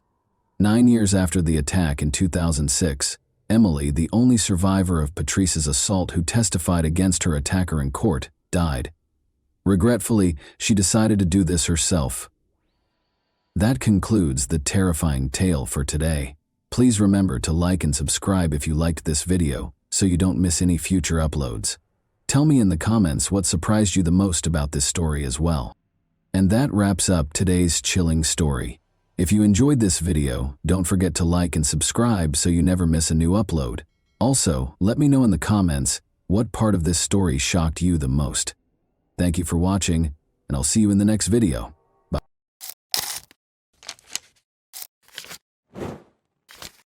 Hey guys, welcome to my channel, and today we're going to take a look at another horrible case with you. Jasmine Block, a 15-year-old from Alexandria, Minnesota, had 1 month until the start of the new school year on August 8, 2017.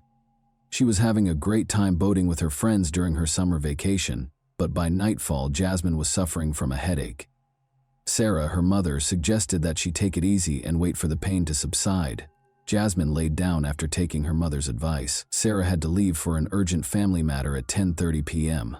Before leaving the house, she made sure Jasmine was okay and would attempt to get some sleep. Knowing that Jasmine's older sister and her boyfriend were at home gave her comfort. 3 hours later, Sarah found her younger daughter gone when she got home. To her surprise, the top portion of the pajamas she was sleeping in was on the floor, and Jasmine's phone, keys, and bag were all at home. She had also lost 2 pairs of shoes. At first, Jasmine's family thought she had just gone outside to get some fresh air in the hopes that her headache would go away, because she had never left a note before. She wasn't in the house, though. Because her daughter was terrified of the dark, Sarah was certain that she wouldn't flee, especially at night. This indicated that she had been abducted. Sarah became so worried that she called the police. Hundreds of locals and the police joined the search for the missing teen in the days that followed. Posters asking anyone who saw Jasmine to report her whereabouts were displayed everywhere. The young girl found herself in the worst nightmare imaginable as the hunt for Jasmine went on. A family friend named Thomas Barker visited them that evening on August 8th while she was trying to fall asleep despite having a headache. Since she was a young child, Jasmine has known Thomas Barker, the 32-year-old father of her best friend. The youngest of his 6 children was born only a month ago, and he was married. Jasmine believed him when he told her that his son was having a breakdown of some kind, and that he couldn't manage it alone. In an attempt to soothe his son, Thomas asked if she could accompany him to their house. Even though it was late, Jasmine was unable to turn down his request, but she had a hazy feeling of danger during the ride. Her instinct was correct. The story about his son's breakdown was really a pretext. Rather, Barker drove Jasmine 16 kilometers from her home to a remote mobile home in the neighboring town of Carlos. Barker attacked her out of the blue and used zip ties to bind her hands and feet. Jasmine's actual nightmare started inside the mobile home. Before attacking her, Barker threatened her with his gun. Once his craving was satiated, Barker told his victim why he had taken her hostage. He brought up the incident a few days prior when Jasmine fell while riding a bicycle with his son. She revealed a bruise on her body by slightly lifting her shirt. For Thomas, it was an innocent incident. The 32-year-old man's inappropriate thoughts were triggered by it, which ultimately led him to abduct her. Barker and Jasmine stayed in the mobile home for the next few days. After 3 days, Thomas's old friend Joshua Holby, 31, and his acquaintance Stephen Powers, 20, arrived at the house, decreasing Jasmine's chances of escaping. Jasmine was mistreated by all 3 men, but Stephen in particular was not ashamed to participate in the abuse. Although Joshua didn't try to hurt her, he also didn't try to free her or call the police. Jasmine was kept in a utility room most of the time and made an effort to keep quiet out of concern that they would hurt her or worse. At intervals, they fed her fast food and water, and all 3 of them tried to kill her several times. Barker tried to kill Jasmine twice in the 13 days she was left alone with him. His initial attempt to drown his captive was unsuccessful because Jasmine resisted and fought valiantly to save her life. On his second try, he came up with a darker scheme. He put her in a bag with the intention of drowning her in the bathtub.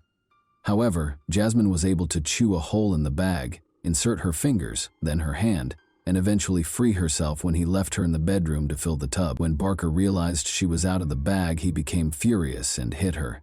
He briefly gave up on trying to get rid of her, but he later went back to his evil schemes with the help of his cronies. Stephen helped Barker attempt to drown Jasmine on the 3rd attempt. He taped a sock shut after jamming it into her mouth, but despite both men's best efforts, the young girl was fighting for her life with great vigor and they were unable to overcome her. Joshua, the heaviest of the kidnappers, sat on top of Jasmine after the criminals realized that drowning her would not work and sandwiched her between 2 halves of a sofa bed with a pillow over her head. They had a very clear idea. They wanted Jasmine to choke, but she persisted in struggling, kicking, and fighting, so this plan also failed.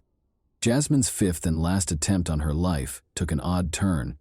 Threatening her with a knife, the men made her stand on a number of stacked buckets, tied a noose around her neck, and fastened a rope to the ceiling. However, Thomas told Joshua to untie the noose because she might die after he unintentionally knocked over the buckets, causing them to roll on the floor. Evidently, the men found it difficult to cross the boundary of taking a life, even after all their efforts to get rid of Jasmine. Thomas later told Jasmine, dejectedly, that he was only doing this to avoid being caught with her, because he was afraid of going to jail. The mobile home's door was unexpectedly knocked on almost a month after Jasmine was kidnapped. A policeman was circulating the neighborhood to ask about a theft that had nothing to do with the kidnapping.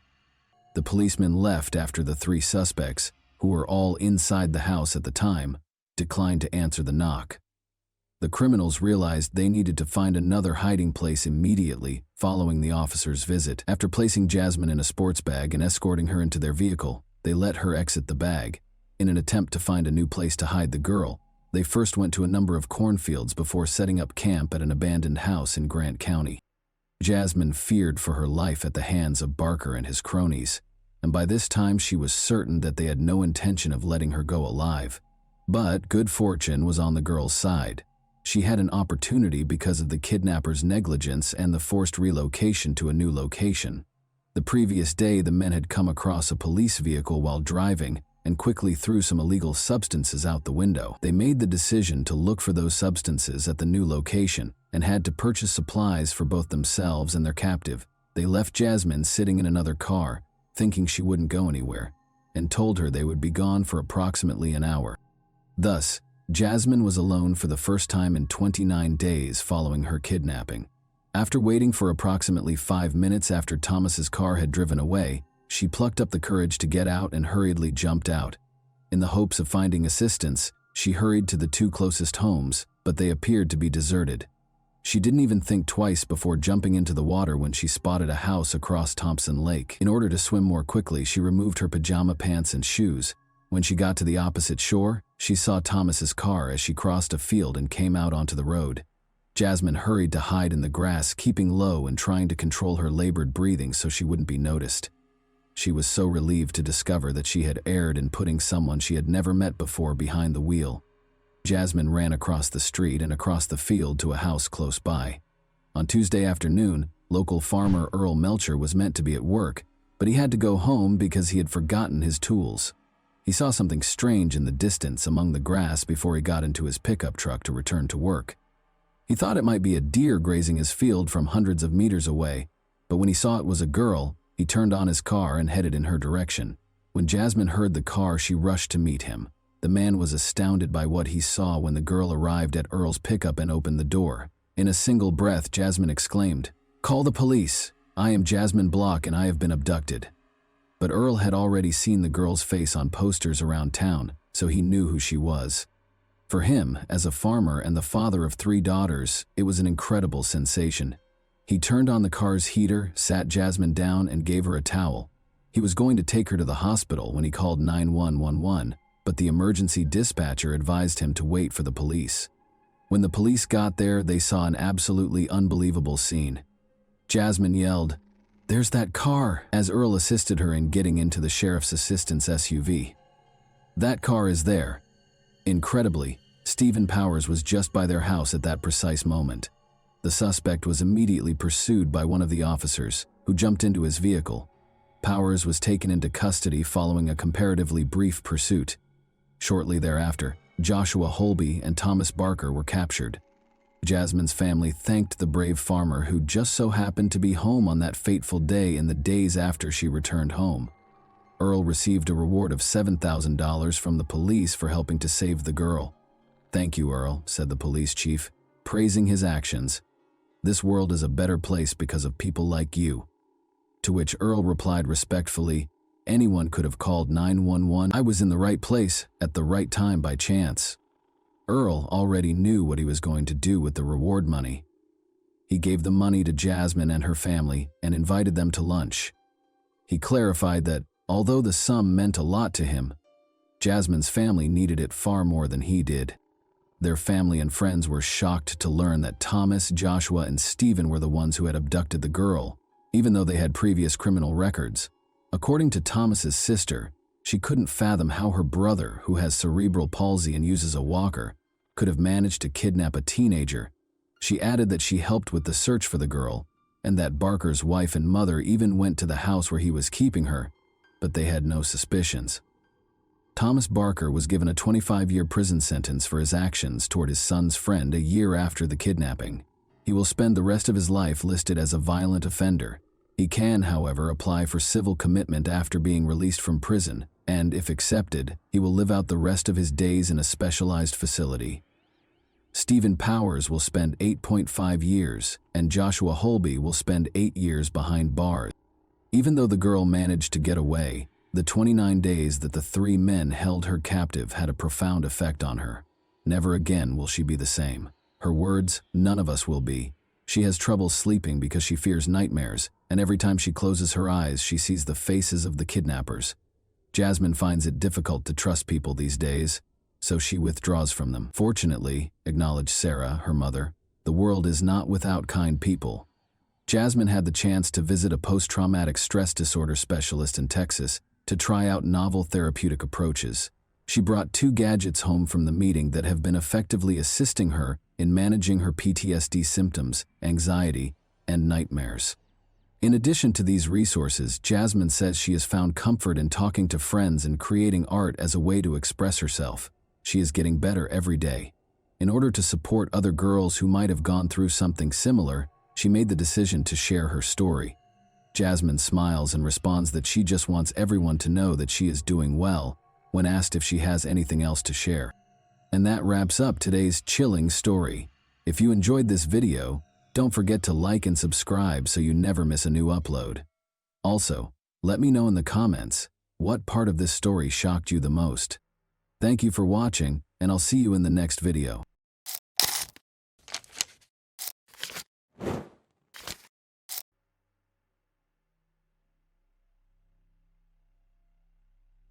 A girl went missing after spending the night at her friend's house. In the morning, the bedroom window was wide open, and all of her belongings remained in the room. Police began looking for her, but no one anticipated the dark secrets they would soon discover in the small town. Amanda Lenke was born on June 7, 1991 in Tennessee. She grew up in a large, friendly family with many brothers and sisters. Later, they relocated with their parents to Spring Hill, Florida, where Amanda attended the local middle school. She enjoyed dancing, writing poetry, and playing multiple musical instruments, and she was a very happy child during school breaks. Amanda would always visit her grandparents in the small town of White Cloud. She enjoys spending time there because she has many friends in the town. White Cloud was a quiet and peaceful community of only 1,400 people. The majority of its residents knew each other. Amanda finished 7th grade of middle school in 2004 at the age of 13 and went to White Cloud for the entire summer without supervision or concern for their safety. Amanda spent time with her friends, went for walks, and enjoyed her vacation. On June 20th, she stayed overnight at her best friend's house. They talked, had fun, and went to bed late at night.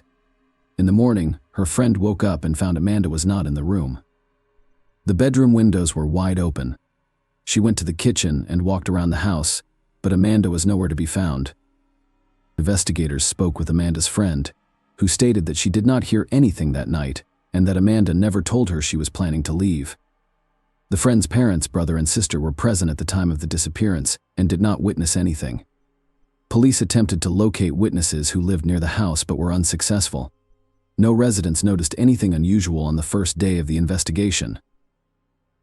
Amanda's relatives were outraged by the police's version, claiming she had no problems at home and was happy to spend the summer in White Cloud. They also pointed out that Amanda had left all her belongings, including clothes, in her friend's room. The investigators decided to check the girl's computer for information that could aid in the search. They discovered correspondence with a specific young man, and based on this, the police assumed Amanda fled to meet him, but there were inconsistencies. There was no mention of a possible meeting among these correspondents, and the conversation was about ordinary and everyday issues. Nonetheless, the investigators considered this sufficient to reassure themselves of their correctness.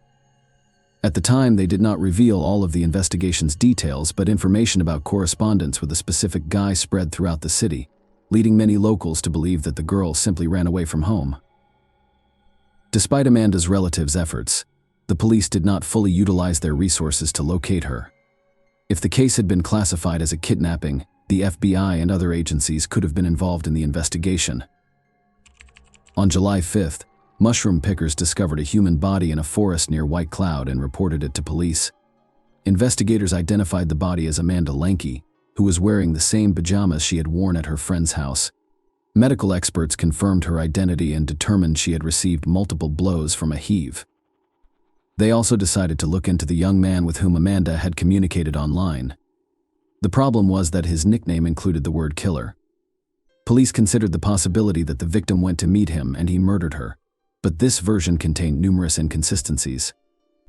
There was no reason to believe the girl would have gone to meet someone in her pajamas in the middle of the night, and their correspondence contained no hints of a personal meeting. The investigator was unable to identify this individual, and the version of his involvement was quickly abandoned in order to generate new leads. Detectives decided to investigate all of Amanda's belongings, which resulted in a breakthrough. They discovered her personal diary, which contained extremely disturbing information. Amanda wrote shortly before her death that a certain man was harassing her, and the following pages were torn out. Investigators suspected his name had been written on them. This diary quickly became the focal point of police investigations into the man's identity. They spoke with all of Amanda's friends and inquired whether the girl had mentioned anything about this. Several of her friends admitted that she had indeed told them about it, and even named the man Cecil Wallace, who was the stepfather of Amanda's friend, and she had stayed the night for detectives, so this was a huge surprise. They had been looking for the killer all over town and beyond, and in the end, the possible suspect was in the same house as the victim. But the friend's testimony was insufficient to arrest him. Investigators had no substantial evidence against the man. No DNA samples were found on the victim's body, and court documents did not state whether she had been abused. Detectives questioned Wallace, who denied any involvement in the crimes. The police were perplexed as to how the man could have done all of this without being noticed in a small house where his wife and 3 children were sleeping. The detectives were unable to detain Wallace due to a lack of evidence or confession. However, they discovered that Wallace's sister, Candace, worked in the police department handling Amanda's case.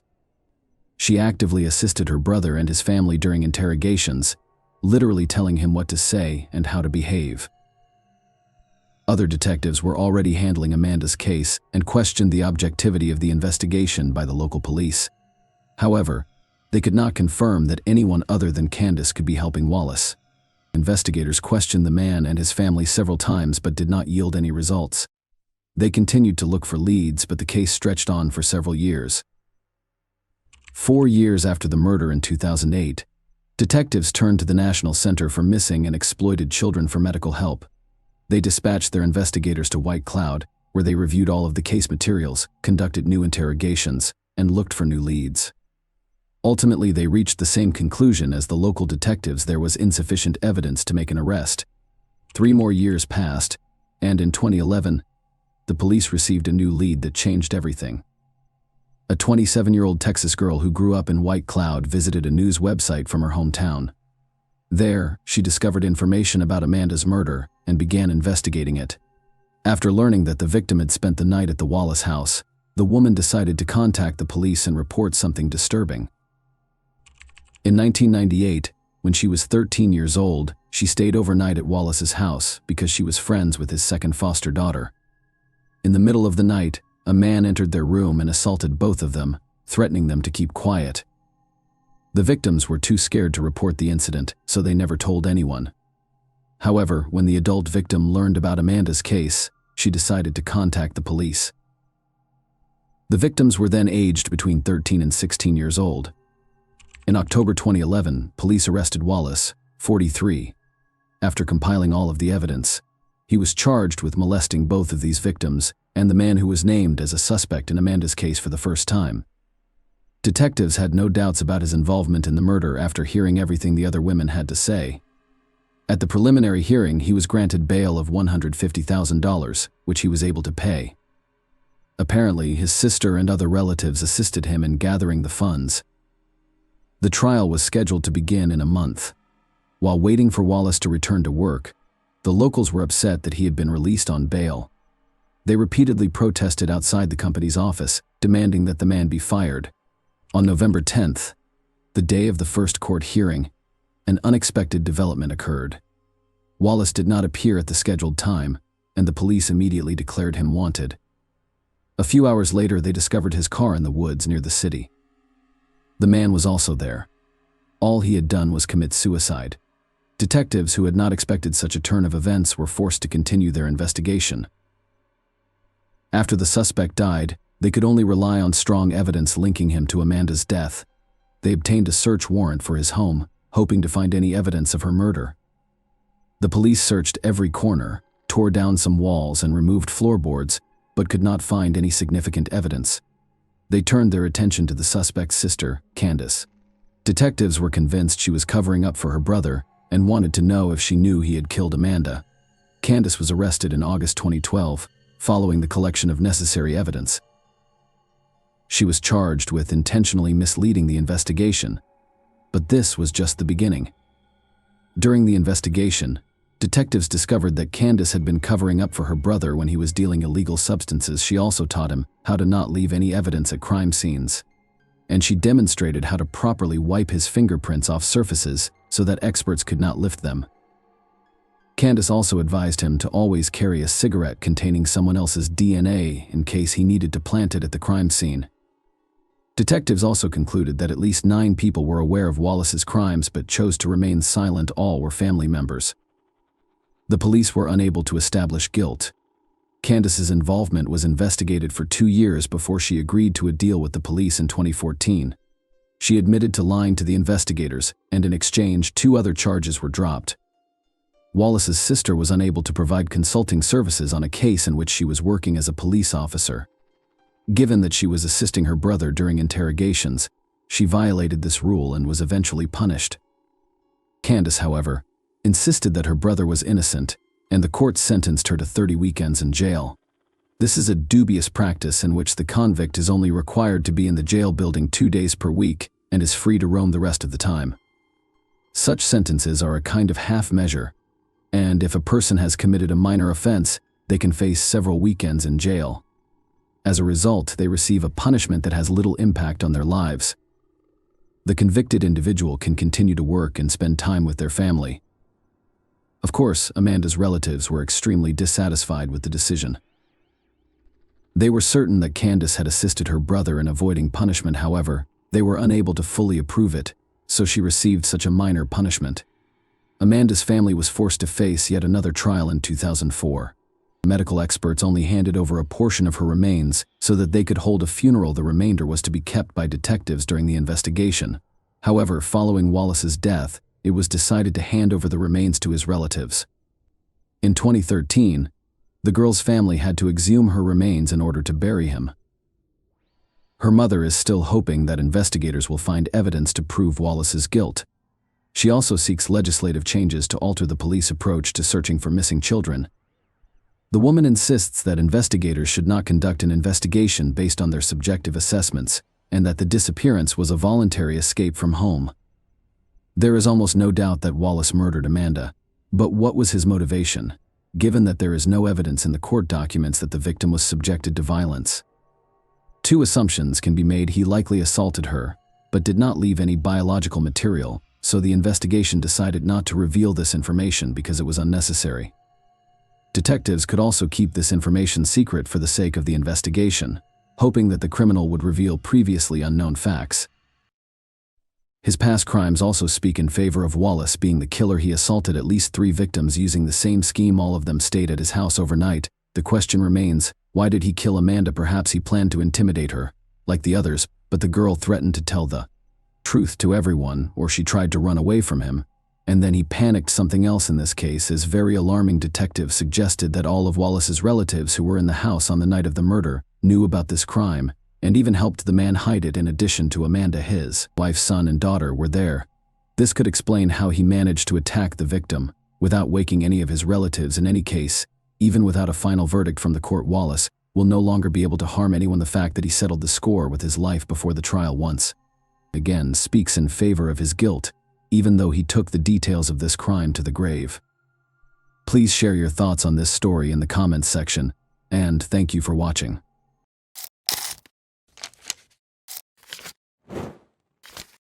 Hey guys, welcome to my channel, and today we're going to take a look at another horrible case with you. This video examines what happened in Tennessee, USA on September 2, 2022, when 34-year-old Eliza Fletcher, a mother of 2 children and kindergarten teacher, left her Memphis home to go for a morning jog.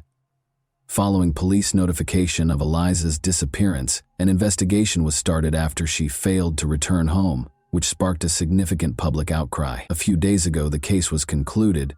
Born in Memphis, Tennessee, on November 9, 1987, Eliza Welford Fletcher played soccer for the University of Memphis after graduating from Hutchinson School in 2006 and went on to finish her undergraduate studies at Baylor University. After graduating from Belmont University with a master's degree in teaching, she focused her efforts and unending youthful enthusiasm on her students at Promise Academy and then St. Mary's Episcopal School's junior kindergartners. Eliza gave her all to her students, as she did to everything she did. She was a firm believer in the value of personal development and did not hesitate to show vulnerability. As a natural athlete, on the other hand, she welcomed it. From childhood teams to collegiate competition to winning marathons, Eliza's love of sports was evident. As an adult, she loved going for morning runs with her friends. She enthusiastically participated in everything she did by utilizing her competitive nature. Eliza was a skilled runner who qualified for the Boston Marathon, a prestigious event among marathon runners, by finishing the Stone Marathon in Memphis in 3 hours, 26 minutes, and 9 seconds. Eliza loved being a wife and mother more than anything else. Richard James Fletcher, her husband, and she met at the Second Presbyterian Church. On Friday, September 2, 2022, the couple welcomed 2 sons into the world after getting married on March 8, 2014. When Eliza did not return from her jog at the scheduled time, her family became concerned. Her husband Richard reported her missing at 7:45 a.m. after noticing that she had not returned home and was not returning calls or texts. Eliza began her day the same way she began many other days, with a morning run. She left the house at around 4 a.m. Police started looking into it right away. The investigators first spoke with every member of Eliza's family. In addition to ensuring that the family members' testimonies were consistent, They had to piece together the timeline of events preceding her disappearance. Eliza's husband, or any other family member's involvement in the disappearance, was promptly ruled out by authorities. Investigators retraced Eliza's route and started gathering surveillance footage after determining which route she was running. A still photo of Eliza was made public. She weighs 137 pounds, has blonde hair, green eyes, and is 5 feet 6 inches tall. Her hair was in a bun on the day she was last spotted, and she was dressed in a pink jogging top and purple-blue running shorts. Investigators concluded that Eliza had been abducted close to the University of Memphis. Eliza used to frequently jog in the area and had never experienced any personal safety concerns. But this time, police claimed that a man kidnapped her, forced her into his car, and drove off. The suspect was driving west on Central Avenue in a dark SUV. It was discovered that Eliza's cell phone was broken. Near the scene of her kidnapping, a water bottle and a phone were discovered. An image of the SUV was made public, and police urged anyone with information that could aid in the investigation to get in touch with them. Some information regarding the kidnapping was later made public by authorities. What the police report says about it is as follows. A black GMC Terrain was seen driving by and then waiting for the victim to run by on the scene's security footage. The document claims that a man got out of the vehicle, rushed over to Fletcher, and pushed her into the passenger seat. This kidnapping seemed to involve some sort of struggle. This is where the Champion Slide sandals were discovered. Sandals discovered at the scene were sent to a lab where specialists were to test them for a sample of the offender's DNA. The car then sat in the parking lot with the victim inside for about 4 minutes before it drove away. In a statement released on September 3, the day following the kidnapping, Eliza's family offered a $50,000 reward for information leading to Eliza's return. Police were looking for the dark SUV in the meantime. They discovered additional surveillance footage, some of which was subsequently made public. The police statement claims that this video shows the suspect in Eliza Fletcher's kidnapping cleaning the inside of his vehicle. It is clear from the statement that Eliza was no longer in the kidnapper's car at this point, but authorities did find a trash can where the suspect had disposed of the cleaning supplies he had used inside the vehicle. They might be an important piece of proof. The same day, September 3, Memphis police reported that they had found a car of interest and had taken its driver into custody to question him. The DNA sample came from the sandals the criminal misplaced when kidnapping Eliza Fletcher. Upon entering the DNA profile into the database, forensics discovered that the person who kidnapped Eliza was 38-year-old Cleotha Abston. He was released from prison approximately 2 years ago and had a criminal record. Investigators allegedly found that Abston's cell phone was close to the location where Fletcher was coerced into the car, based on cellular records they were able to obtain. Abston was a teenager when he pleaded guilty to kidnapping Kemper Durand on May 26, 2000, and was previously given a sentence of 24 years in prison. According to court records, Abston forced Durand into a car's trunk after kidnapping him at gunpoint. In a victim impact statement, Durand stated that he felt incredibly fortunate that I was able to escape from the custody of Cletty Abston. He then made Durand take money out of an ATM, from which he managed to escape when he caught the attention of a Memphis Housing Authority guard. He and his co-defendant had taken me from the trunk of my car, where they had kept me for several hours, and forced me to drive to the MAPCO station. I was supposed to get cash for Cleotha Abstain using my ATM card. We were extremely lucky that a Memphis Housing Authority guard in an armed uniform just so happened to enter the MAPCO station. It is very likely that I would have been killed if I hadn't escaped, he wrote in the statement. Durand, a criminal defense attorney who passed away in 2013, stated that he thought Abston had no remorse at all. Additionally, according to court records, Abston had a long criminal history beginning in 1995. The charges included rape, theft, aggravated assault, and evading arrest. Although the kidnapper was apprehended, Eliza Fletcher's whereabouts were unknown due to Abston's silence after his release from the Tennessee Department of Correction in November 2020. Regretfully, evidence discovered in his vehicle showed that Eliza had passed away. Forensics discovered traces of Eliza's blood in his SUV, despite the fact that Abstat had cleaned the interior thoroughly. Abston was accused of both evidence tampering and kidnapping. In addition, he was accused of unrelated crimes like credit card fraud, property theft, and identity theft. According to police, The judge set bail at $500,000 at the time of arraignment. A public defender was assigned after Abstin informed the judge that he could not afford an attorney. Police were searching for Eliza in the meantime. On the morning of Friday, September 2, she was kidnapped. Authorities confirmed the worst fears of those concerned about Eliza Fletcher's fate at a press conference on Monday, September 5, 2022. The body of Eliza was discovered in the grass close to this deserted Victor Street home. The driveway contained tire tracks that matched those on Abstin's vehicle. This is how this location appears on news reports, however, indicate that this abandoned house was encircled by tall grass at the time of the crime. The grass was as tall as a man in some places, making it an excellent place to conceal the crime's evidence. Journalists started asking locals if they had seen anything suspicious after Eliza's body was discovered here. According to some of the people the journalists spoke with, even before Eliza's body was discovered, they called City Hall several times to request that the grass be mowed. However, after Eliza's body was discovered, the city authorities did nothing. Abstin was also charged with first-degree murder and first-degree murder in the commission of kidnapping, and the judge revoked the $500,000 bail that had been set when he was first charged. The judge also decided that Henderson would be accepted as the suspect's legal last name.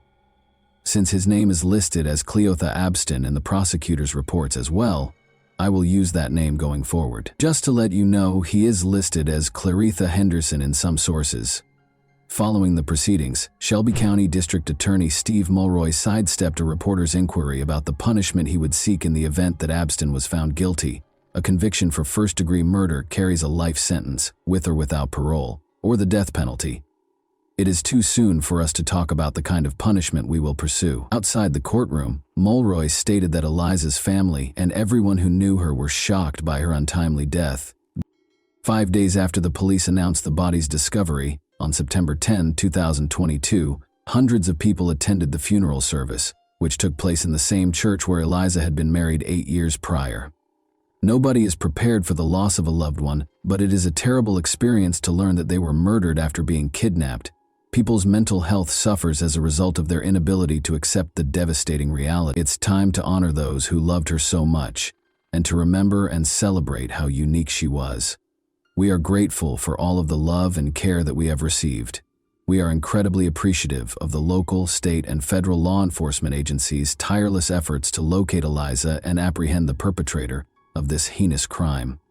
According to Eliza's family, this senseless loss has left us devastated and heartbroken. Family, friends, co-workers, students, parents, members of her Second Presbyterian Church congregation, and everyone else who knew her loved Eliza.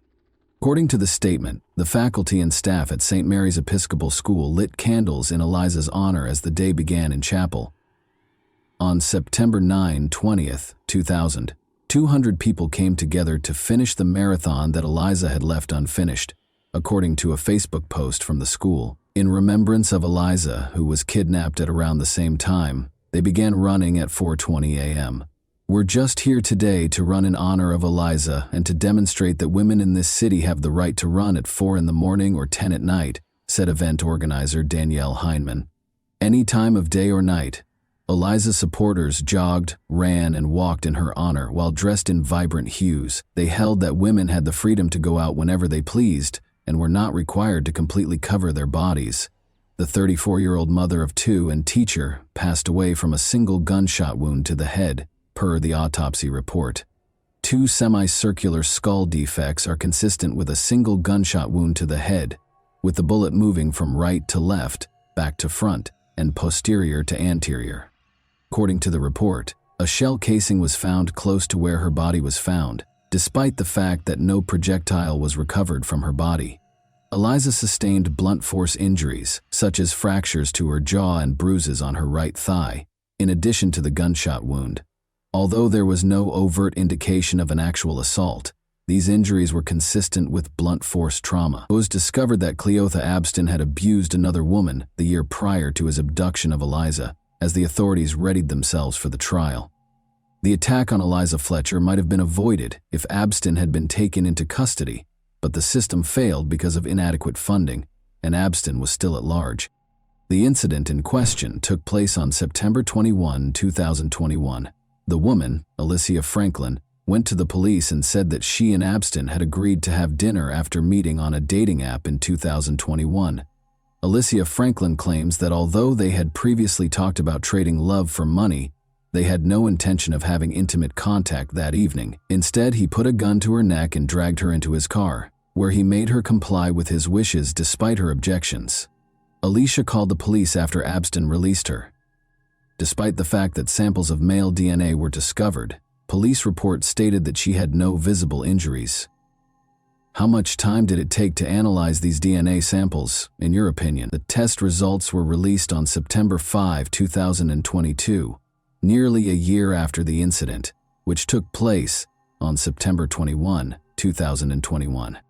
When state leaders and victim advocates learned that Abstin had been arrested for Eliza Fletcher's murder, they became indignant and demanded that officials change the way the state handles assault kits.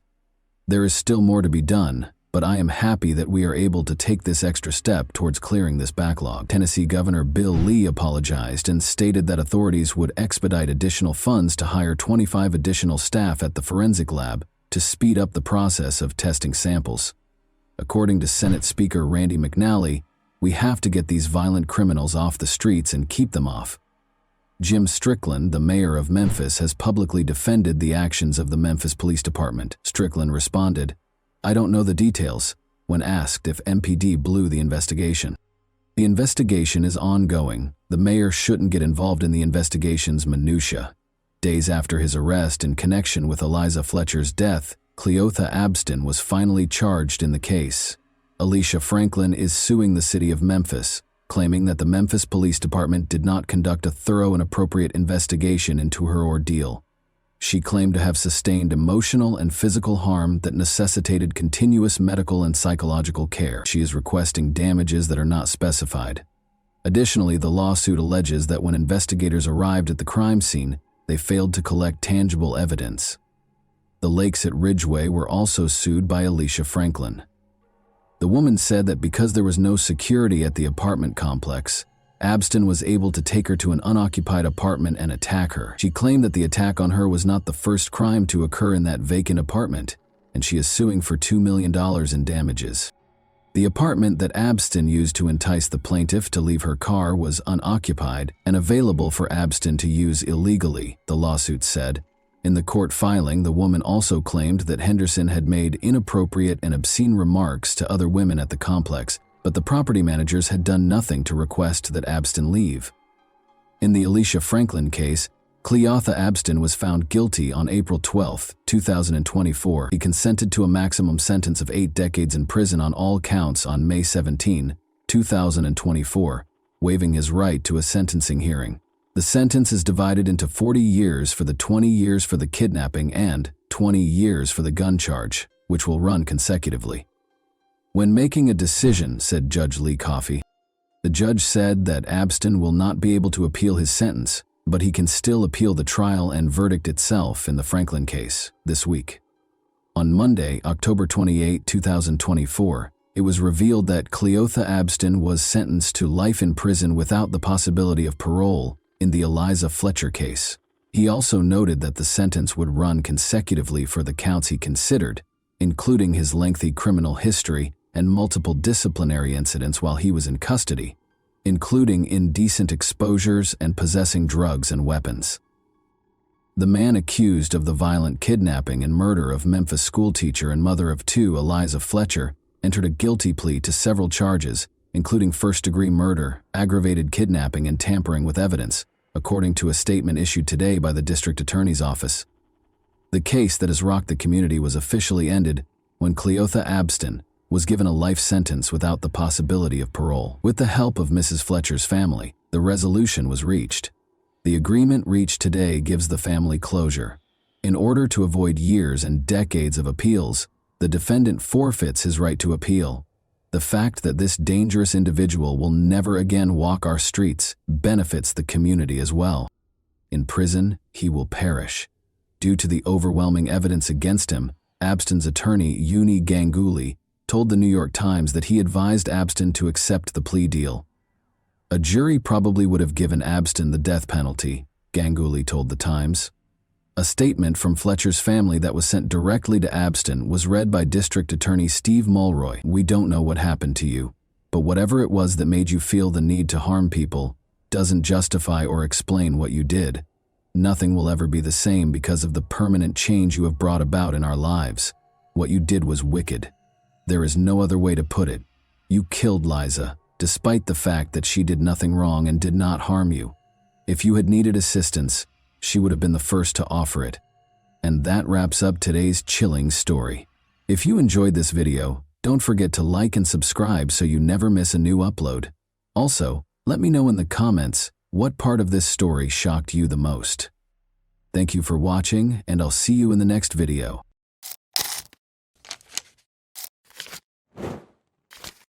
Hey guys, welcome to my channel, and today we're going to take a look at another horrible case with you. Gisela Diode heard her phone ring at 2 in the morning on March 1, 2011. The screen displayed an unidentified number. A Valence police officer approached her and inquired as to whether she was Samira Bernard's mother. Gisela said yes, but she didn't understand why the police were searching for Samira, her 20-year-old daughter. It had been 3 days since she last saw her. The police response did nothing to calm the woman, who demanded an explanation of what was going on. According to the call, Samira's boyfriend, Mile Columbia, 22, had vanished, so they were looking for her. The young couple had been dating for 8 months, the police had found out, but Gisela had no knowledge of the man. Mile had met Samira at a party. Samira Ben-Sard was a stunning woman who knew she was beautiful. She enjoyed posing for pictures and aspired to be a model. In turn, Mile was a very pleasant and kind young man. Their attraction to one another was instantaneous, and they began dating. But at 9:45 p.m. on February 28, 2011, Mile's supervisor at the construction company called the police. Since he hadn't heard from his employee in 3 days, he was concerned. When the man arrived at work on Saturday morning, his phone rang. Without giving a reason, he hurried to his feet and disappeared, never to be seen again. His boss was taken aback when he still hadn't arrived on Monday morning. It was his first absence from work, and they regarded him as a responsible and punctual worker. After learning that Mile was not returning calls from friends and co-workers, his boss made the decision to call the police. The police first visited the man's residence in Valence's downtown, but their efforts were unsuccessful, as no one answered the doorbell, nor was his car at the house. The police spoke with Mile's mother that same evening. She mentioned that she hadn't heard from her son in 3 days and that he had acted strangely during their most recent meeting, acting tense and very emotional. The woman reported that her son, who had never done so before, gave her a hug, kissed her, and declared his love for her. The investigators found some very suspicious details. Samira and Mile vanished the same day without telling anyone why, and they hadn't spoken to their families in 3 days. It couldn't have happened by accident. Analyzing their phones yielded one hint. The investigators discovered that Samira and Mile did not simply depart simultaneously, rather they drove off together. According to the phone pings, they left for Nice in the middle of the day on Saturday and checked into a 5-star hotel on the promenade in the evening. After getting in touch with the hotel, the investigators discovered that 2 men and a woman were being recorded by security cameras. Samira and Mile fit the description exactly. By Sunday evening, they had traveled from Nice to Livorno, 400 kilometers east of the French-Italian border.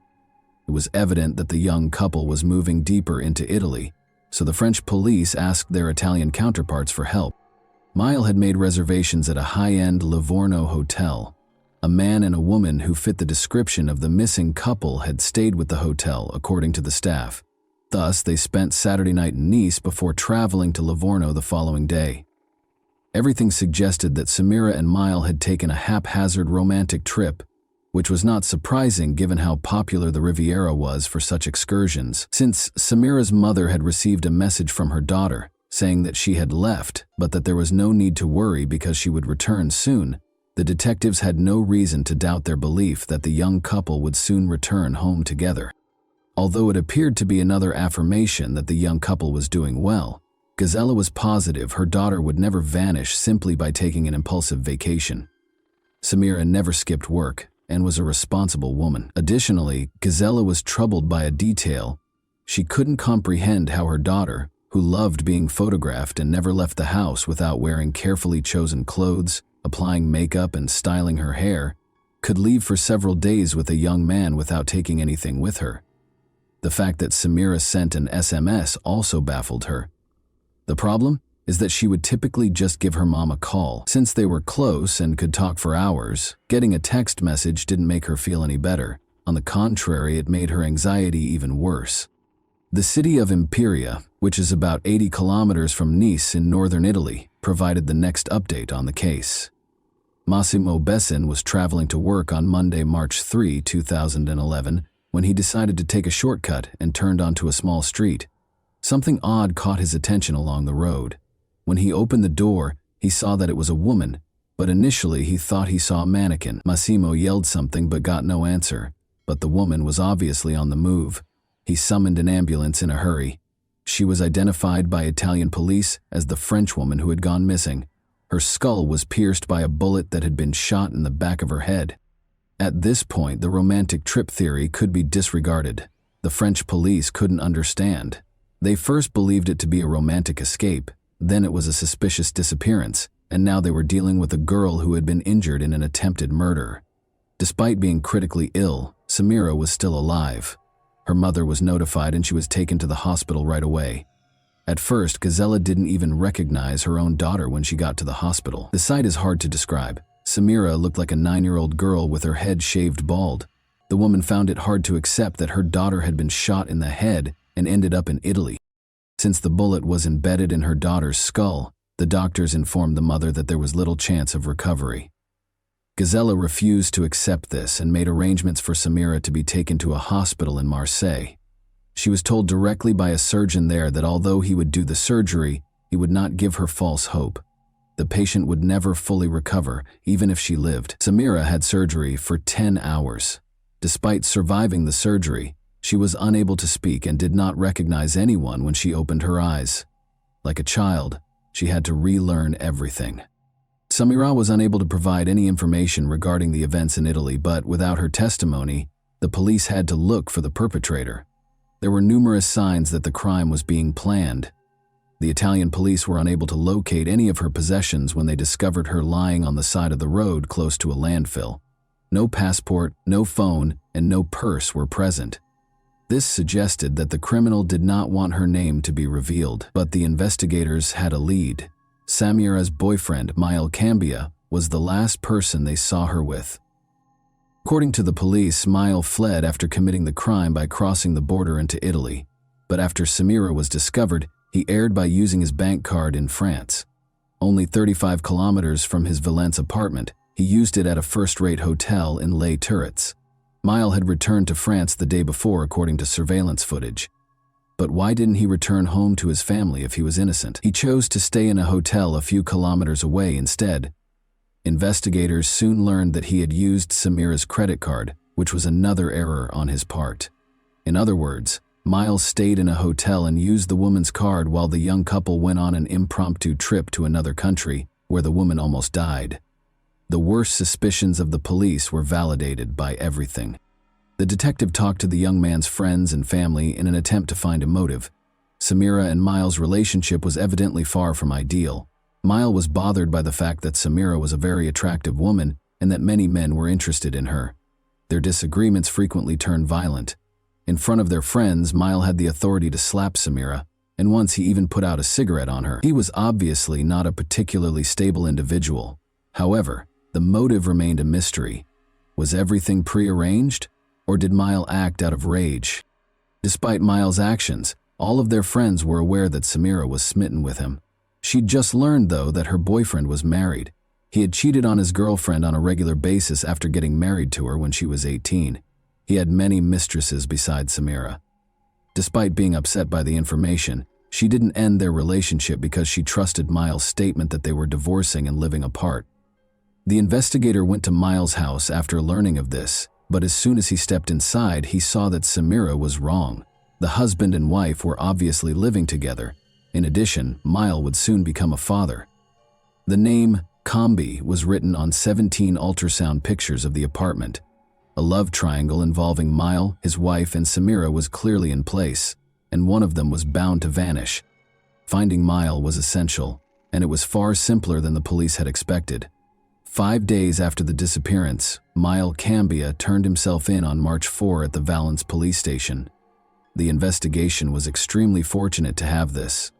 Mile not only willingly arrived at the station, but he also came clean and admitted to shooting Samira.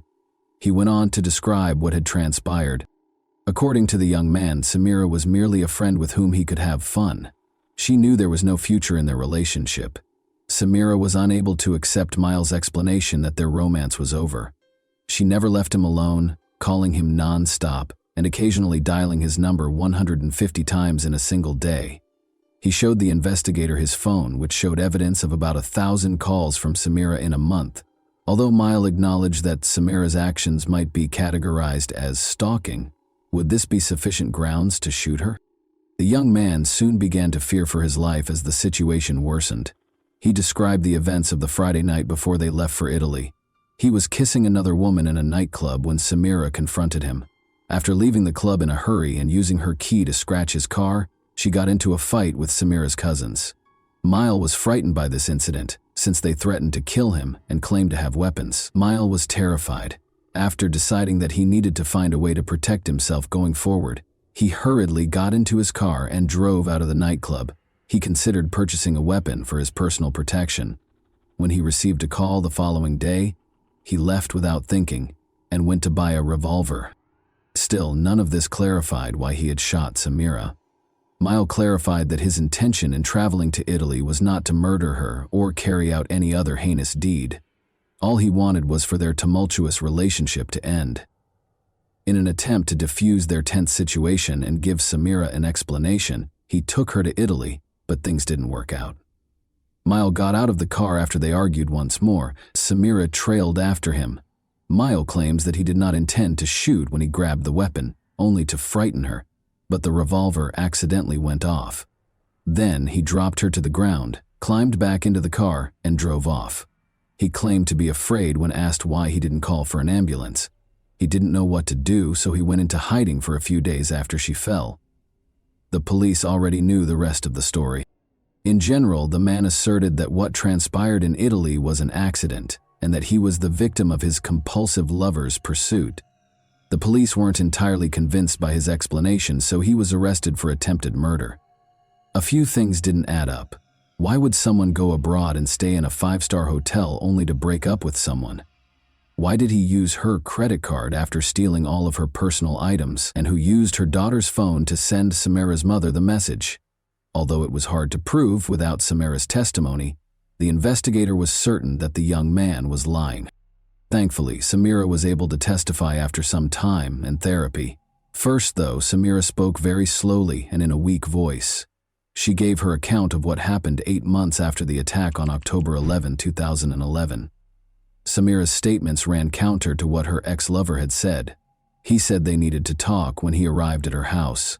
He persisted, so she gave in, even though she didn't want to. She accepted Miles' invitation to a weekend retreat. When she asked him where he wanted to go, he said, Spain. The fact that this upset her made him take her to Nice, and then to Italy. Mile abruptly swerved off the road on the 3rd day of the journey, following 2 days of relaxation. He told her not to worry, saying he just needed to get rid of something, when she questioned why he had turned onto a road that led to a landfill. Mile halted the vehicle and exited. After letting her out through the passenger side door, he took out a revolver and aimed it at her. She was going to die, he said. She yelled, "Shoot if you're a man," and he pulled the trigger. The revolver was discovered by forensic experts on February 7, 2012, 1 year after the attack on Samira, and this finding totally disproved Miles' allegations. He claimed that the gun in his hand suddenly detonated. Ballistic analysis, however, demonstrated that such an occurrence was impossible. The shooter must carefully prepare before firing, pull the trigger back, and then fire. 2 separate actions, the expert explained. The revolver won't just fire when you wave your hand. In addition, the revolver must be held in one hand while a considerable amount of force is applied with the other hand to pull the trigger backward. There was no way such a gun could be accidentally fired. Mile Cambia lied because he intended to murder Samira. Detectives were finally able to piece together the murderer's plan after months of investigation. Mile left work on February 26, 2011 at 9 in the morning. He bought a weapon because he was determined to prevent a recurrence of the scene from the night before. He loaded it, tested it, pulled the trigger, and fired it as he made his way into the woods. Everything had been planned by him. Samira was to vanish across the border after spending a romantic weekend in Italy. Since he had no connections in Italy, it was the ideal place to carry out the crime. Mile pulled the woman out of the car, drove off the road, shot her, and threatened to kill her. In order to avoid identifying her, he then took her possessions. Miles tried to deceive the police by sending Samira's mother an SMS after returning to France. It was assumed that the woman had taken a vacation and was still alive. The man was sure he would never be caught and thought he had committed the ideal crime. You can only imagine how shocked he was to learn that his victim had lived. He hid for 5 days close to his hometown while the police searched for him, thinking about what he should do next. He came up with a new self-defense tactic since he lacked the resources and beneficial contacts to flee. Malcambia made the decision to tell his version of events to the police. The trial of Miles started in the city of Valence on February 10, 2014. For the victim and her family, the trial was a true ordeal. Miles stuck to his version of events, much to their astonishment.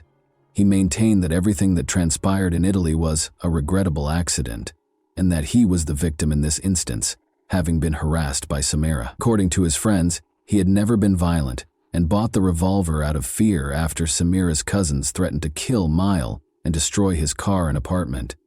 He took his phone with him when he drove to Italy, keeping nothing hidden. He was emotionally worn out from Samira's incessant calls and just wanted to take the woman on a trip to help her relax. It is also important to note that Mile charmed the jury with his exaggerated displays of civility and respect throughout the trial. His plan worked, and he received a 13-year prison sentence. The lenient sentence raised questions about whether Miles' actions in court and the jury's decision to impose a relatively short sentence were related. After all, it is hard for people to convict a charming young man with impeccable manners, and they frequently associate criminals with unpleasant personalities. Samira feels that this penalty is excessively light. She will always be confined to a wheelchair because she loved a man who chose to kill her, but by the time he turns 40, he will be free and able to lead a normal life.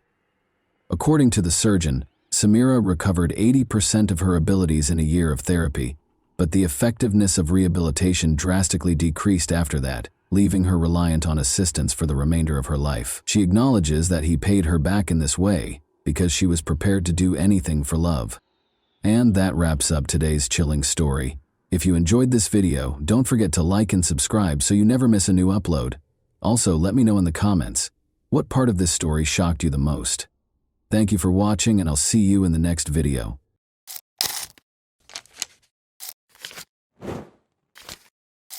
Hey guys, welcome to my channel, and today we're going to take a look at another horrible case with you. She was a virtuoso in her art and a master of tricks, never leaving any traces behind. Her lack of humanity was the only thing that made her successful. Nobody could have predicted that a quiet but intelligent girl would grow up to be one of the world's most skilled criminals, behind a long string of schemes that funded her transformation from a regular girl into a dangerous individual living in luxury. The vicious con artist, who had a taste for killing, was the epitome of evil and was always one step ahead of the police. Until they finally got a chance to confront her in person. Steve and Jane McGowan, who lived in Florida, received a letter from their sister Beverly, who was 34, on Thursday, July 19, 1990. She wrote that she was leaving them and starting a quest to discover who she was in this world. Beverly went on to say that she planned to leave right away, so she was selling her apartment and resigning from her job. The brother and sister were shocked by what they read in the letter. Beverly had put in a lot of effort and was happy with her new home and job. She worked 2 jobs to pay off the mortgage and had just bought the apartment of her dreams. When Jane rushed to the police station to report her sister's disappearance, the letter claimed that Beverly had left on her own initiative, so there was little the authorities could do. Steve and Jane went to Beverly's apartment in Pompano Beach to try to find answers to their questions after discovering notepad sheets at her house with the letter written in her handwriting. They saw right away that Beverly's red Volkswagen Fox was not parked where it usually was. Even though Beverly wasn't in the apartment, It didn't seem like she had moved out permanently. Clothes hung in the closet, a nightshirt rested on the unmade bed, and dirty dishes were in the sink. But there were also indications that Beverly had no plans to come back. Her 2 cats were nowhere to be seen, the answering machine was gone, and the phone was disconnected. After searching through drawers, Steve and Jane found that Beverly's address book, birth certificate, and passport were also gone. In addition to her part-time job at a nonprofit, Beverly worked in a bank's loan department. Steve called the bank to ask if her coworkers could provide more information. They told him that Beverly had taken a sick day, claiming to be ill, the day before he got the farewell letter. Given Beverly's reputation as a trustworthy and accountable worker, this was out of the ordinary. She asked them to sell the mortgaged property and get rid of her personal belongings that were still in the apartment during the phone call, adding that she no longer wanted to live there. In order to confirm her request, Beverly was asked to send a telegram, which she did. Steve and Jane had to accept that their sister had actually left without telling anyone why, despite the peculiar circumstances. Nevertheless, Steve closed Beverly's credit cards and persuaded the police to report her missing. Closing the cards would upset her travel schedule and make her angry enough to call the family, he thought. While Steve and Jane were checking out their sister's apartment that same evening, a fisherman and his young niece went fishing to find bait for their next trip. They reached a broad irrigation canal in a secluded part of St. Lucie County, 160 kilometers north of Pompano Beach. When the fisherman saw what looked like a bag of trash, he left his niece in the car and started to walk along the canal. He rushed back to the car and called the police as he got closer and recognized what it was. When deputies from the St. Lucie County Sheriff's Office got to the spot the fisherman had pointed, they found a woman's body. It was clear that in addition to killing her, the killer did everything in his power to hide her identity. But he missed something. A tiny tattoo of a yellow rose was concealed under the woman's jeans on her right ankle. The media was given the tattoo's description in the hopes that locals would recognize it. Around 10 p.m., Steve McGowan had already arrived home when the phone rang. It was his sister's missing friend. She had recently learned of the discovery in the St. Lucie Canal and Beverly's corresponding tattoo. Steve and Jane went to St. Lucie the following day to talk to investigators and show them a picture of their sister. Although conventional identification techniques had to be disregarded due to the body's condition, they were both certain that it was their Beverly. A comparison of her dental records proved it was her. No blood or suspicious objects were found during the examination of Beverly's apartment. No indication of a struggle was present. Jane and Steve were unable to comprehend who would hurt their sister. Her nephews in particular loved her, and she loved them in return. Beverly didn't have a lot of money, and she didn't have any complicated relationships. The deaths of her 2 boyfriends in different auto accidents cast a shadow over her life, but Steve was sure Beverly had been enjoying her life lately, even in spite of her past. Despite working 2 jobs, Beverly's income was insufficient to pay her mortgage. She began renting out one of her apartment's bedrooms in order to supplement her income. Investigators discovered a notebook containing a list of possible tenants while searching her apartment.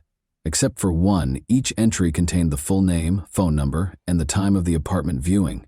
Alice was the only name on the first line, which was scheduled for Tuesday at 6:30. Beverly had heard nothing but good things about Alice. She worked for the famous company IBM, was from London, drove a fancy car, and was immaculately dressed. Due to a temporary transfer to the company's Fort Lauderdale office, Alice had relocated to the area. She told her friend that Alice would be moving in on Friday, July 20th, and she had impressed Beverly enough that she decided to make her the new neighbor. By the way, Beverly said she was first introduced to numerology by Alice. Alice tried to forecast Beverly's future, but she required a number of numbers that were important to Beverly, including her date of birth, social security number, passport number, and even information from her driver's license. The odd thing is that Beverly gave her all these numbers.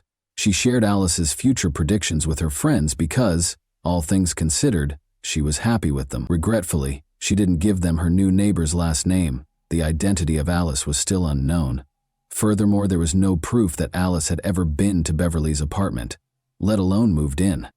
When the investigators contacted IBM, they were told that the company did not have any UK workers in the South Florida region. They didn't even have a Fort Lauderdale office. According to the results of the financial investigation, Someone took $795 out of the $800 in Beverly's bank account on the day her body was discovered. Then, at a Miami shopping center, she used her credit card to buy books and women's clothes. The customer was described as bright blonde with a British accent by the salespeople who assisted her.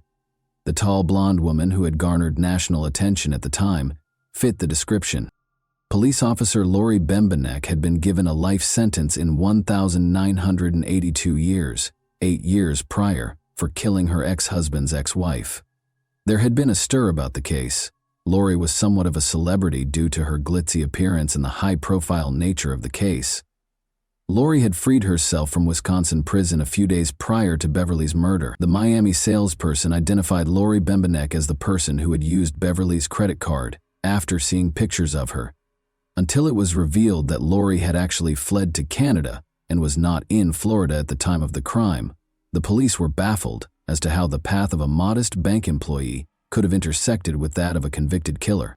However, Beverly's card was used once more in Miami, this time at a travel agency, on Friday, July 20, 1 day after her body was found. Interestingly, the cardholder looked like a man disguised as a woman. The individual wore oval-shaped glasses and a cheap black wig in the Cleopatra style. The man identified himself as Sam and spoke with a British accent. Sam apparently used the card to buy a ticket for British Airways Flight 2922 because he was going to London in 2 days, on July 22nd through 2922. Investigators looked through Flight 292's passenger registration records and those of every other flight that was scheduled to depart for Britain on July 22. None of them bore the name of Beverly McGowan, but after being parked there for 5 days, Beverly's car was discovered in the airport parking lot. 4 synthetic black wig hairs were found inside the car, but fingerprints inside the car did not show any significant results. On Monday, July 23rd, according to London time, British Airways Flight 292 touched down at Heathrow Airport. A traveler with oval glasses and short black hair came up to the Avis car rental desk after the plane touched down. The passenger, who was most likely Sam, provided her driver's license as identification and made a car reservation in Beverly McGowan's name. Beverly wore glasses and her dark hair reached her shoulder. She looked like the person behind the counter. Sam gave Beverly's Visa card to the clerk when she asked for a credit card to pay for the car's fuel. However, the card was turned down. They may have gone over the limit and paid in cash, Sam clarified. Actually, Beverly's credit cards had been canceled by her brother Steve by that point. Sam was long gone by the time Florida detectives found out about this botched transaction. Transactions on the credit card could not be tracked because it was no longer in use. American law enforcement agencies had no jurisdiction over Sam once he arrived in Britain. Detectives from Florida called the London police to ask for help. John Cornish, a detective, consented to assist with the global investigation. He talked to the Avis company and told their employees to tell the suspect to go to their closest office if he got in touch with them. Sam did get in touch with Avis later that week. He was asked to come to the local Avis office and asked for an extension on the rental car. Sam never arrived at the location where the police were waiting for him. On the day of the car's return, a contingency plan was developed in which officers would wait at Heathrow Airport. When that day finally came, Sam was nowhere to be seen. Without any hints, Sam's abandoned car was discovered a few miles from the airport in the early morning. Detective Cornish ordered his team to board all flights to the U.S. that day in order to check the passengers, because he suspected Sam might be trying to fly back to the U.S. However, this effort was in vain. The chance to capture the criminal was lost on the police. British Airways Flight 292 was the last lead the police had. Sam had purchased a ticket in a different name because he did not board the flight using Beverly's passport. Although it was illegal for investigators to check passengers who did not live in Florida, they made an effort to examine the 248 people on that flight. So they turned to the United States for help, State Department in Washington, D.C. The process could take years because each passenger's name had to be compared with passport information, and there was no single database that contained all of this data. The State Department didn't give the police a name they considered significant until January 1996.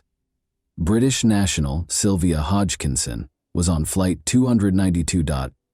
A woman with dark hair and eyebrows was shown in the passport photo. She was compelled to relocate to a women's shelter following the death of her spouse. There was nowhere else for her to go. A passport was issued in her name less than a year after her husband's passing. It was suspected by investigators that someone else had taken Sylvia's identity in order to obtain documents in her name. There was fear that Sylvia had met a similar end to Beverly's because they were unable to find her in any way. Additionally, the State Department found a fascinating link between Sylvia and two other women, Elaine Antoinette Parent and Charlotte Ray Callan. An incident that happened a year after Beverly's murder revealed that all three identities were unintentionally connected. A woman in a rental car was approached by North Miami police on May 22, 1991. It was past due to return the car, which had been rented in Los Angeles 6 months prior. To hide its origin, stolen license plates were affixed to the vehicle. A tall redhead woman, who introduced herself to the officers as Charlotte Ray Cowan, sat inside the vehicle. The woman's personal diary, 2 dogs, multiple wigs, and several documents bearing Charlotte's photo under the names Sylvia Hodgkinson and Elaine Parent were all evidently in the car with her. Charlotte's failure to return the rented car led to her arrest by the police. The following day, she posted bail after spending the night in jail. Surprisingly, the police did nothing about this issue, even though the woman was clearly using a false identity. One of the arresting officers was in the building on the day of Charlotte's court hearing for the offense. A redhead woman stood up when Charlotte's turn to appear before the court came. The officer who had arrested Charlotte, however, was taken aback to discover that the woman he had arrested was not the same one who had been called to court by the subpoena. Charlotte was perplexed as to why she had been summoned to court so abruptly. She questioned the officer about the height and red hair of the woman he had arrested. She boldly declared that she knew exactly who it was when he said yes. Almost 10 years prior, in the middle of the 1980s, Charlotte was unwinding at an Orlando bar when a well-dressed woman with a British accent came up to her. Like Charlotte, she had stunning blue eyes and short red hair. The woman offered to buy Charlotte a drink and identified herself as Anne Tremont. The offer was accepted by Charlotte, and they struck up a conversation. Anne mentioned numerology in passing during their conversation. She began by requesting Charlotte's birth date, adding that she would be pleased to make a matching matrix for her. Anne took Charlotte's driver's license information and social security number one by one. She wrote it all down on a napkin and made a hopeful forecast for Charlotte's future. Anne and Charlotte began talking and became friends right away. Charlotte met Anne's brother a few days later. He was a tall, blonde man who shared his sister's grace. The women eventually lost contact with one another, though, as they saw each other less and less. When Anne called Charlotte a few months later to inform her that her aunt had died and left her a sizable inheritance, Charlotte was taken aback. Anne claimed that her brother had chosen to have her institutionalized in order to keep all of the money for himself, even though they were meant to split it. Anne showed up at Charlotte's door at 3 in the morning, approximately a month after the phone call. She was wearing a man's shirt with a tie and a tangled wig. She broke down in tears as she described how she had gotten out of the institution where her brother had put her. She needed assistance going missing because she was hiding from her family. In order to establish a new identity for herself, Anne pleaded with Charlotte to let her take her birth certificate. At first, Charlotte declined, but after witnessing Anne's distress, she grudgingly consented. The birth certificate would be returned shortly, her friend assured her. Charlotte didn't hear from Anne for weeks. She started to worry. The birth certificate and a note from Anne expressing regret for the wait were finally sent to her. It wasn't until she was summoned to court in 1991 that Charlotte learned more about her friend.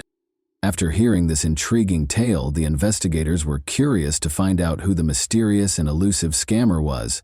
Although not much was known about Elaine Parent's life, she was a real person like everyone else. On August 4, 1942, she was born in the Bronx, New York. Her parents were loving and reasonably well off, and she was their only child. She was a tall, slim beauty with dark hair and piercing blue eyes by the time she reached adulthood. She relocated to Florida at the age of 30, where she briefly worked at a real estate company before being arrested for shoplifting in Fort Lauderdale in 1976. They took her fingerprints and put them in the database. She then stole $40,000 worth of jewelry from an elderly acquaintance in 1985. Parent and Charlotte met at about the same time. The fingerprints of the parent and the woman who was arrested in 1991 for not returning a rented car were compared. They were identical. Elaine Parent was the woman posing as Charlotte Cowan. Naturally, it was assumed that Elaine Parent, the elusive suspect Sam, and the new neighbor Beverly McGowan's Alice were all the same person.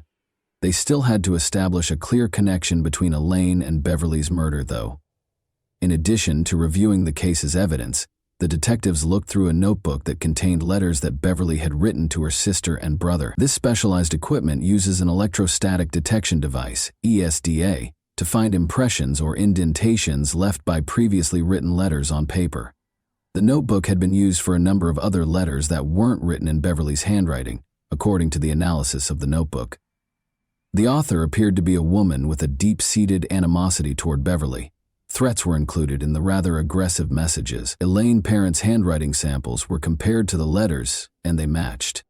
Parent's letters were sent to a woman in London who was the chief executive officer of a large corporation. She filled in many of the gaps in the elusive fraudster's life, but was named Witness X in the case materials for her protection. The woman disclosed that she and Elaine became friends right away after meeting during a trip to Miami in the 1980s. Elaine reportedly fled to London in 1985 while the police were looking for her in connection with the jewelry theft, and she asked Witness X if she could stay with her. However, Elaine's unstable and explosive temperament quickly made it clear to the two young women that they couldn't live together. The scammer went back to the United States in 1990, but Witness X was shocked when she left for London at the end of July. She was operating an Avis rented vehicle. Parent stole two of her old friend's dogs and fled to the United States 3 months after she returned to London. She then tried to extort a ransom for her dogs by sending Witness X threatening letters. Clearly, these were the same dogs that were discovered in her possession when she was arrested in Miami in 1991. The State Department accused Parent of forging her passport by the end of 1996, but they were clueless as to where she might be hiding. Elaine Parent was featured in an episode of the television program America's Most Wanted in 1998. Patricia Evans of St. Petersburg, Florida, was watching television at home when the show started. She instantly recognized Elaine when she saw her photo. Elaine was known to Patricia Nevins, a church employee, as Sandra Little, a blonde. In 1992, Patricia met Sandra Little while she was residing in a St. Petersburg homeless shelter. Sandra lived with Patricia for nearly a year and a half after Patricia let her use her empty bedroom. Sandra sued a restaurant during this time after she hurt herself after slipping there. She prevailed in the case and was compensated, though it is unknown how much. Patricia talked about a number of odd things that happened when she lived with Elaine. She was once informed by Elaine that adopting a new identity was one way to live a dignified life. After that, at a dinner party, Parent indiscriminately cut a guest's hand in order to take a gold bracelet. Elaine's psychiatrist, whom Patricia arranged for Elaine to see, told Patricia that Elaine was a highly intelligent sociopath who would leave Patricia's life as soon as she entered it. When the women parted ways in 1993, this prophecy was realized. An interesting letter was delivered to the St. Lucie County Sheriff's Office after the police made a public plea for the community's assistance in apprehending Elaine.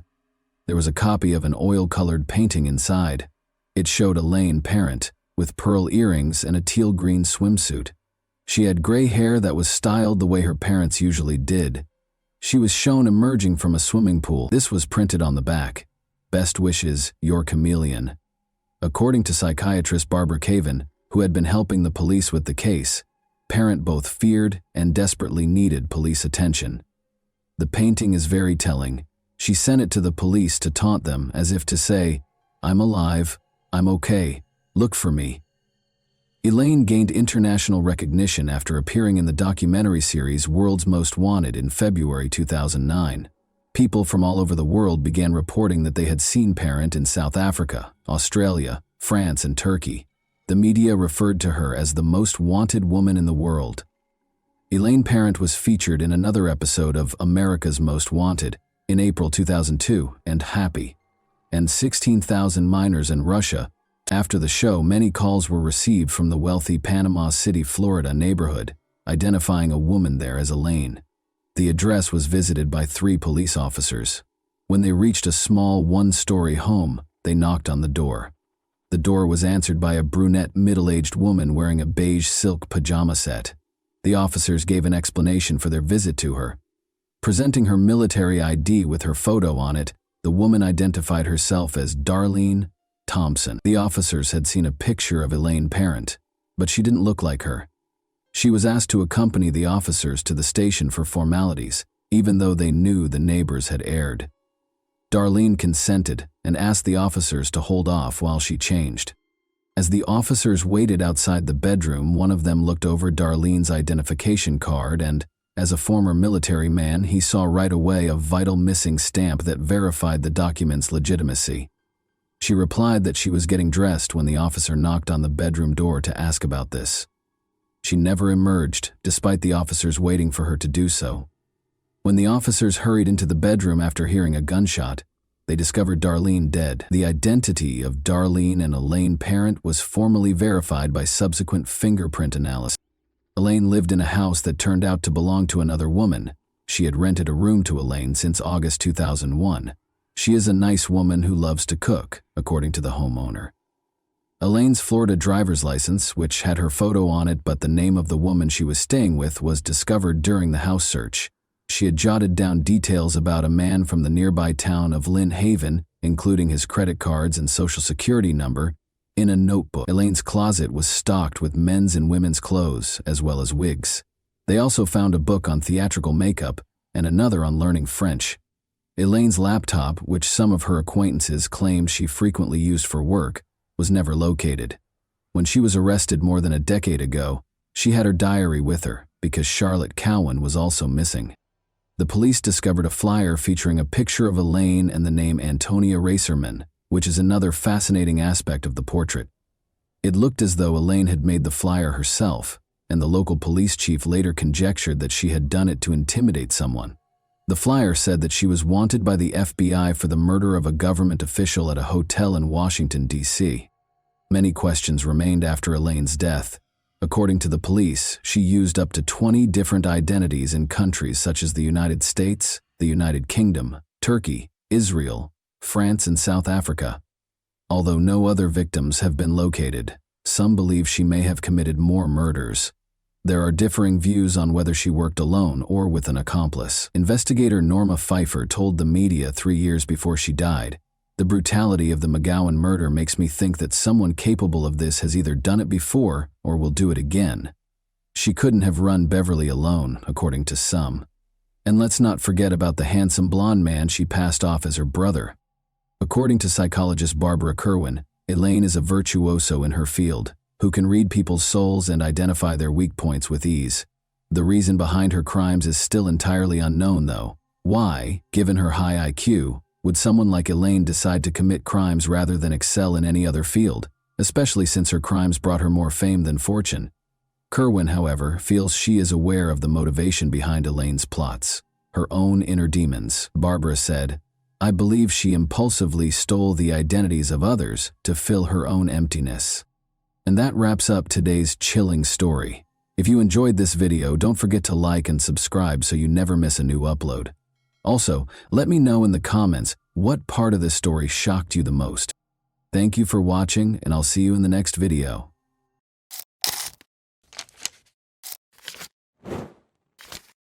Hey guys, welcome to my channel, and today we're going to take a look at another horrible case with you. A prosperous physician living 2 lives, a future mother in need, a watchful twin sister. Additionally, an overheard conversation made the innocent victim aware of what was going on. This story had everything it needed to be one of the most dramatic. The media, however, mostly ignored it. The story, however, followed the finest traditions of Greek tragedy and took place in Ohio in the 2000s. It took not 1, but 2 deftly placed traps to capture the offender, whose behavior and intentions will cause you to reevaluate your level of trust in the people you let into your home and your heart. Michelle Baker was prepared to become a wife and mother at the age of 33. When her friend introduced her to the amiable young physician Maynard Mincing, happiness appeared to be imminent. The 33-year-old Maynard had prior married life experience. They had similar interests in medicine and a desire to assist others, because Michelle was an EMT in the fire department, because Maynard was the ideal woman, successful, attractive, and charming. Michelle thought she had won the lottery. The relationship between Michelle and Maynard was like a fairy tale from today. Her boyfriend moved into Michelle's home in Hoover Heights, Ohio within a month. Maynard's children from a previous marriage would visit on the weekends. Michelle saw how happy he was spending time with his children and knew he would be ecstatic when she informed him that he would once again be a father. She was right. There were no limits to his joy. Maynard started searching for a new house right away so that the young family could live together, and he paid $320,000 for a beautiful and comfortable nest. When Maynard proposed that they go to Key West, Florida, where they would get married at sunset while standing barefoot on the sandy beach, Michelle was ecstatic. The enamored couple left for Florida, but Maynard changed his mind on the first day of their romantic weekend. In order to have a traditional ceremony with his family present, he requested that Michelle postpone the impromptu wedding. Michelle ignored this obviously fabricated justification because she still fervently desired to start a family. The two went to a restaurant for dinner that night. The meal went smoothly, but Michelle felt a sharp pain in her abdomen and saw some faint bleeding after she left. She was terrified that she might lose the baby, of course. She was relieved that there was nothing to be concerned about because her fiancé was a doctor. He asked her to try to fall asleep after putting her in bed. The pain went away the following day, but when she got home, Michelle thought it wouldn't hurt to visit Dr. John Shea, her physician. When the doctor confirmed that the fetus was developing normally, she exhaled with relief. Since it was Michelle's first pregnancy, he was sure she was just concerned. She was concerned that the fetus might be affected because she had endometriosis in the past. However, Michelle had a challenging pregnancy. Unidentified spasms and inexplicable bleeding became frequent occurrences, perplexing the medical staff who were unable to come up with a clear explanation. Maynard, who would soon marry Michelle and be the father of their child, thought it would be the ideal opportunity to confess his lingering feelings for his ex-girlfriend, Tammy Wynn, as if the physical suffering wasn't enough. To all of their friends, Maynard had painted Tammy as a horrible person, despite their complex past. As it happened, he was unable to forget her. After realizing that this was the true cause of her boyfriend's wedding postponement, Michelle valued his candor and chose to put even more effort into their relationship rather than break it off. But on July 1, 2000, Michelle's confidence in her future husband swiftly dwindled. Michelle stayed at home taking care of her own chores while Maynard went out of town to go fishing with a friend. Michelle switched on the radio and tuned into a local station, lost in her activities. She heard her beloved order a song for another girl, and it hit her like a ton of bricks. Maynard's voice sounded exactly like the caller. Michelle stood frozen, listening to the discussion with great interest. Michelle's heart fell when the DJ asked the man his name and he said, "Maynard." She was suspicious of her fiancé's true location. She requested a ride from her neighbor to Maynard's ex-girlfriend Tammy's house. When she saw them together on the street, her suspicions were validated. Michelle went up to the man and told him she was ending their relationship. When Tammy entered the discussion, she disclosed that she was unaware that Maynard was living with Michelle. "I'm staying with a friend," he had been telling her. The unfaithful fiancé was immediately evicted from Michelle's house. However, the man wasted no time in attempting to regain Michelle's favor. He called her a few days later and asked her to join him for a picnic so they could chat. He asked Michelle if they could reconcile and expressed regret for his error. She pardoned him because he seemed so sincere, but when Michelle became really ill, the picnic had to be called off. She was in such terrible shape that she was unable to even leave the park restroom. Her bleeding and cramps came back, but this time she also experienced the inability to keep food down. The doctor, who Michelle rushed to see, found nothing alarming. The doctor determined that stress was the cause of her symptoms after the ultrasound revealed that the baby was healthy. Michelle's twin sister, however, saw a fascinating coincidence. She asked Michelle if she found it odd that she was in excruciating pain whenever they were with Maynard. Michelle's sister's suggestion appalled her. She recalled that Maynard had poured her drink at the picnic before the second severe pain episode, and that he had brought glasses from the bar during their dinner in Florida just before she became ill the first time. With her drinks, though, what could he have done? Even though they had discussed the wedding once more and their relationship appeared to be back to normal, Michelle couldn't deny her sister's sensible observation. She also couldn't get rid of the impression that Maynard and his ex-girlfriend weren't entirely over. Michelle once again followed her gut and drove to Tammy's house, where her fiancé's car was parked, when Maynard informed her that he would take the kids to Florida for the weekend. Through an open window, she could hear a conversation between two people she saw inside. She was stunned by what she heard. Maynard responded that he thought he had already dealt with the child when Tammy asked him what he intended to do about it. Michelle came to the conclusion that the only way to keep Maynard as far away from the child as possible was to call the police. Michelle went to report her suspicions to the police. The detectives, however, were dubious after hearing her story and found it hard to accept that someone would try something so unbelievable. They had never seen anything like it in all the years they had worked as police. Although department rules forbade testing pregnant women, the police wanted Michelle to take a lie detector test. As a result, they rejected the notion and told her up front that, given Dr. Minsing's professional status, they would require strong evidence before they could arrest him. Michelle had to handle things herself because there wasn't much they could do in the interim. Michelle demonstrated her abilities as a true detective. With the assistance of a friend, she concealed a tiny video camera inside a fake plant on the kitchen counter and arranged the flowers so that it recorded everything that took place behind the kitchen table. Then, like all famous spies, she asked her boyfriend to join her for dinner and asked him to pour her a soda as she grilled steaks outside. Michelle excused herself under a false pretense and proceeded to the bathroom to pour the soda into a bottle after Maynard handed her her glass. She was horrified to find residue of some substance, not a tiny bit but a noticeable amount of some sort of drug at the bottom of the glass. She calmly poured the soda from the hidden bottle into the glass and went back to the table, trying not to show that she was in shock. However, Maynard kept getting calls from Tammy, so Michelle was unable to continue dinner in a composed manner. "Do you know why Tammy is upset?"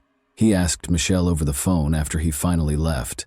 Michelle wasn't too worried about Tammy's feelings after finding out that her fiancé had been giving her drugs in her drinks, but when she gently inquired as to why Tammy was upset, Maynard surprised her once more by revealing that they had secretly wed earlier that week.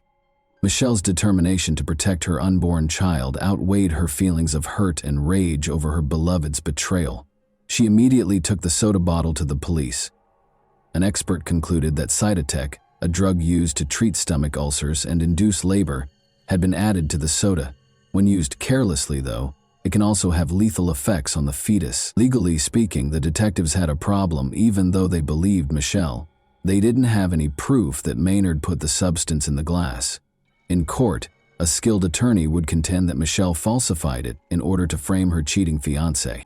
The police therefore set up a trap for themselves. When the detectives asked Michelle to inform him that her pregnancy was going well during one of Maynard's phone calls, he invited her to dinner and gave her another dose of the drug.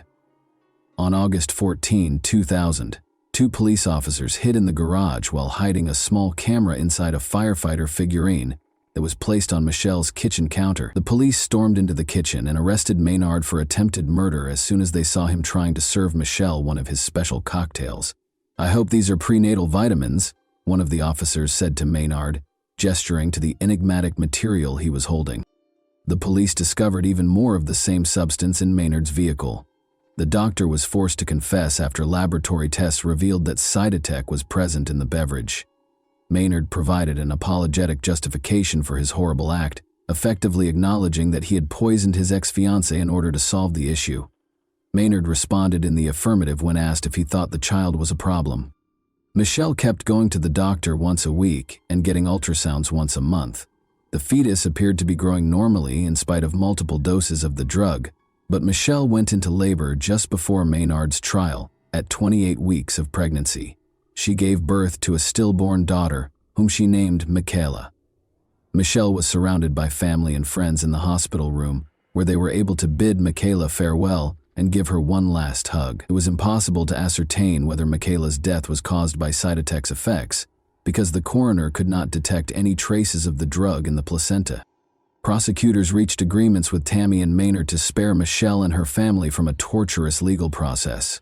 Tammy was given a 5-year probationary period and 100 hours of community service after acknowledging her guilt about getting the medication with a prescription while working as a nurse. Maynard received a 5-year prison sentence. In the United States, the two spouses would never again be able to work in the medical industry. Maynard startled the people in the courtroom during the trial by declaring that the child's death was the result of a higher power's intervention.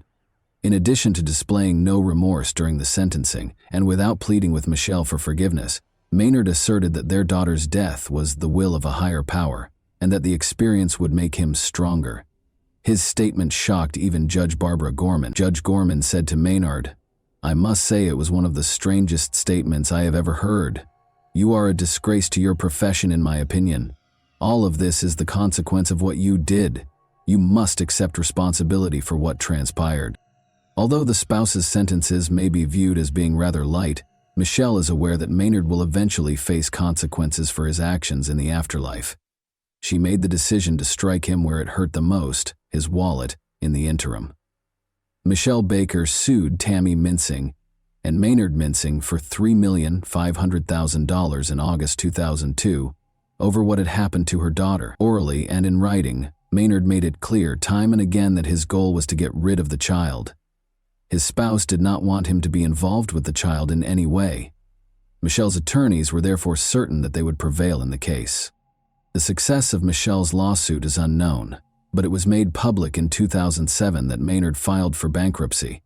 In 2013, the Mincing name reappeared in the obituary of Maynard's father, a prominent local youth organization founder. Tammy and Maynard Mincing were still married and resided in Ohio, according to the note. Whether or not Maynard meant to murder Michelle is unknown, but at least he chose to end her pregnancy against her will. However, Michelle made it clear to Maynard that she did not ask him to be involved in the child's life or to provide financial support, so he could have accomplished his goals without his heinous scheme. He must have been aware of Michelle's strong desire to have children and cruelly denied her the chance to begin a new family life with a fresh start. And that wraps up today's chilling story. If you enjoyed this video, don't forget to like and subscribe so you never miss a new upload. Also, let me know in the comments what part of this story shocked you the most. Thank you for watching, and I'll see you in the next video.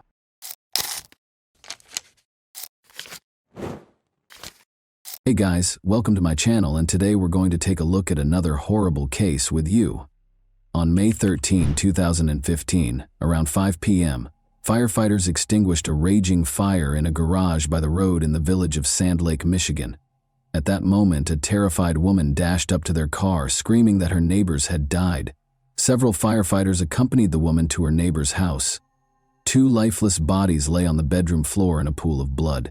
It appeared that they'd been shot. To preserve the evidence at the crime scene, the firefighters avoided touching anything and immediately informed the police that they had discovered 2 bodies and needed investigators and forensic experts. Forensic experts had been at the crime scene for about an hour, collecting evidence and photographing the bodies of 46-year-old Martin Durham and 47-year-old Glenna Durham, when one officer noticed a small movement in Glenna's chest. He rushed to her body and attempted to feel for a pulse, but Glenna's eyes opened wide and she sat up abruptly, screaming, "What are you doing, Marty?" The officer immediately summoned paramedics, who transported the injured woman to the local hospital. Marty and Glenna met as teenagers in the early 1980 SS. Marty invited the girl on a date to a local open-air theater, where they both lost their virginity in the same evening, with little interest in the film itself. Their relationship progressed quickly and passionately, but it ended after a few months, in part because Glenna, 17, married soon after. Marty started a family on his own. Christina Keller was 14 years old when she met Marty, then 19, at a party at his house. The young man appeared charming and amusing to the girl, but also a little strange because he immediately declared that he would marry her someday. Marty arrived on her doorstep the following day. He must have made a good impression on Christina's parents, because he has never left her life since. Their friendship turned into a romantic relationship, and Christina, then 16, discovered she was expecting their first child. Within 2 years, she was carrying their second son, prompting the young couple to marry. Christina and her husband had a daughter 11 months later. Christina was 19 and Marty was 24 at the time. Initially, the young family lived with relatives, but in early 1995, Marty secured a higher-paid job at a factory in Michigan, and the family of 5 relocated. However, Marty was involved in a car accident on the evening of February 16, 1995, on his way home from work. Another vehicle speeding through a red light collided with his vehicle. The larger vehicle nearly crushed Marty's car, trapping him inside. Marty was transported to the hospital, where he had been clinically dead for approximately 5 minutes. He suffered severe injuries to his left side and was in a coma for more than 3 weeks. When he regained consciousness, he had no memory of his wife, children, or much of his previous life. He spent 1.5 years learning to walk, speak, eat, and care for himself again. Christina provided physical support for him during this time. Marty began to resemble his former self, but psychologically he had changed. He became enraged as a result of the brain trauma. He never fought with his wife or children, but he became a domineering figure. Even his sense of humor grew darker. Christina filed for divorce in 2000, nearly 5 years after the accident. She still cared deeply for her husband, but her feelings had shifted to a more maternal nature, as she had taken on the role of his caregiver and could no longer relate to him in any other way. Marty purchased his first home in May 2001 using funds from the insurance company and a bank loan. The house was located in Sand Lake, Michigan, a small village with a population of 500 people. Marty was overjoyed with his new home, which he had moved into with his 2 sons and an African gray parrot named Bud. 2 months after moving in, Marty received a knock on his door from a 16-year-old girl claiming to be his daughter. Marty inquired as to her mother's identity, and Glenna, his first love, revealed herself. The girl knew her mother had an affair early in their marriage, and she was born a few months after. She wished to establish her paternity for certain. A DNA test confirmed that the girl was Marty's biological daughter, born outside of marriage. Clearly, Glenna had never forgotten Marty, as she had a tattoo of his name on her arm throughout their marriage. Glenna divorced her husband and moved in with Marty. They were very happy together, and they quickly had a new wedding ceremony. Glenna's new husband was everything to her. The couple spent their entire time together, visiting family and going to the local casino once or twice a week. Glenna would sit in the car and read a novel while Marty went hunting. Glenna was paid $3,200 per month to care for her husband, after officially taking on the responsibility. Marty received more than $1,000 in disability benefits each month. Glenna also sold Marty's excess medication, bringing their total monthly income to around $5,000. When Marty's sons moved out, this income was enough to support them in the small village. However, by 2010, Marty's mental and physical health had deteriorated significantly. The couple continued to spend their entire time together and with their friends, including Connie and Keith Ream, another neighboring couple. On Monday, May 11, 2015, Marty offered to mow Connie and Keith's backyard. He enjoyed the work and did it for free. Later that evening, Connie, Keith, Marty, and Glenna sat on the neighbor's terrace, and the Durhams returned home around 9 p.m.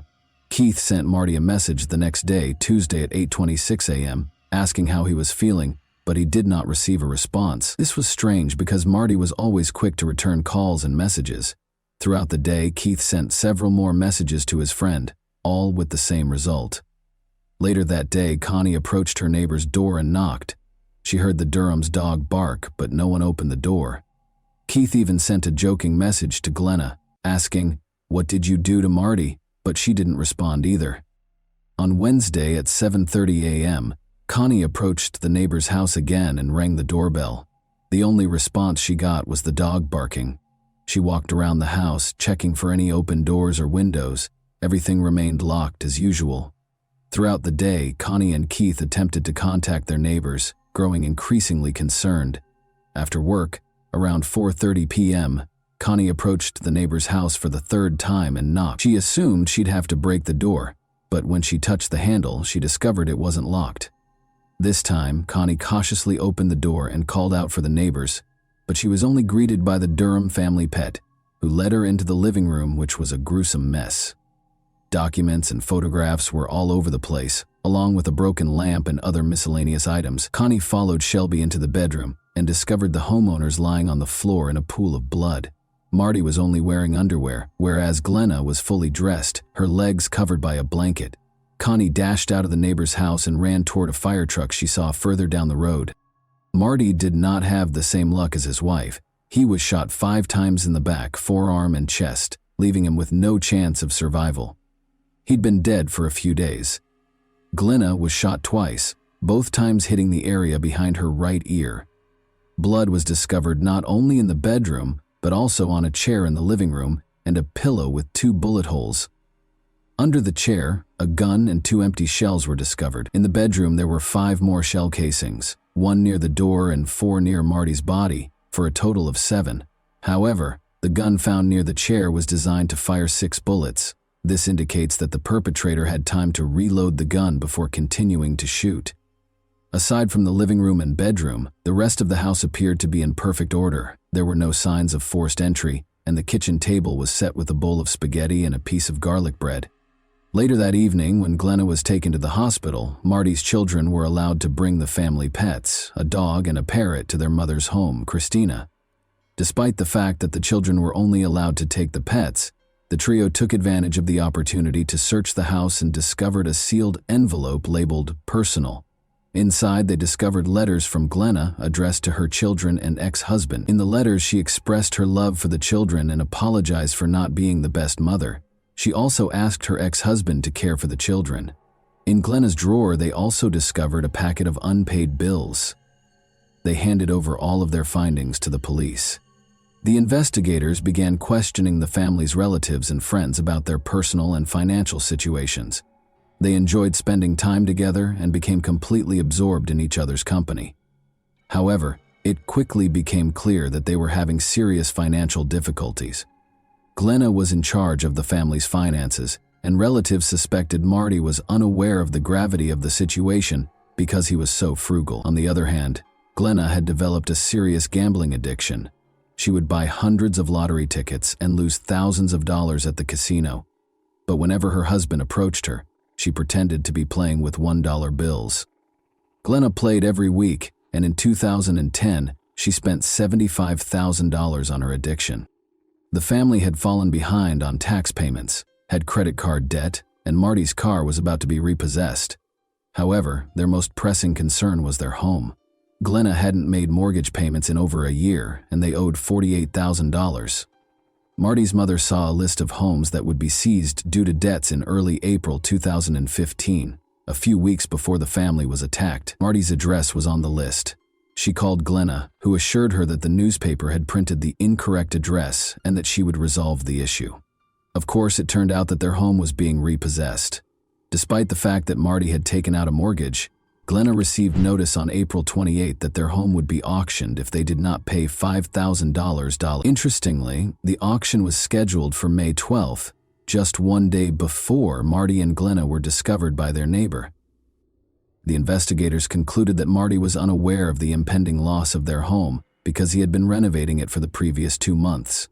He painted the bathroom just 2 days before they died. Glenna was able to regain consciousness after 3 days in intensive care. She had no recollection of the day of the murders or the days before. She couldn't remember writing the letters to her children or ex-husband. Because the eyewitness couldn't provide any useful information, the police had few leads or clues to work with. Marty, an avid hunter, frequently showed his firearms to friends, so the weapon contained multiple DNA samples. Glenna and Marty did, however, sell drugs for cash, and large sums of money were kept in envelopes in a safe. Could it have been an unplanned robbery? The living room was in disarray, as if someone had been looking for something and the money from the safe was missing. This version of events appeared to be the most plausible, but finding the killer among their illegal clients was like looking for a needle in a haystack. It took a full year before an unexpected witness helped solve the case. Bud, a 19-year-old parrot, had been living with Christina for the previous 12 months. Bud was an African gray parrot with the unique ability to mimic not only sounds and words in his environment, but also human voices. Originally, he was Christina's beloved pet, but Marty took him, presumably to retaliate against his ex-wife for leaving. When Bud returned to his beloved owner, he began repeating various conversations he had overheard while living with Marty, such as how Marty interacted with the dog. However, at some point, he started repeating an argument between a man and a woman. They were clearly arguing with one another, raising their voices and occasionally mixing profanity with everyday words. At the end of the conversation, a male voice said loudly, "No, no, don't shoot." Christina recorded this scene performed by the parrot on video, but did not report it to the police because she assumed it would be laughed off. However, a year after Marty's murder, a local journalist interviewed his mother, and she mentioned the video. The journalist became very interested and broadcast it on the news. The video quickly went viral, prompting the police to reopen the investigation and narrow their focus on one suspect, Glenna Durham. They examined Marty and Glenna's phones and discovered that Marty's last action on his phone was to search for information about lawnmowers on the evening of the 11th after returning home from the neighbors. The examination of Glenna's phone proved to be far more intriguing. It had been used until the 13th, when the bodies were discovered. Since 3:32 a.m., someone used the phone 5 times between 4 and 4:48 a.m. To learn more about the gun used in the shootings, including how to reload it, the final message was sent to Glenna's mother at 4:48 a.m. and said, "I love you, please forgive me." Glenna was arrested and charged with first-degree murder. She maintained her innocence, and her lawyer attempted to show that another family member or a stranger had broken into the house to steal medication, cash, or Marty's weapons. However, the forensic experts found no evidence of forced entry into the house. What about the money from the safe? Marty's children had taken it while they were searching the house for Glenna, who had been taken to the hospital, and their father to the mortuary. When investigators discovered this, they claimed that no one had asked them about the money at the police station, so they did not say anything. In any case, the version of a robber was abandoned because nothing was stolen. The prosecution's version of events seemed much more plausible. They believed Marty was killed on the morning of the 12th because he was wearing underwear. When the man realized he was going to lose the house, he became very upset, and a heated argument ensued. Marty attempted to flee into the bedroom after Glenna grabbed the weapon. She shot him in the back. Marty was still on his feet, reaching for another weapon from the bedside table. Glenna fired again, striking his forearm. Only then did he turn to face her, and she fired 3 more shots into his chest. Marty lay lifeless on the bedroom floor. Glenna spent the entire day completing paperwork. She wrote letters to her ex-husband and children and made spaghetti for lunch. Glenna was still engaged in these activities when the neighbor first arrived at her house on the evening of the 12th. Glenna planned her next steps, knowing that her and Marty's neighbors would become concerned regardless. She needed to act fast. She sat in a chair in the living room, placed a pillow against her head, and fired. However, nothing occurred. The pillow absorbed the impact of the shot, and the bullet only grazed her. She had to look up how to reload the pistol because it was down to its last bullet. This means she didn't try again until the early morning of the 13th, when she sent a message to her mother. Perhaps she still had doubts when Connie knocked on the door again at 7:30 a.m. and found it still locked. But after Connie left, Glenna must have unlocked the door, sat in the chair, grabbed the pillow, and tried again. This time, the injury was more severe, but her doctor later explained that she did not strike any important veins or arteries or penetrate the skull. It's difficult to imagine what condition she was in, but because head wounds always bleed profusely, she may have decided to simply bleed out. She made her way to the bedroom, where her husband's body had been lying all along, and collapsed on the floor, a blanket covering her legs. It's unclear whether she staged a scene when the police officer touched her or simply regained consciousness at that point, and we may never find out, because Glenna continues to claim memory loss. The jury believed the prosecution's version. On Wednesday, July 19, 2017, after 9 hours of deliberation, they found her guilty of murder. Glenna Durham was sentenced to life imprisonment. Of course, the parrot named Bud was not called as a witness in court, and it's not because he swears a lot. It is simply impossible to prove that he did not hear that particular dialogue on television or radio, let alone take an oath on the witness stand. In other words, if Bud had been involved in the process and it had been less than 24 hours since Glenna's guilty verdict, her lawyer would have filed an appeal. And that wraps up today's chilling story. If you enjoyed this video, don't forget to like and subscribe so you never miss a new upload. Also, let me know in the comments, what part of this story shocked you the most? Thank you for watching, and I'll see you in the next video.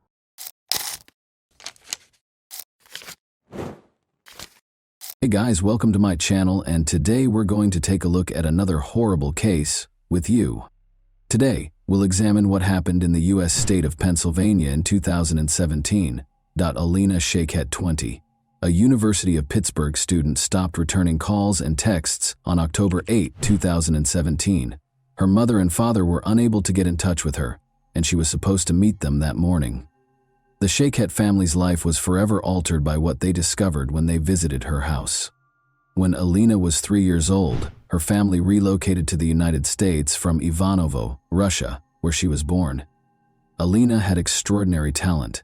She had a passion for acting, dancing, and singing. Many people were moved by her beauty and passion on stage. At a very young age, Alina became passionate about the performing arts. At the age of 4, she began her journey at the European School of Rhythmic Gymnastics. She started singing solo in out-of-state competitions when she was 5 years old. She attended the Tammy Lee School of Dance in elementary school, where she was able to secure prominent roles while showcasing her acrobatic dance routines. Alina quickly picked up dance techniques and styles that most kids would take years to master. She had the honor of performing with a group of much older, more seasoned dancers because of her extraordinary talent. Alina started going to the Broadway dance studio with Karen Prunzik in the 5th grade. She mastered a variety of dance forms, such as ballet, tap, and hip-hop. She even performed as the studio's prima ballerina, staying true to her Russian roots. She participated in Access Broadway and Onstage New York, where she received numerous honors for her exceptional performances over the years. Additionally, Alina performed at a number of local Pittsburgh events, such as Light Up Night, Macy's Christmas parades, and other gatherings in Idlewild Park, Robinson Township, and Kennywood. Alina was also able to find her singing talent thanks to the confidence she gained from dancing. Both in front of an audience and at home with her family, she moved audiences to tears with her exquisite performances of numerous well-known songs. Alina had extensive surgery after suffering a serious knee injury in a ballet class when she was 14 years old. Alina was devastated to learn that she would never be able to dance competitively or recreationally again after months of physical therapy. She was determined to find a way to get back on stage, in spite of this significant setback. Alina was able to safely express her love of dancing while attending Montour High School by participating in the musical theater program. As a talented actress, dancer, singer, and comedian, Alina made a triumphant comeback to the stage, illuminating the audience with her love and light. She brought tears, smiles, and a lot of applause to her roles in a number of plays and musicals. Alina continued to shine her light and make everyone happy while performing at numerous events throughout the city as a member of the chorus at Montour. Despite the fact that Alina's injury kept her from pursuing her love of dancing and performing, her experience receiving treatment motivated her to seek a career in medicine. She wished to assist those who had sustained injuries that hindered them from following their aspirations. Alina made the decision to pursue a career as a physical therapist. Alina and her parents had a close relationship. In 2015, she wrote on Facebook, "Happy Father's Day to the greatest dad out there. Thank you for always being there for me and having my back no matter what. I couldn't get through one day without you. I love you so much, Dad." She also wrote, "Happy birthday to my gorgeous mother. I can't wait for another year of countless laughs and more memories. You are my best friend and I love you with all my heart." After graduating from Montour High School in 2015, Alina attended the University of Pittsburgh-Greensburg for her first 2 years of college. While attending Pitt-Greensburg, she resided in the Outdoor Adventure and Community Service Living community. She actually served as OACS's vice president for the spring 2017 semester. She enjoyed being a part of an organization that helped kids and animals. Once more, Alina shone her light, bringing her love and care to the lives of both humans and animals. After that, Alina moved to the Oakland campus of the University of Pittsburgh. She was ready to commit herself to becoming a doctor of physical therapy and shared an apartment with her friends. But on October 8, 2017, Alina, who was only 20 years old, was tragically and senselessly killed. Alina shared a home with other University of Pittsburgh students. Zach Brandner, her roommate, could never forget the night he last saw Alina alive. Zach and Alina took a Snapchat together at around midnight after returning home from a late shift at work to make fun of other students who were sharing night out selfies on Saturday night. A couple of minutes later, Alina texted me the picture we had just taken. That was the last I heard from her. The next morning she was gone, Zach said in an interview with reporters. We all said goodnight and said I love you, like we did every night. And she went up to bed. A little more than 8 hours later, Alina's father, Jan, and mother Ellie arrived to collect their daughter. They were scheduled to take a charity walk in the park to raise money for breast cancer. Zach described the specific events of that morning in the interview. He stated, "Her mom came to pick us up at 8:45 a.m. Her mom rings the doorbell and says, 'Is Alina not awake? She isn't answering my calls. Let's go wake her up.' I thought she slept through her alarm. Her dad was still in the car with their dog at this point. We went up and her mom started knocking on the door with no answer. This went on for 5 minutes, and it started getting really loud. She started shaking the door. You could tell she was starting to get a bit scared, like this wasn't normal. The dog was barking uncontrollably. That's when Ellie called for her husband Jan, who came inside and broke down the door, and then they saw what was inside. At this point, I was halfway up the stairs and all I heard was screaming. Her parents were screaming at the top of their lungs, saying, 'Alina is dead. Alina is dead.' It got hard to understand. They started speaking in Russian. It was horrible. They said it looked like her face had been cut off. Running up, Zach peered inside. Looking for more than a few seconds was too much for him. I went into the room and it was horrifying. There are no words to describe what I saw. She was just lying there with her arms spread out. The whole side of her face was unrecognizable. You could barely recognize it was a face, it was so bashed in. She was lying in a pool of her own blood. As though to remind us that someone's life was at stake somewhere nearby, a siren broke the stillness of the morning. The doctors hurried inside the house as soon as the ambulance arrived. At the door, Alina's terrified mother greeted them with shaking hands and tears in her eyes. Her daughter was lying on the floor, and she led the way to the room. Regretfully, the doctors were forced to announce Alina's death. The police had roped off the house. Police Chief Scott Schubert issued the following statement. "We do not believe at this time that this was a random act of violence. There is no continued threat to Oakland residents and the university communities. However, releasing additional details at this time could be detrimental to the investigation. Our primary interest is collecting sufficient evidence that can be successfully used in a court of law. The investigation is ongoing. I encourage anyone with information that could be helpful to call police headquarters and speak to a violent crime unit." According to Detective Schubert, the medical examiner determined that Shiket's cause of death was homicide and that blunt and sharp trauma to the head was the cause of death. The police actually already had a suspect. Investigators suspected 21-year-old Matthew Darby, Alina's ex-boyfriend, of committing the crime. During her time at the University of Pittsburgh-Greensburg, Alina Shiket got to know Matthew Darby. In 2015-16, Darby participated in basketball as a sophomore at the University of Pittsburgh at Greensburg. Darby was reported by Alina, who had broken up with him after she changed schools, for breaking into her house on September 20. She described previous abuse incidents in her police report, writing, "Grabbing, pushing, emotional abuse, jealousy, control." She also stated, "The defendant climbed up the gutter on the side of the house and broke through the second-floor window of my home. He did this because I left him and stopped answering his phone calls." According to Jan Shiketh, he and his spouse Ellie went to court with their daughter last week in order to get a protection from abuse (PFA) order. "For the last couple of weeks, she had told me she tried to stop talking to him," he said about Darby. On September 26th, the day he was arrested on trespassing charges, Darby was released on $10,000 bail in that criminal case. She disconnected his phone number, Facebook, and all that stuff. I heard his name, but I never met him personally. Zach, Alina's roommate, recalled in an interview that he was constantly concerned about Alina and Darby's relationship. "Halfway through sophomore year was when I started finding out that he was abusive," he stated. Zach recounted an incident last month in which Darby stood outside their room and yelled at Alina, saying, "In the time I knew them, around 3 years, there was a lot of fighting. I'm not just saying this because she was my best friend, but Alina was extremely loyal to him. She never cheated on him, unlike him, and it went on for over 20 minutes, and he kept accusing her of cheating on him with this boy outside my window on the first floor. We heard Matthew screaming at Alina. She never did anything. This boy lives in North Carolina, but he was screaming at her. All she was saying was, "Matthew, please, stop, stop." He was uncontrollable. Zach clarified that this was just one of the many times Darby would lose his temper without cause. Zach claimed that Darby's demanding behavior carried over to her social media accounts. We would go out for pizza and everything would be fine, and then he would just turn on her. He would just go crazy for the littlest thing.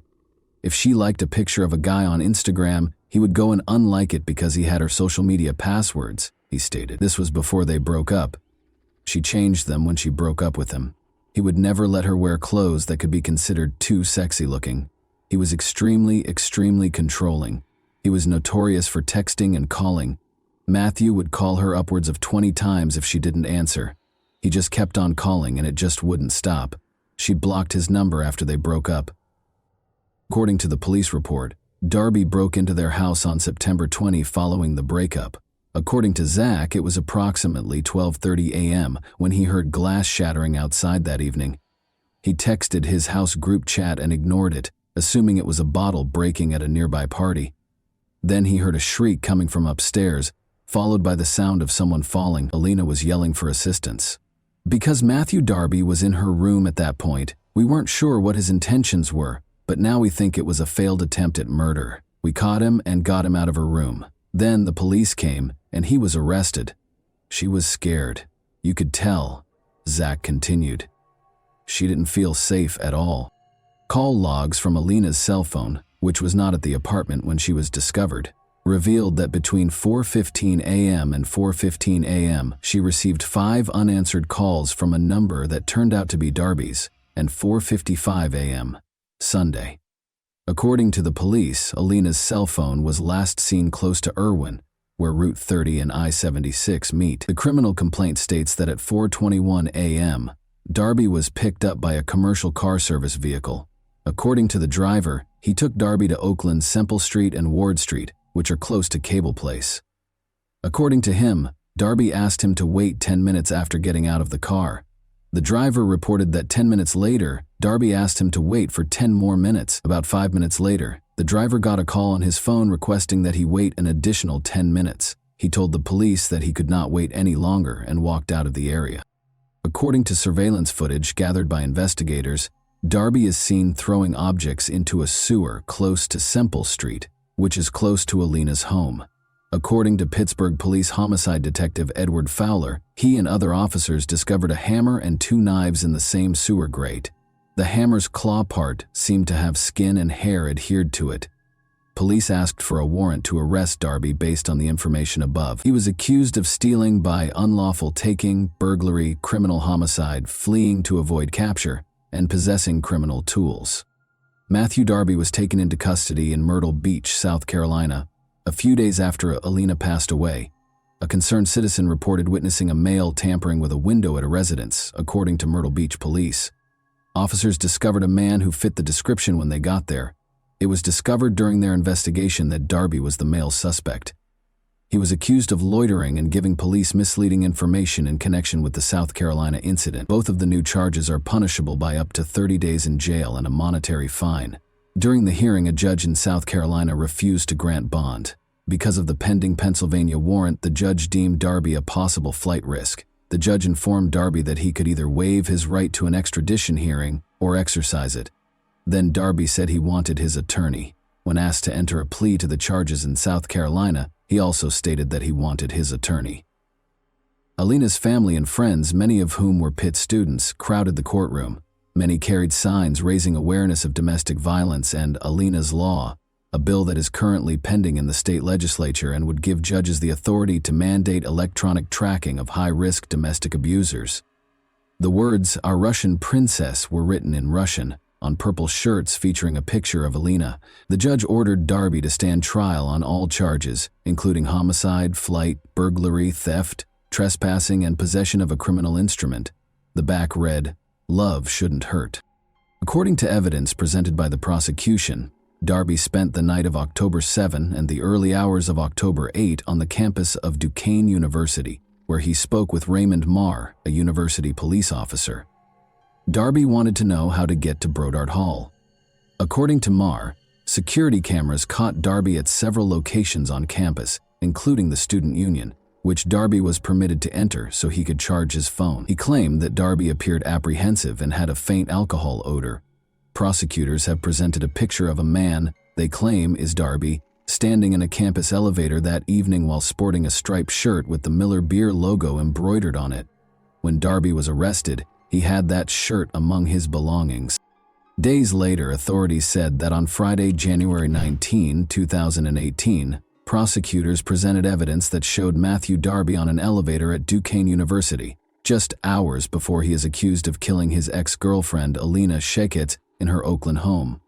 David Schrager, Darby's lawyer, contests that the video depicts Darby hours later. Darby ordered an Uber just after 4 a.m., and it drove him from Brodart Hall to a street next to Alina's house. The driver gave a statement. According to Schrager, the passenger could have been anyone using Darby's Uber account. 3 days after Alina's death, Darby was arrested by police in Myrtle Beach, South Carolina, after he had left the Pittsburgh area. 2 knives were seen in an Oakland sewer grate in a photograph taken by Pittsburgh homicide investigators. The knives were gathered as proof. After allegedly stabbing and beating his ex-girlfriend to death, Matthew Darby is accused of throwing the knives as he left her house. David Schrager, Darby's lawyer, stated that he was not shocked by the result because preliminary hearings had a low standard for evidence. "We have a lot of discovery. We have to do a lot of evidence gathering," he stated. He insisted that Darby was innocent, saying, "We're going to get to tell our side of the story at a later time. There is no forensic evidence. There is no testimonial evidence," he stated. "All we have is a lot of circumstantial evidence, and that provides a maybe." Using 4 required aggravating factors: that he was the target of a PFA brought by the victim, that she was a prosecution witness against him, and that he had a history of felony convictions involving violence or the threat of violence, prosecutors declared they would pursue the death penalty against Darby. In order to avoid the death penalty, Darby consented to enter a guilty plea to first-degree murder, which carries a mandatory life sentence. Alina Sheket was a bright, energetic college student who wanted to work with young children as a physical therapist. "It was her dream," her father Sheket stated, "and she worked so hard. She was the best person in the world. I lost my beautiful princess," he said while weeping. He said, "I don't know what else to say." He said his daughter was popular, friendly, and loved to sing and dance. His words, "She made everyone happy. She had such a bright future. He has taken Alina from us in an unimaginable way," Jan Sheket remarked of Darby. "He has stolen so much from us, including a future with our daughter. Without her daughter, there wouldn't be a wedding gown, a graduation, kids, or family vacations. My daughter died." It's a very short phrase, but it's strong enough to shock and paralyze every single cell of my body when I have to pronounce that phrase. Ellie Sheket claimed that because her brain was not designed to understand those words, her mouth was not intended for them. After Darby was accused of breaking into her house, she recalled sitting with her daughter in the courthouse. She applied for and was granted a protection order against abuse. She claimed that her daughter still harbored feelings for the man she feared. According to Ellie Sheket, she wanted to help him. She didn't want that PFA to go to jail, according to her daughter. She wished to shield and assist him. She expressed to her mother her desire for him to stop bothering her. She inquired as to whether Darby found joy in destroying her daughter. "He failed," she informed him. Darby, wearing a red jumpsuit from Allegheny County Jail, with a white long-sleeve shirt underneath, only answered Judge Manning's questions. Darby was given the mandatory life sentence without the possibility of parole for first-degree murder, and when asked why he was entering a guilty plea, he responded, "Because I am guilty." In addition, Darby entered a guilty plea to charges of trespassing, burglary, theft, and possession of a criminal instrument in relation to the murder of Alina Sheket. Darby entered a guilty plea to trespassing in a different case where he had broken into Alina's apartment 2 weeks prior to the murder. But a year later, Darby filed a post-conviction petition claiming ineffective legal assistance with new attorney Joseph Hudak. Darby claimed in his filings that Thomas Farrell, his lawyer at the time, had not adequately explained the case or conducted a risk analysis. The Allegheny County District Attorney's Office responded that Darby's claims would not be successful, but it acknowledged that a hearing on the issue might be required. The decision is based on a precedent known as the Coordinate Jurisdiction Rule, which states that judges in the same jurisdiction should not overrule one another, rather than any potential merit for Darby's claim. Joseph Hudak, Darby's new lawyer, said, "This is the first step in taking back Darby's life sentence." He said, "I think Darby has been totally mischaracterized, and I believe Darby is guilty at the most of third-degree murder, and a jury might find him guilty of voluntary manslaughter." Hudak said Darby's lawyer should not have pushed him to enter a first-degree murder plea. Hudak stated, "I don't think the evidence ever supported a death penalty verdict," adding, "And there was so much mitigation, I don't think he would have received the death penalty anyway." Darby hasn't given up on his goal of being released from prison, but his attempts haven't been successful thus far. He is presently incarcerated for life. Alina was a remarkable young lady. She exuded vitality, love, and vitality. Everyone around her felt special because of her caring nature. Every room she walked into was made brighter by her amazing smile. Everyone felt like they were in on the joke because of her infectious laugh. She was living, not merely existing. The Shaykettes are proud of the legacy Alina has left behind and the light she has brought into the world, despite the fact that her family misses her terribly. And that wraps up today's chilling story. If you enjoyed this video, don't forget to like and subscribe so you never miss a new upload. Also, let me know in the comments what part of this story shocked you the most. Thank you for watching, and I'll see you in the next video.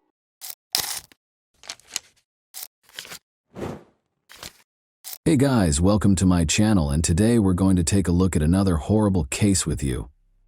The tragic death of Barbara Faye Villarreal occurred in Garland, Texas, on November 7, 1986.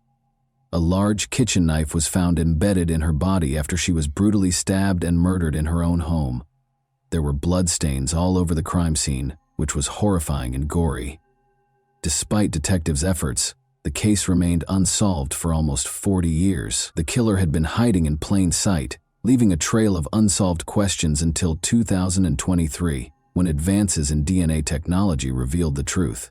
What sinister motives drove Barbara's horrific fate, and who was the mastermind behind it? You'll be amazed at the response. Let's examine the specifics. Garland is a city with a tale of resiliency and hope located in the center of the Dallas-Fort Worth metroplex. The city was named in honor of Attorney General Augustus H. Garland and was established in 1887 as a result of the merger of Duck Creek and Embry. Garland eventually became Dallas County's third most populated city. However, there were difficulties along the way. The city, which is in Tornado Alley, had one of its worst days in May 1927, when a terrible tornado ripped through the streets, killing 17 people and leaving a path of destruction in its wake. Even though the city was brought to its knees, its spirit was unwavering. A feeling of solidarity and resilience surfaced as the residents of Garland rebuilt their homes and lives. They banded together and helped one another through the difficult times. One family's joy and love served as an example for others. They were so cherished and admired by everyone that nobody could have predicted the heartache that would soon ensue. Everyone was delighted by Barbara's radiant smile. Her family's love was evident and strong, and her presence brightened the space. However, life had other ideas, and this family would soon experience a tragedy that would upend their entire way of life. On December 23, 1958, Barbara Faye Villarreal was born in Peru, Indiana. She was the youngest of her mother's first marriage's 4 children. Barbara suffered a terrible loss when her father died when she was a little child. The family circle grew after her mother remarried and had 2 more children. 12 Mile, a tiny community a few miles north of Peru, Indiana, was where Barbara grew up. She was surrounded by warmth and love there, which helped to mold her into the kind and sympathetic person she is today. Her early years were characterized by adventure, laughter, and a strong sense of familial values. She loved the little things, like swimming in the local lake and riding her bike to her grandparents' corner store to buy candy. Her extended family, which included many cousins with whom she enjoyed sharing recipes and making memories, was always present on Sundays and holidays. At home, Barbara loved spending time with Kami, her faithful Pomeranian friend. As she matured into a young woman, her compassion, warmth, and understanding nature became increasingly apparent. Her heart was always willing to lend a helping hand to others, and her radiant smile could light up any space. Barbara married Domingo Diaz Villarreal on February 25, 1979, and the two of them created a life full of promise, love, and laughter. Barbara had made a name for herself in the accounting division of DeGolyer and McNaughton in Dallas, Texas, by the time she turned 27. She and Domingo settled in Garland, where they were surrounded by friends and neighbors in the 3600 block of Colbath Street. One of them was Barbara's best friend, Lisa Nugent, who loved her for being a kind, considerate, sweet, and wonderful person in general. A feeling of unease descended upon the tiny New Mexico town of Lovington on the evening of November 7, 1986. In stark contrast to the horror taking place inside the Villarreal residence, the sky was a serene shade of pink and orange. Domingo Villarreal was standing at a neighbor's door at 8:52 p.m., his hands shaking, his eyes wide, and his voice trembling. Slightly lucid from shock, he begged for assistance. "There's a problem with Barbara," he managed to say. After the neighbor promptly dialed 911, emergency personnel reached the location in a matter of minutes. The house was illuminated by the flashing lights of the police cars and ambulances that occupied the street. Officers entered and were greeted by a sight that chilled them to the bone. Barbara was brutally stabbed several times, and a large kitchen knife was still embedded in her body as she lay lifeless on the floor. As a brutal reminder of the evil that had killed her, the knife appeared to mock the scene. In his first statement, Domingo claimed that two men had broken into their house, bound him, and pulled Barbara into a different room. He stated that when Barbara's screams shattered the night air, he was in the backyard. She was being held captive by two armed men when he hurried inside. Barbara was led to a different room by one man, and Domingo was able to flee after the other man made him perform a sexual act at gunpoint. The police listened carefully, but every second that went by made them more skeptical. Domingo's face looked emotionless and his story sounded scripted. Fueled by doubts and questions, the investigation got underway. What actually took place that fateful evening? Did Domingo commit the crime or was he a victim? Although paramedics responded quickly, Barbara's injuries were obviously serious. Although it was later discovered that she had been dead for more than an hour prior to their arrival, she was declared dead at 9:50 p.m. The full scope of the horror was disclosed in the medical examiner's report. She had numerous stab wounds all over her body, each of which was a testament to the attacker's violence and rage. An investigation into a homicide was started. For the Garland Police Department, the initial investigation into Barbara Villarreal's murder was a difficult and complicated procedure. It was evident as soon as they got to the crime scene that this case would call for painstaking attention to detail and unwavering resolve. With furniture overturned and personal belongings strewn all over the floor, the house was in a state of chaos that suggested a violent struggle. Several areas had bloodstains, indicating Barbara had put up a valiant fight against her assailant. To record the scene, investigators collected blood samples, removed fingerprints from different surfaces, and took a ton of pictures. A big kitchen knife that was thought to have been used in the murder was sealed as evidence and sent for forensic analysis. Nevertheless, the technology available at the time made it difficult to draw firm conclusions from the evidence. It simply wasn't adding up. Something was missing. Police interviewed a large number of neighbors, friends, and family members in the days after the murder. Barbara was described by close friends and family as a loving, kind person who had no known enemies. Nonetheless, some claimed she had been involved in a few family conflicts, which made police wonder if there might have been a personal motivation for the crime. As investigators continued their investigation, they discovered startling information about the family. Although many saw Barbara and Domingo as a happy couple, others witnessed them fighting regularly and dealing with serious problems. Their relationship was viewed differently by those who knew them. At first, the police thought Domingo might be a murderer. He was exonerated following a rigorous interrogation, but the investigation came to a standstill because Domingo was no longer a suspect. They had no additional suspects, no evidence, and no fresh leads. The investigation stalled, and the police had no idea what to do next. A faint blood trail discovered outside the house was the only hint, but it didn't belong to Barbara or Domingo. Detectives were left wondering who could have committed such a horrible crime, because this enigmatic blood was the only indication that a killer was present. The loss devastated Domingo and Barbara's family. They struggled to find peace, as the graphic picture of her death tormented them. Fearing that anyone could be the victim of such a horrible crime, the community was also rocked. The suffering and uncertainty were exacerbated by the lack of answers. It took a pivotal discovery to reveal the truth about her untimely death, so the case remained a mystery. It was challenging for investigators to make meaningful progress because of the dearth of eyewitnesses and hard evidence. Blood samples provided no useful information, and fingerprints taken from the crime scene did not match anyone in databases that were currently in use. The police were left with a number of unsolved questions and dead ends. The case started to lose steam as the weeks stretched into months. The investigation's initial enthusiasm faded, and it encountered many difficulties. Despite their continued cooperation with the police and their intense desire for answers, Barbara's family's optimism for a speedy resolution started to fade. The case was never entirely dropped, even though there was no progress. Regular reviews were carried out by the Garland Police Department, which went over the evidence again and spoke with important witnesses again. The case was still unresolved, though, and there were no fresh leads or discoveries. 2 years later, in 1988, Domingo lost his life in a shootout in Mexico, bringing tragedy once more. Detectives learned a startling fact after his death. Domingo Villarreal had been using a stolen identity.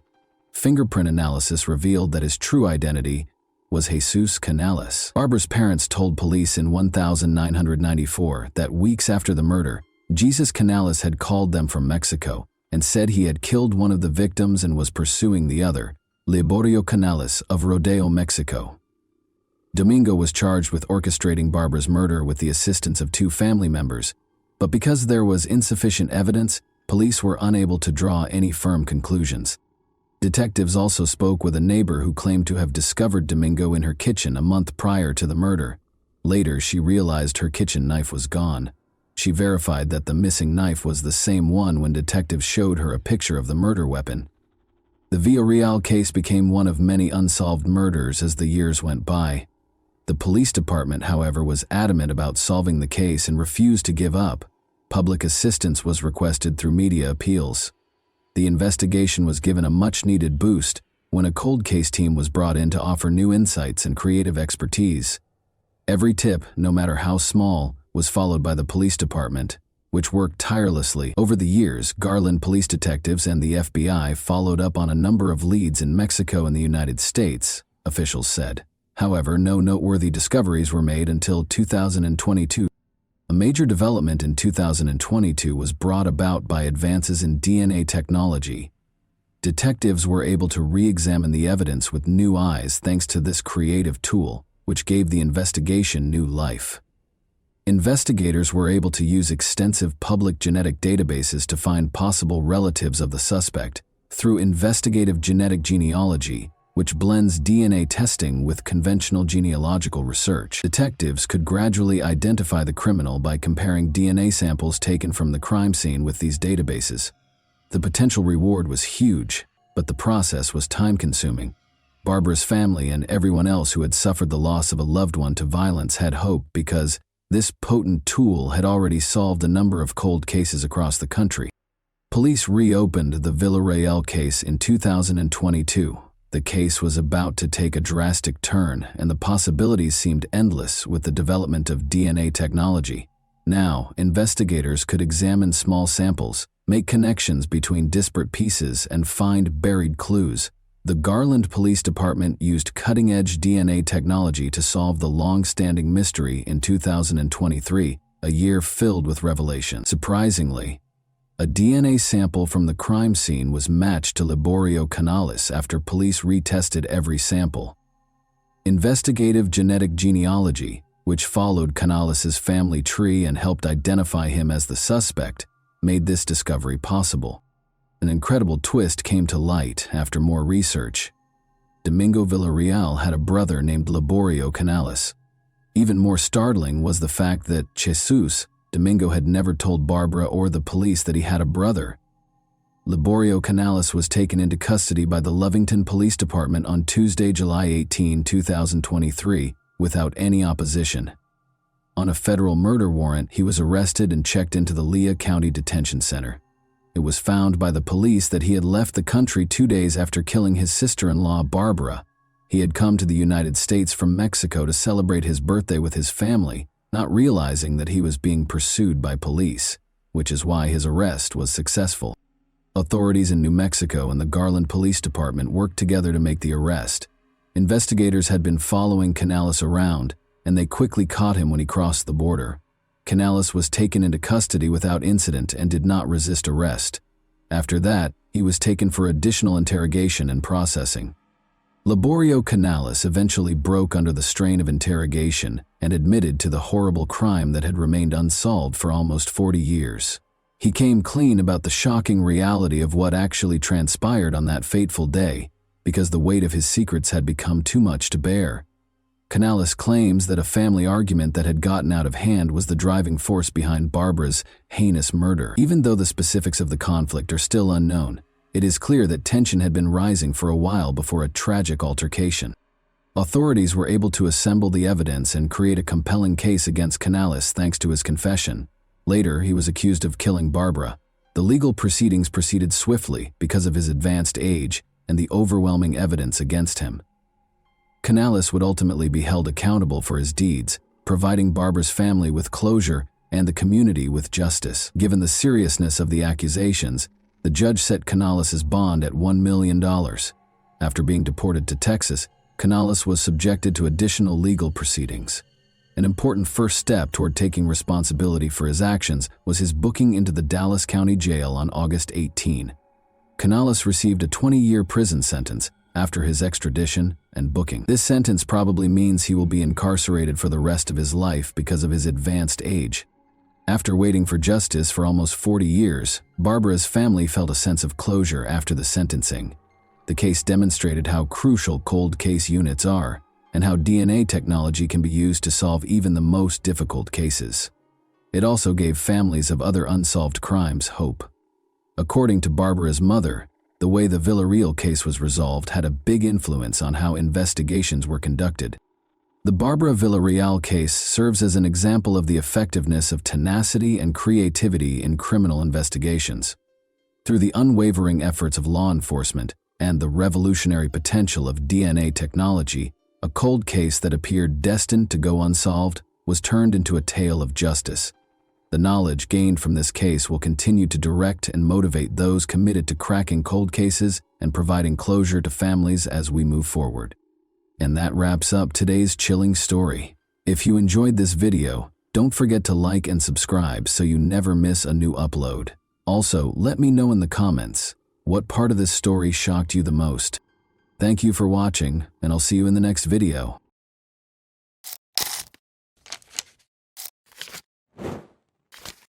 Hey guys, welcome to my channel, and today we're going to take a look at another horrible case with you. Aurora, then 26 years old, and Mark, then 32, decided to take their honeymoon to the stunning island of Corsica in the late spring of 1995. The girl had chosen this location for their first vacation together after Aurora and Mark got married 2 months prior. The young wife was eager to see Corsica's villages, mountains, and beautiful scenery. They made a stop in the quaint little town of Calvi that day. Here, a restaurant with a view of the bay hosted a candlelit dinner for the newlyweds in the harbor. Following dinner, Aurora and Mark made their way to the Notre Dame de la Serra Chapel, a well-liked tourist destination where lovers go to watch the sunset. The perfect location for a romantic day's end. Around 10 o'clock in the evening, they got into their car and drove back to the hotel. Right at the end of the railing, some animals abruptly leaped onto the road in front of the car, putting the young couple on a very dangerous road that descended sharply. The car plunged off the cliff as Mark swiftly turned the wheel. Aurora remained calm in spite of the dire circumstances. Before the car fell, she jumped out and opened the door. Mark was less fortunate. He and the car fell 140 meters. Aurora was alive, but she was in shock. In the middle of the night, in complete darkness, she bravely decided to go down barefoot to assist her husband. After locating Mark inside the vehicle, Aurora dragged him out. She washed his face and pulled him by the legs toward the sea. The girl then ascended the cliff once more in order to signal for assistance and stop a passing vehicle. Calvi firefighters showed up on the scene. Her husband was down there with a head injury and unconscious, and Aurora was screaming and sobbing in hysteria. In order to save him, she pleaded with the rescuers to descend as soon as possible. The firefighters immediately made their way to the cliff's base in an attempt to locate Mark, but their search was severely hampered by the night's darkness and the uneven ground. Just finding the car, which was empty, took them 30 minutes. But they saw that the man had a serious head injury and there was a lot of blood. When divers signaled that they had found something at 6 a.m., the weary firefighters were about to give up after hours of unrelenting searching. Mark's body was 3 meters deep in the water, floating next to the car. Unfortunately, it was too late for the newlyweds when they managed to bring his body to the surface. After compiling a report on yet another regrettable incident along that particular stretch of road, the police closed the case. The body of Mark was taken back to his home country of Belgium. The young widow was in complete despair. She spent several days in a specialized clinic after being unable to handle the grief on her own. As Mark's family hurried to comfort her, she proclaimed that she didn't want to see anyone and cut herself off from the outside world.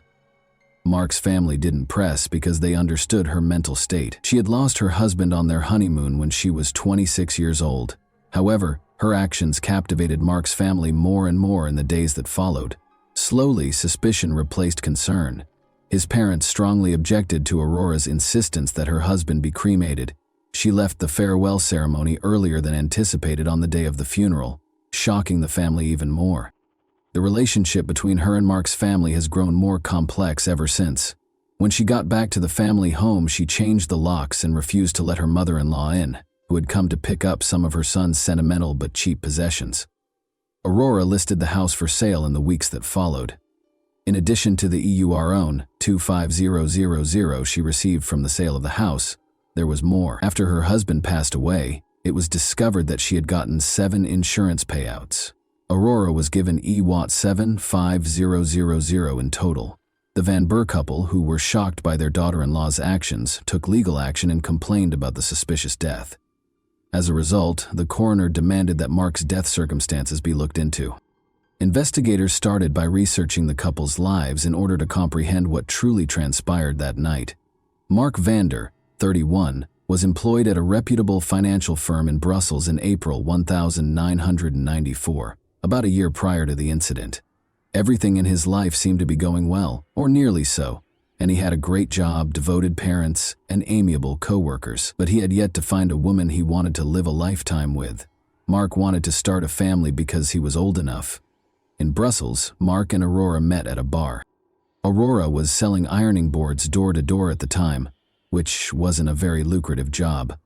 There was immediate chemistry between Mark and Aurora. Mark was enamored with the attractive girl and fell in love with her right away. Their lively relationship left Mark's friends in awe and jealousy. Mark was shy, a little overweight, and uninterested in sports, whereas Aurora was very attractive, athletic, and fit. However, Aurora moved in with Mark a few weeks after they first met.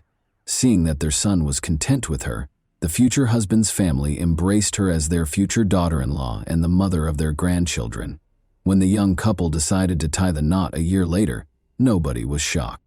The girl asked Mark to put half of the house in her name, among other requirements for her future husband. Although this might have seemed strange or improper, Mark, who was incredibly in love, accepted all of the bride's demands. The young couple exchanged vows on March 11, 1995.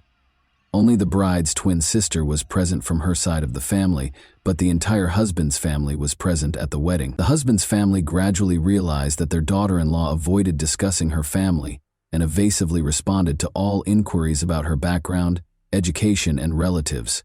She acted as though she was from a wealthier family than theirs. More than a year after Mark's passing, on September 5, 1996, Aurora received an invitation to be questioned at the police station. She reaffirmed her earlier claims that she and Mark had gone to a chapel after dining at a portside restaurant.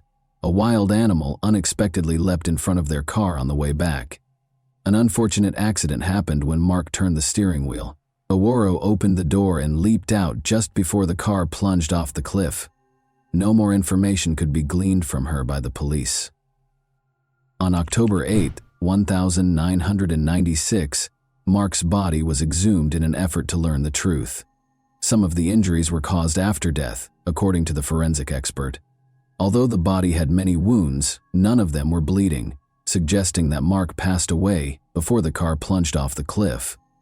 The widow was nowhere to be found when the police wanted to question her again. 2 years after the incident, the detectives made the decision to look into the crime scene in Corsica.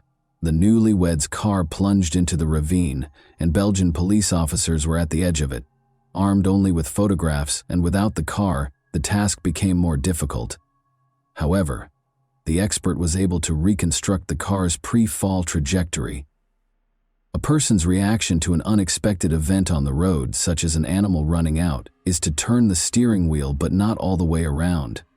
Under no circumstances could the car have ended up where it was found if it had veered off the road and fallen into the water. The expert also observed another contradiction in the accident theory. When firefighters arrived on the scene, they reported that the bushes growing on the cliff's top had been crushed. The bushes would have been cut off if the car had sped down. It was clear from the crushed vegetation that the car had remained on the bushes for a while before descending gradually. Additionally, blood droplets were discovered unevenly distributed between the car and the water following the incident, indicating that the body was carried rather than dragged. Could an 80-kilogram man have been carried by Aurora, who weighed less than 50 kg? Aurora's version of events did not match the investigation's conclusions. The car was pushed off the cliff, according to the experts' conclusive findings. The investigators were now interested in learning what transpired following the incident. Did Aurora come down to assist Mark? Did she have the bravery and strength to go barefoot down the rocks? It was possible, as hard as it may seem to believe. Since Aurora Martin was a skilled athlete and a champion rock climber, the police found it difficult to deny that she had truly gone down to assist her husband. For them, it was a dead end. Since there was still no update on the young lady, the investigators made the decision to learn more about her past. Really, who is she? What secrets are concealed by her evasive responses? In actuality, the girl had a very challenging upbringing, devoid of both a loving family and a quality education. Her mother moved to Germany after her parents divorced when she was 12, so she hardly ever saw her daughter. Although her father was not very involved in her life, she led a carefree life with her 2 sisters. With lofty aspirations, the girl left her childhood home when she turned 18. Aurora entered beauty pageants in hopes of becoming a model, but was not very successful. She thus found employment as a bar hostess and occasionally as an escort service model. At the age of 24, Aurora made the most of her beauty and lived life to the fullest. In February 1993, she went to a rock climbing club one day as usual, where she met Peter Schwett, who would be her fateful encounter. He shared her love of mountaineering and was young, attractive, and wealthy. She was 24 years old and he was 23. At first sight, it was love. Aurora was able to move on from her previous life next to Peter. This tale sounded too good to be true. In fact, the investigators discovered an oddity while looking into Peter Schwett's past. He was a widower for a young man his age. The circumstances surrounding his wife's death were suspicious. 2 years earlier, on his 21st birthday, Peter was serving in the German army in Belgium. Peter liked going to clubs, and one night he met Ursula Deschamps, a young student, while he was out with friends. They fell in love quickly, and 3 months later Peter proposed to her. Ursula soon learned, though, that Peter was not content with a single woman. Other surprises were in store for her. At their house, Ursula discovered counterfeit documents and substantial sums of money. She wanted to tell the police what she had discovered. Their young marriage became strained, and they made the decision to file for divorce. However, Peter was supposed to teach his wife how to drive, so he and Ursula got into a convertible and left on a trip on the evening of August 29, 1992. The outing was peculiar for soon-to-be ex-houses. Peter was behind the wheel and driving as fast as he always does. The car crashed into a canal at high speed after he lost control. Although Peter was able to flee in time, he was unable to save his wife, who perished in the water with the car. He remembered that even though he touched her hand, he was unable to grasp her and drag her to the surface. A few days later, Ursula's body was discovered. Nothing from the autopsy would raise any questions about the girl's drowning. Peter provided a convincing explanation of how he had gotten out of the car through the rear window when the police recreated the crime scene. However, Ursula's family never thought it was a sad accident. First of all, Peter had never lowered the top of a convertible before. Second, Ursula could swim very well. An expert who later examined the case claimed that Ursula had time to get out of the car because drowning takes 3 minutes or so as the water fills the car. The Belgian police, however, handled it as a regrettable mishap brought on by the driver's carelessness. The case was closed after the young widower received a sentence of 3 months in prison. Investigators couldn't help but notice coincidences between two scenarios, 2 crime scenes and 2 cases. In both instances, a traffic accident occurred. The car ended up in the water after the driver lost control. While the other spouse's body was not discovered in the vehicle, one of the spouses was able to flee in time.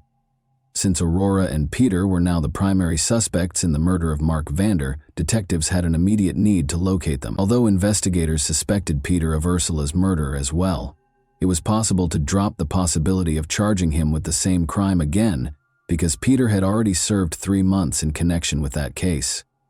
In the meantime, the police discovered the likely cause of Ursula's death and the reason Peter became so rich following the death of his wife.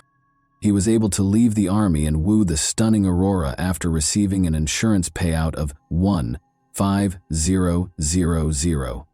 After a year of romance, the young couple broke up in early 1994 for unspecified reasons.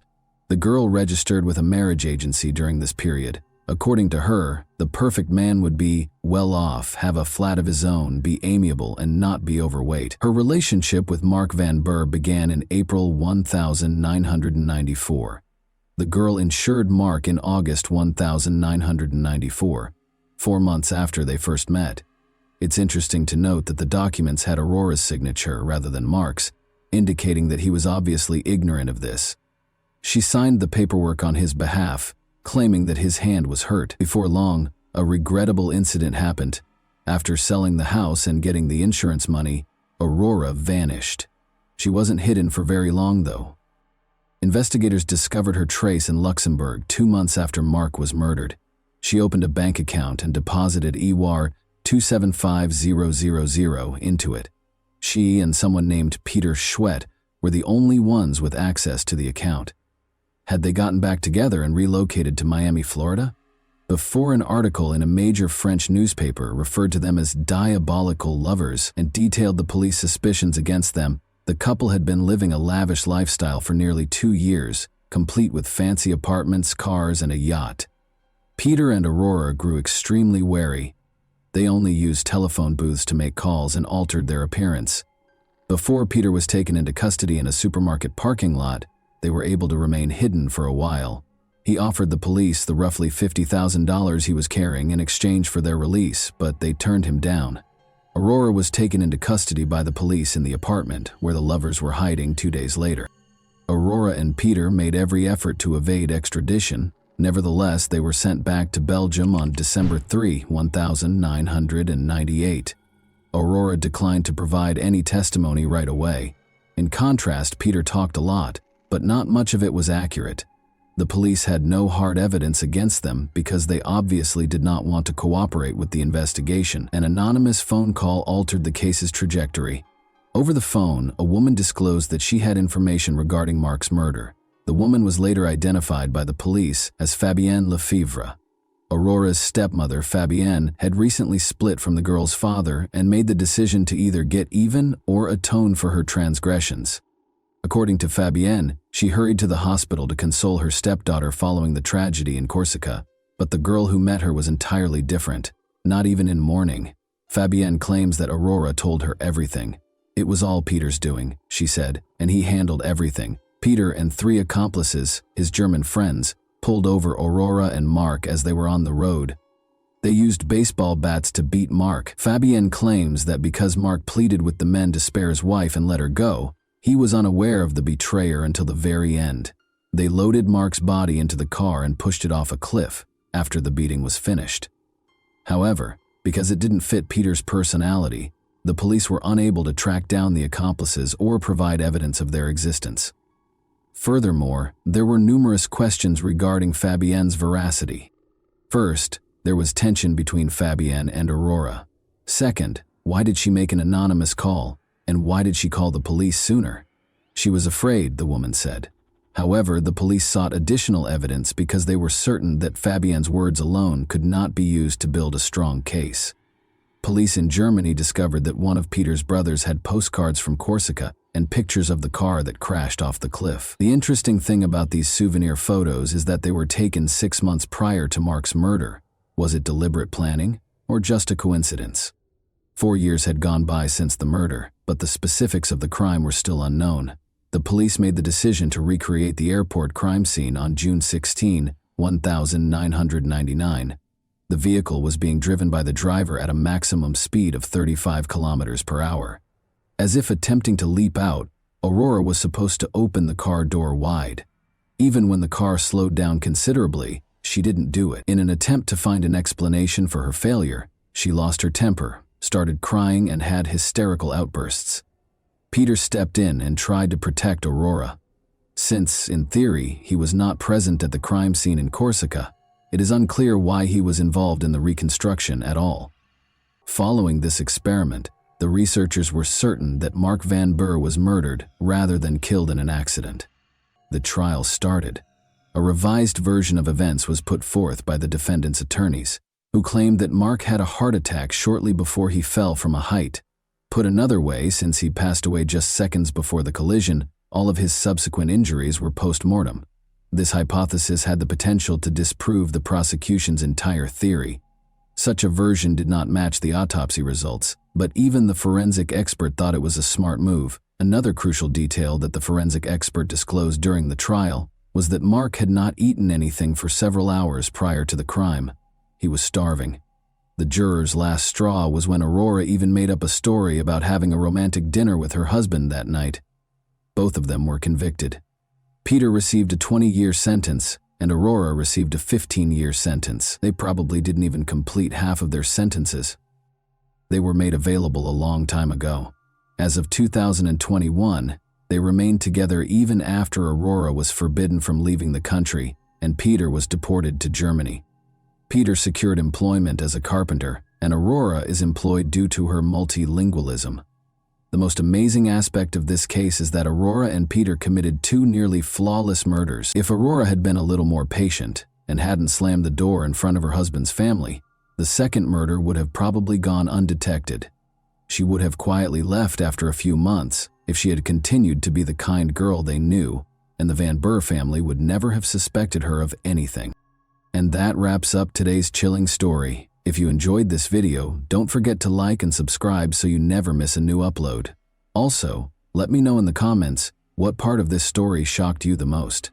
Thank you for watching, and I'll see you in the next video.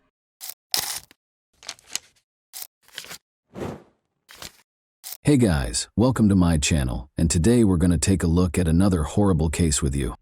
Elisa Claps, a high school student from Italy, disappeared in her hometown of Potenza in September 1993 D. She was unaccounted for almost 20 years. Elisa was last seen in person at the nearby Holy Trinity Church, where she had met up with a friend. It's commonly said that it's difficult to spot a dangerous criminal with a perverted mindset among regular people. Their ability to blend in is frightening. To those around them, they seem completely normal, average, and unremarkable. Their ability to cover their tracks, leaving crime scenes painstakingly devoid of evidence, is even more disturbing. This is the exact reason why it can be difficult for law enforcement to find and apprehend these criminals. It can take years, during which time they may carry out their heinous crimes. Let's examine this disturbing case now. On January 21, 1977, Elisa Maria Claps was born in the southern Italian town of Potenza, which is surrounded by mountains. She was the youngest of her family's 3 children. Her father ran a small tobacco shop, and her mother was a simple clerk. Elisa grew up with Gildo and Luciano, her 2 older brothers. The Claps family, who regularly attended Sunday services at their neighborhood church, was well known for being devout and strict. Driven by her desire to help people, Elisa was a bright and ambitious student who aspired to become a doctor. She was described as being very friendly, kind, and compassionate by those who knew her. She was naive and trusting at the same time, always having faith in other people. She had a natural ability to connect with people and quickly form friendships. Despite the attention she received from her peers, Elisa had never been in a romantic relationship by the time she turned 16. The boys at school definitely noticed her because of her lovely long hair and warm smile. However, because she came from a religious family, she graciously turned down every date invitation. In the early summer of 1993, an admirer became unsettlingly devoted. Danilo Restivo, a local, started displaying unwelcome and persistent interest in Elisa. The town was filled with disturbing rumors about Danilo, who was 5 years older. Elisa made an effort to avoid this strange man, who whenever he had the opportunity tried to entice her into remote areas. She was unable to be harsh or contemptuous due to her upbringing and innate kindness, and Danielle appeared to take her politeness as encouragement. In her private journal, Elisa wrote about Danielle, acknowledging that he both scared and made her feel sorry for him.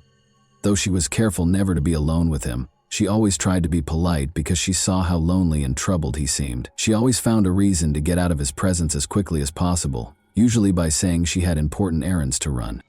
The Claps family took a vacation to the peaceful seaside town of Monte Giordano in the middle of August of that year.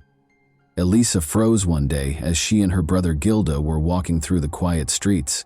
She signaled to her brother not to leave her side by holding his hand tightly as Danilo approached them.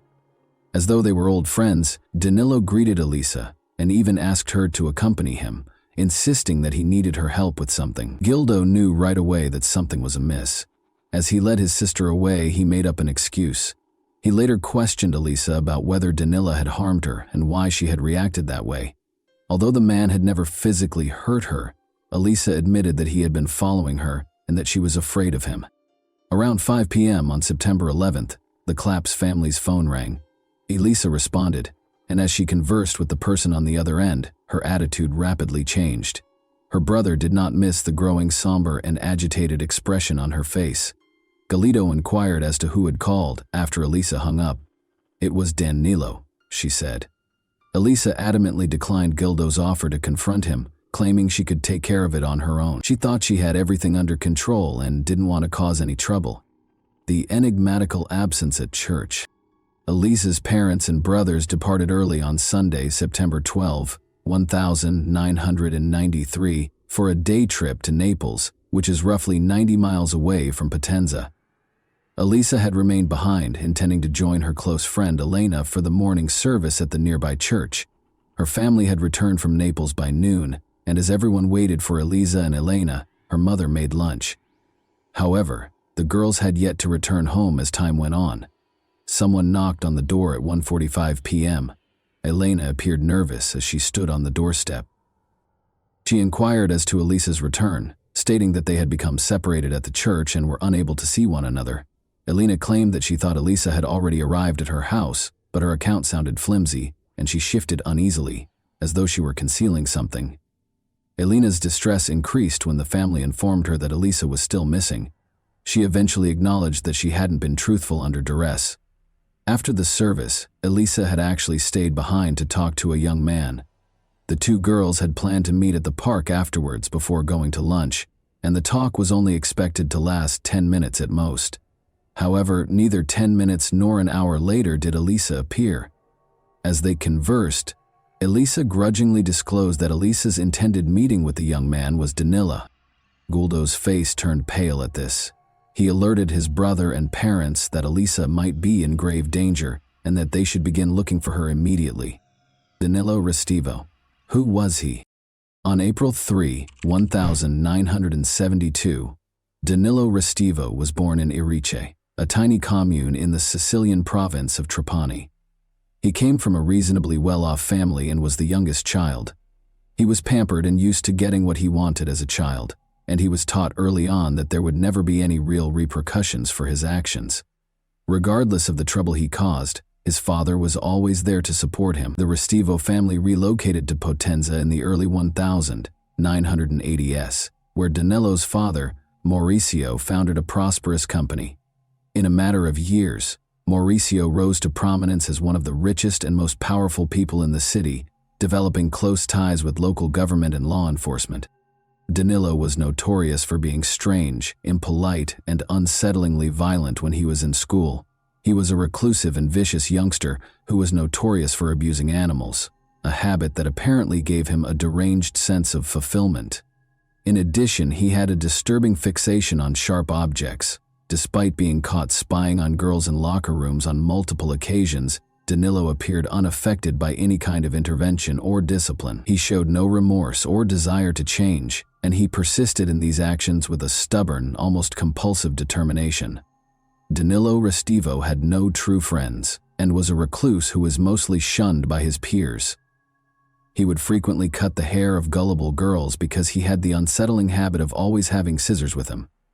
Parents complained repeatedly, but this unsettling behavior was ignored. Danilo would collect a large collection of hair clippings and take his trophies home. Strangely, his family didn't seem to notice any warning signs and instead dismissed this behavior as simple, childish mischief. Danilo's actions became more concerning as he grew older. His cruelty was not limited to animal abuse. He seemed to enjoy hurting other people. He still had trouble relating to people, especially girls, with whom he frequently acted aggressively and made an effort to threaten or harm them. The initial victim. Sonia, Danilo's younger cousin, was roughly a year and a half younger than him. They frequently walked home together from the same school. Danilo would often invite her to remote locations after class, making up a variety of reasons to entice her away. But Sonia was suspicious of her cousin. Her mother had specifically warned her not to go anywhere with him by herself, and her instincts told her to exercise caution. After promising to show Sonia a secret hiding place, Danilo was able to persuade her to follow him in the spring of 1987. Sensing that something was wrong, Sonia made the safe decision to bring her younger brother, Angelo, who was 11 years old. The three of them went into a wooded area where an old deserted shack stood after school. Danilo proposed a game in which players would be blindfolded. After Sonia and Angelo agreed to temporarily trust him, Danilo covered their eyes with blindfolds. There was a tense silence. Uneasy, Sonia shifted her blindfold just enough to get a glimpse and saw something horrifying. Her cousin was approaching Angelo, getting ready to attack and taking a pair of scissors from his backpack. Sonia startled her younger brother by screaming as loudly as she could. Angelo jerked away in an instinctive reaction, still with his eyes covered. Danilo's hand swung down, but the scissors sliced his shoulder rather than his neck. Danilo appeared to be stunned by the sight of blood and Sonia's shrill cries, which allowed the kids to flee in the few seconds they had left. With their cries resonating through the forest, Sonia and Angelo fled the shack and fled for their lives. Danilo screamed threats and demanded they keep quiet about what had happened as he pursued them. Sonia and Angelo outran him and made it to safety, motivated by their instinct for survival and sheer terror. What had happened appalled the parents of the injured children. They hurried Angelo to the hospital, where medical professionals were able to treat him in time to save his life. Despite suffering severe blood loss and nearly dying, the boy managed to survive. The parents reported the incident to the local police that same day, filing charges for attempted assault with deadly intent, but the case was quickly dismissed, and Danilo was spared any serious repercussions. There were rumors that his father shielded his youngest son by using his considerable influence. With the help of a local priest, Mr. Restivo assured Angelo's family that Danilo would be committed to a mental health facility for required therapy in order to stop similar incidents in the future. He also paid the family a sizable amount in compensation and paid for Angelo's medical bills. Soon after, the parents of Sonia and Angelo made the decision to relocate their family to Naples in order to avoid any more interactions with their dangerous relative. Although Danilo's father made solemn vows, he never fulfilled them. Danilo never even saw a specialist and was never sent for treatment. Mr. Mauricio Restivo was too worried that his son's reputation and social standing would be permanently harmed if he were to be classified as mentally unstable or a danger to others by a formal psychiatric evaluation. A perilous preference. After parents and students repeatedly complained about Danilo's violent and intimidating behavior, he was expelled from 4 different schools. He ultimately had to turn to homeschooling to finish his coursework and obtain his diploma. Since he was considered physically capable of serving, Danilo was drafted into the military at the age of 18. However, due to his unpredictable and erratic behavior, he was released within a few months. He went back home and remained protected by his powerful and affluent father, who continued to absolve him of responsibility. Danilo's actions only became more unsettling with time. When he fell in love, he would stalk girls, spy on them through their windows, make eerie late-night phone calls while remaining silent, and harass them in an uncomfortable way. His attempts to show romantic interest frequently turned violent, including luring them to abandoned places or attempting to chop off strands of their hair. Danilo's responses to these girls' rejection of his advances were frightening. He sent them letters outlining his disturbing fantasies or packages containing fictitious explosive devices marked with words like boom. Since Danilo's father always stepped in to protect him, no amount of complaints to the authorities seemed to have any effect. Danilo felt unstoppable and above the law because of this ongoing cover-up. He seemed rather innocuous to outsiders, more like a peculiar locality than a cunning or dangerous person. People like Elisa felt sorry for him because of his dishonest appearance, and they even wished they could assist. The church is the target of the missing girl's search. Elisa's brothers and parents immediately began a frantic search. The local church where she was last seen was their first destination. Elisa had intended to confront Danilo Restivo that day to request that he stop pursuing her and give her some space. According to her friend, a number of witnesses were promptly located who attested to seeing the high school student conversing with Danilo outside the church. However, none of them were able to provide information regarding the two's subsequent whereabouts. In an effort to talk to Danilo, Elisa's mother tried calling the Restivo residence, but Mauricio, Danilo's father, picked up the phone and wouldn't let her talk to his son. The Claps family drove to the Restivo home, growing more and more alarmed, but nobody answered the door. They had no choice but to report Elisa missing to law enforcement. Maurizio met officers at the Restivo residence and informed them that his son had left for Naples on some errands and would not return until the next day. Authorities quickly learned, however, that Danilo was in fact at home. After returning home, the police demanded to speak with Danilo and took him to the station so they could question him. His father kept getting in the way, making it hard to get definitive answers, so they had to do this. Danilo's account was riddled with contradictions. He acknowledged that he had talked to Elisa at the church, but he said she had left shortly after, leaving him to pray. He gave a hazy and contradictory account, and it was obvious that he was lying because of his obvious nervousness. After leaving the church, Danilo was unable to explain where he had gone and was unable to produce the clothing he had been wearing that day, which he seemed to have thrown away. Additionally, investigators found a pair of his shoes that had been left in a bleach-filled tub for almost 2 days. Any possible blood traces had, of course, been eliminated. Danilo was unable to provide a satisfactory explanation for the suspicious cut on his hand, which detectives also noticed. He was unable to provide the precise location of the incident, but he stated that he tripped and cut himself on something sharp as he was leaving the church. His story was further undermined by the fact that the wound looked as though it had been caused by a sharp blade. The suspect is safe with the prosecutor. Danilo's father moved quickly to defend him in spite of his evasive behavior, refusal to give up his clothing and shoes for examination, and convoluted web of contradictory statements. Maurizio promptly engaged 2 of Naples' top defense lawyers to defend his son. In light of these challenges, the investigating police asked the city's chief prosecutor for authorization to acquire a warrant in order to search the suspect's house and confiscate his clothes and shoes in the hopes of discovering any evidence connecting him to Elisa's disappearance. They required legal authority. Surprisingly, the city's chief prosecutor showed no concern in the face of overwhelming evidence linking Danilo to the young girl's disappearance. He declined to grant a search warrant for either the church where Elisa was last seen or Danilo's house. The church was only briefly searched, and Father Domenico Sabbia, the lead priest, steadfastly refused to let anyone into the padlocked wooden staircase secured upstairs room. The prosecutor refused to issue a warrant to conduct a thorough investigation of the church and the rooms that are adjacent to it, despite pressure. Father Domenico suspiciously used the past tense when referring to Elisa right away, as though he was aware that she was dead. 3 weeks following Elisa's disappearance, Danilo was featured as the main suspect and his photo was displayed in a local news segment about the case. After this broadcast, Dozens of women called the police station to report that Danilo had been harassing and stalking them. They disclosed his unsettling fixation on women's hair and his propensity to carry scissors, which he used to try to covertly chop off strands of hair from gullible victims in parks, city streets, and even on public transit. Dedicated investigators' persistence allowed them to ultimately accuse Danilo of making false statements.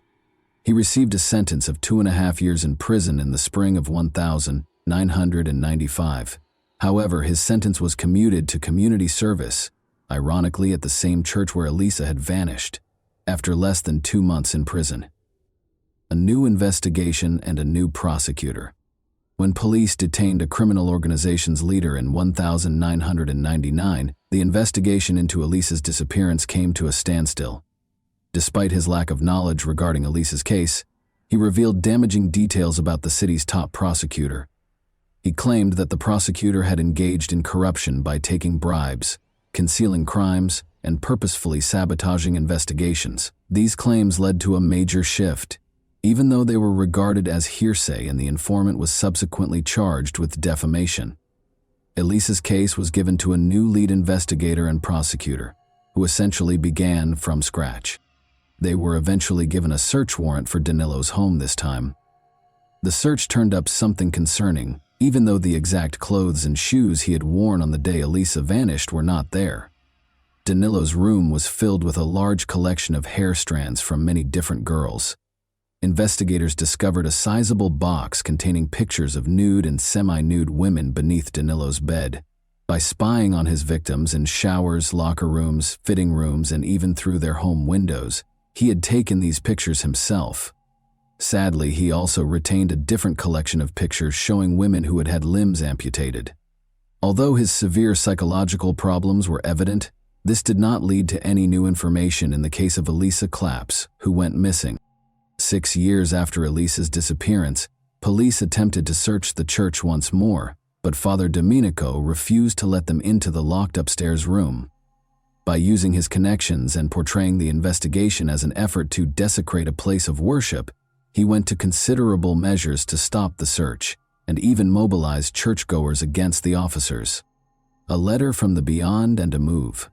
Even after the new investigation, Danilo left his hometown and set out on a lengthy journey across Europe because there was no conclusive evidence against him. He persisted in stalking women and cutting their hair whenever he could, but he had to be more careful without the protection of his powerful father. Danilo would immediately relocate to a different city or even a different nation if his actions were likely to result in legal repercussions. An unexpected letter, purportedly written by Elisa herself, was delivered to the Claps family in the early 2000s SS. According to the message, she was still alive and well and had fled to Brazil with a romantic partner. The author requested that her family not try to find her or get in touch. However, the handwriting clearly differed from Elisa's. By comparing it to her personal diary and school notebooks, anyone could see the difference. In addition, there were numerous obvious grammatical mistakes in the letter, indicating that the author was not well educated. Unsurprisingly, the Claps family's own investigation revealed Danilo to be the source of their suspicions. He had somehow chosen to write the letter while he was visiting his parents, posing as Elisa in an unsuccessful attempt to deceive her loved ones. A fresh victim. Heather Barnett, 48, was killed in a vicious crime that shook the sleepy British town of Bournemouth on November 12, 2002. When her 2 teenage children got home from school, they made the terrible discovery. The mutilated and lifeless body of Heather was discovered in a pool of blood on the bathroom floor. Her skull displayed evidence of multiple blunt force trauma, most likely from a hammer blow, and her throat had been slashed. The removal of her breasts and their placement next to her head, however, was the most unsettling part of the crime. A lock of hair that wasn't Heather's was in her hand. There had been no struggle to tear this hair out. The scissors had cut it neatly. Furthermore, Heather had had a portion of her own hair cut. These unsettling specifics raised the possibility that the crime was ritualistic. Investigators quickly focused on Fiamma Marsango and her husband Danilo Restivo, Heather's odd neighbors. The victim's house was only a short distance away from the couple's residence, which was next door. Danilo had approached her inappropriately and Heather had complained about him on multiple occasions. She told a friend that she was afraid of her husband, even though they were married, right before the crime. Heather took custom orders from her home and worked as a seamstress. Under the guise of commissioning clothing, Danilo frequently attempted to visit her. He insisted on going inside to discuss specifics, even though he never placed any specific orders. Heather discovered her house keys were gone 2 days prior to the tragedy, following one of Danilo's visits. At the time, she assumed she had just lost them and didn't relate this to her neighbor. Regretfully, she hadn't managed to change the locks yet. Even before the police and emergency personnel arrived, Danilo was among the first individuals on the scene. He said he was on his way home when he heard Heather's kids screaming in terror and hurried to assist. Officers brought him in for interrogation, but they soon let him go because he seemed incompetent and unthreatening. But after his most recent visit, Heather's kids pointed to him as a cause for concern, stating that they were also uncomfortable around their odd neighbor and brought up the missing keys. The police chose to closely monitor Danilo because they had no immediate reason to search his house. They soon discovered him performing a disturbing act. Danilo was discovered stalking a young woman and trying to cut a lock of her hair while holding scissors on the street. He was taken into custody by officers, who also searched his car and requested his identification. They discovered an unsettling assortment in the trunk, including extra pairs of shoes, a change of clothes, and a set of knives. This, along with his questionable actions, ultimately produced sufficient proof to secure a search warrant for his home. When investigators searched Danilo Restivo's house, they were shocked by what they found. They discovered multiple albums containing hair he had cut from different women. Sneakers and clothing were soaking in a tub filled with bleach in the bathroom. The missing keys belonging to Heather Barnett, which are currently in Restivo's room, were the most damning piece of evidence.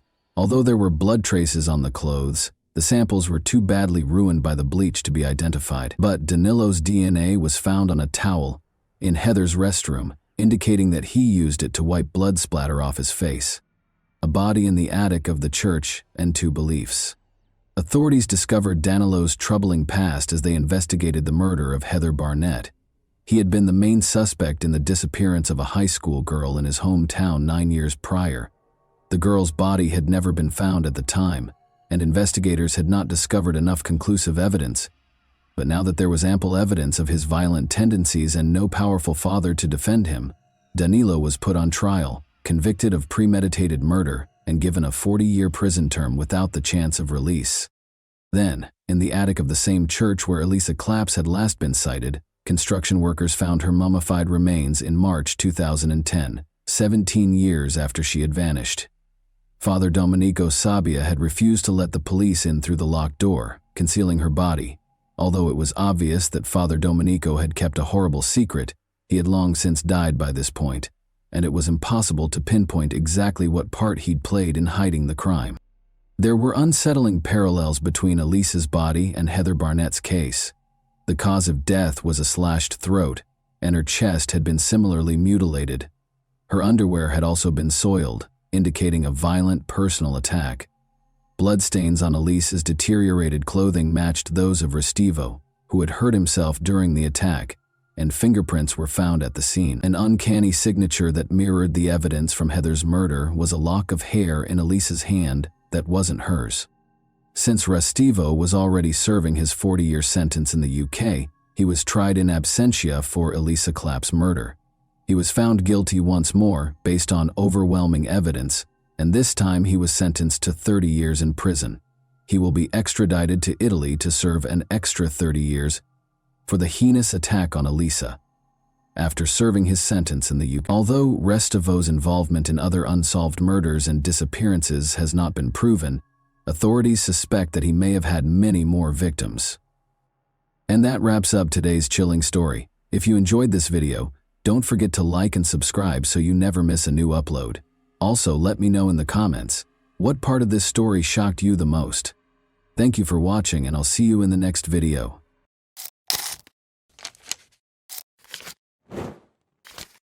Hey guys, welcome to my channel, and today we're going to take a look at another horrible case with you. Many people can get to the point where they suspect a loved one of betraying them. Others may give in to the influence of fantasies of retaliation against the betrayer, while others may decide to end the relationship due to such suspicions. However, what if a katana were to make these fantasies come true? The setting for this story was Camas, Washington, in 2018. The topic of discussion was a woman who lived in a nice home in a quiet neighborhood. Alex Lovell was the man's name. For 29-year-old Alex, playing video games was his main passion. He was in front of the computer for about 12 or 13 hours every day. Alex took his pastime so seriously that he routinely performed shoulder, wrist, and hand exercises. He even worked on a unique mouse control method to improve his efficiency as a gamer or player. At the age of 30, Alex's girlfriend Emily Javier was not pleased with his obsession. After 2 years of dating, the young couple noticed that Alex was spending more and more time playing games and having less time for her. Emily, of course, did not like this situation. When Alex made the decision to pursue a career in professional gaming, her patience reached a breaking point. Emily struggled to accept a gaming rival, even though she was somewhat comfortable sharing her boyfriend's gaming habits. When she found the Tinder dating app on Alex's phone, her resentment reached new heights. She became very suspicious of this. She therefore realized that Alex had found another girl when she saw red hairs in the shower and scratches on his back, even though her hair was then dyed green.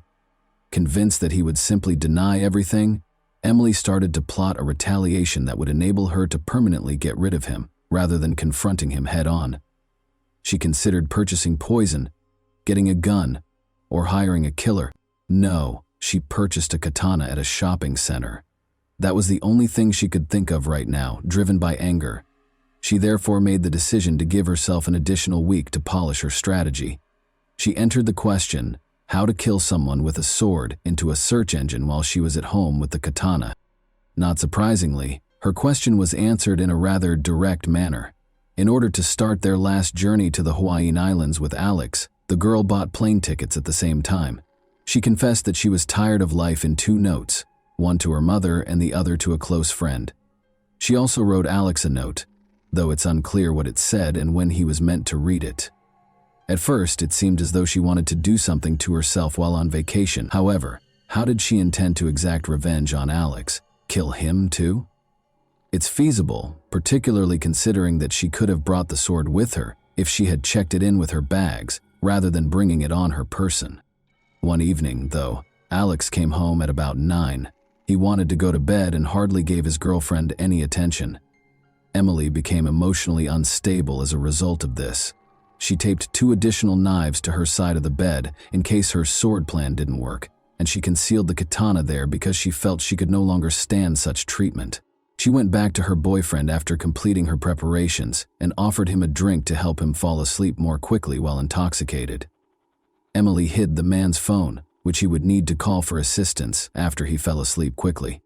She illuminated his neck with the light from her own phone so she could see better and aim more precisely.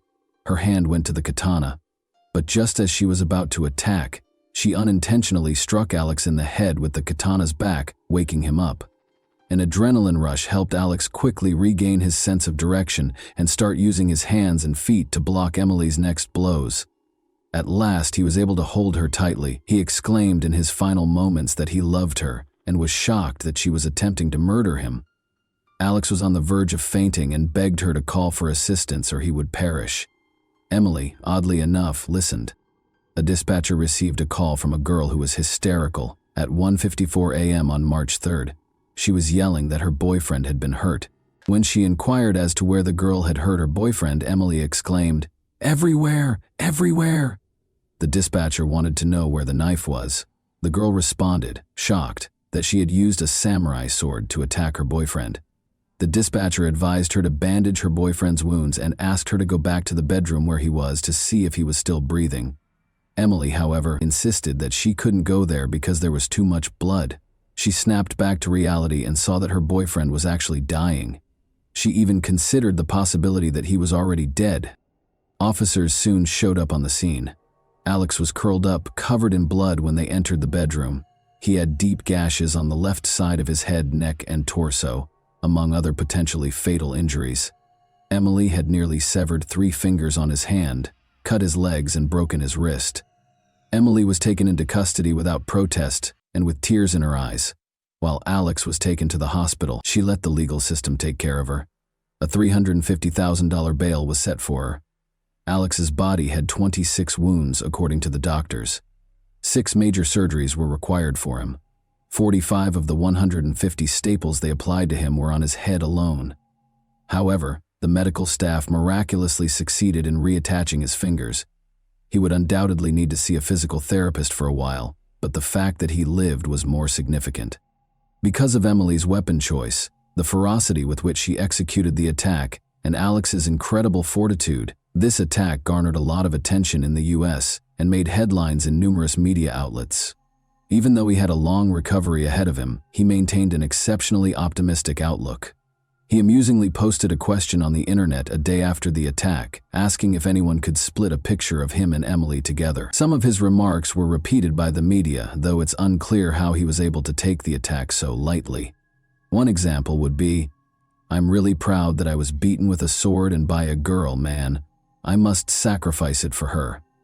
I certainly took a lesson from this. There's no comparing the feeling of when I overpowered her," he continues. "I've participated in sports, taken first place in major competitions, and more. I've performed snowboard tricks. This is superior. I believed it was right to defeat someone who was determined to do me harm. I had spent my entire life anticipating this."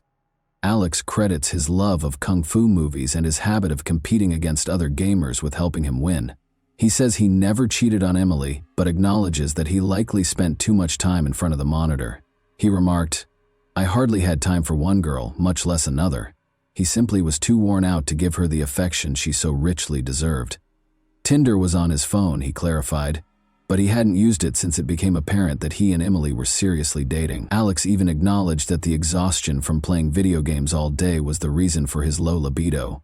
This might have persuaded Emily that he no longer wanted her, but he says that numerous times before, even when another girl merely liked his picture on social media, she had falsely accused him of cheating. All of this is denied by Emily. Regarding the red hairs, they might have come from his dog's fur or his own beard. Emily found it challenging to defend herself in court. Everyone could see that this was a carefully considered and planned crime. Emily told police that she wanted to kill him for cheating. "That was my objective." She was convicted of attempting first-degree murder.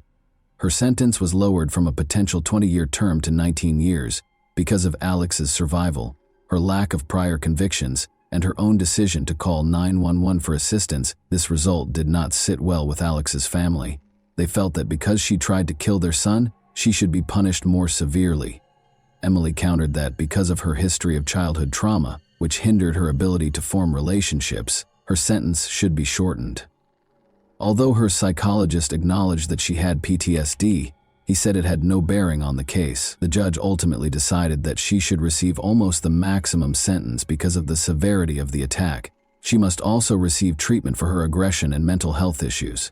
She must pay $30,000 in reparations and is forbidden from getting in touch with Alex or his family.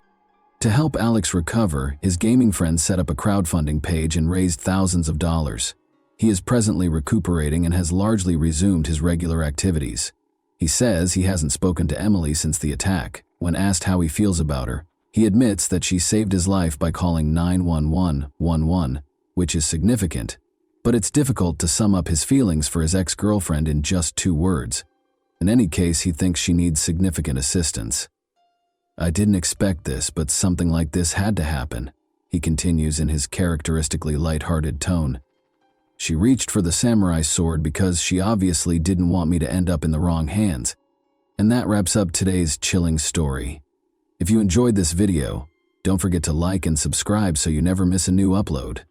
Also, let me know in the comments, what part of this story shocked you the most? Thank you for watching, and I'll see you in the next video.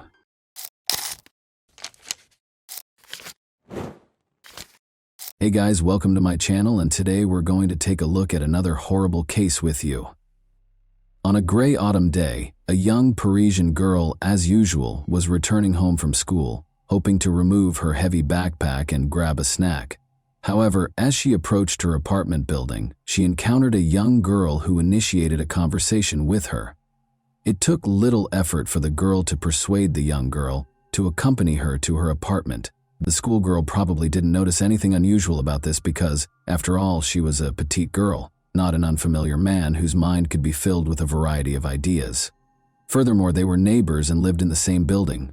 The girl followed her new acquaintance into the apartment, but as soon as she entered, the door slammed shut, and a nightmare began that is difficult to describe in words. Lola Davy, 12, disappeared and was never seen again. The date was Friday, October 14, 2022. Johan and Delphine Davy waited for their daughter Lola to return from school.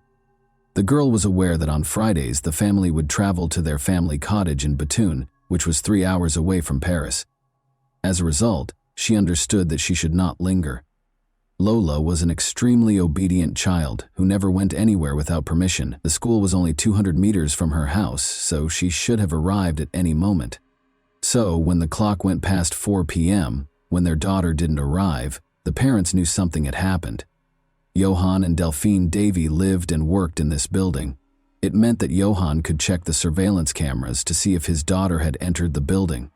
To his surprise, the girl had arrived 45 minutes earlier, and she was not alone. She entered with a girl who the man did not recognize. The girl made a hand gesture, as if inviting Lola to accompany her. According to the video, the girl lacked confidence and the young woman appeared uneasy. The parents handed over the photo of the unknown girl to the police. Delphine also shared her photo on Facebook, stating that her daughter was missing.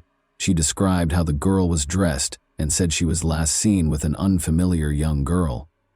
The woman urged anyone with information to contact police or the Davy family. Thousands of concerned citizens shared the post.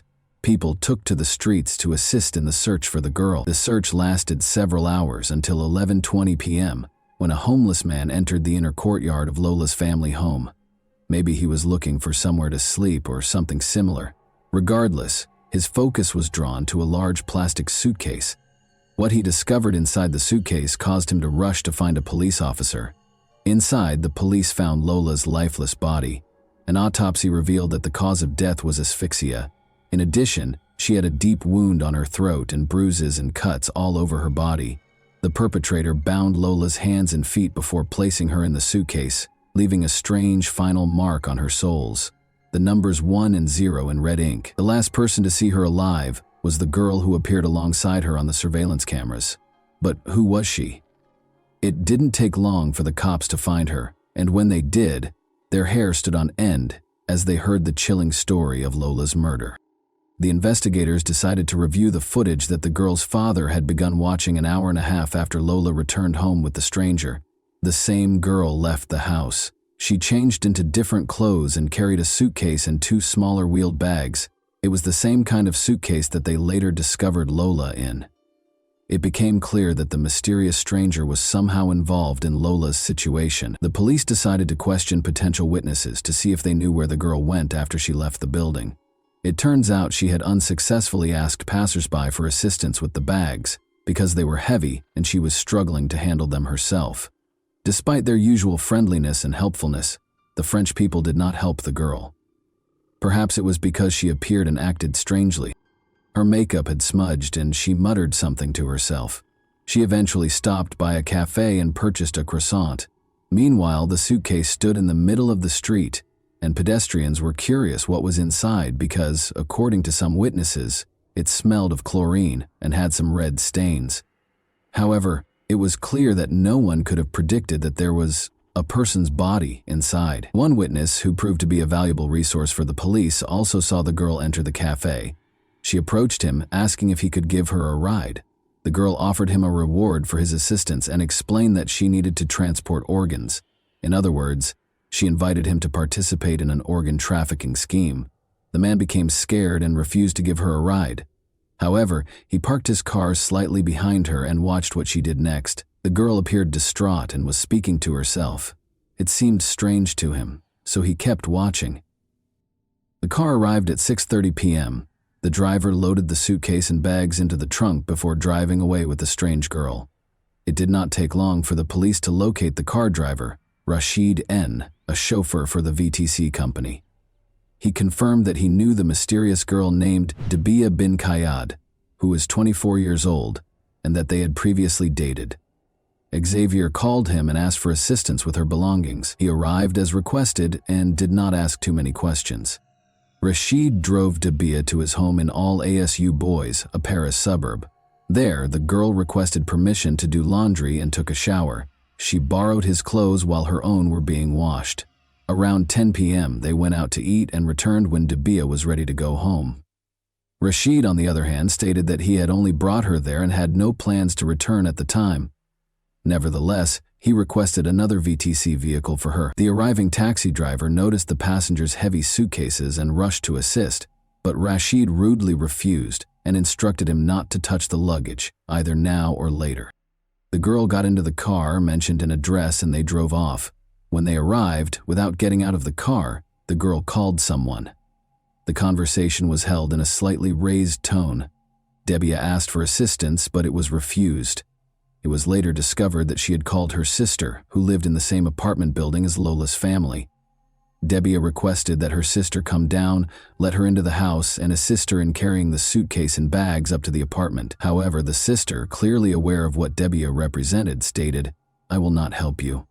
I don't want to know what's in those bags, so don't bring them here." Unable to come up with a solution, Dabia dragged the suitcase and bags into the house's inner courtyard and threw them there.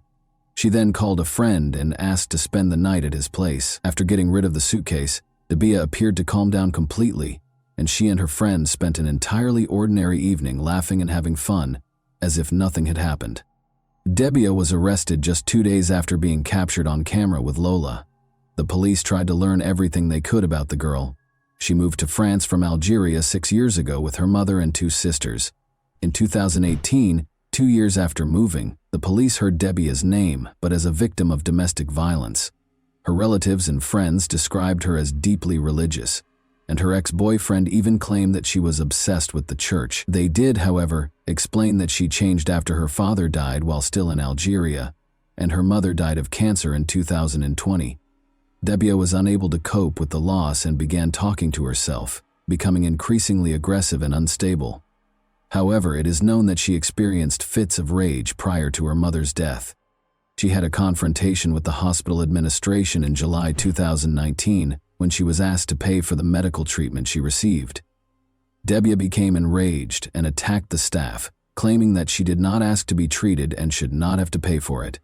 When she was escorted out of the building, she threatened to return, saying they had no idea what she was capable of.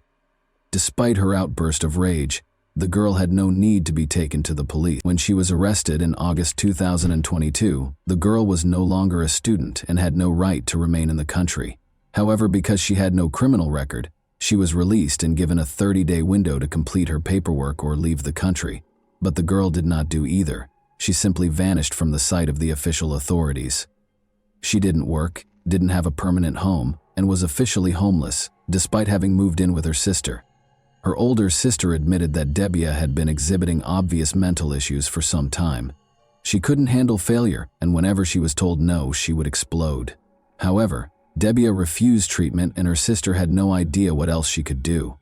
During the interrogation, Dabia admitted her guilt in the incident several times before retracting her statements. When the police showed her the footage of how they found Lola, she claimed she didn't feel hot or cold from it. She also stated that she had been mistreated and that her parents died before her eyes. She told the investigators that she lured Lola into her sister's apartment and forced her to undress and shower. The autopsy confirmed that Dabia assaulted her, tied her hands and legs, and taped her face with duct tape. As a result, Lola lost consciousness and eventually her life. Dabia went about her business as usual, drinking coffee and listening to music. Then, for unknown reasons, she slashed the lifeless body with either a knife or scissors. Later, Dabia abruptly retracted her statements, claiming that she would never commit such an act against a child, and accusing an unknown armed individual of the crime. She then revealed that she wasn't fighting Lola, but a ghost.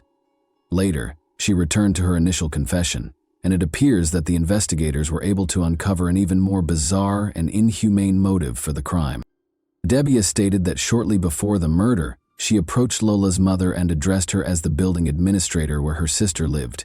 She requested an electronic card, a pass to the building, so that she could come and go whenever she wanted without having to ask her sister to let her in. Delphine had such authority because she did not live in the building but was a guest of her sister. Dabia, who refused to accept no for an answer, harbored resentment toward Delphine, and when she saw her daughter on the street, an exact replica of her mother, fury boiled inside her, and she resolved to seek vengeance. In other words, she committed the murder because, at the age of 24, she was not used to being denied and expected all of her wishes to be granted. Investigators believe that at some point, the attack moved from the apartment to the basement of the multi-story building, where they discovered clear signs of fighting. However, the police are still unfamiliar with certain aspects. Certain details, such as the numbers on Lola's legs and Debia's admission that she drank her blood, suggest a ritualistic nature. In any case, the police confidently dismissed the black market organ trafficking theory. They see it as just another stroke in the accused's psychological profile. Debia has been charged with murder, torture with violence, cruel treatment of a minor under the age of 15, and concealing a body, all of which carry a maximum sentence of 30 years in prison. However, it is possible that she was not acting alone. Initially, police arrested 5 more people. First and foremost, Debia's sister was arrested because everything occurred in her apartment and the basement of her home. However, the police later determined that she had no knowledge of the crime and was not at home at the time. The other 3 suspects were also released fairly quickly, and their names have not been revealed. Rashid, Debia's former boyfriend, 43, has been charged with concealing the corpse. The girl claims he is the mastermind of the crime. It doesn't help him that he turned down a taxi driver who offered to help Debia with her suitcase. Those words also raise suspicions about the man. Did he know what was inside? He claims he didn't know what was in the suitcase, didn't open it, and had no idea what was inside. In the first week of November, a closed hearing was held in this case. The judge noted that the accused appeared completely calm at the time. The main question is whether Debia's crime was the result of a nervous breakdown or a desire to exact revenge on Delphine. If she is discovered to be mentally unstable, she will be treated by psychiatrists in a suitable specialized facility. If she is found competent to stand trial, she will be prosecuted. In early December, the psychiatrist who examined Debia submitted his report to investigators. He described her as extremely dangerous but not mentally ill. In other words, while she is not completely stable, this does not render her insane or incapable of being held accountable for her crime. She is fully capable of admitting that her actions were terrible and illegal, and that she should be judged for them. Of course, Debia's lawyers will most likely request additional consultations with psychiatric specialists. The defendant is currently being held in solitary confinement at France's second-largest prison, Fresnes, which is located slightly east of Paris. According to media reports, she rarely goes for walks and prefers to watch TV. According to reports, whenever she sees herself on television, she expresses joy and does not conceal her pride in herself. Debia had been living illegally in France for several months prior to the crime, so politicians used this story to bring up issues that were important to them. They quickly declared that France's anti-legal migration measures are deficient because migrants are responsible for many crimes in the country. In other words, if Debia had been deported sooner, Lola would still be able to attend school, participate in gymnastics and figure skating, and spend time with her parents and older brothers. However, Lola's parents believe that politicians are using their daughter's tragic death to score political points. Johan and Delphine have decided that staying in Paris is too difficult, so they have left for Pas-de-Calais, where they originally came from. And that wraps up today's chilling story. If you enjoyed this video, don't forget to like and subscribe so you never miss a new upload. Also, let me know in the comments what part of this story shocked you the most. Thank you for watching, and I'll see you in the next video.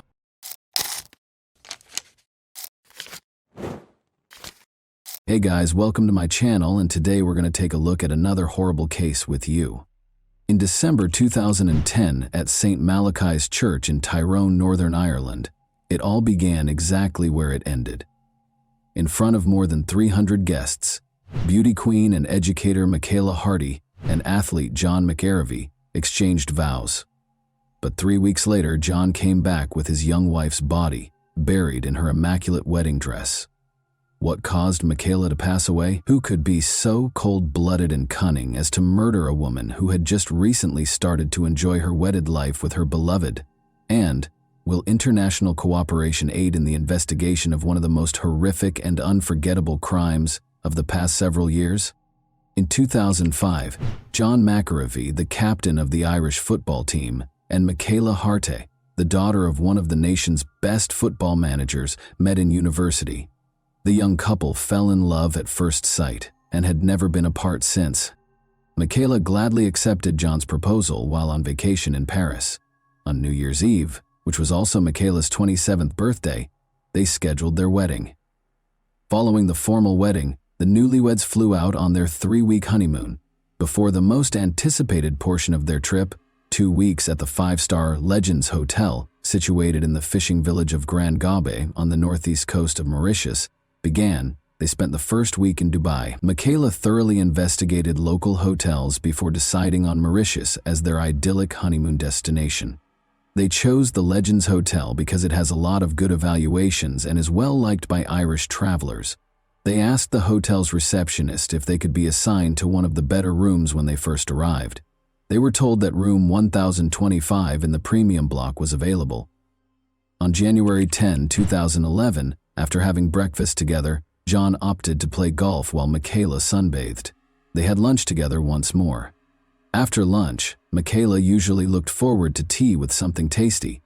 While she went to the room to get Kit Kat bars with her favorite dark chocolate, which she had bought from Dubai and placed in the refrigerator, she requested her husband to get tea. Although John offered to bring her the snacks, she chose to go alone because the accommodation was only 150 feet from the restaurant. While waiting for his wife to come home, John viewed videos and shot some pictures. After a while, he started to question why Michaela hadn't returned. He made the decision to find her. John knocked on the door but got no answer. He went to the receptionist after forgetting his key in the room and failing to see anything through the window. After guiding him back to the room, the corridor attendant used his key to open the door. However, the corridor attendant heard a man's cries for urgent assistance as soon as he moved a short distance away from the door. John walked into the room and found his wife in the cold water bathtub. Her lips were blue, her skin was cold to the touch, and there were noticeable bruises on her neck. John tried to assist Michaela, supposing she had planned to take a bath because of back problems, but had slid or passed out. But his attempts were unsuccessful. The dreams of a young, contented married couple came to an end when medical authorities declared Michaela dead within an hour. People kept coming and going from the newlyweds' room, and no one tried to protect the crime scene, perhaps since it was initially assumed to be an unfortunate accident. When the police entered the room and saw Michaela's condition and the chaos within, they assumed a murder had occurred, even though they had been told that a tourist had drowned. After being brought to the police station, the distressed spouse was detained for 5 hours while being questioned. Given that most murders are carried out by people who are close to the victims, this was not unusual. The harshness and inappropriateness of the police officer's remarks in John's situation were unusual. John was obviously overcome with grief by Michaela's passing. He found his wife's lifeless body in the bathtub, while only 30 minutes before he had seen her joyfully making her way to their room. But when a policeman noticed that he was crying, he may have tried to comfort him by saying, "Why are you crying? You're still young, you'll find yourself a new wife." If the hotel manager hadn't stepped in, it's unclear how long they would have held John at the station. The management reported to the police that a master key that was taken and fit all the locks had been used to open the door of room 1025. It became clear that a member of the hotel staff was responsible for the murder. Most likely, it was an accidental killing. At 2:42 p.m., a staff member, possibly a security guard with the master key, entered the room. Michaela opened her own door 2 minutes later. The maid's sudden appearance forced the thief, who might have been hiding in a tiny alcove in the toilet, to make a snap decision. Since cleaning rooms is a standard procedure in hotels, he could have just grinned at Michaela and pretended to do his job if it was part of his responsibilities. Nothing would have happened. He was aware that his presence in the room would be difficult to explain, though, if he was a security guard. He then saw no choice but to hide in the bathroom and wait for the woman to just go. However, that did not occur. Michaela chose to seize the chance and went into the restroom as investigators conjectured. She found the robber inside. The thief attacked Michaela in a panic after she fled in fear. He put Michaela in the bathtub after realizing that he had killed her, possibly in an attempt to make it seem like an accident involving the maid. Despite the shock, He may have also imagined that water would wash away any DNA evidence left on his victim. The murderer was still present when John got up from the table at 3:05 p.m. to see why his wife was taking so long. John could have apprehended the murderer at the spot if he had his keycard with him, but by the time he approached the administrator, requested that the door be unlocked, and stepped into the room, it was 3:26 p.m., and the thief, who had inadvertently become a murderer, had disappeared. The cops were under tremendous pressure to release John. It is critical to settle the case as soon as possible when a visitor is slain in a nation that depends significantly on tourism. The local police head claimed that the island had a 100% homicide clearance rate, which gave the impression that the case would be resolved quickly. Given that Michaela was one of 30 persons slain on the island in 2011, and that all cases but Michaela's were resolved by dubious confessions, one might assume he was merely praising the work of his colleagues, but any professional would be cautious. The police once again used admissions to solve every case the following year. The investigators had a perfect crime scene, which may have made up for the police's over-reliance on instinct and intuition, if that's what it is. Surveillance cameras were installed all throughout the hotel, the room was cleaned daily, the security system recorded every entry, and the hotel itself was essentially an invincible fortress with watchful security personnel everywhere. That was not at all the case, as we shall see in a moment. 2 hotel staff members were detained by the police within 2 days after the murder, and 2 of them, Avinash Tribhovan and Sandeep Munia, were charged with the crime. The other staff members obligingly became important prosecution witnesses. Dasan Narayanan, a hotel security guard, was also taken into custody a week later. On the day of the murder, Dasan was on duty. His fingerprints were discovered on a phony key that the robbers used to replace the stolen universal key in the security room, although it was impossible to determine his precise position at the time of the crime.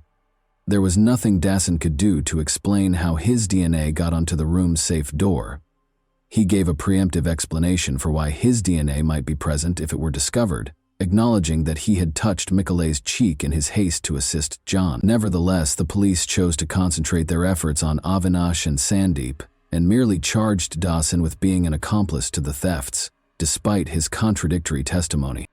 In 2012, the trial started on May 22. The police's pattern of obtaining confessions served as the foundation for the prosecution's case.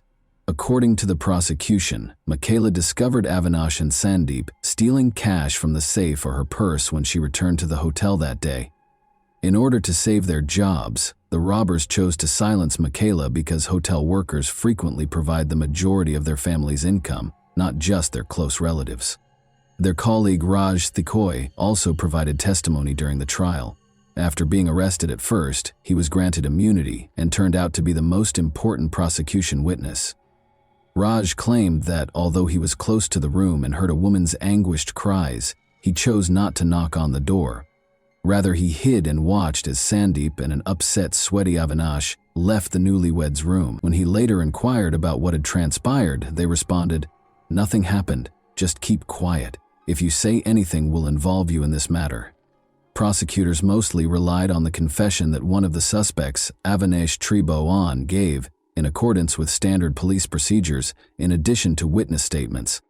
Because of their negligent investigation, it appeared as though the police were being judged alongside Sandeep and Avinash, even though they were the ones who were implicated. The defense lawyers called attention to all of the investigators' obvious flaws, errors, and gaps. First of all, the hotel was not closed when Michaela's death was found, and neither a visitor nor a staff member was questioned. The evidence was compromised since some tests were not carried out and others weren't done until the hotel room was given back to them. Although palm and fingerprints were discovered in the room, their owners were not recognized. However, there was no DNA evidence that Sandeep and Avinash were guilty. Even the paper money, which the authorities said the robbers were interested in, was not scanned for DNA or fingerprint. The court was also informed that numerous significant artifacts were not captured at all, and that all of the photos taken at the crime scene were in black and white. The enigma surrounding the 46 security cameras that recorded the activities within and outside the hotel, however, generated the most controversy. The cops refused to give the defense lawyers the videotapes in spite of repeated requests. As it turned out, They were unable to conceal the footage, not because they wanted to. Due to their inability to control the cameras, the police officers deleted 90% of the videos. Instead of providing a truthful response when asked to explain how the apparatus operates, they merely hit the button, which also happened to be the record button, and when they believed they were playing back the recordings, they were actually erasing them. International media questioned whether the local authorities were purposefully undermining the probe due to the police's obvious incompetence. Lastly, the defendants asserted that they only confessed after the police tortured them. Sandeep, who reportedly handed the keycard, stated that he was forced to make the confession under threat of a firearm. Avinash also refuted his testimony, claiming that he vomited blood after being tortured and subjected to water interrogation by the police. He was also allegedly informed that his wife would be deported and that he would have to move to Ireland to live with John McAvery, who would now require a new wife. Avinash claimed that he only signed the document that was given to him, not even reading his own confession. Even though he and Sandeep were in room 1009 where a VIP customer was scheduled to stay when the murder occurred, another witness said he was coerced into providing false testimony. Sandeep demanded that his subordinate keep the space spotless at all times. He even picked up the mop personally at one point to show how the floors should be cleaned. Telecommunications data also supported Sandeep's assertion that he was speaking on the phone with his sister in Britain at the time of the incident. Lastly, it was verified by the retained security camera film that he was in a separate area of the hotel when the murder occurred. The court case took over 8 weeks to complete, even though it was only supposed to take 2 weeks. This was mostly because the defense lawyers went beyond the bounds of decency and made the trial into a spectacle. They frequently cracked jokes and caused the board, spectators, and law students in the courtroom to erupt in laughter. The defense brought up the possibility of a sexual motive for the crime, implying that Michaela's husband was involved. They implied potential wrongdoing between John and his wife and mentioned an intimate aid they discovered in the hotel room, but it was actually a straightforward insert from Cosmopolitan, a women's magazine Michaela had bought at the airport. Then, using a purportedly verified video, they tried to demonstrate that John and Michaela had a heated argument, but the people in the video weren't Michaela and John. Rather, they were 2 Germans who looked like them. In order to verify that he was the man in the video, John had to reach out to him on Facebook and ask him to give a statement at a German police station. All things considered, the sensationalism surrounding Michaela's murder case caused great distress to her family. Specifically, John was ranked highly on the list of readers' choices in a survey called Who Killed Michaela that was published by a local newspaper. In addition, the police released pictures of Michaela's battered and nude body to the Mauritius newspaper, which caused her family unimaginable distress. But these 8 weeks were over, and the jury members had to decide what to do. After a guilty conviction, Michaela's family thought the accused would have the right to request a review of the case because the judge gave a clear summary of the case and highlighted the suspect's culpability. They were certain that the verdict would be just what they had expected. The court also firmly asked the jurors to make the appropriate choice from their point of view, rather than to think about how this case would affect the nation's reputation.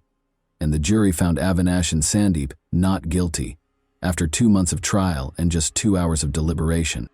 After the acquittal verdict, John and Michaela's families were incredibly disappointed.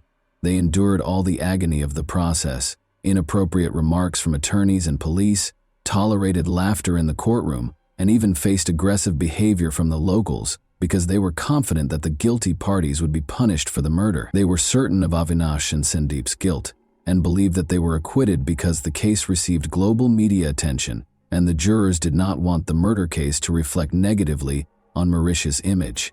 The Hart and McCarvey families cannot forget that Avinash's lawyer appeared on a local radio station and essentially admitted his client's guilt, mentioning how Avinash cried and apologized to Michaela's family.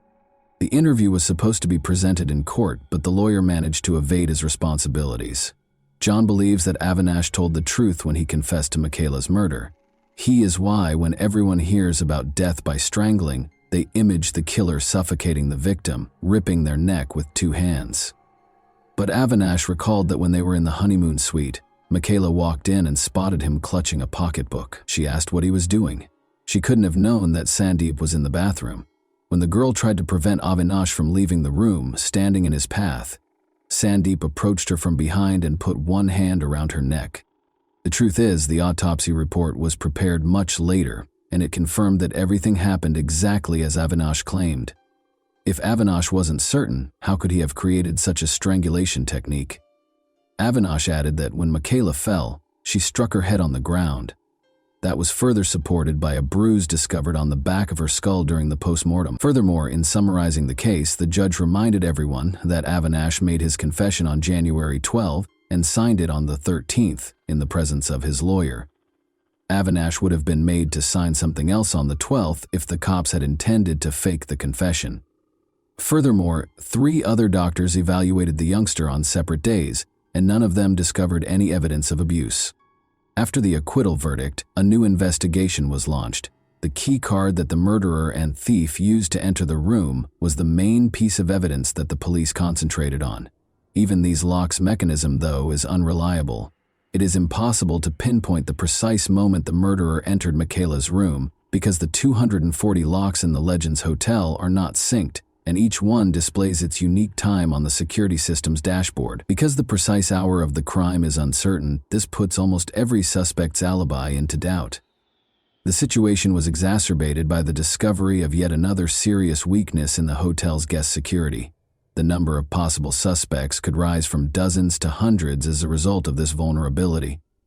Mauritian law states that the beach is public property if the hotel owns the guest rooms, dining establishments, bars, golf courses, and other such places. Locals own the island's beaches, and traders and fishermen have always had complete access to the hotel's grounds and the beach. Young boys are used to hanging around on the hotel grounds, and local craftsmen sell their wares to visitors. To put it another way, the hotel cannot guarantee the security of its property, even with cameras, gates, and security guards, and there is no way to confirm who entered the honeymoon room. Consequently, there were no noteworthy discoveries made during the fresh inquiry into the matter. Under international pressure, the Mauritian police examined Michaela's murder many times and even sought the services of a French laboratory for retesting DNA evidence. The discovery of DNA on Michaela's clothing that matched that of one of the suspects was reported as a major breakthrough in 2014, but this finding wasn't enough to justify a new trial. John offered a sizable reward for information regarding the case in 2017, in an effort to bring it back into the public eye. A lawyer called him a few weeks after he got back home to tell him that Sandeep and Avinash would now undoubtedly be arrested. Michaela's family was relieved and thought they would finally receive justice, but the attorney did not name the new evidence that made this possible. But months and weeks went by with no one being taken into custody. The case was formally ended in 2020, but the Mauritius government agreed to revisit it in 2021 after pressure from Irish MPs. A desire to re-examine the matter does not ensure that it will be resolved, which is the problem. It is difficult to investigate any crime after 10 years, not to mention the potential that Mauritius's authorities would not be motivated to track down the murderers. Many investigators have advanced in their careers over the course of 10 years, so if something is disclosed in the case that many would rather keep hidden, heads will roll. Following the trial, the relatives of John and Michaela sued the hotel for $1.6 million. The terms of the out-of-court settlement are not made public, but the funds were donated to a charity set up in Michaela's memory. Both the Legends Hotel, which was renamed the Lux Hotel, and Room 1025, which was renovated and given the new number 1026, are still quite popular. At a memorial luncheon for Michaela in 2013, John, who is now an accountant, met a sweet girl called Kara Brennan. John proposed to Kara, who works as an accountant, in 2015. James McAravey, the couple's first child, was born last year. And that wraps up today's chilling story. If you enjoyed this video, don't forget to like and subscribe so you never miss a new upload. Also, let me know in the comments what part of this story shocked you the most. Thank you for watching, and I'll see you in the next video.